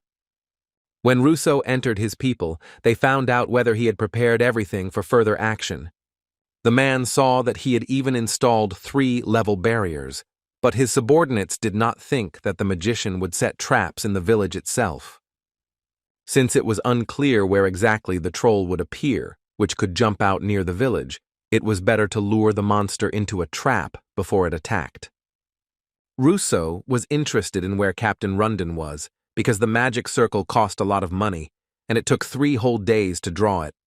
Suddenly, as if in answer to the magician's question, a menacing roar of a troll sounded, frightening the birds in the forest. The hunter was worried, claiming that the monster was already close, based on its voice. Trees torn out by the roots began to fly out of the forest, which was undoubtedly the work of a troll. Following the trees, the monster itself appeared, growling angrily at everyone present. The mercenaries demanded that the magician cast a spell as quickly as possible, which was already in progress. Literally a few seconds later, a fireball from the wizard flew into Utrang's chest. But there was no significant trace left from the attack inflicted by Russo, which was healing right before our eyes. The troll continued to stand motionless, taking on every fireball conjured by the magician. The hunters excitedly informed the magician that the giant was increasingly entering the zone of the magic circle. Awakening Lanfraud's shackles, the wizard activated the cage of mystical power with the troll at its very center. As Utrang's body began to be squeezed by the chains, he let out a heart-rending cry, asking for help. The hunters pointed a huge crossbow with a spear of the same size at the monster. The next moment, the mercenaries fired at the troll, hitting him right in the stomach with a spear. Russo was pleased with the work done because all that was left was to read the necessary spell. The mage summoned a poisonous cloud to mix with the air and defeat the enemy who was trying to get rid of the spear. But as soon as the spell took effect, the monster felt a monstrous pain that pierced his entire body. The hunters celebrated their victory over the monster, which after so much effort, they finally caught. A squad of mercenaries tied up the troll and placed him in a cart for further transportation. The villagers were glad that the monster was captured, because now they could live in peace. However, the old woman continued to insist that the locals had made a terrible mistake because the trolls were protecting the forest. She claimed that one should not anger these creatures under any circumstances, otherwise the wrath of the forest would fall on people. The hunter commander looked at Tess and was skeptical about her warning. The mercenaries walking along the Jetun Pass were discussing what they would do with the loot they had caught and how much they would get for it. Suddenly, a worried Dren was distracted by something, which attracted the attention of his colleague. Then both mercenaries began to look into the forest, from which strange sounds reached them. The quiet sound that attracted the attention of the couple began to grow louder, and then the entire squad had the opportunity to hear it. Handon asked his friend what they heard, and his friend heard an unfamiliar sound like drums. Dren didn't have time to come to his senses before his comrade, who had been standing next to him just a second ago, was dragged away. The only thing the warriors heard was the heartbreaking cry of the mercenary who was dragged into the forest. The guys, hearing their friend's voice, could not do anything since they did not see the creature that was not attacking them. But soon the comrade's screams stopped, and the others still managed to see their colleague. Handon fell from somewhere above the trees, his body twisted and all the bones in his body broken. As soon as the guy asked what was happening here, 2 mercenaries were grabbed by an unknown force. And just a second later, their blood was falling from the sky like rain, and no one was able to do anything. Having witnessed this terrible scene, The mercenaries began to shout that a demon had come for their souls. An experienced soldier claimed that they were clearly attacked by some kind of a monster, but not a demon, so his people needed to pull themselves together. The man's words would have sounded convincing if the next moment his head hadn't exploded. The squad leader ordered his men to regroup near the cart and not let anyone near the troll. The man ordered Russo to use magic to track down those who attacked the bounty hunters. The magician used a spell to detect living objects, which spread throughout the forest. However, the next moment Russo began to spit blood, which worried the commander. The man, shaking all over, explained that his spell had been broken. Suddenly the commander remembered the words of the old woman from the village about the wrath of the forest that awaited them. The man ordered the magician to come to his senses and immediately determine the location of the enemy. A voice coming from somewhere in the forest said that his family had done nothing bad to people. But despite this, due to their own greed, the mercenaries decided to kill one of the relatives of the one who at that time remained in the shadows. The commander replied that the vile monster did not dare to harm people who were blessed by Sayer himself. However, the next moment, as a result of disagreement, the same demon attacked the two warriors. The man witnessed the murder of soldiers and began to doubt whether their enemy was really an ordinary monster. One of the subordinates said that before them was a tusk made of ivory, known as the troll demon. And before the mercenaries appeared, a troll with large fangs, who, according to rumors, once killed 20 units of alchemists and renowned squads of hunters. The squad captain decided that these were just fairy tales when they said that even the owners of the aura were defeated. But now, when the man looked at the demon with his own eyes, he realized how deeply mistaken he had been. Ivory Tusk grinned viciously, looking at each person involved in the crime. The evidence of this was the bound body of Utrang, which lay in the cart without signs of life. The commander, looking at the forest demon in fascination, could only mention his gold. Leaning close to the man, Fang explained that his greed had eclipsed even his sense of fear. This was something that only humans could do, and they paid for it with their heads. Riffenhart and his group returned safely to Antares via the Diamond Portal. After arriving in the county, the Blue Bear tribe settled on the great mountain Gloten. No one had cancelled possible fights with people, but in this case the orcs also had county flags, which were supposed to protect them. After the planting of gerunting in the Elven Forest, several members of the Danheim clan began to tend to the New World tree. The dwarves of the Great Forge, receiving food from the Tauban Company, were able to settle in Antares, where they began to build a village near their mines. 3 weeks have passed since the Battle King returned. Everything was going well except for one thing. Riffenhart still didn't know how he was supposed to behave around people, which was a big problem. After some time, the king called together many valiant warriors who greeted the ruler of the county. The first to decide to swear allegiance to the master was Gardvin, who had a well-deserved good name in the northern region of Vasili. The next candidate claimed that with a spear in his hands, he would become invincible and would not disappoint the White King. And the guy after him claimed that he was able to kill the wolf with his bare hands. Looking at the candidates, Riffenhart noted only a couple of experienced mercenaries, while the rest were lousy soldiers. In their previous lives, no one would have thought of swearing allegiance to the Demon King, but now everything was completely different. The Dark Magician was ready to show favor to everyone who showed up, but only after they had demonstrated their skills. The guy asked Tashid and Ross to give the candidates a good thrashing and select the most useful ones from among them. The swordsman Petra from Bloodstorm came out to duel with Cirrus, for whom it was an honor to fight with the knight Tennis. The guy noted that, not counting representatives of other races, about 20 knights and 100 soldiers came to them.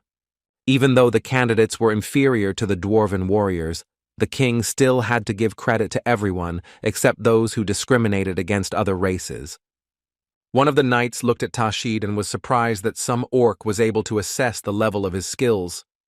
The contenders considered their colleague eliminated, claiming that this one did not look like a normal orc at all. A member of the Blue Bear tribe decided to show the unbeliever his full strength by using the blade aura. The warriors couldn't believe their eyes that the monster could use aura to make sure the rumors were true. The knight was shaking from what he saw, unable to understand how this was possible, but Tashid told him to get out. Riefenhardt asked the knight captain Antares if there were any worthy candidates that day. Azrael von Kador said that in choosing a candidate, one could trust his assistants, whose level was very high. When the Battle King asked if this also concerned the orcs, the captain asked not to start this topic. Azrael replied that Sir Tashid had the dignity of true knights, and the dark magician wanted others to think so too. The boy was worried that most of the knights in the county were mercenaries, and that if things continued like this, they would no longer be considered knights. However, for the king, they were not much different from each other, except that the knights were much more disciplined. Having left the selection of a candidate for captain, the king returned to Flora, asking how much work they had accumulated. The guy was shocked when he discovered 2 large stacks of documents that all needed to be looked through. The White King did not understand why there was so much to do, because just a couple of months ago he was simply dying of boredom. It turned out that about 1,000 people arrived in Antares County due to the terrible harvest in the kingdom of Crovens.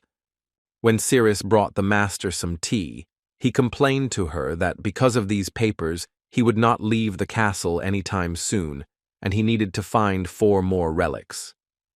In his past life, Machelin helped the Dark Mogu with the documents, and there was no urgent need to leave the palace.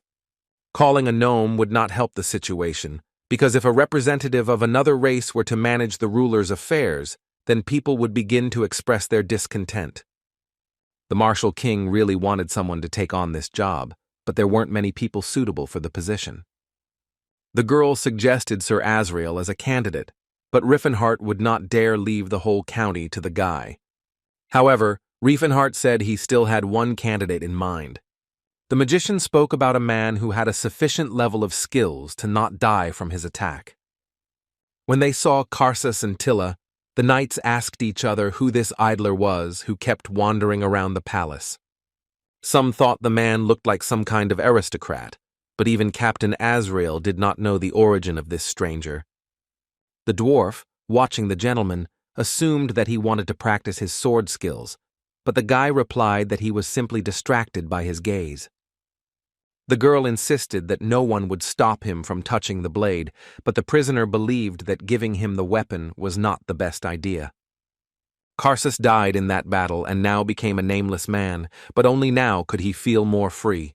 Tilla asked the guy what he was thinking about so much that he was thinking about his former rival. The guy claimed that Juval turned out to be an excellent king, which greatly surprised the former prince's assistant. Karsus explained that it was thanks to him that he was able to see the true nature of the dwarves.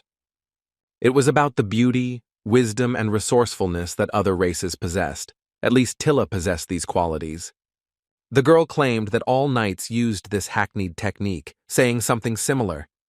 Without answering, the guy just silently extended his hand to his warden. Looking at the hand extended to her, Tilla said that the prince was also very wise and resourceful. After which the dwarf added that she was embarrassed by the point about beauty, and that she hesitantly raised her hand.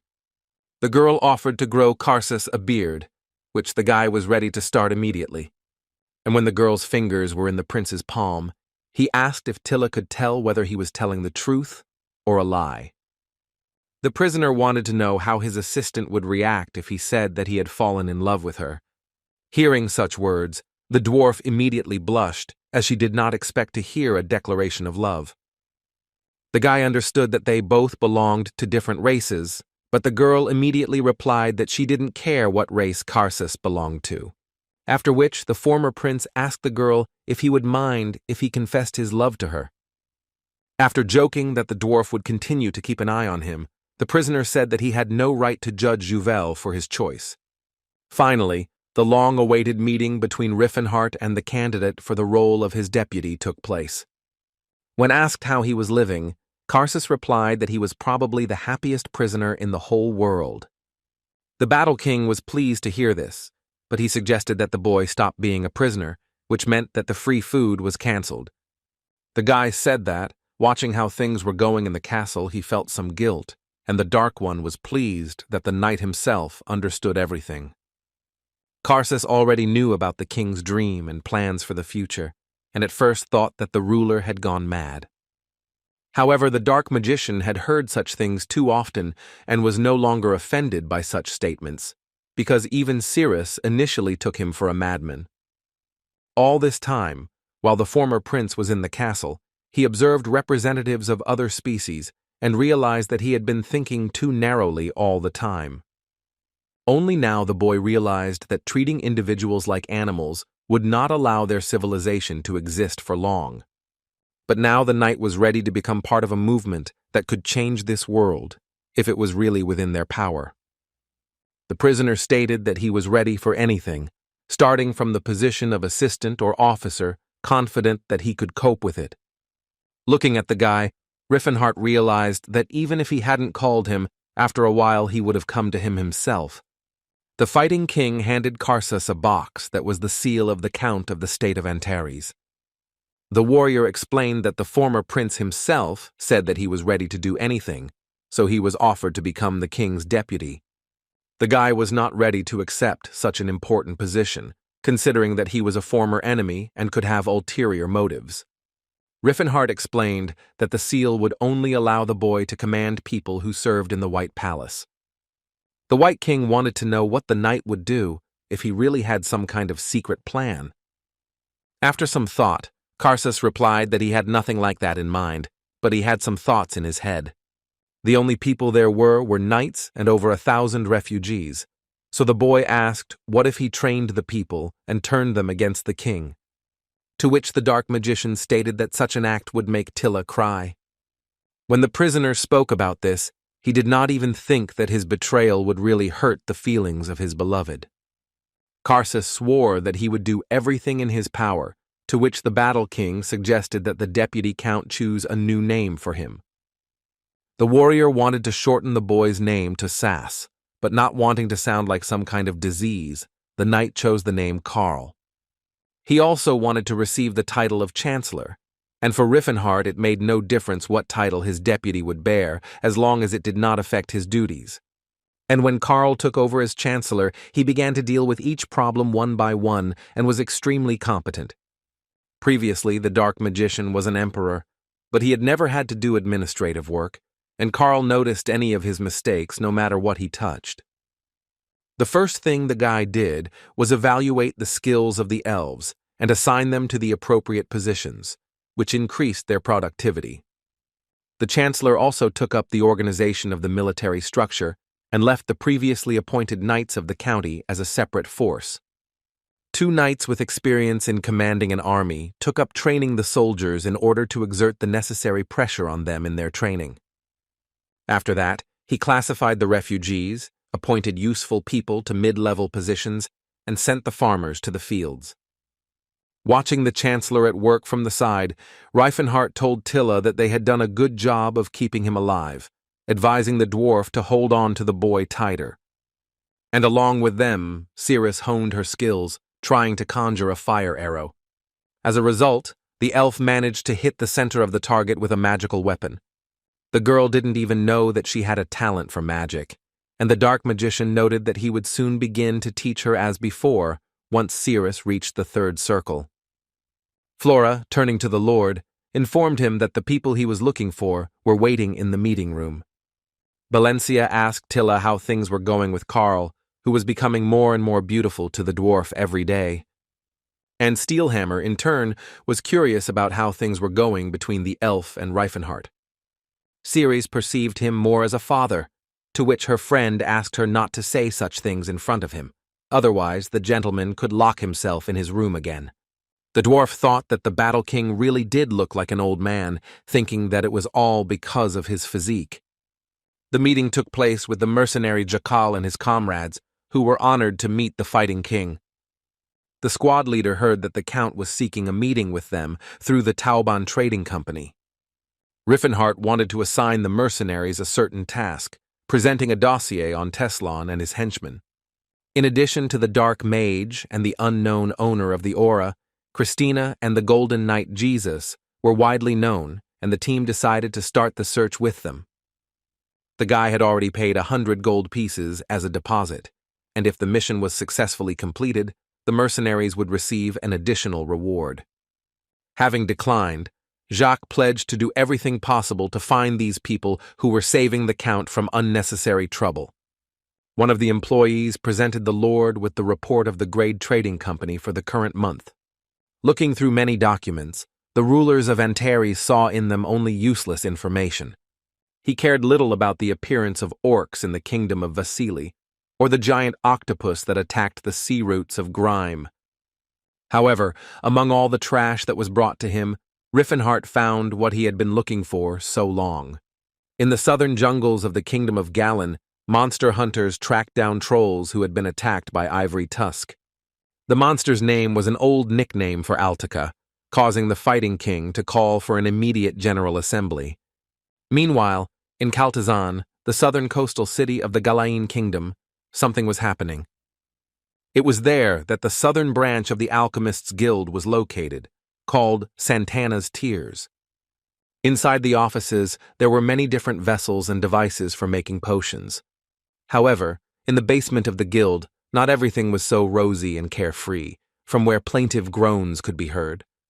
The alchemists monitored the well-being of the trolls they had captured while they were in limbo.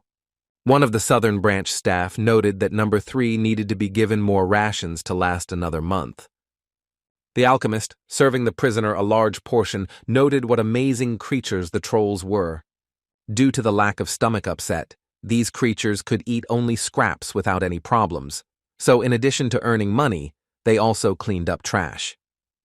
According to the plan, the employees of Santana's Tears were to produce another 50,000 potions, and for this they needed at least one more troll. One of the alchemists switched the lever, which activated a complex mechanism in the basement. The chains on which the forest creatures hung began to move with a heavy sound. The body of one of the test subjects ended up just above the hatch, which immediately opened. Inside, the troll was faced with a multitude of sharp knives that worked like a meat grinder. After which the body hanging over the pit was released, thereby sending it for processing. And the very next moment, a whole sea of bloody splashes spilled out of the hole in the floor onto the surface. From there, through special filtration hoses, the blood of the forest dweller was fed into flasks. The alchemists, observing the amount of liquids, were pleased that it was snapped up for the amount of potions they needed. 2 of the department's workers, having gone down to the captives, discussed how much more convenient it would be if they could breed these creatures themselves. The headquarters were never able to solve this problem, because as soon as the female became pregnant, she had a miscarriage. But as a colleague noted, in the wild trolls reproduced peacefully, so there must have been some way. After which the topic of conversation turned to Landon's group, which was supposed to bring the troll, but died because of the ivory tusk.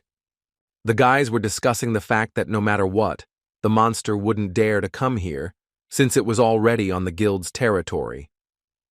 According to one of the employees, wherever the Fang went, only death followed it. Because the director of the department was also excited about this fact, important guests arrived to visit them. A luxurious table was set for them, because they were unusual mercenaries, among whom was the owner of the Aura. Deepole was the director of the southern chapter of Santana's Tears, and was pleased to meet the guests. The large man with the scar on his face, aka Kafir von Scharn, felt that he was unworthy of such praise. The Seventh Circle magician Marooned claimed that when the director took on the task of choosing people, he had no equal. Priest Blay, who was involved with the Order of Sayer, asked the director not to worry. The man claimed that the patron would take care of them, which made Deepole extremely happy. The entrance to the city, which was located right next to the pier, was guarded by 2 guards. One of the soldiers yawned loudly, indicating that he was quite tired from being on duty all night. He asked his colleague if he had ever thought of sailing away somewhere on a boat, just as his friend had dreamed of traveling the seas. The soldier had a desire to become a sailor, but he learned that it was hard work, and only half of them managed to return home alive. After which the guards began to argue about who would work longer in the sea, behind which they did not see the approaching fog. The yawning guard preferred to live longer, which is why he chose this job, while his partner did notice the anomaly. The guy wondered where the fog came from, since the weather had been clear all day.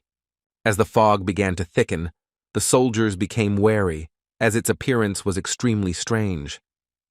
Suddenly, following the fog, a strange sound was heard, which resembled the sound of drums.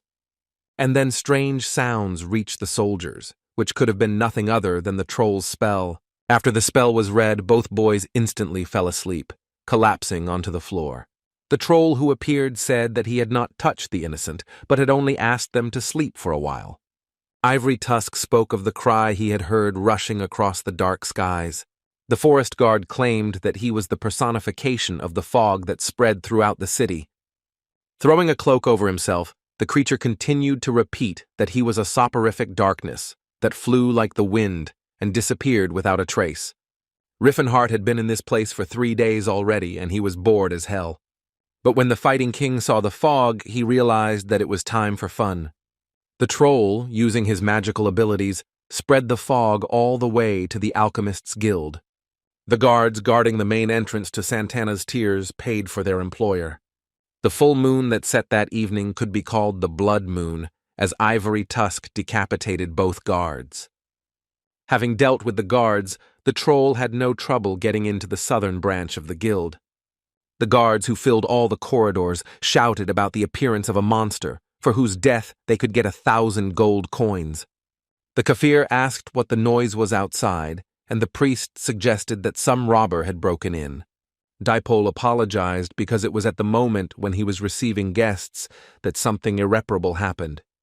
The branch director said that one of the trolls had escaped, believing that the mercenary did not need to know that the Fang had managed to get in here so easily.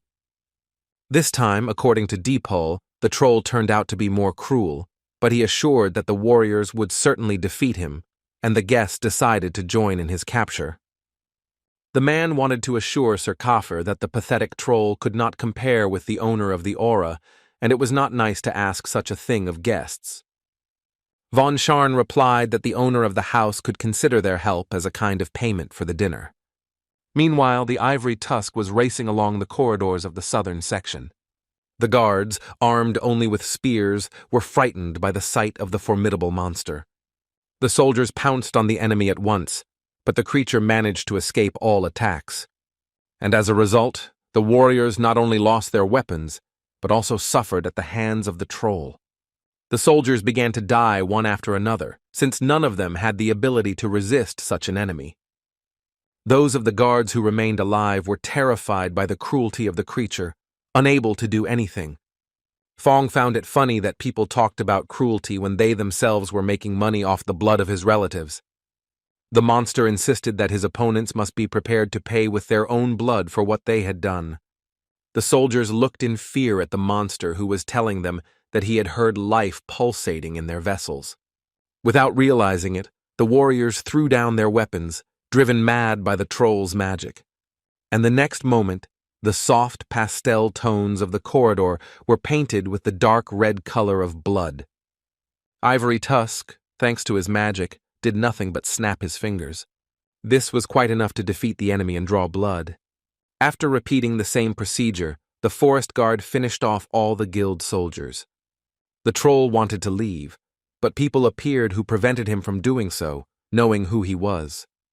The trio of mercenaries realized why Dipole was so helpful when the mythical creature that the monster hunters had been talking about appeared before them.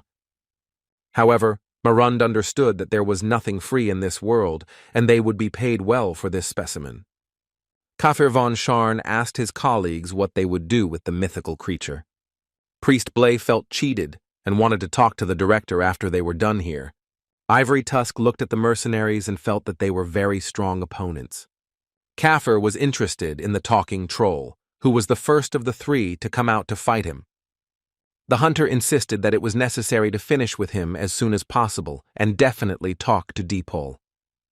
The swordsman attacked the enemy, but his blade was unable to hit anything other than the walls of the building.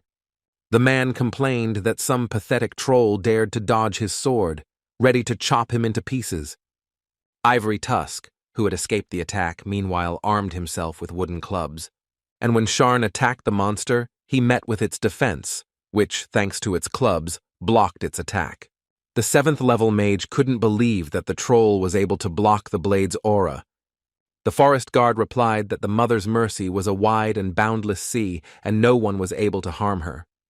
The monster said that his body stopped moving more, touching the branches of the jungle. And while the owner of the aura was trying to understand how the enemy managed to escape his attack, the enemy counterattacked. The mercenary repelled the troll's powerful attacks, which were comparable in strength to his own. The man, holding back the blow, also noted the speed with which his opponent moved. The monster kept pressing on the owner of the aura and was unable to counterattack and was forced to retreat. And at one fine moment, Kafir was still able to strike, destroying one of the columns that was in the corridor. The swordsman was glad that he had managed to break the distance, even though it should have been done much earlier. But being cut off from the enemy, the troll did not lose his composure and stuck the clubs into the floor and began to recite the spell. The troll called upon shoots that could help him by extending their tongues, causing living plants to appear from the floor. The next second, vines began to wrap around the warrior, which was a complete surprise to him. While the owner of the aura was trying to figure out the plants, the troll was already there. Despite the branches holding him back, Sharn managed to repel another attack from Ivory Tusk. But a moment later, the mercenary's breath caught when he somehow missed the monster's attack. The wooden club hit the man hard on the leg, causing Kafir to suddenly fall. Marund was so concerned about his comrade's well-being that he involuntarily leaned forward. He summoned tongues of soaring flame in order to teach a lesson to the impudent troll who dared to belittle the honor and dignity of the owner of the aura. The magician attacked the enemy, under whose feet a bright seal of fire appeared below. However, this attack was also unsuccessful, as the troll avoided it by deftly jumping away at the last moment. Freeing himself from the grip of the vines, Kafir said that there was an unusual monster in front of them. Priest Blay asked his colleagues if they needed to worry about nobility in the battle against the monster, wanting to attack it as a group. Marund was well aware that fire magic and electric magic were capable of burning the troll's bodies to ashes. The next moment, the magician released an electric discharge, which the monster could no longer dodge. However, Fang was not at a loss, and with an imperturbable face, he folded his fingers in his mouth and whistled loudly. The whistle that sounded neutralized the electric discharge that the wizard had fired at him. Marund was surprised that the unknown magic was able to block all his magic. Meanwhile, Blay was calling out to Sayer and trying to relieve the swordsman of pain, but he was doing a poor job. The priest wondered if the warrior was hurt by the divine power, suggesting that it might conflict with the aura. In a desperate attempt, the magician decided to use fourth circle disarming magic on the enemy. The iron steel technique bound the troll's hands, and no matter how hard he tried, he couldn't move them. But after a series of efforts, the monster sank to the ground, with the magic bracelets missing from his wrists. And then Ivory Claw, leaning on his hands, suddenly lifted his legs into the air. The warrior, looking at how the monster swung its legs, asked himself what kind of strange movements his enemy had, considering them ridiculously absurd. Marund was no longer sure that the enemy before them was a demon in the guise of the troll from the rumors, and Blay could not come to terms with the power of the troll. The forest guard, although he was familiar with human tactics, 3 opponents at once was too much for him. While dodging another attack from the swordsman, the monster thought about how he could escape from these 3. Suddenly, another magical attack called the Rainbow Beam of Power was heard. The warriors hired by Deepole turned around, because this blow was not dealt by them, but was instead intended for the mercenaries. The rainbow beam hit the ceiling, causing an explosion that temporarily distracted attention from the troll. Taking cover from the smoke, Kafir von Sharn asked who the mysterious strangers who had attacked them were. Cirrus and Tashid complained that they were almost late due to the fog, for which Riffenhart apologized, as he forgot to warn about it in advance. When Fang heard that other people were familiar with troll magic, he considered them new enemies. But in fact, these were his new allies, an orc, an elf, and a battle king who possessed magic. Riffenhart greeted the wise child of nature, Guru Atilka, who was glad to meet them. The troll was surprised that the man knew his name, who also spoke their language. The stranger in the hat said that he was of the whole truth about trolls is known and he came here to help the monster. The forest guard could not fully comprehend what the man was talking about, who was used to people causing nothing but trouble. The trio of mercenaries also demanded that the strangers introduce themselves and explain why they were attacked. The War King replied that he longed for the trolls to be freed, but he had also heard that being a mercenary was not easy enough without it. The Kafir shouted that he had no idea what was happening here, but he knew for sure that in front of them was a demon who had killed dozens of people. However, Reifenhart did not expect any other answer from the monster hunter, and decided to act according to the planned plan. Antares asked Tashid to deal with the owner of the aura, since they were on the same level of physical strength. On Ceres, the Battle King left a mage and a priest against whom she could use the spells she had learned. The young gentleman asked his comrade to detain the opponents, but also to leave them alive. The lower floor of Santana's Tears suddenly exploded from another powerful attack by the fighters. The walls of the building were covered in fragments of local architecture that had been destroyed by the warriors. Valencia held back the 7th Circle Mage with her magic spells. Meanwhile, the orc was trying his best to fight back against Kafir von Scharn, who was skilled with a sword. The man, like everyone before him, was surprised that the monster could use aura in battle. But Tashid did not give in to his opponent in the fight, continuing to shower him with a series of powerful attacks. While watching what was happening, Blade did not hear how the elf crept up on him unnoticed. However, at the last moment, the man repelled her attack with Sayer's blessed shield. Ceres then summoned a fire salamander to help her, demonstrating her magical skills. The priest, using the same shield, repelled the attack of the fiery creature, which was not so easy for him. Having witnessed an orc with an aura and an elf who wielded spirit magic, the sorcerer realized that the Battle King Riffenhart was standing before him. The guy turned to the monster, claiming that he could leave the enemies to them, while he himself saved his relatives. Marund remembered that the king had fought in the Civil War along with other species, but he couldn't imagine that the owner of the aura would be able to learn magic.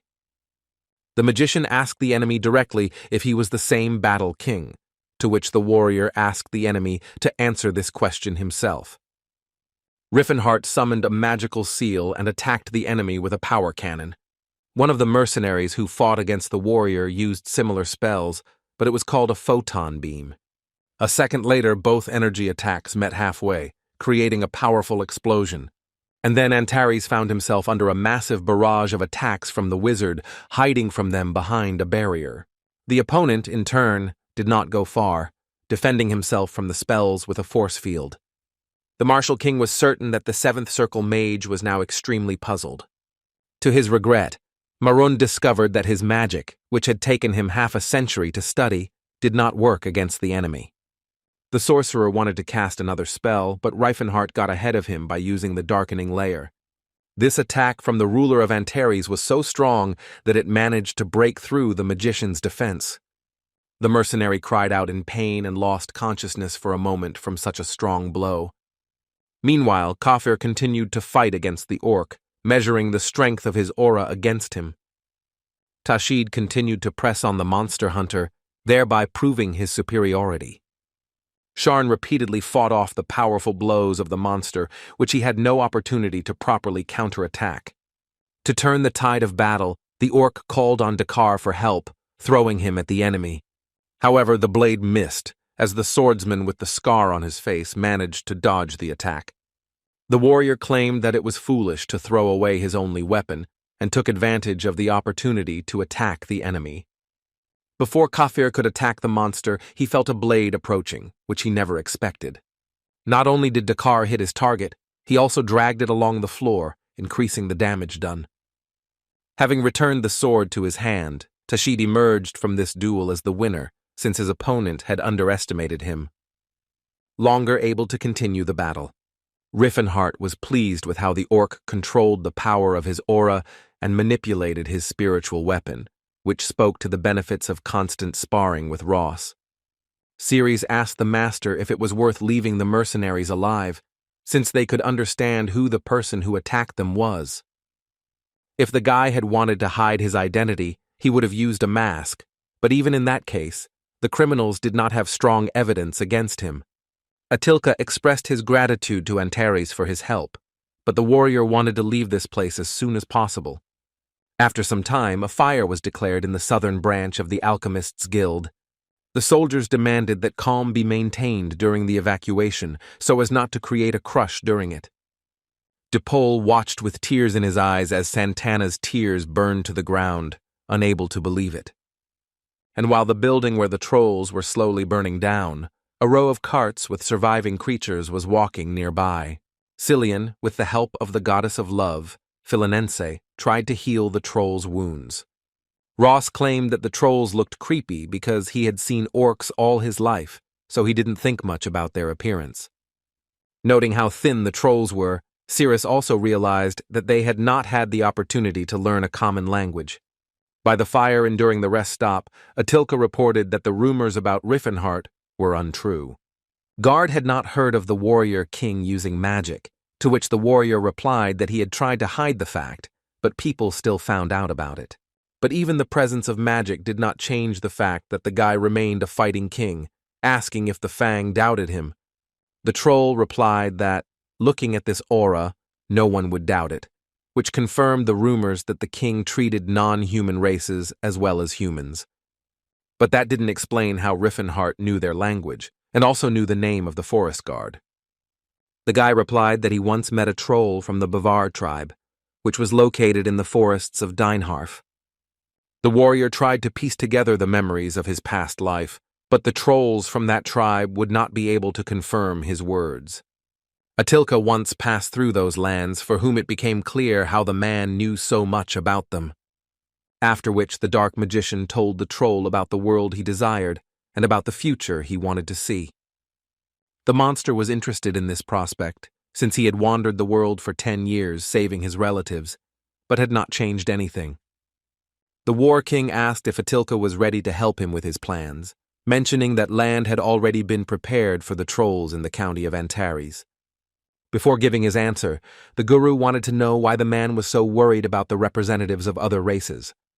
The guy remembered the southern islands of the Taikan kingdom, where cannibalism was once practiced before the arrival of a sage. The sage forbade cannibalism, and the islanders rebelled because it was their ancient culture and traditions. The locals wanted to know what right the man had to ban their traditions, to which he replied. He saw with his own eyes how the islanders devoured his beloved, and so he forbade them from eating their own kind.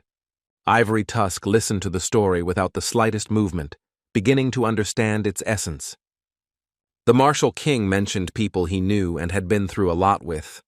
He also mentioned friends who were different from those who, in the opinion of society, could be friends with a person.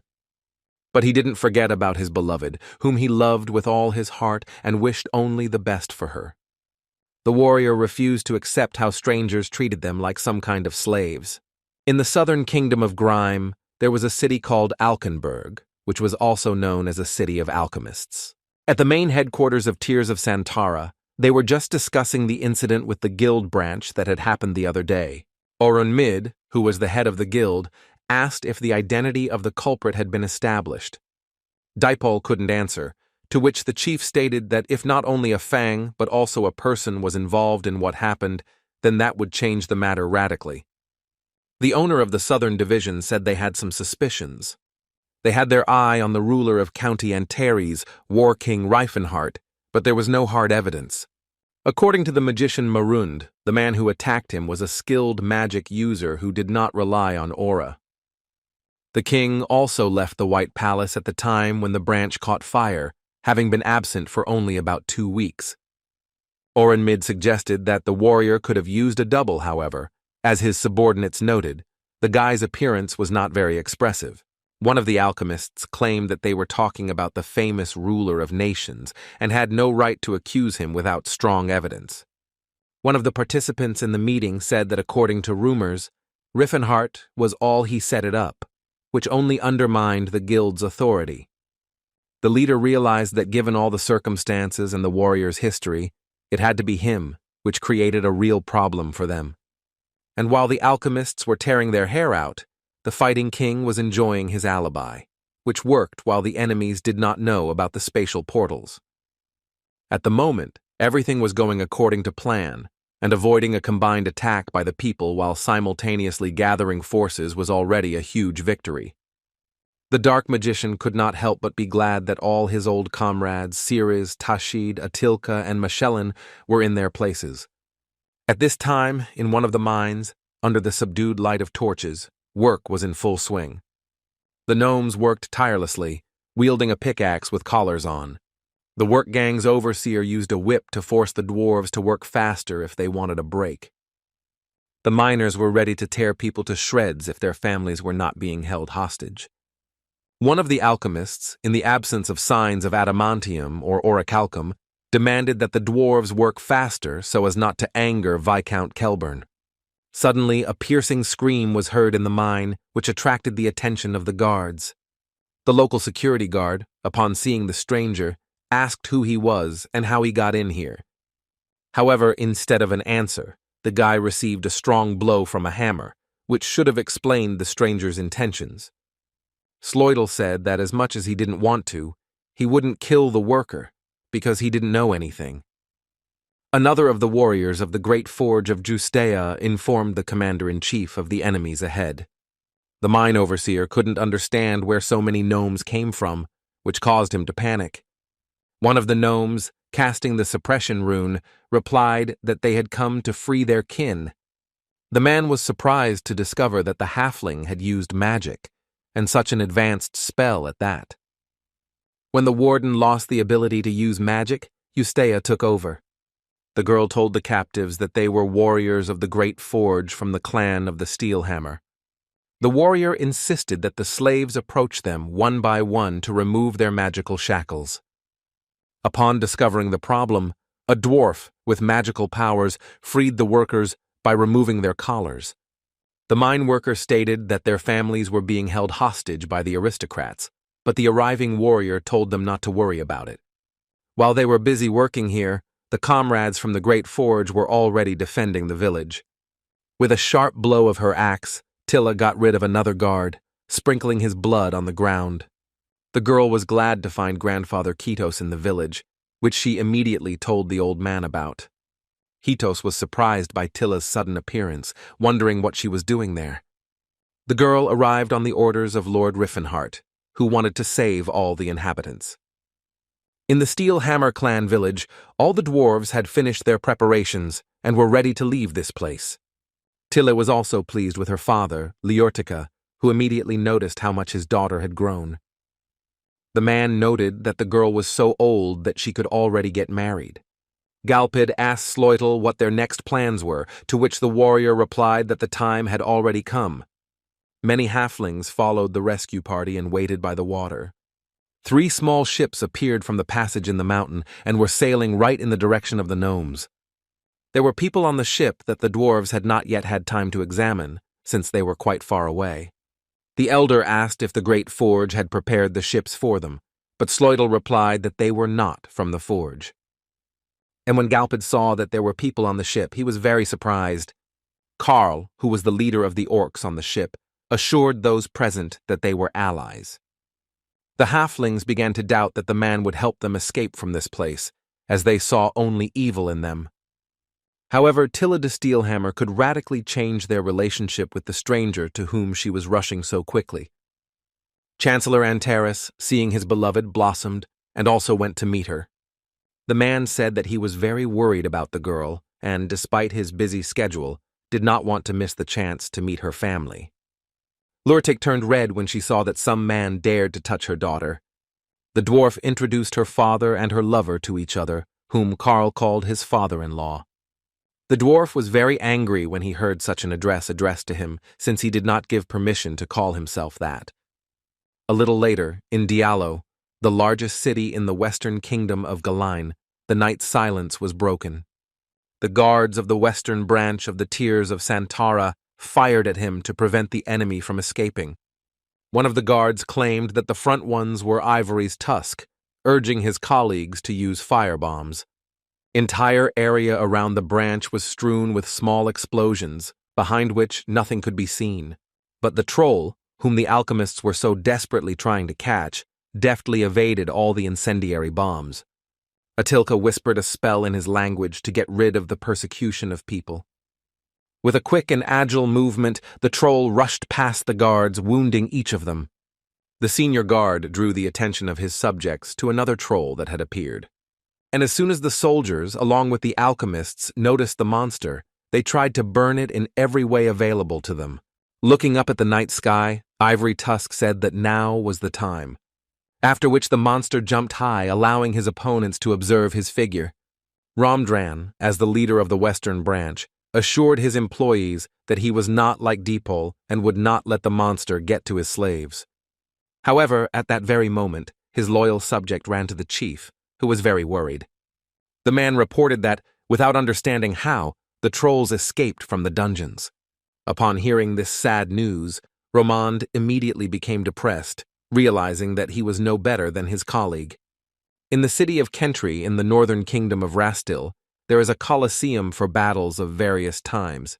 It was in it that the next event took place, as evidenced by the noise that reached the vicinity of the coliseum. The spectators, who belonged to different castes and classes, were beside themselves with the performance shown to them. The giant monster with a shaggy mane let out a piercing scream as it advanced towards its opponent. It turned out to be an orc, who, being painted in war paint, also shouted during the attack to give himself confidence. However, this did not help him, because the hairy beast cut off his head with one blow, which caused delight among the spectators. The Wildbane Gladiator Training Center was impressive in size on the outside. The head of the center considered the candidate who was brought to him to be an amazing fighter. The man noted the orc's perfect musculature and height among the other gladiators, who undoubtedly had unique potential. Augustus could not even imagine that such a specimen would be used as a servant. The monster's mistress asked the man how much she could get for her servant. With a good-natured smile, the owner of the center replied that orcs usually cost 5 gold, but the price could change if he was suitable for the role of gladiator. The girl immediately perked up when she found out that she could have gotten much more for the monster, asking about the exact amount. August was ready to give 7 gold pieces for the orc, but such a specimen would cost at least 10. The girl immediately agreed. All that was required was to sign the contract. The man was glad to receive a real beast, because such slaves were in short supply, not to mention that it could be purchased so cheaply. The orc asked the lady not to sell him, but the girl did not hear the monster's words, saying that he might seem rude, but in fact, he was very kind. The manager decided that if the girl could handle the monster alone, then he was extremely docile. Extending his hand to the girl, the owner of the training center thanked Miss Scylla for the deal. The girl, in turn, also thanked Mr. August for giving her the opportunity to sell the servants. In their cages, the orcs greeted the new arrivals in a peculiar way, behaving like madmen. One of the creatures, the oldest gladiator, stated that Mercy had long since left this place. Only the monster wanted to know the name of the young man, but his appearance alone was enough for the man to recognize him as the heir of the great warrior. However, the orc still introduced himself, stating that his name was Tashid, that he was the son of Mol, who inherited Wrath's axe. Riefenhardt's comrade intended to carry out his plan that same evening as he joined the others. As the gladiators threw the dice, they discussed how they had managed to survive another day. One of the fighters asked if anyone had heard what happened after Burik's death, about what Mr. August had said. The owner was sorry that the orc exposed his armor to attack, but he did not regret at all that he lost the gladiator, which caused discontent among the slaves.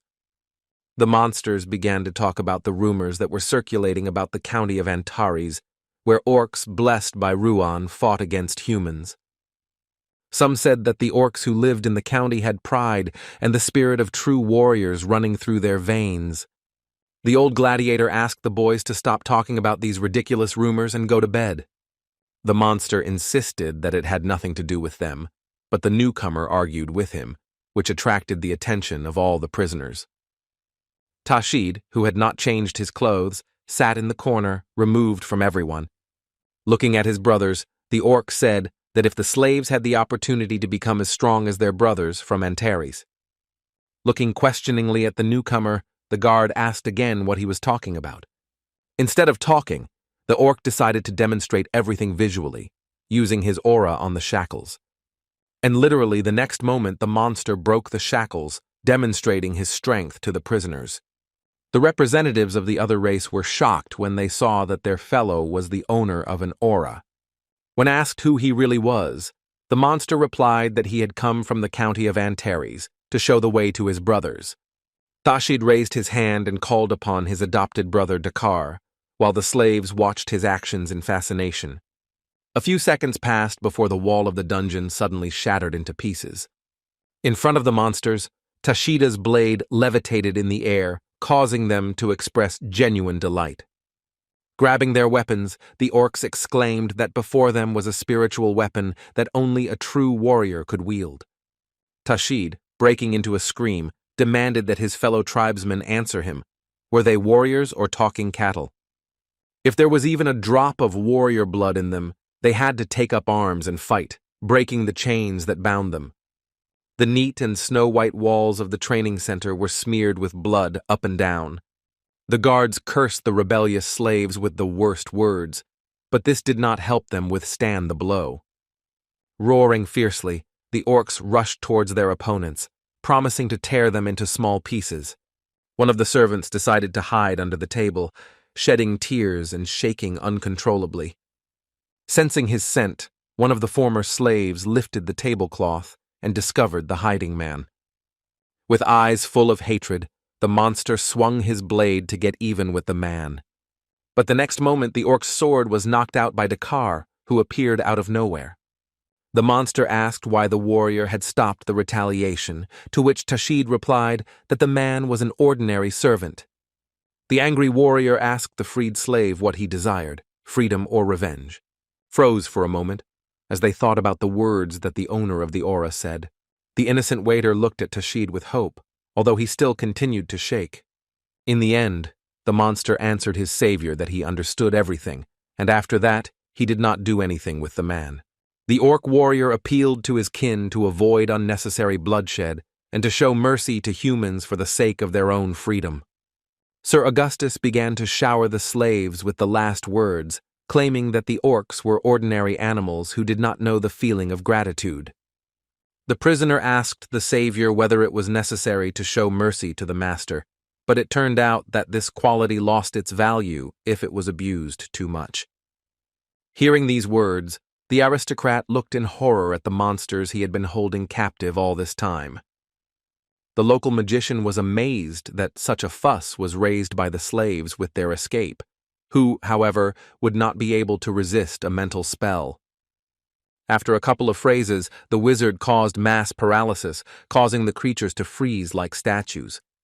But at that very moment the priest called upon Philinense to help the monsters, wishing that their minds would not waver. After reading the prayer, the conjured ones collapsed and the monsters regained their clarity of mind. The magician who served Sir Augustus did not understand what was happening here and what the priestess Philinense had forgotten here. Cillian, who had been pretending to be a girl all this time, said that he was almost late. Tashid arrived in time and knocked out the magician with one blow, thanking the priest for his help. The youth tossed the orc the exorcism talisman and the communication necklace, claiming that this time his common language sounded quite natural. The saint assured that in a couple of days everything would be different, and that he would soon turn into a mountain of muscles, and such clothing would no longer fit on him. When Tashid explained that there was a young saint in front of them, the orcs perked up, as they had heard about him before. One of the slaves asked if it was the priest from the county who had a relationship with the fighting king, but Cillian stubbornly denied everything. The guy was surprised at how many peoples had managed to reach this rumor, which spread as quickly as rumors about the continued escapes of various species. A similar situation occurred at a banquet in the barony of Burkeep, which was located in the kingdom of Vasili. The guests praised the host for organizing the event, because it was rare to see something like this in the capital. Burkeep's friend couldn't get enough of the hall, which was full of elven girls, which attracted the attention of the castle owner, on the tables which were laden with exquisite treats. However, suddenly, on one of them, the flame of the candles suddenly flared up strongly, and the very next second, a fire monster appeared from the flames, which frightened all the participants of the banquet. Then, one of the palace windows smashed loudly, and an uninvited guest entered the banquet. This guest turned out to be Cirrus who, standing on the balcony, looked down on the aristocrats. The guests at the banquet were surprised when they saw the elf who was responsible for everything that happened. The girls summoned the salamander and Ignatius so that people could know the true flame. And while Burkeep demanded that the guards do something, the elves asked Cirrus to spare them and help. When the girl went down to the slaves, and as soon as she introduced herself, she said that she had come to save them. Cirrus declared that from now on, the elves were free, and while they were still realizing what was said, the warrior resorted to magic. After Valencia cast the Earth Rift spell, she easily broke through the wall of the building. She asked if the slaves would mind following her instructions for the time being, after which they would continue the conversation once they got out. The elves seemed to have no choice, and although they agreed, they did so slightly frightened. Cirrus understood that the girls had no idea what freedom was, but it should have been much easier for them on their native soil. The guards of the burning palace set out in pursuit of the criminal, claiming that she had killed the baron. Suddenly the guards saw an ally of the elf, who was surprised by his appearance. The soldiers tried to stop the Mogu from casting a spell, but upon closer inspection, they did not realize that it was a battle mage. Riffenhart used the sensory field, a skill that allows him to sense the presence of any living being in a certain area. Using the data obtained through the sensory field, the warrior could determine spatial coordinates and predict the intersection of movements. Taking careful aim, the dark mage attacked the enemy with a magical shot of absolute judgment. Each of the guards was struck by a bright beam of energy, rendering them unable to move. Lying on the ground, the guards wondered if such a spell really existed. Riffenhart was overjoyed that he had managed to pump up his magical abilities to such a level. Meanwhile, hovering between the clouds in the sky was the palace of the Silver Sages. Sitting in a luxurious hall, one of the participants in the meeting noted that they had not gathered like this for a long time. However, the topic on the agenda for which the council was convened was quite intriguing. The meeting participants wanted to begin the discussion as quickly as possible so as not to drag out the already tedious process. The elder stated that all of them, being sages, stood in defense of humanity. And, in connection with this, the time has come to discuss the matter that concerned the Battle King Riffenhart. The magic academies were literally the center of magic study for the entire continent. The academies were distinguished by 3 of the oldest and largest, one of which was the mysterious Society of the Kingdom of Ghislaine. The second was the Solar Tower located in the Holy Empire of Vashtalon, and also the ancient magic academy of the Kingdom of Grime, which is the Mara Grand Tower. It was at this academy that new magical theories or the discovery of relics from the Silver Age were often announced. The student sorcerers listened attentively to the lectures of Archmage Atris, whose mastery reached the 9th circle. The man spoke about the time when he searched for and studied various artifacts from the Piet dungeon, and he managed to achieve some results. The lecturer was interrupted by Teslon, who claimed that while one of the most talented people on the continent was here, the magic tower flourished greatly. Duke Illinard believed that, according to the mage, the Mara Grand Tower was currently in decline. The tower lost its reputation due to the fact that one of the towers of Delphia produced the worst magician in the entire history of the ruler of the Dark Empire.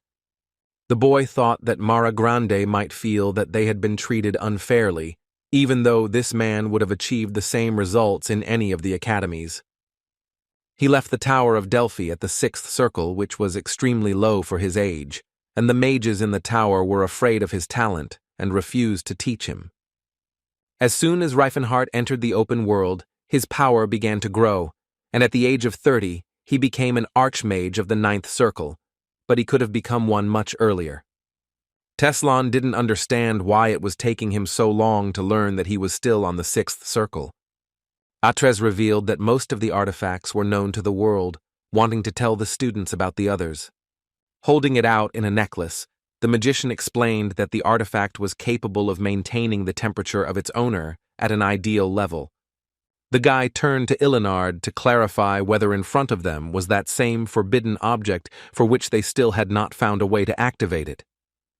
The mage learned of the artifact that was used in the frozen lands, asking the master if he allowed the mage to make this information public. The man stated that Atres's death would not look natural, and if things did not go according to plan, someone might find out about the Silver Sages. But since the mage didn't know anything anyway, Ilinard had no need to kill him now. According to him, another warming necklace wouldn't hurt them, handing Teslan a small mirror. It was a truth window artifact that was able to analyze people's emotions through their reactions. Ilinard asked the sage to remember these faces, because one of these people could possess a warming necklace. The boy claimed that the sage's approach was ineffective, to which the gentleman replied that deceiving everyone for eternity was no easy task. It is precisely because of this caution that the world has not yet known about the existence of the secret organization. However, if people realize that there is a group in the world that is looking after them, humanity will not be able to develop properly. Ilinard argued that the Silver Sages were there to protect people from the shadows, while Teslan questioned why the necklace was a forbidden artifact. Although there was nothing special about him, the sages could not allow the use of magic that was capable of changing the human body. After all, this was one of those slippery slopes that could lead a person to immortality. Teslan realized that in his current position, he had a limit to what he could learn. The magician wondered how the sages maintained an information network that knew even about the movements of people with whom they had not crossed paths. But despite all this, the sages were unable to prevent the presentation of the necklace from Atres, which meant that there had to be a breach in their network. Teslan was irritated that even after joining the organization, he was treated as an outsider. Meanwhile, in the palace of the Silver Sages, the meeting regarding the Dark Mage continued. The Guardians came to the conclusion that they needed to destroy the Battle King Riefenhart.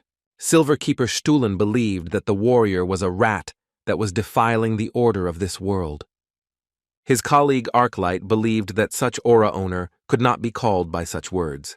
The Taoist was of the opinion that the famous aura holders and archmages had great influence, and therefore it was necessary to come up with a suitable method of murder. The Guardian wanted to get rid of the warrior's entourage first, but Arclight found it strange that the old man himself had once allowed Reston to join their ranks. Younger Keeper was asked to watch his behavior, because it was a completely different person, but they agreed with the Taoist, because at first Riefenhart showed signs of strange inclinations, but now it was clear that he had impure motives. The woman from this community was convinced that the warrior was not obsessed with other races and adhered to his own ideals and views. The ideals of the Fighting King were not born overnight, and one of the Guardians found it difficult to believe that he himself came to such decisions. The sages argued that ideals were honed only through rational thinking, suspecting that the boy had a mentor. The Silver Sages came to the conclusion that they had to find the Martial King's mentor. The Keepers took out semicircular glass objects that served as voting buttons. Arclight stated that the warrior had made enough of an impact on the continent that they could no longer sit idly by. Stuhlen asked the assembled people if they had managed to come to a general agreement. The Guardians silently placed their hands on the magical objects, which glowed with a pink light. Some of them had a hard time making the decision, while others had no doubts about making it. Among the 13 Silver Guardians, who were mostly elderly, there was one very young person. The Taoist, having looked at all those present, concluded that no one objected to this decision. Then Stuhlen said that in the name of the Silver Sages, the protectors of humanity, they had to do this. Unanimously, the Guardians voted to target Riefenhart for destruction. But they also had to destroy everything that touched the Fighting King, including his entourage. The Holy Empire of Vashtalon was a state with a 1,000-year history and traditions. It bordered the kingdoms of Graim, Halain, Rastil, and Takon, but surpassed them in population and state power. The empire was called the land blessed by the Lord Sayer, to whom the papacy granted the right to name the empire that was chosen as the leader of mankind. In the territory of Yord in the eastern region of the empire, there was a temple of Sayer. The priest claimed that God loved all people, asking the young man to confess his sins in order to receive forgiveness. The parishioner said that he had decided to do so, wanting to receive forgiveness from the priest. The man who was in the confessional with the boy asked what his sin was. Leuven replied, embarrassed, that he had fallen in love with the elf who served his family. The young aristocrat insisted that despite the fact that the girl was an elf, she was the sweetest and most beautiful of all, not to mention her singing. The priest explained that lusting after an elf was not something to be proud of, but since the boy was seeking forgiveness, his sins could be forgiven. But the young man corrected the priest, claiming that love for the elf was not sinful.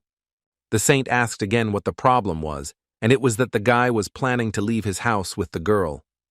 He wanted to go where he could love the elf openly, but at the same time he couldn't bear the burden of guilt that he would make his parents worry.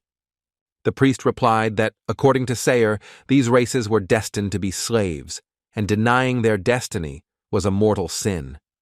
The man asked the boy if he wanted to change his confession, insisting that Sayer would forgive him. However, Leuven did not want to repent, because he did not consider his love for the elf a sin.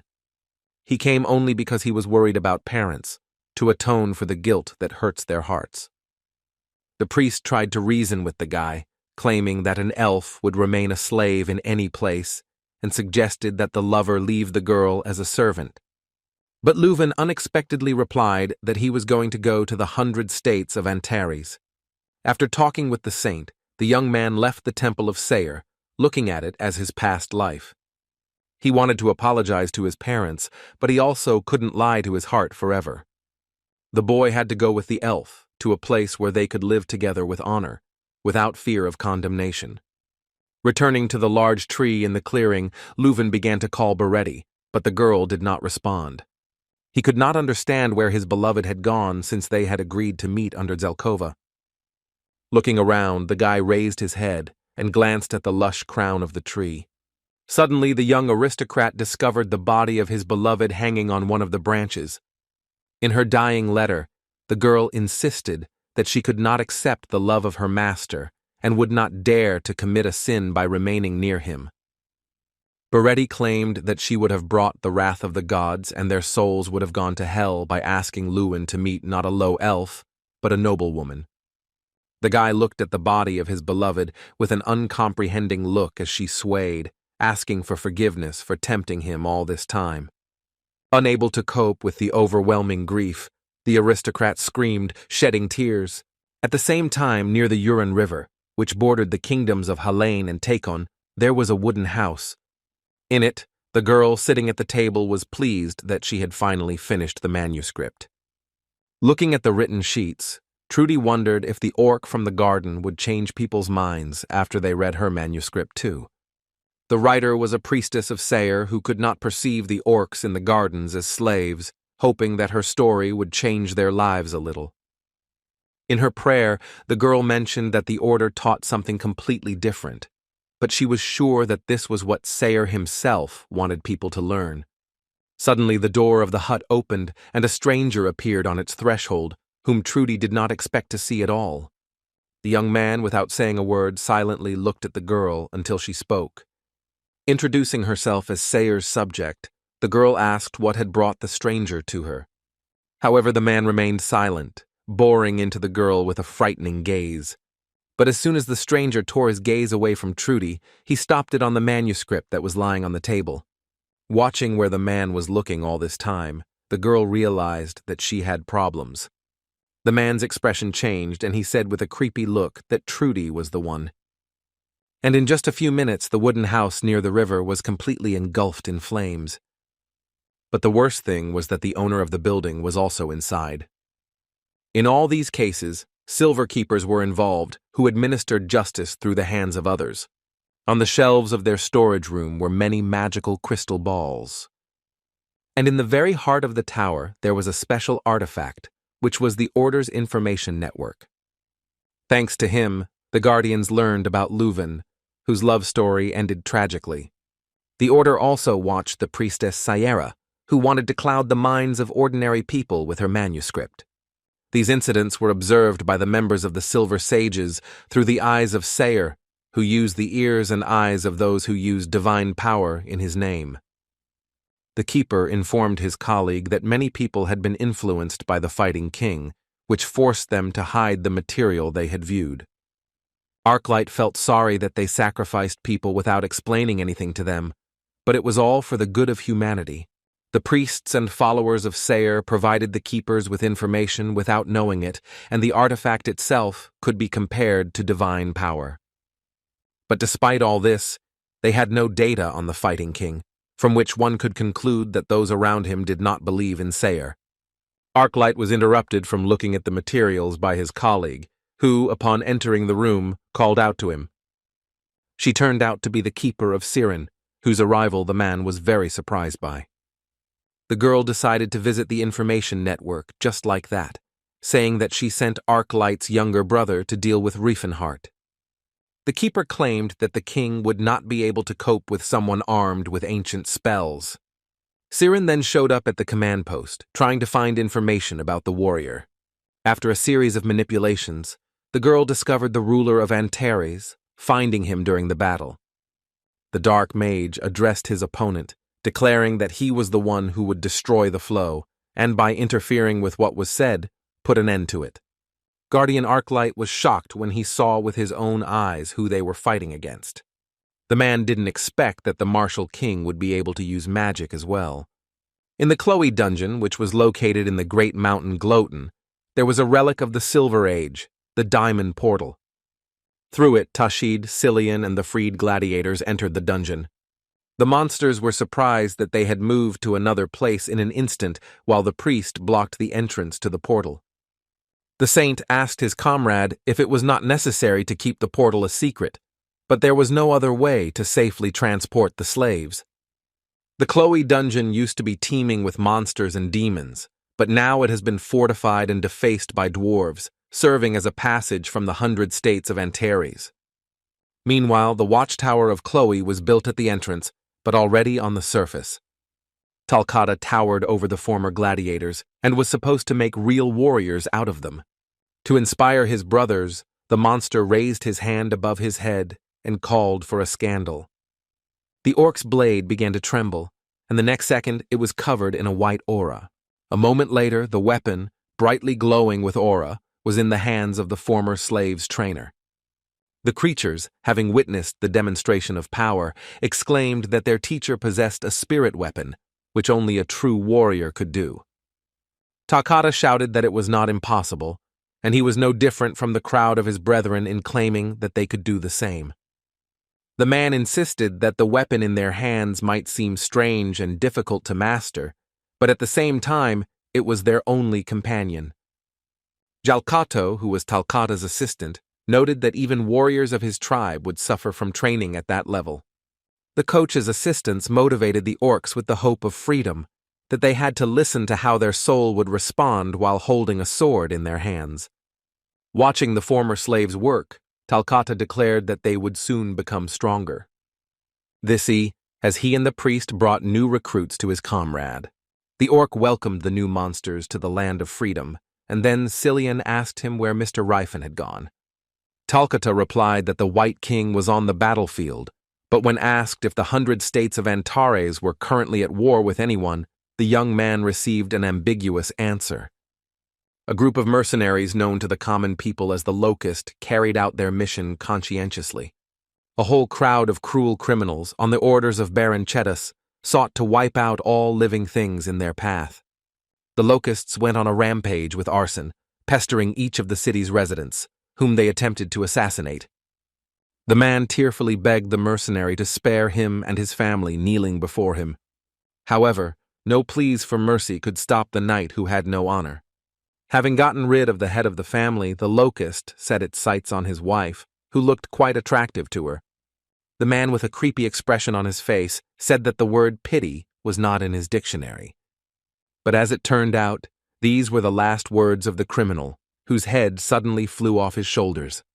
The mother and child were shocked by the sudden death of the mercenary and were initially very scared. Who appeared near them told the woman to take the child and run wherever her eyes looked. One of the knights of the squad asked to identify the killer of their comrade, who began to list the distinguishing features of the elf with the sword. According to the description, in front of the members of the Locust squad was a swordswoman of the new moon, an elf witch known as Cirrus. The mercenaries immediately guessed that if the witch was here, then her master was with her. Riffenhart, addressing the mercenaries, claimed that they were primitive beasts, that even death would not wash away their sins. The martial king clenched his fists and began to concentrate his aura in them for a strike. Seeing only bare fists, the Locust Knights screamed in horror, realizing what was awaiting them. This time, the Dark Mage attacked the opponents with a straight cannon, shooting a giant beam at them. Screaming hysterically, the criminals rose into the air, unable to withstand such a powerful attack. The elf also joined the White King, calling on the spirit of the ancestors, Silpha, for help. And while the girl was calling for an assistant, the enemy formed a cordon, insisting that the girl was an ordinary witch. As a result, the spirit of Selena appeared from Cirrus's magical blade, which always helped her in battles. Before Selena had time to appear, she snapped her fingers, giving the lady a sign that it was time to act. The elf, as usual, used the spirit in a very strange way, namely to push away from her. Thanks to the spirit, the girl caught up with the robbers who were trying to escape, cutting them down with her sword. However, Valencia's magic did not end there, as it also summoned Taradas, who blocked the Locust's path. And Cirrus, using an ancient treaty with the elves, thrust the blades into the ground and called for the strike of Mjolnir. After the spell was read, a huge demon, woven from bolts of thunder, appeared. The bandits were shocked, as they had never heard of a new moon swordswoman using such an attack. But the remaining members of the Locust did not have time to run far, as the Battle King stood in their way. One of the gang rushed at the warrior, claiming that even if he had an aura, he remained mortal, like everyone else. However, the criminal's plan failed, as his blade bent when it came into contact with Riefenhart's body. Combat. The king asked his opponent if he didn't know that his body was made of steel. After which, having transferred all of his aura into one fist, Antares prepared to deliver a crushing blow. This time, the Dark Mage used zero impact on the Locusts, although visually it was not much different from the previous attacks. In front of the knights, their comrade was torn to pieces, which were stained from head to toe with his blood. When Antares grabbed the criminal by the head, he asked to have mercy on him, but the warrior reminded that the knight did not know the word pity. The man wanted to justify himself, claiming that these were not his words, but the fighting king could not be stopped. The remaining members of the group claimed that they were only following the orders of Baron Chetas. But for Riefenhart, this was not an argument, since even this fact did not relieve them of responsibility. Having dealt with the mercenaries, the warrior declared that the Baron had gone mad for hiring such pathetic scoundrels. This war was the result of a conflict between two noble houses, Chetas and Galen. Baron Chetas, having recruited more than 1,000 mercenaries, immediately invaded the lands belonging to Galen. In less than a week, more than half of Galen's lands were destroyed, and because of the quarrel between the nobles, ordinary commoners suffered. Out of the corner of his eye, Riefenhart spotted the man he had been missing for half an hour. Azrael, despite his delay, informed the Count that he had arrived with all the knights of Antares. The White King reported that the guy was late and they simply didn't have time to wait.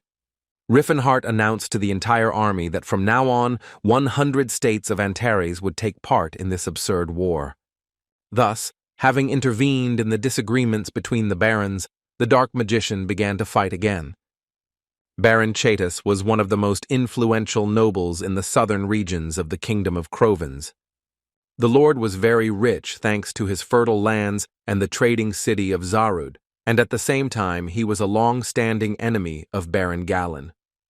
The house of Baron Chetas was from an old family, and did not like Galena, who appeared not so long ago, believing that low-class people bought their titles for money. The main problem arose after the War of Succession, where House Galanov sided with Prince Juvel, while Chetas remained neutral. Also involved in this case were the heirs of both houses, Berlant Galen and Jack Chetas, who already disliked each other. The aristocrats started a dispute during a meeting in Croton, where many nobles were present. The heated situation led to a duel, during which Jack let his guard down and was hit by Berlant's ball. Juvel tried to solve the problem, but he no longer had the power he once had, and Baron Chetas vowed to wipe out the entire Galen family from the earth. Chetas hired 1,000 mercenaries and invaded the territory of the Galens, causing devastation there. Galen asked the inner circle of aristocrats for help, but they were all afraid of Sir Grandiard, who possessed and was on the side of Baron Chetas. All attempts to negotiate were rejected, and the lands were ultimately destroyed, so at some point, Galen even thought about death. But at the most unexpected moment, they threw him a rescue rope, which was golden, strong, and durable. The enemy army suffered at the hands of the fighting King Riffenhart, who stood up for Baron Galen. The martial king attacked with rapid-fire key bullets, hitting multiple enemies in one blow. Knight Commander Garand wondered what Riefenhart was doing here, wondering how to defeat him. The commander-in-chief could think of nothing smarter than to promise 1,000 gold coins if someone managed to leave even a scratch on the warrior. The dark magician claimed that those who exchanged life for money had no right to complain if their own values were taken away from them. And after an instructive speech, the warrior again scattered an entire crowd of Chatan soldiers with one blow. Driven by a thirst for profit, the mercenaries calculated that it was enough to strike Antares once to make a fortune. Riffenhart, who had jumped on his opponents, called them fools for throwing away their lives so easily. Upon landing, the Battle King caused an avalanche attack that damaged not only the profit-seeker, but also the soldiers nearby. The more experienced warriors asked why no one had reported that Riefenhart would be participating in the battle. Raising his steel fist up, the warrior asked if the enemy thought his efforts were enough to wound the martial king. Azrael, who was at the head of the army, demanded that Antares' army show all its courage and destroy the enemy. Baron Galen, addressing his knights, ordered them not to lag behind, as they had an opportunity to avenge their stolen families. Garand, observing the enemy's strength, ordered his men to retreat. Due to the advance of 2 armies of the Knights of Antares and Galem, the mercenaries of Chetas had no choice but to retreat. Ceres asked the gentleman why he walked around half-naked all the time, even though it was the middle of winter. The guy was so comfortable, but the girl was not happy to look at him, which sounded a bit rude to the warrior. Riefenhart asked her what he looked like in his status as a fighting king, and he did indeed look like a disciple of the indestructible, but it was unclear whether this was an insult or praise. Baron Galen thanked Riefenhart for his participation in the duel, but the boy called it a trifle, claiming that any ally would have done the same. This alliance began 2 weeks ago with a letter in which the Dark Mage described 3 conditions, 1 concerning territory and 2 mentioning slaves. It was not clear to the Baron why he should free and return slaves to the county and recognize some as citizens, while making others completely free. Although Galena was puzzled by the conditions, he had no choice and, having accepted them, he entered into an alliance with Antares. Under the pretext of this war, Riefenhart wanted to raise awareness of other species and achieve expansion of his territory. The 2 warring forces met in Nettis Canyon, but before engaging in battle, the War King wanted to negotiate with his enemy. The guy warned the enemies that those of them who valued their lives could immediately leave the battlefield. Garand demanded total commitment from his men, and those who ran away would be horribly executed. The man insisted that the Hundar fortress was at the end of the canyon, and that even though there was a fighting king in front of them, he was still a man. The Dark Mage did not want senseless bloodshed, so he decided to start by intimidating his enemies. Releasing a huge discharge of aura into the sky, the warrior said that all who remained would not see tomorrow. The attackers froze for a moment, surprised by the abilities of the warrior of indestructible technology. However, the commander's voice broke the subordinates' numbness, reminding his people what was required of them. Riffenhart was surprised that his trick of piercing the sky didn't work and the people never escaped. But what was even stranger was that in front of him were not knights or mercenaries, but simply farmers who had been forced to fight. The fighting king decided to show mercy in this case by arming himself with clubs. Without any effort, the warrior scattered all the commoners, causing them to doubt their actions. The commander of the Chatan army knew that the farmers were no match for Riffenhart, but they served a different purpose. The military man needed to use all means to keep Antares as long as possible, since the man had prepared well in anticipation of his appearance. Garand was sure that even the owner of the aura would not survive the blows of the ballistas that were already aimed at the warrior. And when the commander ordered to open fire, loud shots rang out from all the huge crossbows. A dozen huge spears flew at the smaller Riffenhart, but he didn't even flinch when he spotted them. All the guy did was throw away his clubs because he intended to fight back with his bare hands. Gathering the power of aura into one fist, the Share King executed a straight cannon punch. The commander of the Chatan army was shocked that all the spears launched were easily scattered by the enemy. All the farmers broke out in a cold sweat as the warrior repelled all the attacks with one blow of his fist. The shooters discovered the elven witch in time. I don't want to lose sight of the dangerous enemy. The girl asked Serana to attack the soldiers and her partner Sylph to protect her body. Ceres ordered her other assistants, the fire salamanders, to burn all enemy weapons. Watching the elf work, Riffenhart noticed that she had become much stronger. Even Relhard could only partially control the spirits of fire and air, while Cirrus gave orders to most of the great seven spirits. Since time immemorial, Elfenheim has personally chosen the strongest elf who will be endowed with immeasurable power and the title of Guardian of the World Tree. The chosen one became the leader of all the elves, and also having the right to protect the tree, the elven people trusted the leader with their lives. In the Svelat Desert, where the Danheim tribe lived, the Tree of Peace, Nihilin, was grown, and a little later, the Gerunting tree became a symbol of the great river Gloten. Riffenhart carved Cirrus's name into the Tree of Life, making the girl not only the guardian of Elfenheim, but also the leader of all elves. Watching as the enemy's carts and catapults were destroyed, the fighting king reaped the fruits of his labors. Ceres Valencia rightfully earned all the nicknames her frightened enemies called her. The main building of the central region was called the Hundar Post, where Baron Chetas was located. The man was furious when he learned that the enemy had managed to pass through the Nidus Canyon. Garand apologized to his master, citing a lack of strength, which turned out to be insufficient. The aristocrat was in a panic as they were pushed back to the very post, and the aura-wielding Grandiad left him to his fate.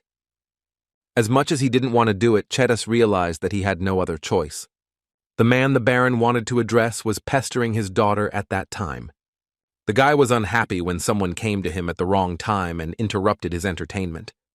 Chetas was gloomier than a cloud because he was turning to a man for help who disgusted him. The guy greeted the Baron, also mentioning that his daughter had grown up to be an enviable beauty. Dressed in a robe, the boy claimed that hothouse flowers smelled better than common weeds. Holding back his displeasure that the guy had started pestering his own daughter after the maids, the man reported the Battle King who was moving in that direction. With a smile, the magician replied that, as he had said earlier, in order to kill the golden aura, the Baron needed to invest more diamonds into this matter. And at some point, when the guy's eyes became cold, he asked if everything necessary had been prepared. Towers and catapults were erected in front of the fortress, not to mention several hundred fighters. The detachment commander ordered the catapults to be loaded and the infantry to prepare for a joint attack, keeping ladders at the ready.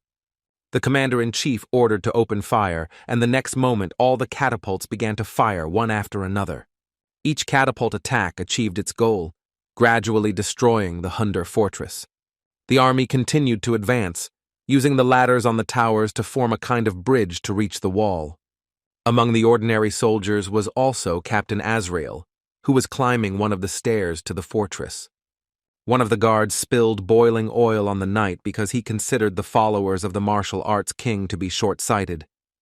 However, at that very moment, Nymphia came to the aid of the warrior, pouring oil on Hundar's guards. Enemy soldiers spotted a new moon swordswoman on the battlefield, who asked the knight Azrael to be careful. The mage summoned by Baron Chatas believed that by calling the elf by such a nickname, the warriors did her a great deal of honor. Turning around, Cirrus found herself being targeted by an enemy energy blast. Thanks to her agility, the girl dodged the radiant punishment, which was light magic. She wondered if this was a high-level 7th circle spell. Cirrus couldn't understand since when the Baron had someone so powerful under his command. The mage replied that the client had only requested the murder of Riffenhart, but he was willing to deal with the elf as a bonus. The mysterious wizard summoned a seal and attacked the enemy with a stream of photon light. To avoid direct hits, Balencia summoned Taratus, who blocked the path of the magic shots. The guy was pleasantly surprised that the girl was able to block his attack, having become more familiar with the magic of spirits. The girl was catching her breath, as she almost got hit, even if she was so strong. Without taking her eyes off the mysterious magician, Cirrus could not even imagine the appearance of such a dangerous opponent. Riffenhart, who was outside the fortress at the time, tried to shout to his beloved. The boy did not understand where the sorcerer suddenly appeared from, because the conquest of Hundar should have gone without obstacles. And then, as soon as he looked at the catapult, the fighting king had an idea. The warrior asked to shoot them, but the soldier insisted that the man could not be on the catapult, which also could not withstand more than 100 kilograms. Riffenhart replied that it was no problem for him, resolving the issue by shedding his armor. Meanwhile, in Cirrus Fortress, Balencia was trying to resist the wind bomb along with the weight distortion. The girl herself did not notice how the magician suddenly found himself behind her, ready to make the next attack. The wizard attacked the elf with a stream of light rays that began to wrap around the enemy like a rope. But Cirrus once again resorted to the help of spirit magic, calling on Ignatius. A huge fire tornado appeared on the territory of the fortress, which could be seen from everywhere. The elf, engulfed in flames by her assistants, looked menacingly at the mage ordered by the Baron. The guy was surprised that even such a spell from the girl was able to block. Cirrus shouted to her loyal subjects Salamander and Ignatius to go on the attack. The magician, casting a spell, called upon the northern wind to turn into blades and pierce his enemies. And the next moment the wizard attacked the warrior with a cage of piercing blades. The sharp, cold blades pierced the fiery creatures, leaving them with only a fraction of their former strength. Valencia was surprised that even with Salamander and Ignatius combined, she couldn't break through the enemy's magic. The elf understood that she would not be able to cut through this whirlwind with just the cutting power of Salfida's blade. The girl did not have enough strength to fill the swords with fire by summoning several more spirits, so she turned to those that were there. The mage hired by Baron Chatas was surprised by what the new moon swordswoman started doing. Ceres, who suddenly pierced her own spirits, apologized profusely for this act before them. The wizard wondered if elves were not known for their friendship with spirits, although this action might have been a necessary measure. There was a loud explosion that blew one of the walls of Hundara's fortress to pieces. Dexterously wielding blades on which fire spirits were planted, Cirrus tried as best she could to catch up with the wizard. From the side, it was visible how the girl made her way towards the enemy, destroying local architecture along the way. After the elf destroyed another wall, the magician finally managed to retreat to a safe distance. Taking advantage of the opportunity, the guy once again resorted to the cage of slashing blades. Surrounding himself with seals, the guy sent out several dozen blades in the hopes of stopping the enemy. However, Cirrus's tenacity was so great that she did not stop for a moment even in the face of such a threat. No matter how fast the girl was, she was not agile enough to get through this attack without a single injury.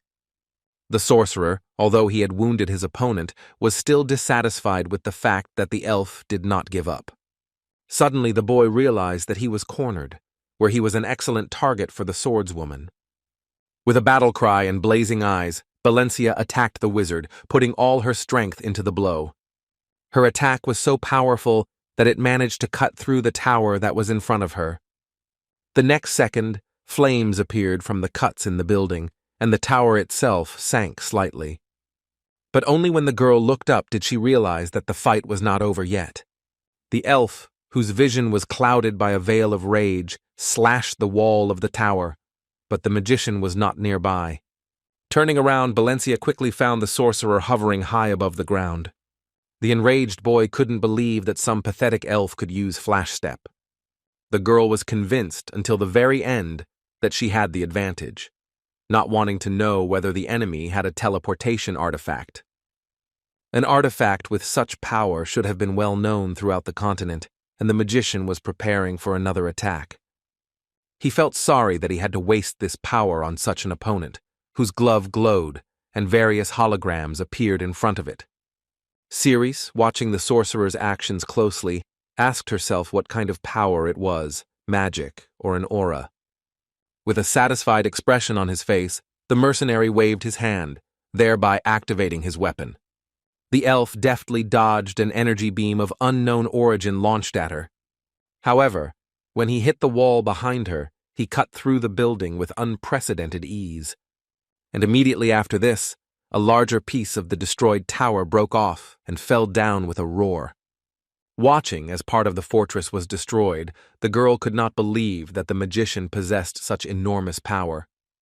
But before she could react, the enemy appeared next to her with a crazy smile. The boy asked the swordswoman to try to stop the sword of rupture with her own strength. Cirrus, although she fought off the attack, instantly felt all the strength and power that she contained within herself. The salamanders on her blades began to quickly fade away, disappearing into thin air without a trace. After which the swords began to tremble and crumble, covering the blades with an increasing number of cracks. Eventually, Valencia's blades shattered into many small pieces. Wounded and bleeding, she had to get down on one knee as her strength was at its limit.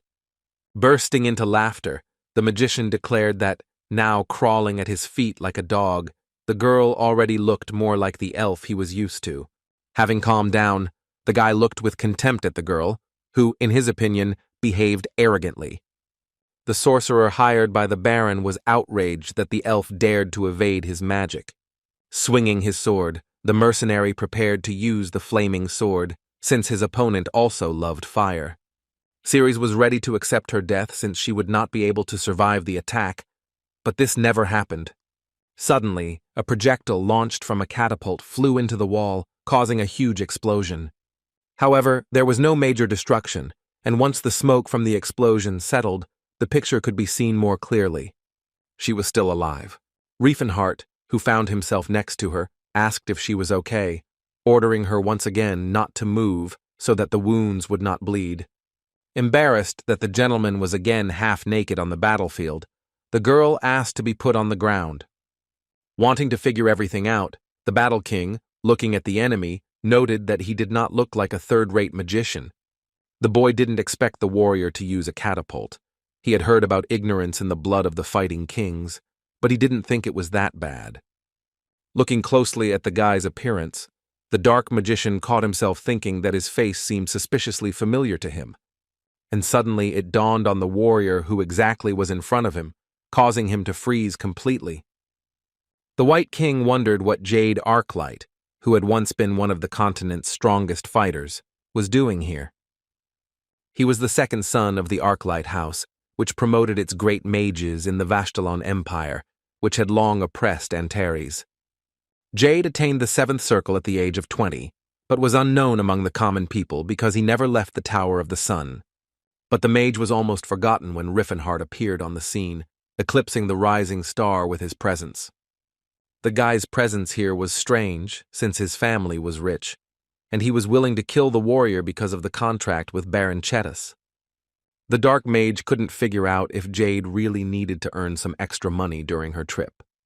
Be that as it may, the magician tried to kill Cirrus, which he still managed to do in his past life. Arclight attacked his target with a fire cannon, shooting a multiple blast of energy at the Battle King. Riffenhart didn't even think about fighting back, trying to convey to the enemy that he couldn't be killed so easily by such an attack. The disciple of the Tower of the Sun then used the Severance Sword to match the force of the blow he used to knock down one of the fortress's towers. The Martial King, in turn, decided to block the attack with a circular defense that was created using an aura. The next moment, the attack and counterattack met, but did not dissolve into each other. Antares tensed up because he had failed to repel the enemy's attack. But what was even worse was that Serveran's sword, having broken through the warrior's defense, wounded him as he rushed on. The attack was so powerful that it easily cut down 2 towers of the fortress at the same time. Looking at the wound, Riffenhart did not believe that the mage had managed to break through the circular defense, believing that an artifact from the Silver Age was involved.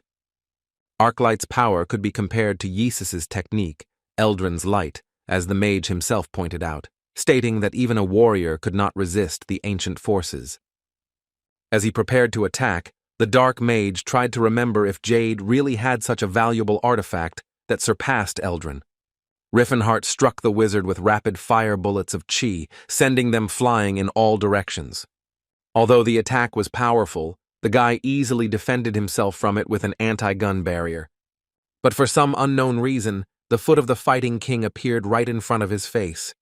The warrior, breaking into a scream, asked the magician he hated to try something similar.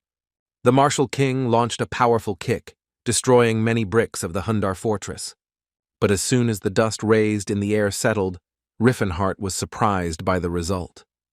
As with Cirrus, the powerful blow from the ruler of Antares came to nothing, because Jade was hovering in the air at that moment. Taking a closer look at the guy, the warrior was surprised where he got the boots of movement. In a past life, Riffenhart was attempted to be killed by a mysterious assassin who carried artifacts that no one had ever heard of before. The boots of transition had the power to teleport over a short distance, which is why Cirrus lost the battle. Arclight claimed that the warrior was no match for the mage as long as he remained at a safe distance. The wizard then called upon the North Wind and asked it to become his avalanche of blades to crush Riffenhart. Jade unleashed a storm of ice blades on the Battle King, filling the area around him with freezing wind. The Dark Mage was steadfast and unwavering, fighting off sharp magical blades with his bare hands. Then, the mercenary decided to use an attack that did not work against the elf, but which would be beneficial in a fight with the Battle King. The Sun Tower disciple fired the Severance Sword at his opponent, confident of his victory. Taking cover from the blow, Riffenhart understood that he would not be able to dodge it so easily and decided to resort to forced measures. The warrior insisted that this was his territory, through which he would not allow anything that did not belong to him to pass. The text of the Dispel Zone spell was scattered in all directions with just one thought. The frost blades that fell under the spell of the Battle King shattered into pieces the next second. The same fate awaited Severance's sword, which, having entered the dispersal zone, was eventually neutralized. Jade was shocked by what he saw, believing until the very end that it was impossible to stop his spell. The guy also thought it was impossible that the Fighting King used magic, and that he didn't want to resort to it because of his title. The warrior said that he didn't really want to attract much attention, which is why he didn't show this skill right away. Arclight didn't have time to really recover from this discovery before the enemy appeared right next to him. But as soon as Riffenhart struck, Jade teleported away in time thanks to his boots. The boy desperately tried to defeat the Battle King by casting the Summoning Network spell. However, the Dark Magician, without ceremony, simply uttered the word cancel, which was more than enough. The web launched at him cracked at that moment, being neutralized by the warrior's spell. Jade was starting to get nervous, as he had never had any problems before, especially with the common warriors. The boy turned to the chain of light that began to descend from the seal that materialized above Riffenhart's head. But even this spell did not help to restrain the Fighting King, who neutralized it with his viscous liquid. And after the chains became watery, I simply destroyed them with a dispel spell. The disciple of the Tower of the Sun could not believe that the owner of the aura, who was also a magician, cancelled all of his spells without exception. Looking at the formidable warrior who now inspired fear, the mercenary wondered if he was going crazy. In a desperate attempt to inflict at least some damage on the enemy, the mage hired by the Baron again fired several severance swords at him.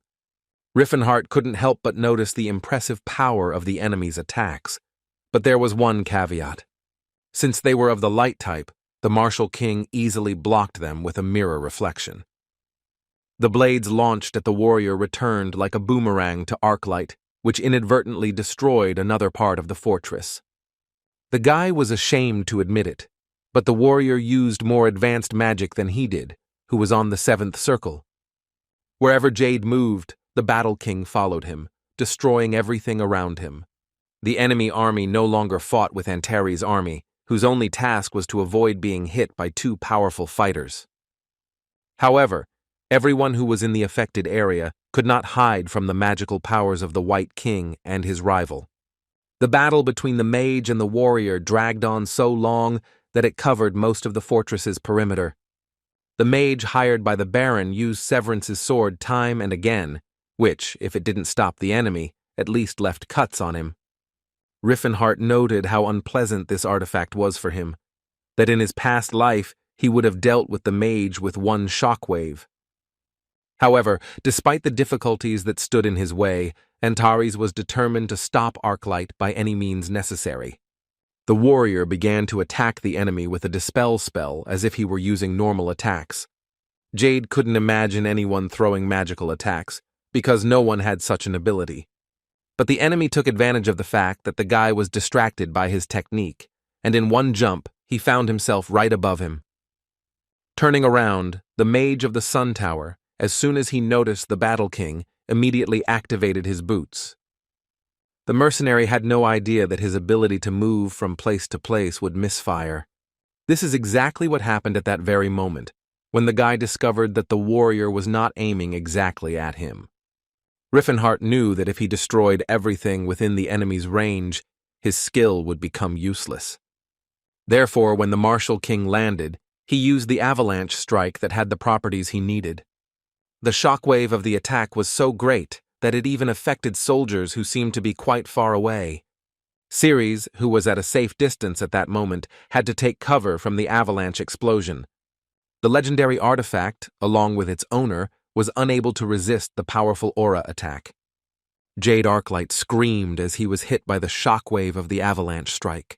Due to the recoil, the guy also dropped one of his personal items, which was carried away with the debris.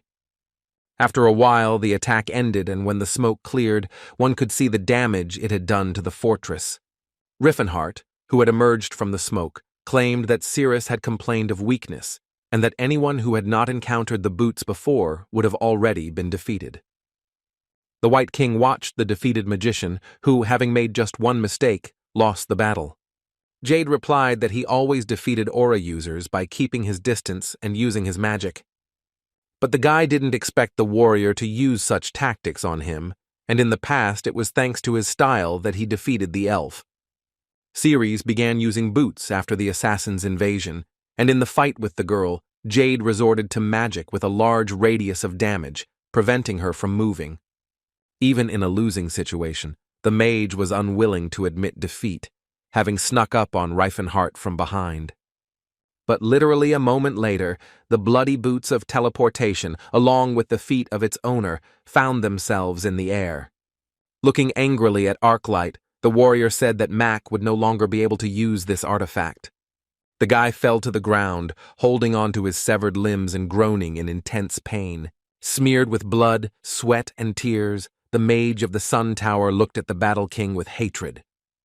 Antares was going to let the mage die, but he felt disgusted that the killer from his past life was somehow connected to the Arclight house.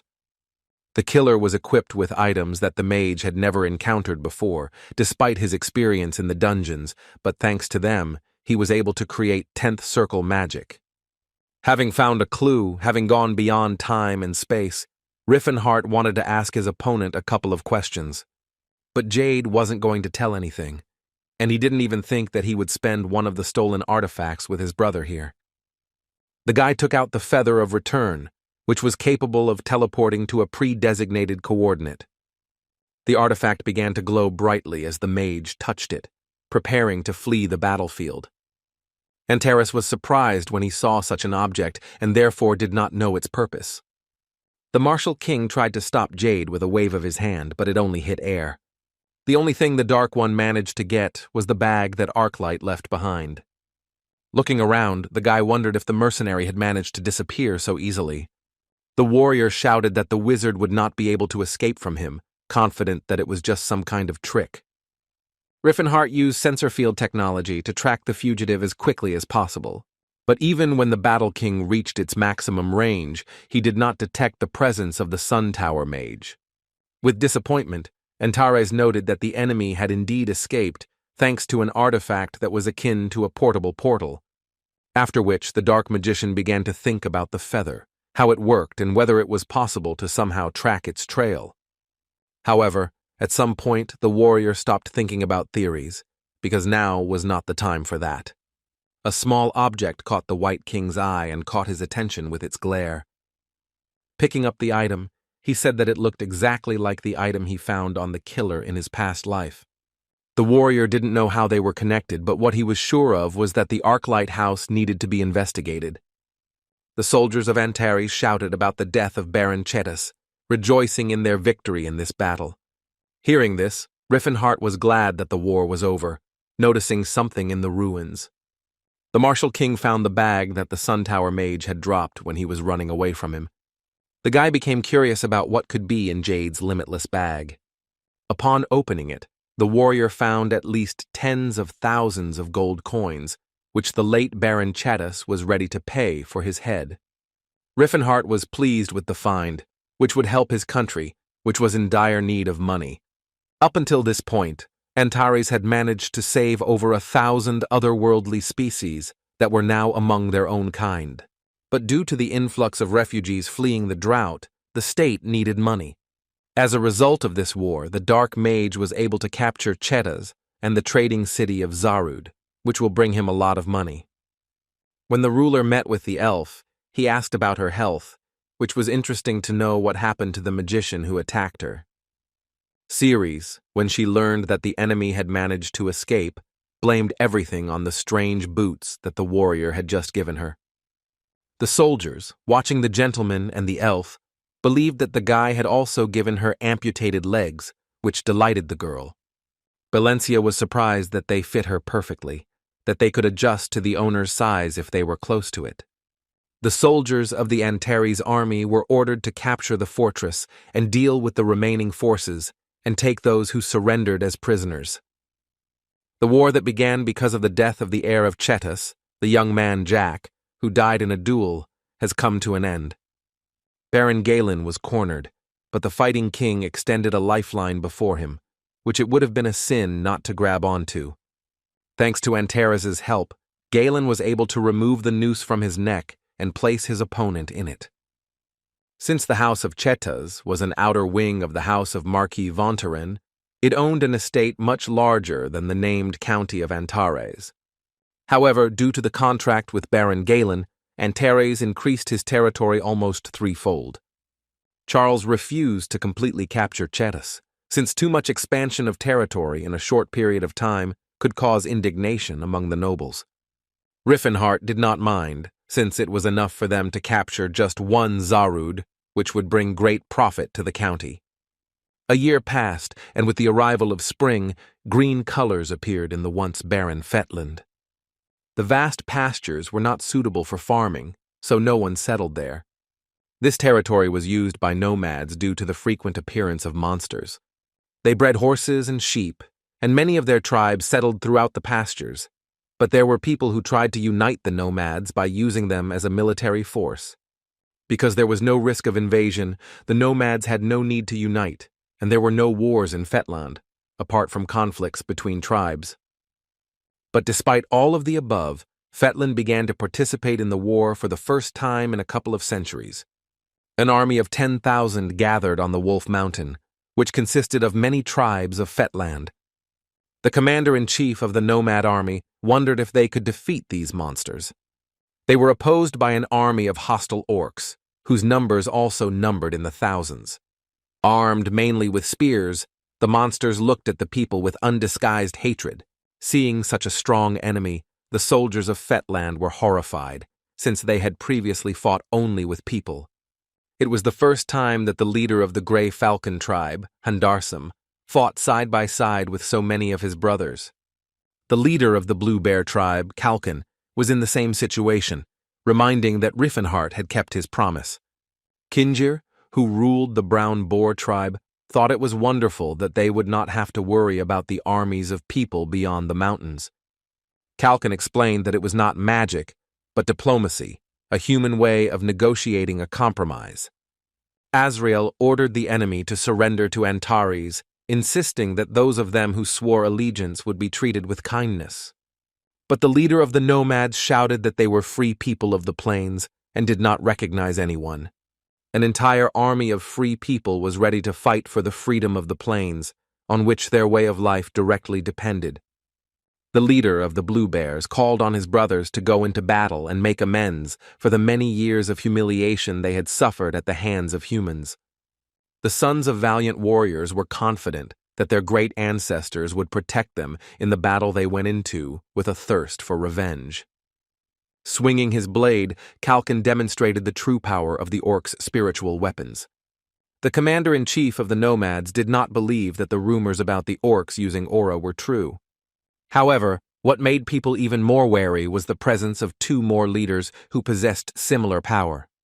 While possessing the aura, the monsters were still orcs and therefore vulnerable to mages. The wizards used a broad-spectrum mass sleep spell, causing the enemy to fall asleep on the move. But there were also loyal subjects of Alpat who asked him to protect the minds of monsters. The next moment, a magical blanket covered the minds of all the sleeping orcs. The commander of the nomads was shocked that the orcs had dwarves with their divine powers on their side. The dwarves asked their patron to envelop the void around them to avoid delusions. The leaders of different tribes asked their subordinates not to be afraid of the small spells of people, but remembering the names of their ancestors to gift them with the blood of battle. The Blue Bear tribe began to expand eastward towards the great mountain of Glothan. The county sent letters to more distant orc tribes, urging them to join the war. Because of this, Brown Hog, Grey Falcon, White Wolf, Black Coyote, and many other tribes joined the battle at Gloatin Mountain. The people of Fetland quickly responded and contacted the nobles of the respective nations, urging them to take back the vast number of slaves. As it turned out, all the aristocrats refused to help the nomads, pointing to the monsters' flags. It only took one flashy flag to announce to others that this was a territorial war, County Antares. As they were ordered, the warriors, shouting the names of their great ancestors, brought them the blood of their enemies as an offering. The priests on the side of the nomads did not expect this, and assured them that the monsters would simply fall asleep. Among the soldiers among the orcs was also the holy sword Cirrus, who commanded the Knights of Antares. Fetland was not prepared for the fact that in addition to the three owners of the aura, Cirrus, who had earned his reputation in the War of the Kingdom of Croans, also participated in the battle. It was difficult for the nomads to resist the hundreds of weapons that flew into the air, and the hired magicians fled from the battlefield in horror, pursued by Antares. A stranger watched the bloody war for territory without interfering in the course of events. The girl was amazed at how the knights of the county that was known throughout the continent looked. But what interested the girl most was that they were all under the control of the battle king Riefenhart.